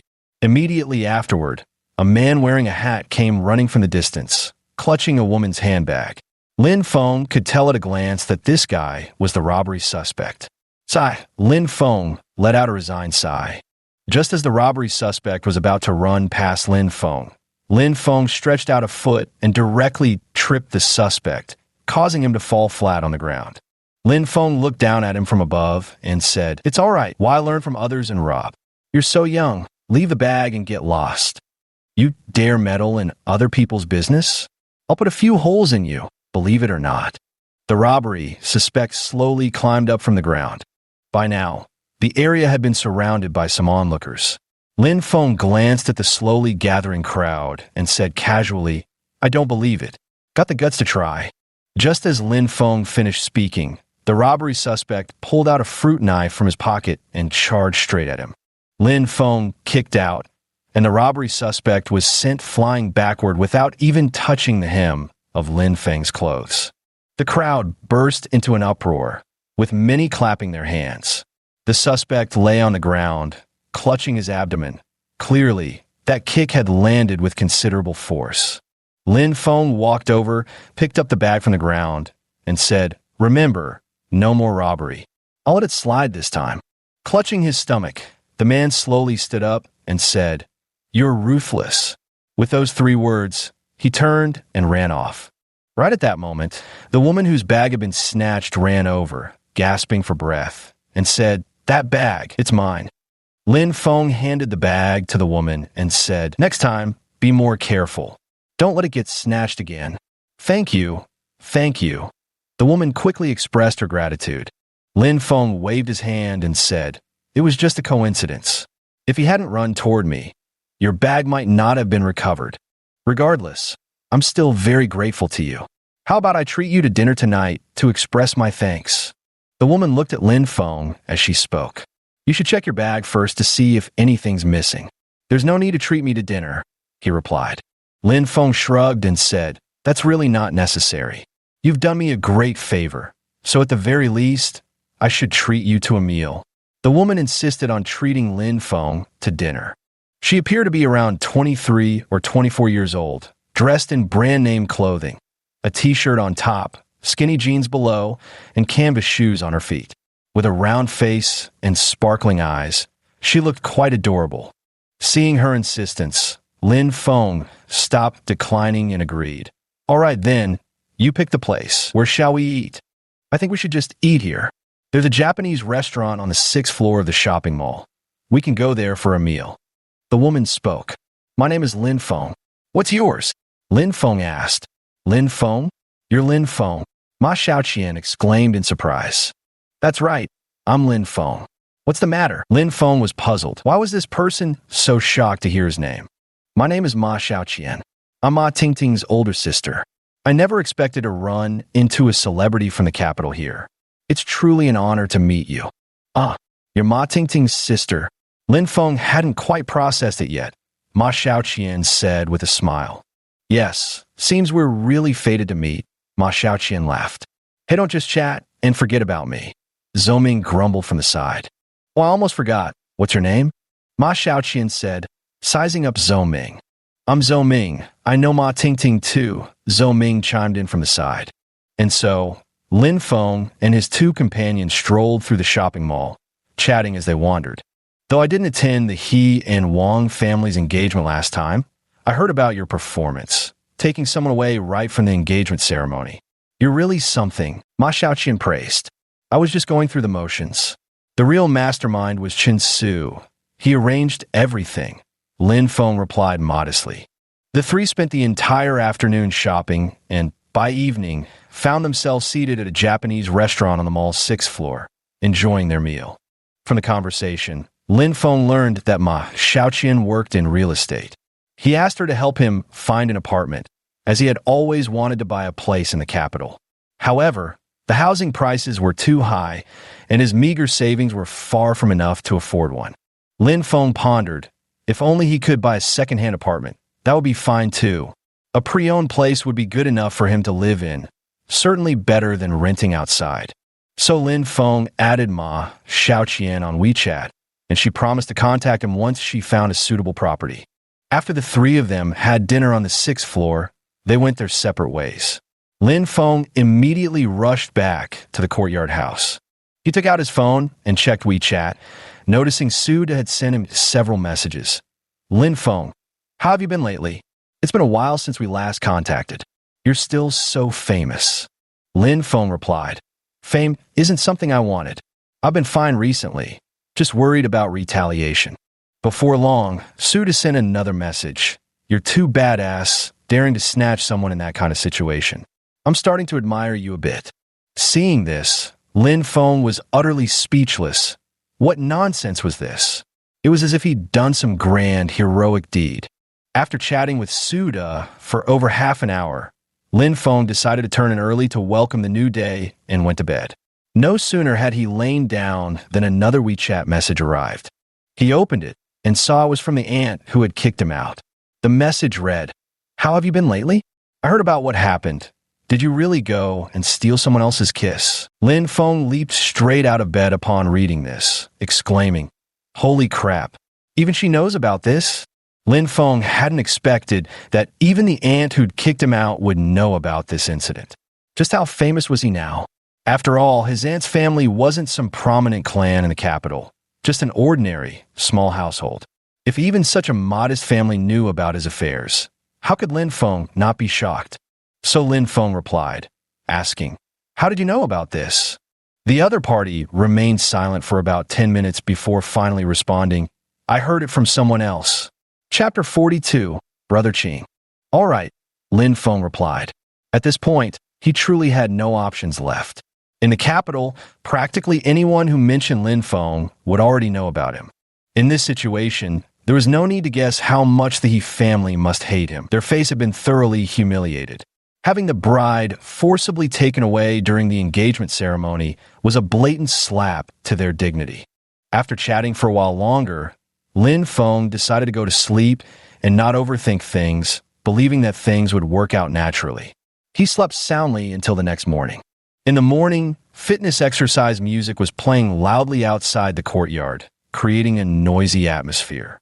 Lin Feng got out of bed and, without even washing up, went outside to start practicing the Qinquan diagram.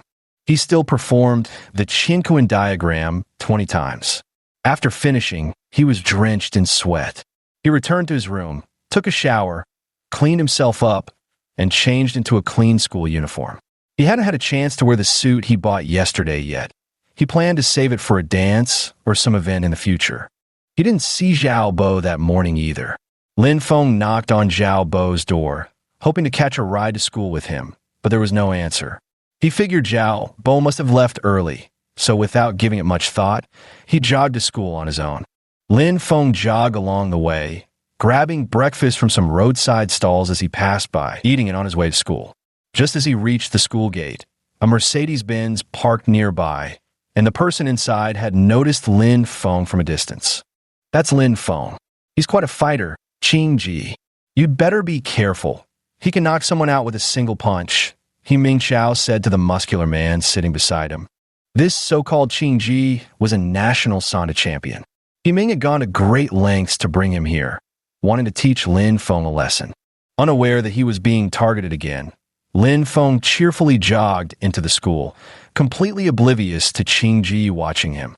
Lin Feng arrived in the classroom and had just sat down when Chen Su appeared at the door of Lin Feng's class. Chen Su is here again. Wow, so handsome, a female student exclaimed.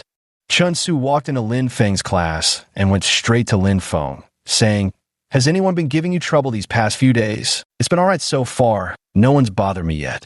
But I suspect trouble might be coming soon." Lin Feng replied after a moment of thought. "With your skills, I doubt many people could take you on," Chen Su said bluntly, holding nothing back. "You're flattering me. I'm nowhere near as capable as you make me out to be," Lin Feng said, sitting in his seat as he looked at Chen Su. Chen Su stood by Lin Feng's desk chatting with him, while many classmates in the classroom listened intently to their conversation. "Don't be modest. You knocked out that Along with just one punch. Even Mr. Wang found him troublesome. yet you took him down effortlessly. Chen Su said with a smile. You didn't come to me just to say this, did you? No one visits the temple without a reason. Chen Su must have something else in mind this time. Of course, that's not why I'm telling you this. I'm going abroad soon, and during that time, if someone comes to take revenge on you, you might be left without any support.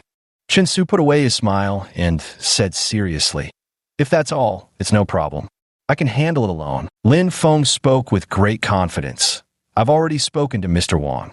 If you have any issues, you can call him directly. He'll help you. As he spoke, Chen Su handed Lin Feng a business card with Mr. Wang's contact information. All right. Thank you for your consideration, Lin Feng said with a smile. The entire class was stunned upon hearing their conversation. With Chen Su, one of the 4 young masters of the capital, backing Lin Feng, this was no small matter. From now on, Lin Feng would have a place in the upper echelons of the capital's social circles. After the initial shock, the school bell rang, and Chen Su left Lin Feng's classroom to return to his own. By now, all the classmates knew that Lin Feng was a formidable fighter. There were probably very few who dared to cause him trouble anymore. Class began. This session was math. Zhao Bo walked into the classroom with his textbook, exchanged a glance with Lin Feng, and said with a smile, Let's begin. The students below the podium stood up and greeted, Good morning, teacher. Zhao Bo waved his hand, signaling everyone to sit down. Due to the intense high school curriculum, Zhao Bo taught this lesson very quickly. Lin Feng listened with his photographic memory, not even needing to take notes. Meanwhile, Zhang Yufan beside him looked at Lin Feng with an odd expression, as if he were some kind of monster. He doesn't take notes in class, yet he always gets the highest scores on exams. Who knows what his brain is made of? Lin Feng had no idea what Zhang Yufan thought of him. Zhang Yufan was very serious about her studies, but even so, her exam scores hovered around the middle of the class without significant improvement. During the lecture, the female students stared at Zhao Bo as if they were mesmerized. The reputation of the handsome teacher was well-deserved. It was hard to tell whether the girls were there to see him or to actually listen to the lesson. Time flew by, and in the blink of an eye, it was already noon when school let out. Lin Feng walked out of the school gate alone, just as a Mercedes parked there opened its doors, and He Ming along with Qin Ge stepped out. The two of them walked straight toward Lin Feng, who spotted them from afar. Lin Feng recognized He Ming immediately, while the muscular guy beside him was likely brought along to cause trouble. Lin Feng sighed softly. A young master, it seems he spotted us. He's not moving, Qin Ge remarked to He Ming as they walked. Good. Saves us the trouble of chasing him, He Ming chuckled. As the two approached, Lin Feng spoke first. He Ming, long time no see. Didn't expect to run into you here. Last time you did me a favor by stealing my bride. This time you're not going anywhere. I brought someone to settle the score with you. Dare to face him? He Ming taunted. Why wouldn't I dare? Is it him? Lin Feng pointed at Qin Ge. Exactly. There are too many people here. Follow me. With that, He Ming turned and walked toward his Mercedes. Fine, Lin Feng agreed, trailing behind him. Lin Feng followed the two into the Mercedes. The car headed toward the outskirts, where the streets grew increasingly deserted until it finally stopped in a clearing at a garbage dump. There were hardly any pedestrians around, with various piles of abandoned trash scattered everywhere, emitting all sorts of foul odors. The three of them got out of the car, and Lin Feng stepped aside to face Qin Ge directly. You've got guts to follow us here, He Ming said. You guys seem pretty free, picking fights with me for no reason, Lin Feng shrugged and said. No sooner had Lin Feng finished speaking than Qin Ge charged at him. He threw an uppercut right away, but Lin Feng took a step back and dodged it effortlessly. The next second, a right hook came at him, which Lin Feng blocked with his arm before countering with a punch aimed at Qin Ge's abdomen. Qin Ge retreated a step to avoid Lin Feng's punch. Clearly, Qin Ge was now somewhat wary of Lin Feng's fists, as He Ming had warned him that this guy could knock someone out with a single punch. After dodging Lin Feng's punch, Qin Ge retaliated with a kick, but Lin Feng sidestepped swiftly, evading the strike. Didn't expect you to be quite experienced, Qin Ge remarked. Likewise, Lin Feng replied with a smile. The next second, it was Lin Feng who charged toward Qin Ge. Lin Feng channeled his qi into his legs and delivered a swift kick aimed directly at Qin Ge's face. The speed was so fast that Qin Ge had no time to dodge, forcing him to raise both arms to block the incoming strike. Lin Feng's kick landed squarely on Qin Ge's arms. In that instant, Qin Ge felt as if his arms had been struck by a metal pipe, producing a sharp crack sound. One of Qin Ge's arms was instantly fractured by the kick, sending him stumbling backward several steps before he could regain his balance. Despite the excruciating pain of his fractured arm, Qin Ge didn't cry out. Instead, he let out a muffled groan, raised his other arm, clenched his fist, and swung it towards Lin Feng. Lin Feng once again channeled his qi onto his fist and threw a punch forward. The two fists collided with a loud bang, and Qin Ge felt as if his hand had struck a steel plate. This time, Qin Ge cried out in pain, ah. His other hand was also fractured by Lin Feng's strike. He Ming, who was watching from the sidelines, felt his heart race at the sight. In just a few exchanges, Qin Ge had both his hands crippled. Lin Feng stood in place and said, "Is that all you've got? Pathetic." It wasn't that Qin Ge was weak, but rather Lin Feng had used his true qi, employing strength that transcended normal human limits to strike his opponent. Naturally, an ordinary person couldn't withstand such an attack. Still want to continue? Lin Feng looked at Qin Ge as he spoke. Why are your attacks so heavy? I actually couldn't withstand them at all. Brother Qing asked a question. Because I train way more than you usually do, Lin Feng chuckled dryly. No more, I admit defeat. There's no point in continuing. You've already crippled my hand. Brother Qing, seeing the situation clearly, said unwillingly, He-Ming, why don't you give it a try? Lin Feng beckoned to He-Ming with a hook of his finger, signaling him to step forward. He-Ming took one look at the situation. Even Brother Qing was no match, so how could he possibly win? Without hesitation, he helped Brother Qing into his Mercedes and sped off in a cloud of dust. After seeing the other party leave, Lin Feng called out to the ring spirit, Ring spirit, come out for a moment. What is it, master? The ring spirit said. Are ordinary people this weak nowadays? Lin Feng thought to himself. You use your inner energy. Of course others can't beat you. Plus, the ones you encountered were just weaklings. When you meet a strong opponent someday, you'll naturally understand. The ring spirit explained. Oh, he said. I feel like I've already surpassed the level of ordinary people now. What's going on? Because you've been practicing the Qinkun diagram for a long time. Almost 3 months now, it's normal that you've surpassed ordinary people's limits, Lin Feng said with confusion. The ring spirit explained. Chapter 43, Yellow Level Martial Artist. So that's how it is. Lin Feng nodded, understanding much more now. Master, there are still many people in this world stronger than you. Right now, your cultivation is only at the early stage of a yellow level martial artist.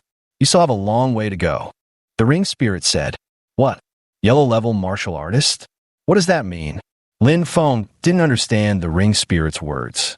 This is the grading given after surpassing the ordinary human category. With your current strength, you can be graded as a yellow level martial artist. The ring spirit explained. Oh, I understand. Lin Feng quietly thought to himself. Lin Feng walked out of the garbage dump, hailed a taxi, and climbed into the car before saying to the driver, Driver to Beijing No. 1 High School. As soon as he finished speaking, the car started moving toward Beijing No. 1 High School. Lin Feng checked the time and realized it was almost time for afternoon classes. Since he didn't have time to go back to the courtyard house, he decided to find a place to eat near the school first and head to class after the meal. The car twisted and turned through numerous bends before arriving at the gate of Beijing No. 1 High School. Lin Feng paid the fare and got out. He walked to the entrance of a restaurant called Heaven on Earth and decided to have his meal there. As he stepped inside and approached the restaurant, a waiter standing at the door said, Sorry, sir. This place has been reserved for a private event. Oh, I see. I'll find somewhere else to eat then. Lin Feng turned around and prepared to leave. Lin Feng, just as he turned around, someone called out to him from behind. Lin Feng turned his head and saw a beautiful figure standing at the entrance of Tianshang Renjian restaurant. It was Wang Yudi. Wang Yudi? What are you doing here? Lin Feng asked. Come join us for dinner. My brother and I are just eating out, Wang Yudi said with a smile. Wang Yudi's smile was particularly charming, and Lin Feng couldn't help but steal a few extra glances. Just the two of you having dinner, and you booked the whole place? Lin Feng asked. Yes, my brother dislikes noise, so we reserved the entire venue. Come on in. Wang Yudi beckoned to Lin Feng. With Wang Yudi's invitation, the doorman no longer stopped Lin Feng, who thus entered the Heavenly Delights restaurant. As soon as he stepped inside, he spotted Wang Yudi's brother, Wang Hong, dressed in a suit and sitting elegantly at the table. Noticing Lin Feng's arrival, Wang Hong stood up from his seat. Brother, let me introduce you. This is Lin Feng, Wang Yudi said with a smile. Lin Feng, this is my brother, Wang Hong. Lin Feng extended his right hand for a handshake and said, Pleasure to meet you. Long time no see, Wang Hong said. Not at all, Lin Feng replied modestly. Enough talking, everyone sit down and eat, Wang Yudi said, her smile widening as she noticed the mutual admiration between Lin Feng and Wang Hong. After Lin Feng sat down, the waiter brought over the menu again, and Lin Feng ordered a medium-well steak. I never had the chance to treat you to a meal before, so I'm glad we finally have the opportunity now. I really can't thank you enough for what happened last time, Wang Yudi said to Lin Feng. If it weren't for you, and with me being abroad at the time, I truly wouldn't have known what to do. Everyone knows what kind of person He Ming is. Who knows how many women he's toyed with. Marrying my sister off to him would have been pushing her into a pit of fire. I'm also very grateful to you, Wang Hong said, taking a sip of red wine. The waiter then brought another wine glass, and Wang Hong poured some red wine for Lin Feng. The three of them began their meal at the Sky and Earth restaurant.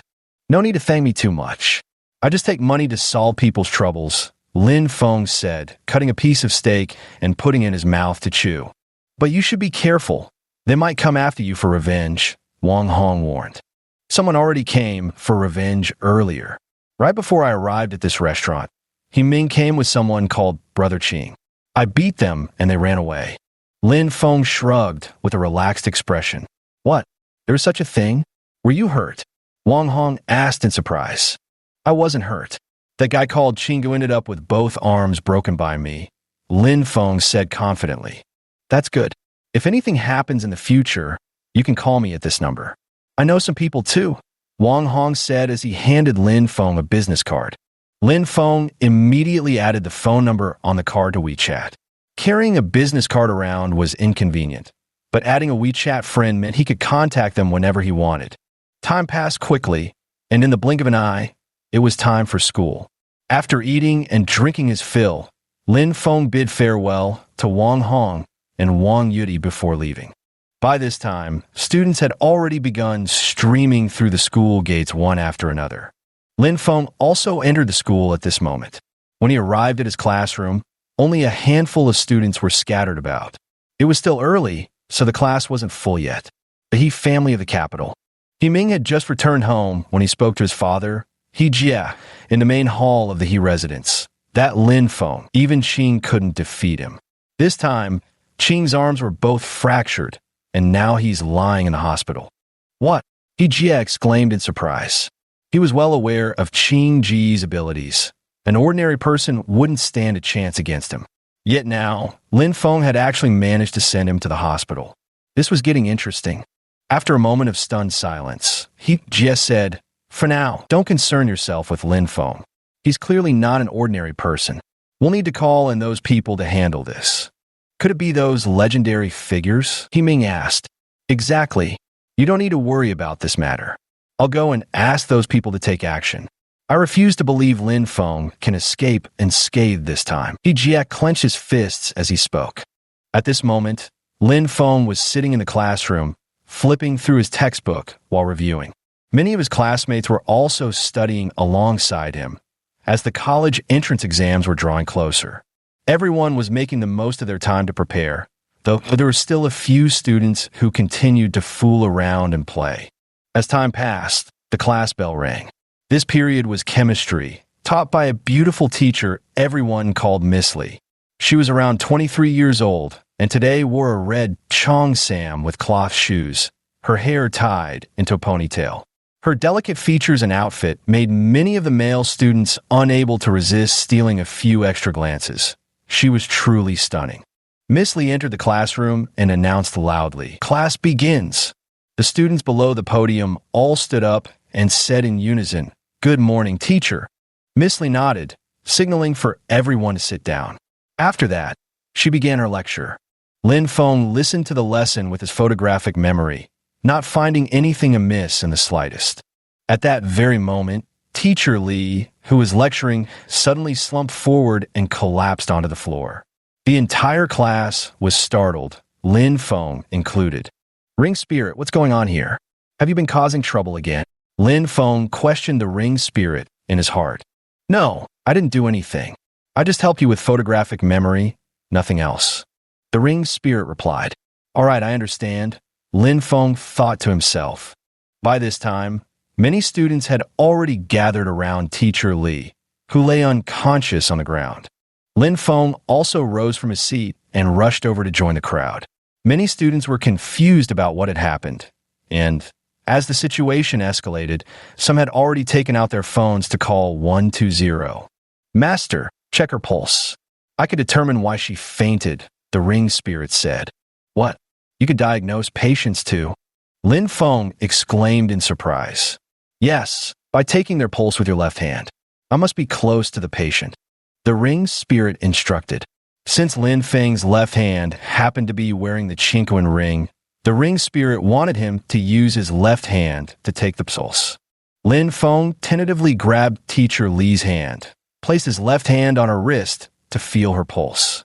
In less than 10 seconds, the ring spirit said, "She fainted due to low blood sugar. Just have her eat something or find another way to replenish her blood sugar, and she'll be fine." "You even know that? That's amazing." Lin Feng was astonished that the ring spirit had such a skill. "Of course I know. My abilities go far beyond this."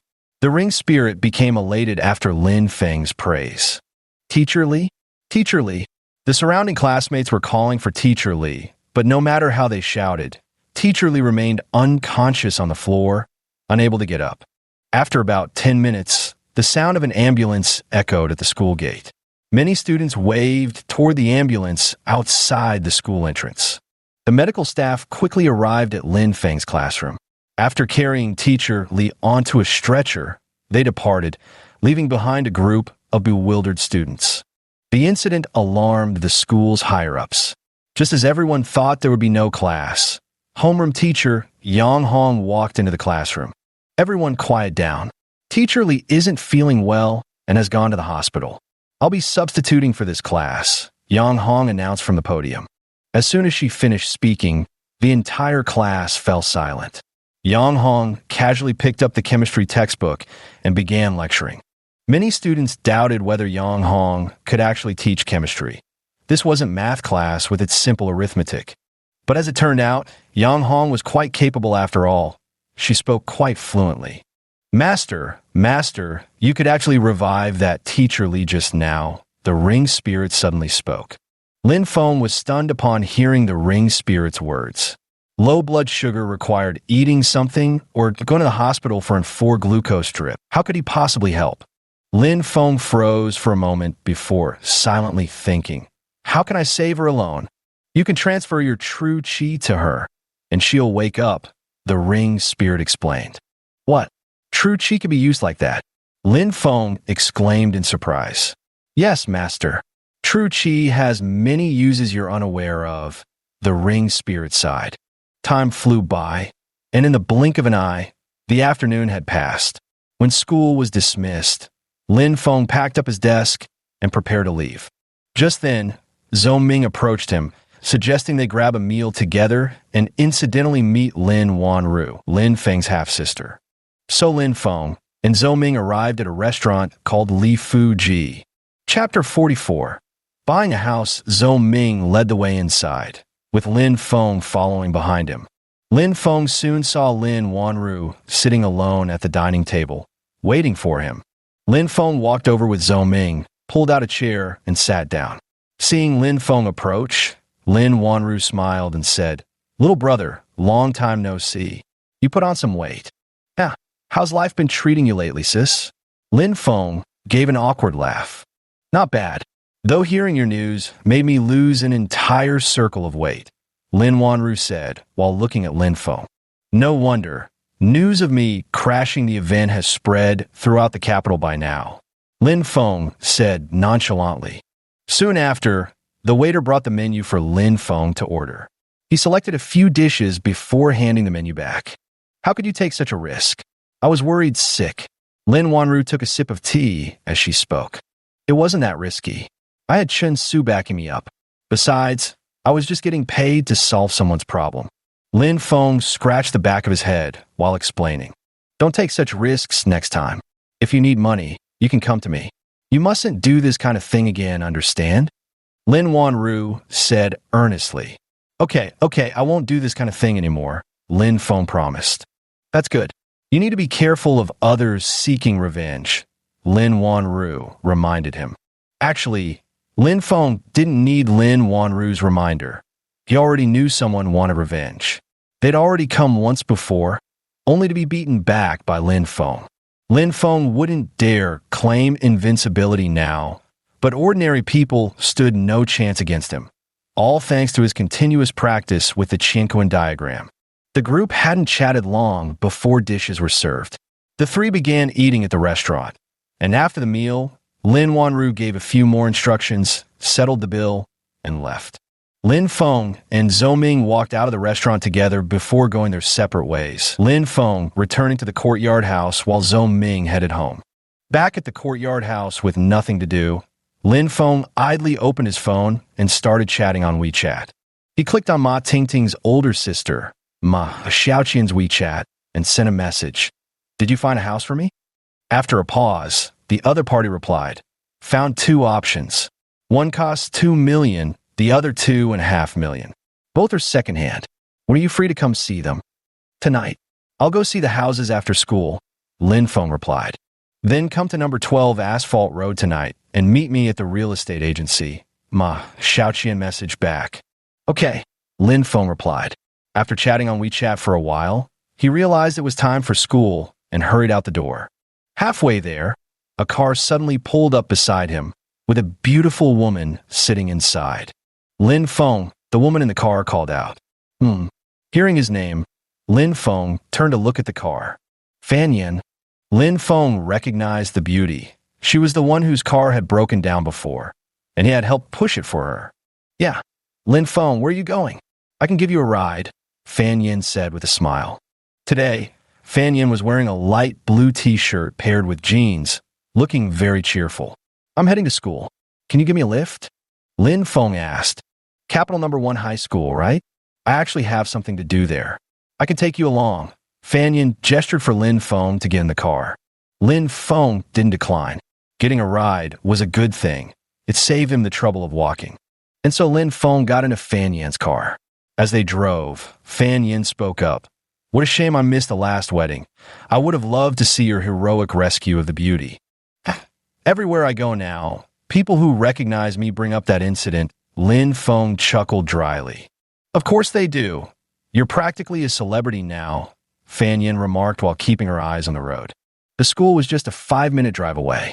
Fan Yin didn't let Lin Feng out until she'd parked her brand new Porsche in the lot. The moment he stepped out, dozens of students turned to stare.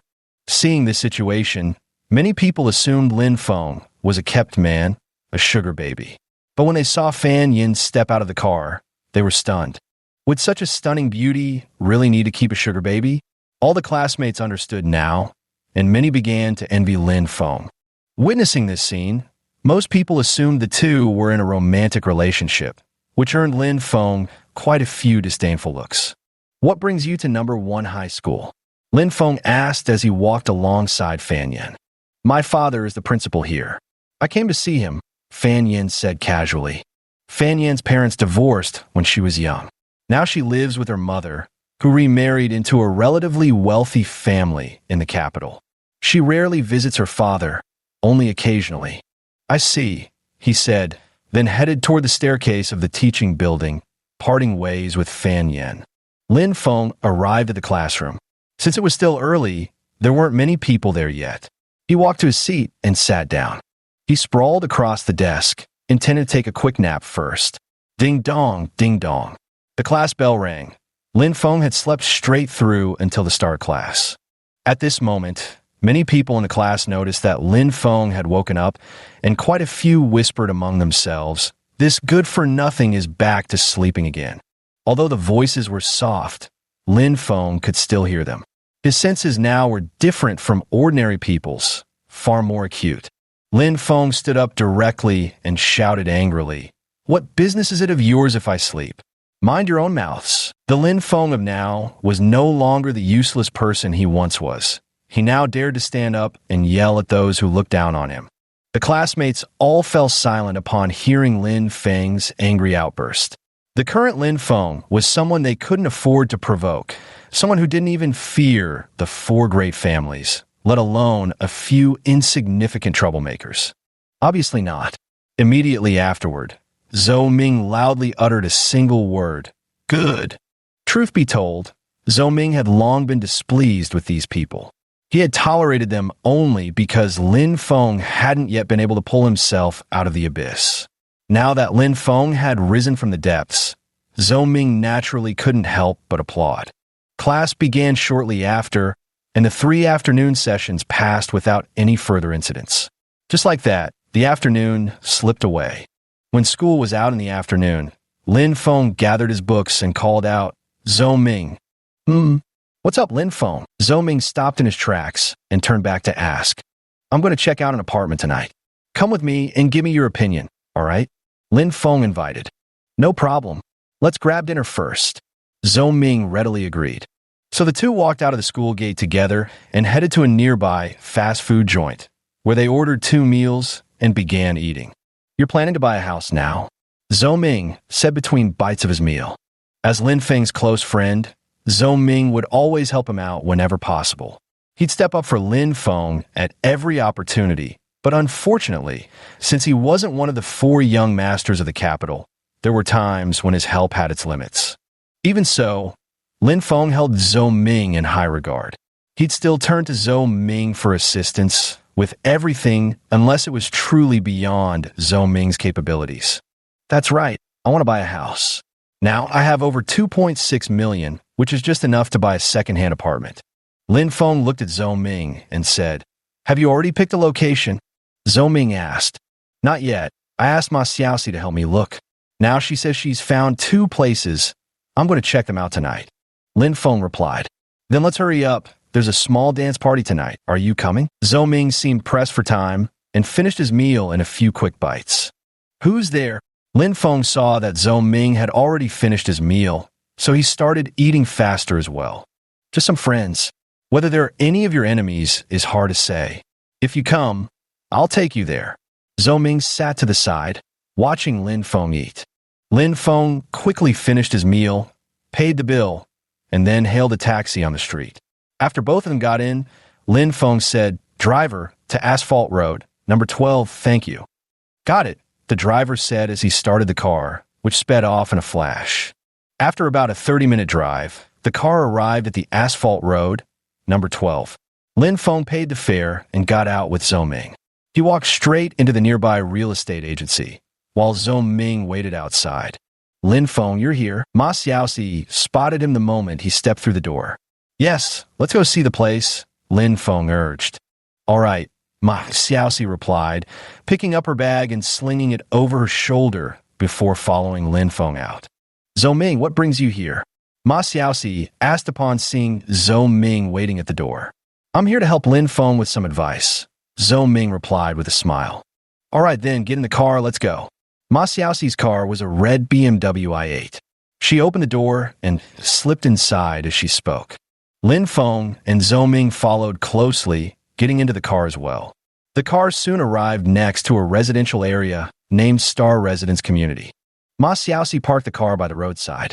Lin Feng and the others got out, and he took a moment to carefully examine the entrance of the community. There is a security booth at the main gate, where 3 security guards are sitting, currently looking around. Lin Feng and the others followed Ma Xiaoqian into this residential area.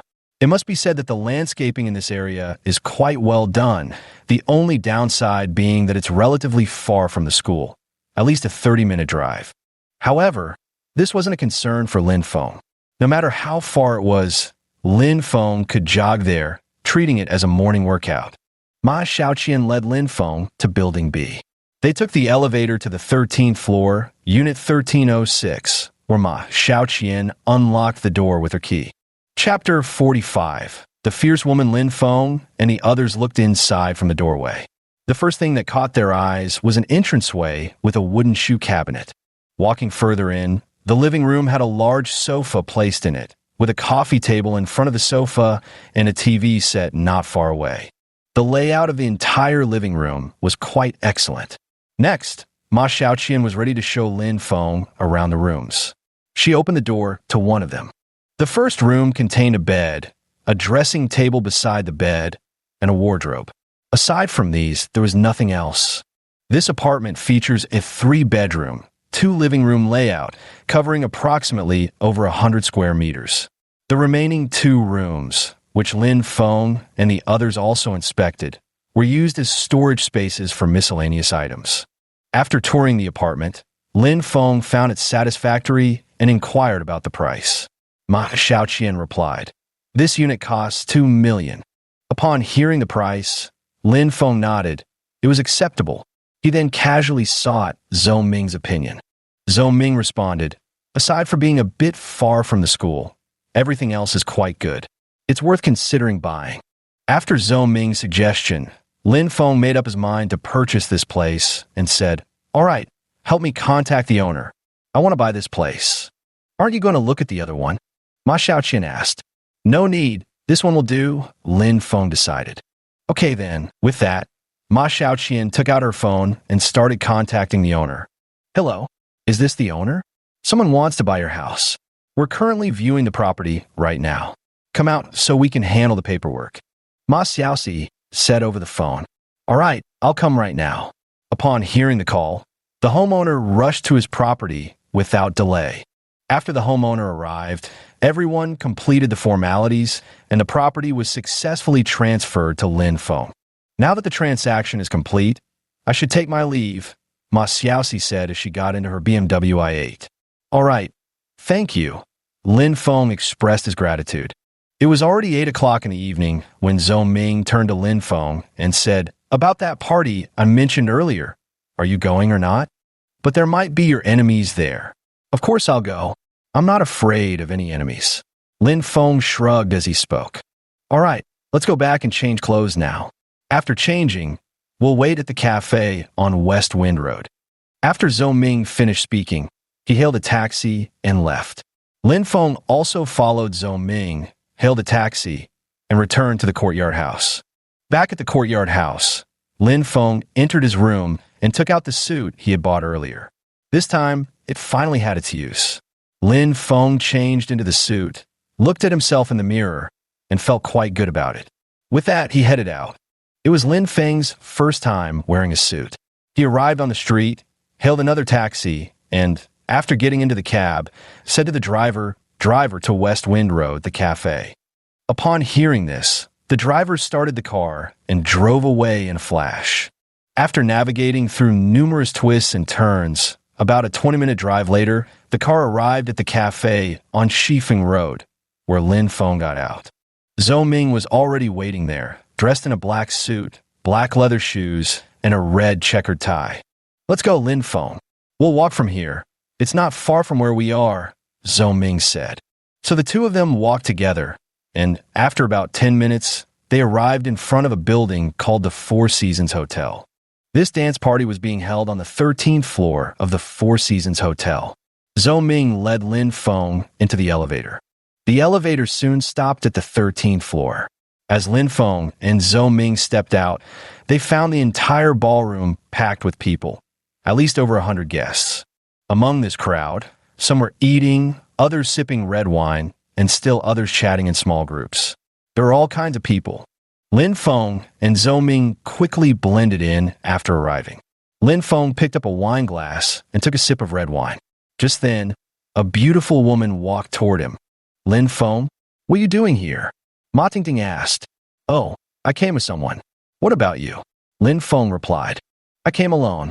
Ma Tingting was wearing a white dress today, making her particularly eye-catching. While Ma Tingting was talking to Lin Feng, a loud smack was heard in the distance. Ma Tingting and Lin Feng turned their heads toward the sound, only to see a man being slapped by a woman. Slap, slap. 2 more strikes landed, drawing a crowd of onlookers, Lin Feng included. He pushed his way to the front and saw the man's cheeks, each bearing 5 bright red fingerprints. I'll teach you to flirt with other women. Slap. The woman delivered another stinging blow. Strangely, the man didn't even flinch, passively enduring the woman's relentless slaps. I didn't do anything. I was just dancing, the man argued. But the response was another slap, smack, across his face. By now, the man's face was swollen from the beating, his entire head resembling a pig's. At this point, several onlookers couldn't stand it anymore and stepped in to mediate. Miss, this gentleman was just dancing. There's no need to hit him. He didn't do anything wrong. You don't understand. He often sneaks around behind my back. This isn't the first time I've caught him, she retorted. The woman said fiercely. As soon as these words were spoken, the entire place fell into silence. Many felt as if a crow had flown over their heads, and quite a few people froze on the spot, utterly stunned. After everyone stood dumbfounded for a while, someone else stepped forward and said, Look, this is your family matter. You can settle this account slowly at home. This is a public place. Spare the man some dignity. Hearing this, the woman flew into a rage again and snapped. His face is thicker than a wall. What dignity is there to spare? If I don't teach you a lesson you won't forget today, I won't leave. Slap! Another strike landed. The crowd froze once more, sensing this was far from over. The woman continued beating the man for over 10 minutes before finally stopping. As she left, she threw down one last threat. If you dare mess around again, just wait. Next time I'll break your legs. Then, the woman left, leaving the man behind in tears. Lin Feng saw how miserable the man was, so he walked over to comfort him, saying, Bro, stop crying. She's already gone. Someone like that shrew, why bother with her? Just break up with her.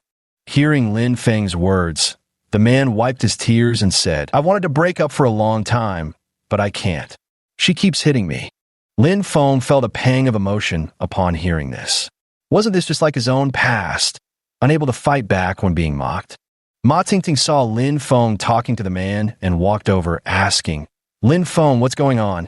Are you counseling him? Lin Feng nodded and said, Yeah, I feel like he's quite similar to how I used to be, so I just wanted to talk to him for a bit.